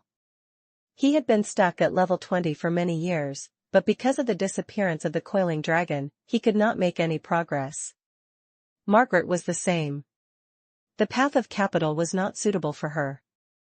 She was not smart enough and lacked talent. Even if she imitated Soria in every way, she only ended up with a project that went bankrupt and no one invested in it.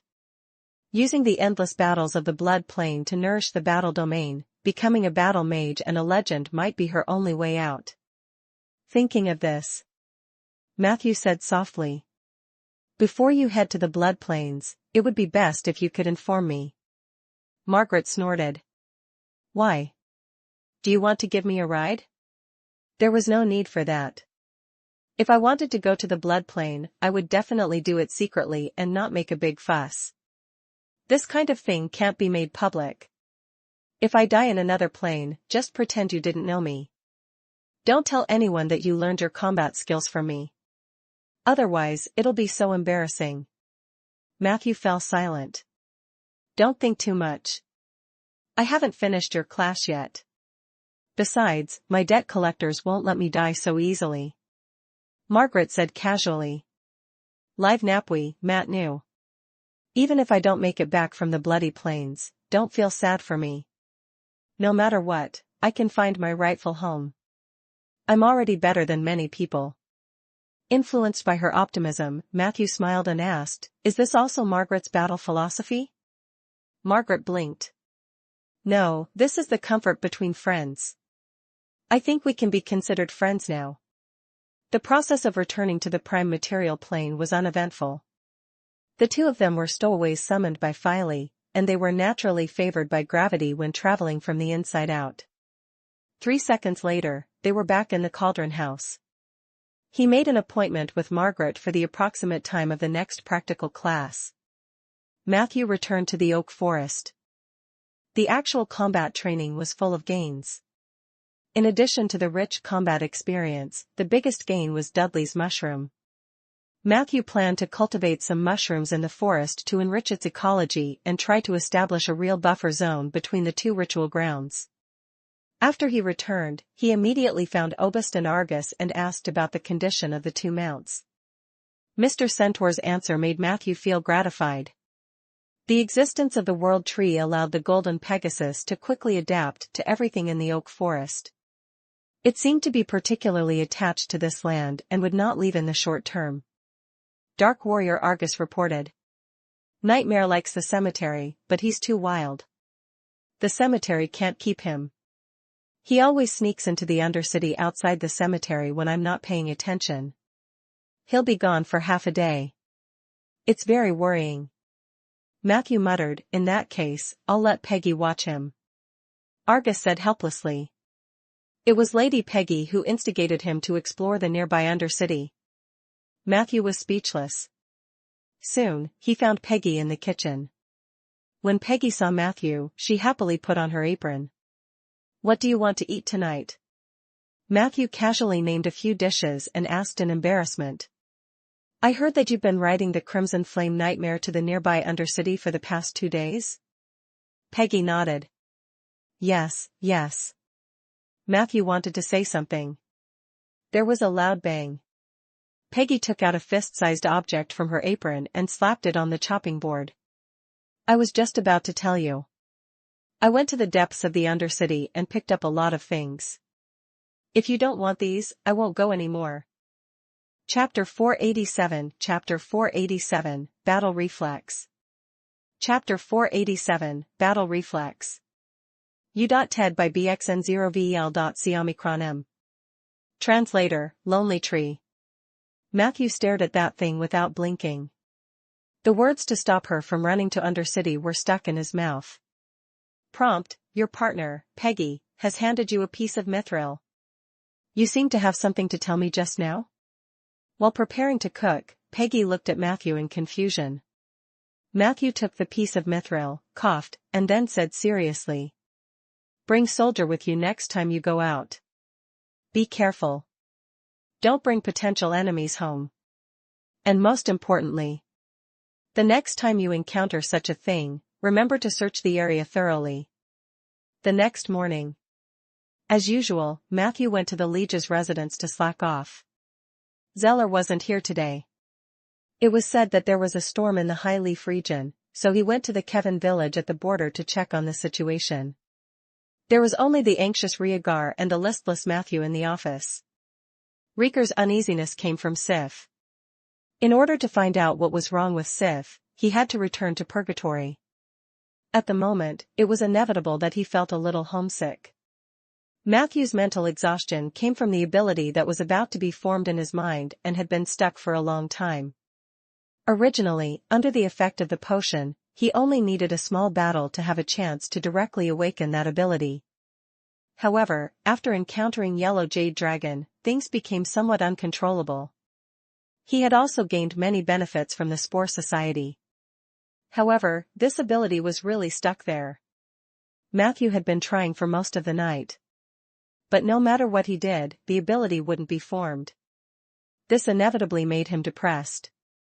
Matthew yawned crazily the entire morning.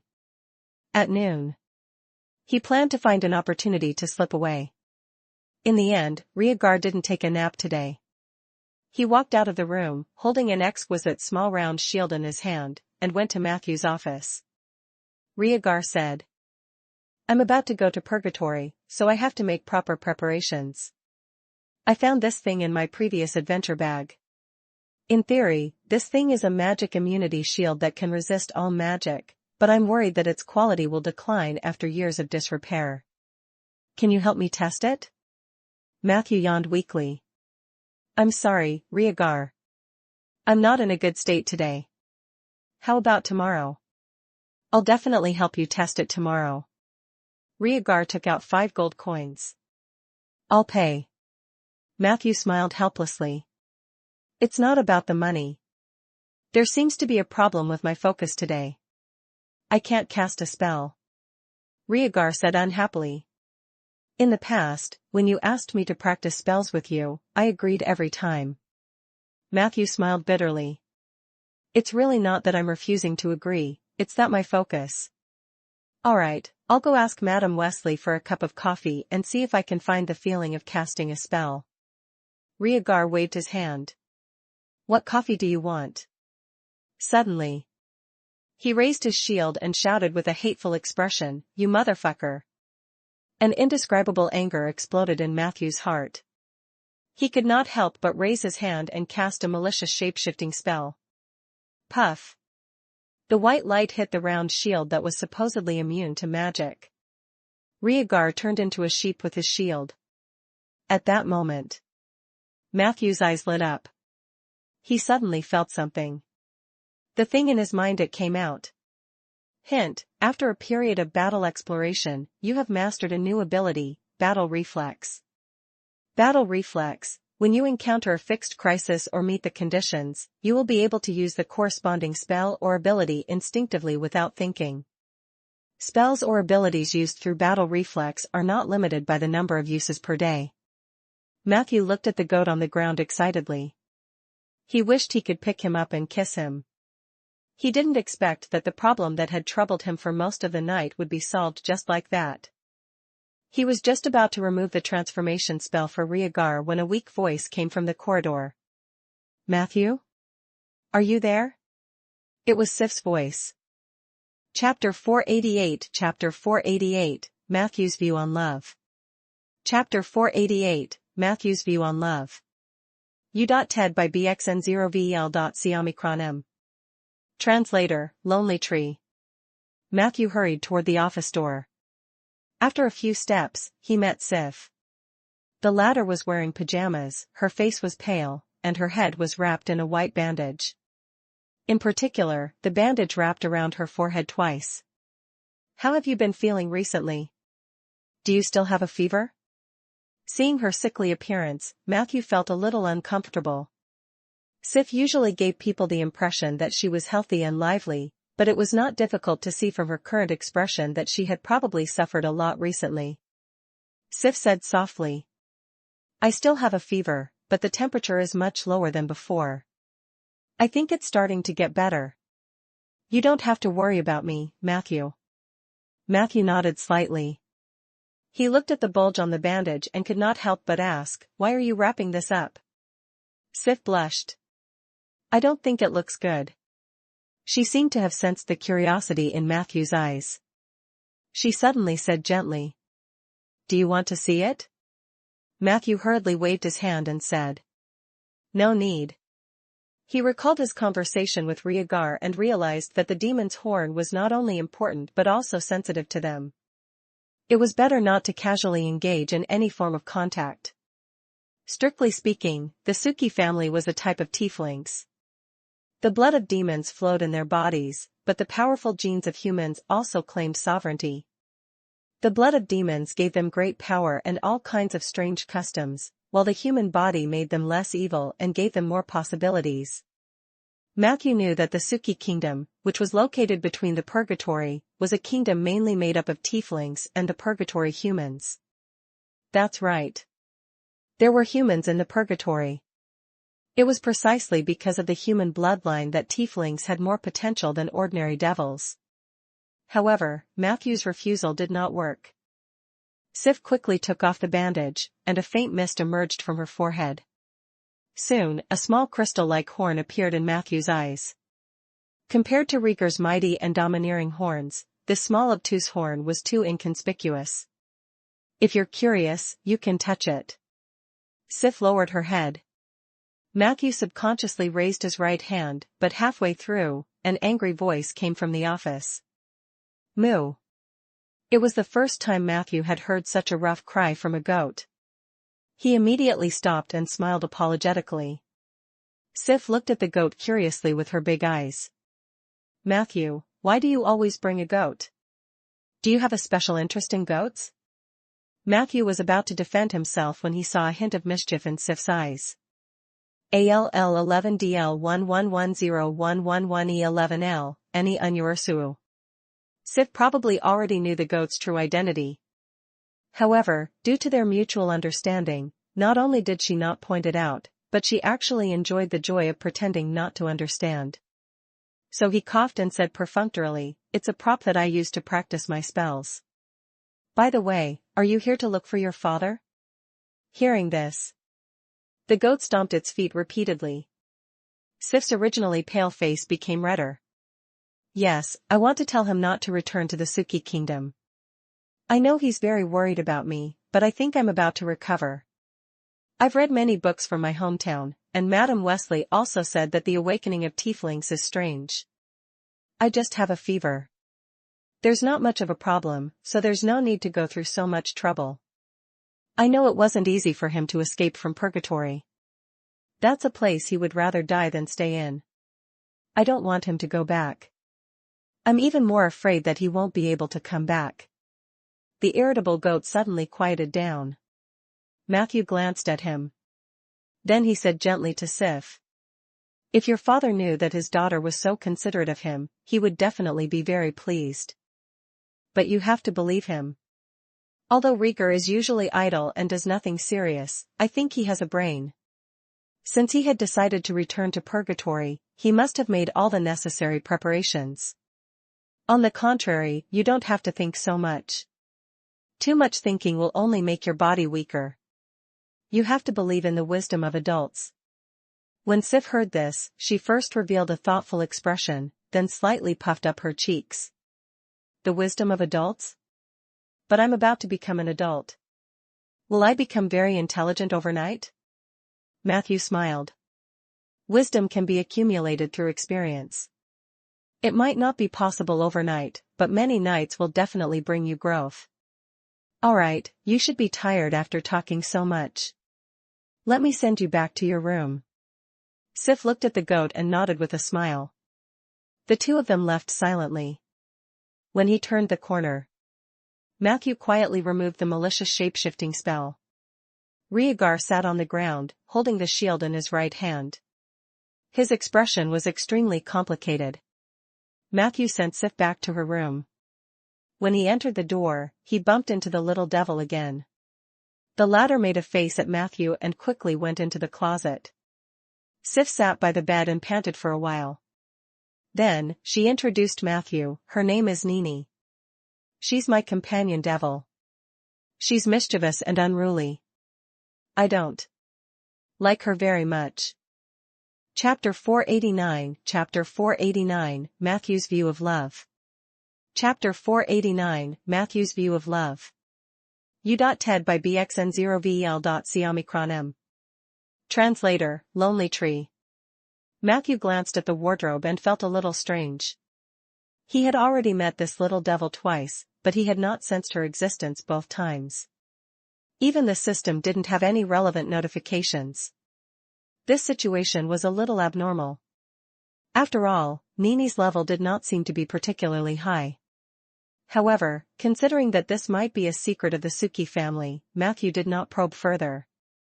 He chatted with Sif for a while, and the latter began to yawn crazily. Matthew was about to leave.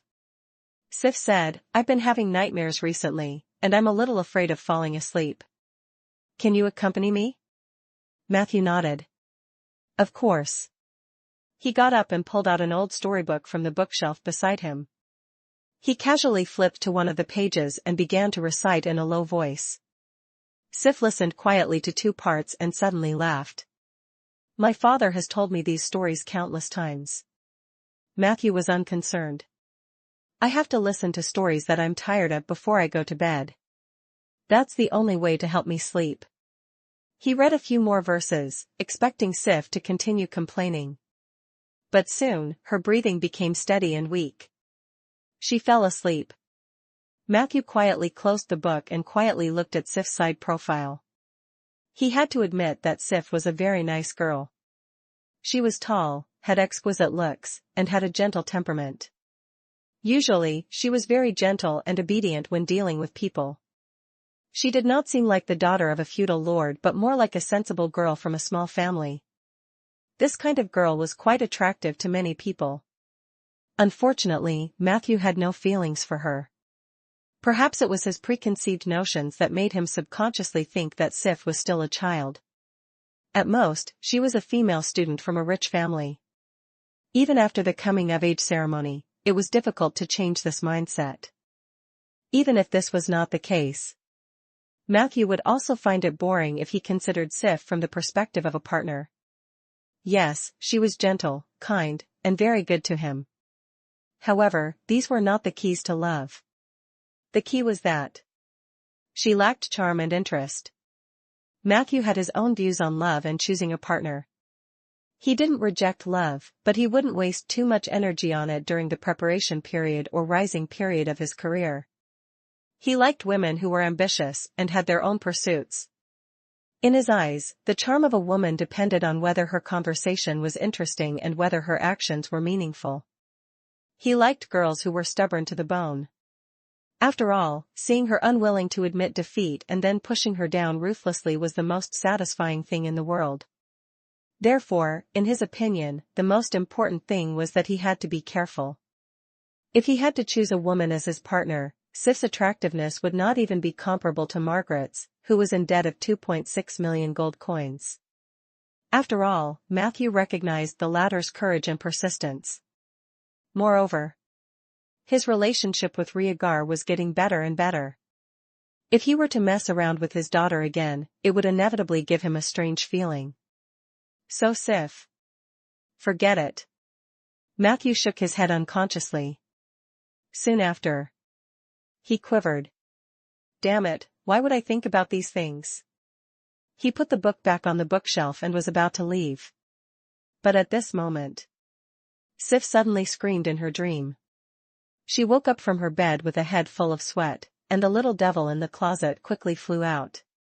What's wrong? Did you have a nightmare? Matthew leaned over with concern. Sif's expression was different from usual. Her face was flushed red, her pupils constricted, and her forehead was covered in sweat.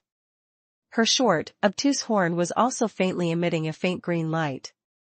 Matthew noticed. Her ears seemed to have become sharper and her nails longer.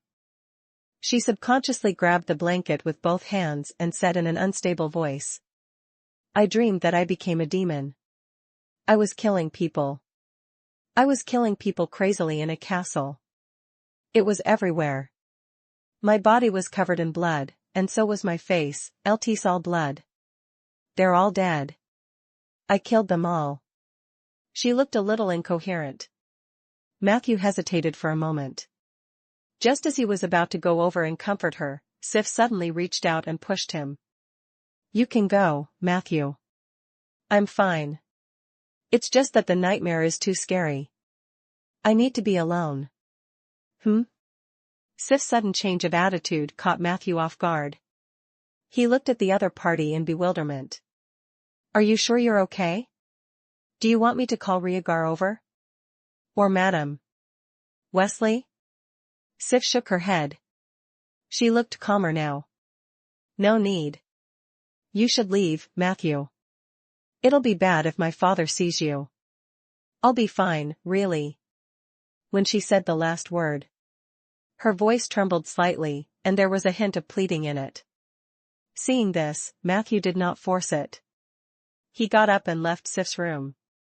In the corridor, Matthew's footsteps gradually faded away. The little devil Nini flew in front of Sif and mocked, Cowardly master, are you afraid of seeing a little blood? Sif looked at her in disgust. In the next moment, she covered her face with her hands. A whimper came from her throat. Her body trembled even more violently. Nini leaned over and said, all right, I won't laugh at you anymore. Don't be afraid. How strange. Don't you like that human very much?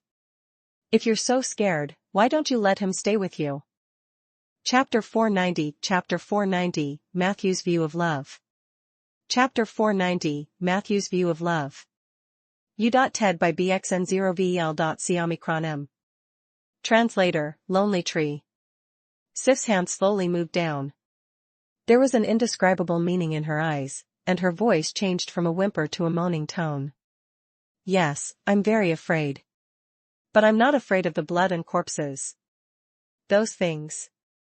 Blood, slaughter, madness, and hysterical battles. They fill my dreams. But I didn't feel any fear. I fear myself. Because when I face the gore, I'm so excited. She groaned. Her eyes narrowed into a line. She couldn't help but stick out her bright red tongue and lick her fingernails. In an instant, her fingernails turned bright red. After much effort, he managed to escape from Rieker's sword. Matthew left the liege's manor with light steps. He returned to the oak forest. He bumped into Centaur Obist, who was carefully checking the condition of every oak tree. After the activation of the life sanctuary, the forest became much more lively, but the hidden danger of the insect plague was also magnified. Fortunately, Obist was a professional. From the looks of it, he did a good job. Matthew greeted him and asked, "Where is the golden Pegasus?" Obist pointed to a wooden house not far away and said, "She would usually wander around the world tree, but she wanted to come out today to relax. She should be nearby. I'll bring you to her."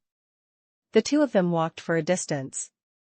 Soon, they found the Pegasus drinking water upstream of the old woman's river. Obist saw Matthew's eagerness and guessed that he wanted to ride a horse, so he said very seriously, "Pegasi are very shy. After interacting with them for the past few days, I realized that Ollie is more introverted than the other Pegasi. If you want to try riding on her, it's best to approach her from the side first. After you get close, don't be in a hurry to get on the horse. First, touch her mane with your hand. It's better to sit on her after she agrees." Matthew glanced at him. "Is it that troublesome?" Obist said seriously. "Ollie is a celestial creature. She has her own pride and dignity. You can't look at Ollie the way you look at Nightmare. I've been taking care of Ollie under your orders these few days. She's really shy. Please trust my professional judgment." Matthew nodded. "All right, I'll go from the side and try not to alarm her." However, he had only taken a few steps forward. The golden Pegasus rushed over enthusiastically. Ollie rushed in front of Matthew. Before Matthew could do anything, her limbs went limp, and she fell to the ground. Matthew sat on it. Ollie let out a light cheer and ran briskly towards the world tree with Matthew on her back. Behind them, Obist looked at this scene in a daze. Suddenly, he finally understood. So Ollie is just being reserved towards me. Matthew rode a Pegasus and strolled through the oak forest. When they passed by a towering mound, Matthew patted Ollie's neck, and the latter slowed down her pace. On the mound, the tea trees transplanted from the island were growing well. The tea leaves on the tree had been picked by Peggy earlier. Then, he personally cut off the extra branches. At present, these 7 tea trees looked bare, but they were extremely rich in life essence. If I find some animal and plant carcasses and add nutrients to them with decomposition and fertilizer, will I be able to produce several seasons of tea a year? Matthew checked and left, satisfied. Just as he was checking the tea trees, a brownish-gray figure flew through the forest. The figure ran quickly through the forest that was gradually overgrown with weeds and disappeared from Matthew's sight in the blink of an eye. However, the data column still recorded everything faithfully. Hint, you have discovered a gray feather pheasant. Under the effect of the life sanctuary, your forest has gradually attracted other creatures. Remark, whenever a certain species breeds to a certain scale, it will be regarded as the native species of the forest. At this moment, your forest's prosperity +1. Current forest prosperity, 3. In comparison, rainforest prosperity, 3001415. It's already 3 points? But the rainforest is still more powerful. No wonder the competition is so fierce. Matthew was a little curious. 2 of the points must have been contributed by the oak tree and the oak tree fairy, but what about the other point? Were there other species that had quietly migrated to his territory? It's definitely not the pheasant from earlier. It was alone. There has to be at least a dozen of them to form a group. Matthew was a little curious. However, he was not in a hurry to find the other party. For Matthew, it was a good thing that the forest was becoming more and more prosperous. He believed that he would soon meet new residents if he wandered around the forest. Next, he rode on a Pegasus and patrolled his forest. After that, he marked out 2 acres of land in the barren land in the north to maintain the effect of spring all year round. In the next month, this would be the place to plant trees. After busying himself with a bunch of trivial matters, Matthew flew to the crown of the world tree with Ollie's help. He stood there. The scenery of Rolling Stone Town was unobstructed. It was almost evening. Smoke billowed from the chimneys of Rolling Stone Town. There were also people coming from the 4 or 5 farms in the southeast. Following the scar of the dead that meandered northward, he could vaguely see the barren mountain where the ghost Granny Castle was located. Further north, starting from the southern trade post, the Continental Highway went straight ahead, straight to Giliu City, and then into Jade Court. He could see most of Rolling Stone Town. This feeling was also great. Matthew sat on the branch and gently stroked the soft mane of the Pegasus. His heart was filled with peace. I hope this peace can last a little longer, he muttered to himself. Ollie suddenly sneezed heavily. She seemed to agree. The next morning, Matthew asked someone to help him take a few days off from Riagar, saying that he was not feeling well. He did not go to the Lord's Manor to slack off. Instead, he commanded the zombies to build a fence near the wooden house. After the fence was pulled up, Matthew sowed a large number of mushrooms inside. This was the mushroom garden that he had initially planned. It was located between the 2 ritual arenas. Matthew not only intended to enter the domain of microorganisms by building a mushroom garden, but he was also prepared to write a territory contract that would connect the 2 ritual arenas. Everyone knew that the editing domain was the privilege of gods and high-level legends. In the non-legendary stage, if one wanted to temporarily have the authority to edit, they could only rely on more complicated ritual magic. Fortunately, the 2 ritual domains were completely open to Matthew. He had also dabbled in many domains and had accumulated several domain testimonies. This gave him a certain advantage when he wrote the territory contract. It was already afternoon after settling the mushrooms down. Matthew did not rest. He ordered Sinwak to bring a huge stone from the cemetery and place it in the middle of the mushroom garden. Then, he took out a large number of materials from his inventory. Then, he quickly started operating. Prompt: you have consumed 1 proof of territory. You are communicating with Ritual Field, Sanctuary of Life and Ritual Field. Cemetery in the form of a territory contract. The territory contract was successfully activated. Please write the content as soon as possible.